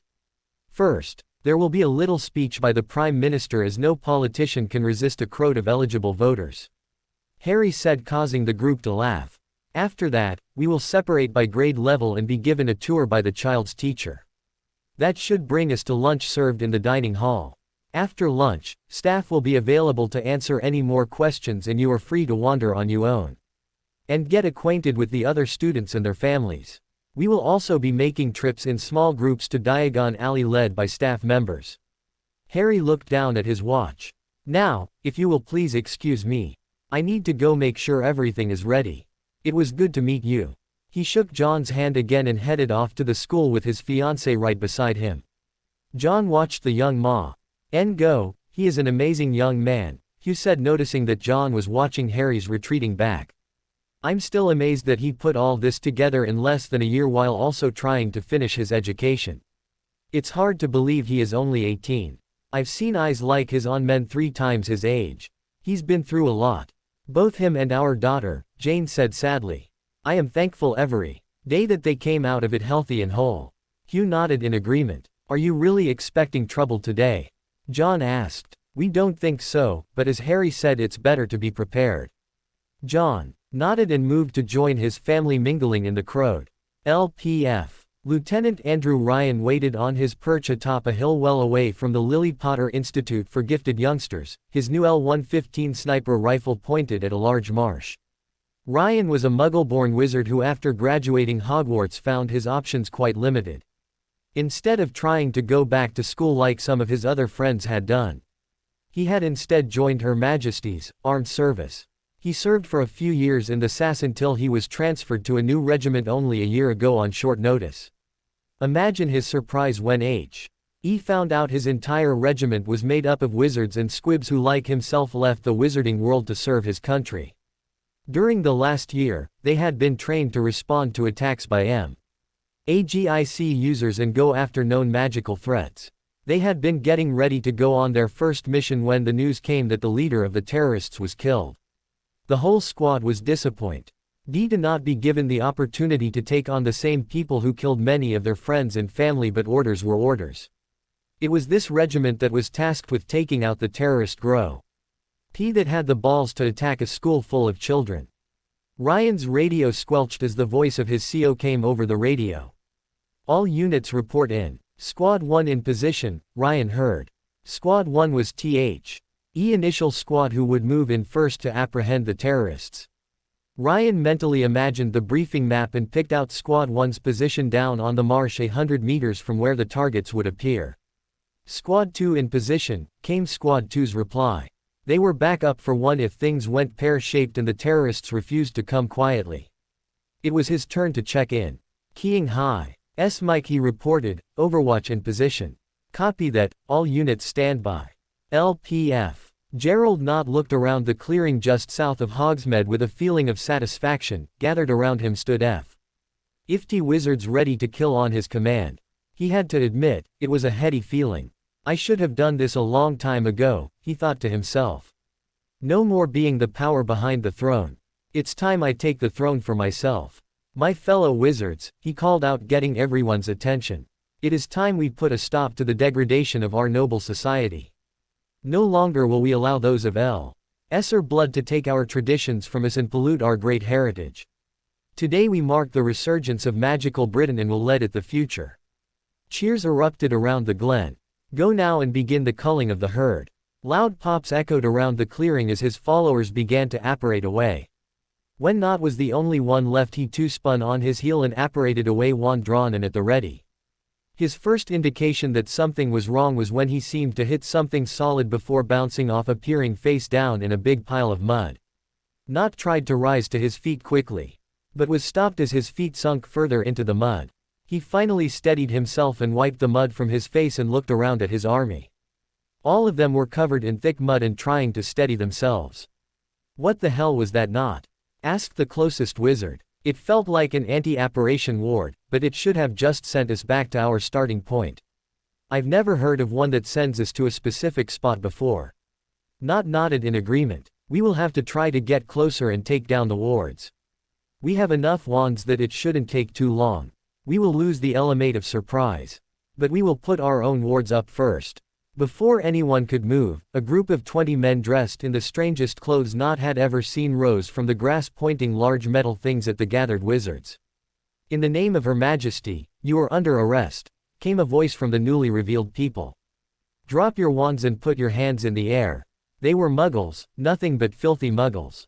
How dare they point one of their fire legs at him? If you do not drop your wands we will be forced to use deadly force, said the same muggle. Not sneered, feeling his anger and frustration boil over. First it was the spineless simpering fools who followed the insane muggle spawn riddle. After losing to another half-blood, the blood traitors sided with the brat and began to dismantle everything he held dear. He knew what Potter wanted. He wanted a system that everyone would have a voice and being a pure blood would mean nothing. And now, a muggle was threatening him. He would show them what happens when you challenge your betters. After all, he remembered reading about those muggle fire legs. They were supposed to be very hard to aim and could only fire once before having to reload. A few muggles should be no trouble for his force. Attack! Not yelled, pointing his own wand at the approaching muggles. It was the last mistake he ever said, for as soon as he brought his wand up, muzzle flashes erupted from the group of approaching soldiers. A sharp pain in his chest was the last thing Not felt as he fell face first into the mud, dying a second later. LPF. Tony's phone vibrated in his pocket. He reached into his pocket and drew it out and looked at the screen. Recognizing the number, he excused himself from the group he had tagged along with after his speech and made his way into a deserted hallway. Pressing the talk button, he brought the phone to his ear. Yes. Tony listened as the voice on the other side gave him a report of the encounter with the terrorist cell. Tony nodded in satisfaction when the voice reported 0 casualties for the good guys while the bad guys were completely wiped out. After passing on his congratulations, he ended the call and went to find Harry to tell him the news. Hermione Potter sat on the football pitch turned pavilion surrounded by her fellow parents. Today was a proud day for the Potter family as it was graduation day. And these kids were the first full batch to go from kindergarten to graduation at the school, and she couldn't be more proud. Her oldest daughter was also graduating today at the top of her class, just like her mother. Hermione was having trouble holding back the proud tears that threatened to fall from her face. "Mum, please say you won't cry at my graduation also," a 14-year-old Teddy Lupin Potter said from beside her. "Of course I will, sweetheart. A mother is allowed to cry on important events in her kids' lives." She smiled lovingly at her adopted son. "I plan to do it for all 4 of you kids." This comment earned an eye roll from Teddy and giggles from his younger siblings. "Now shush, your father is about to start." All the kids quieted and faced forward as their father took tea. The stage dressed in a black graduation robe. Hermione smiled at seeing the old robe he wore when he graduated university, earning his master's in education. She was so proud of him on that day that she is pretty sure she cried then also. "Good afternoon, my fellow parents. Today is a proud day for all of us. It has been a long 13 years since I first welcomed many of you to this school for the first time. On that day, we embarked on a new journey together that saw our kids grow from wide-eyed excited children to the young adults we see sitting in front of me today. After today, these young people will go out into the world and blaze a trail for themselves, a trail that has already been made possible by those who have gone before them. We have seen many changes since the first time we met on these grounds. It was 5 years ago that we saw the disbandment of the Wizengamot and the first Wizard Parliament established. I am proud to say that not only are many of our graduates working in both magical and non-magical governments, but many of our alumni have even gone on to be magical members of Parliament with 3 sitting members." Harry paused here as the crowd broke into a round of applause. "But we are not here to celebrate the graduates of the past, but to honor the newest batch of graduates.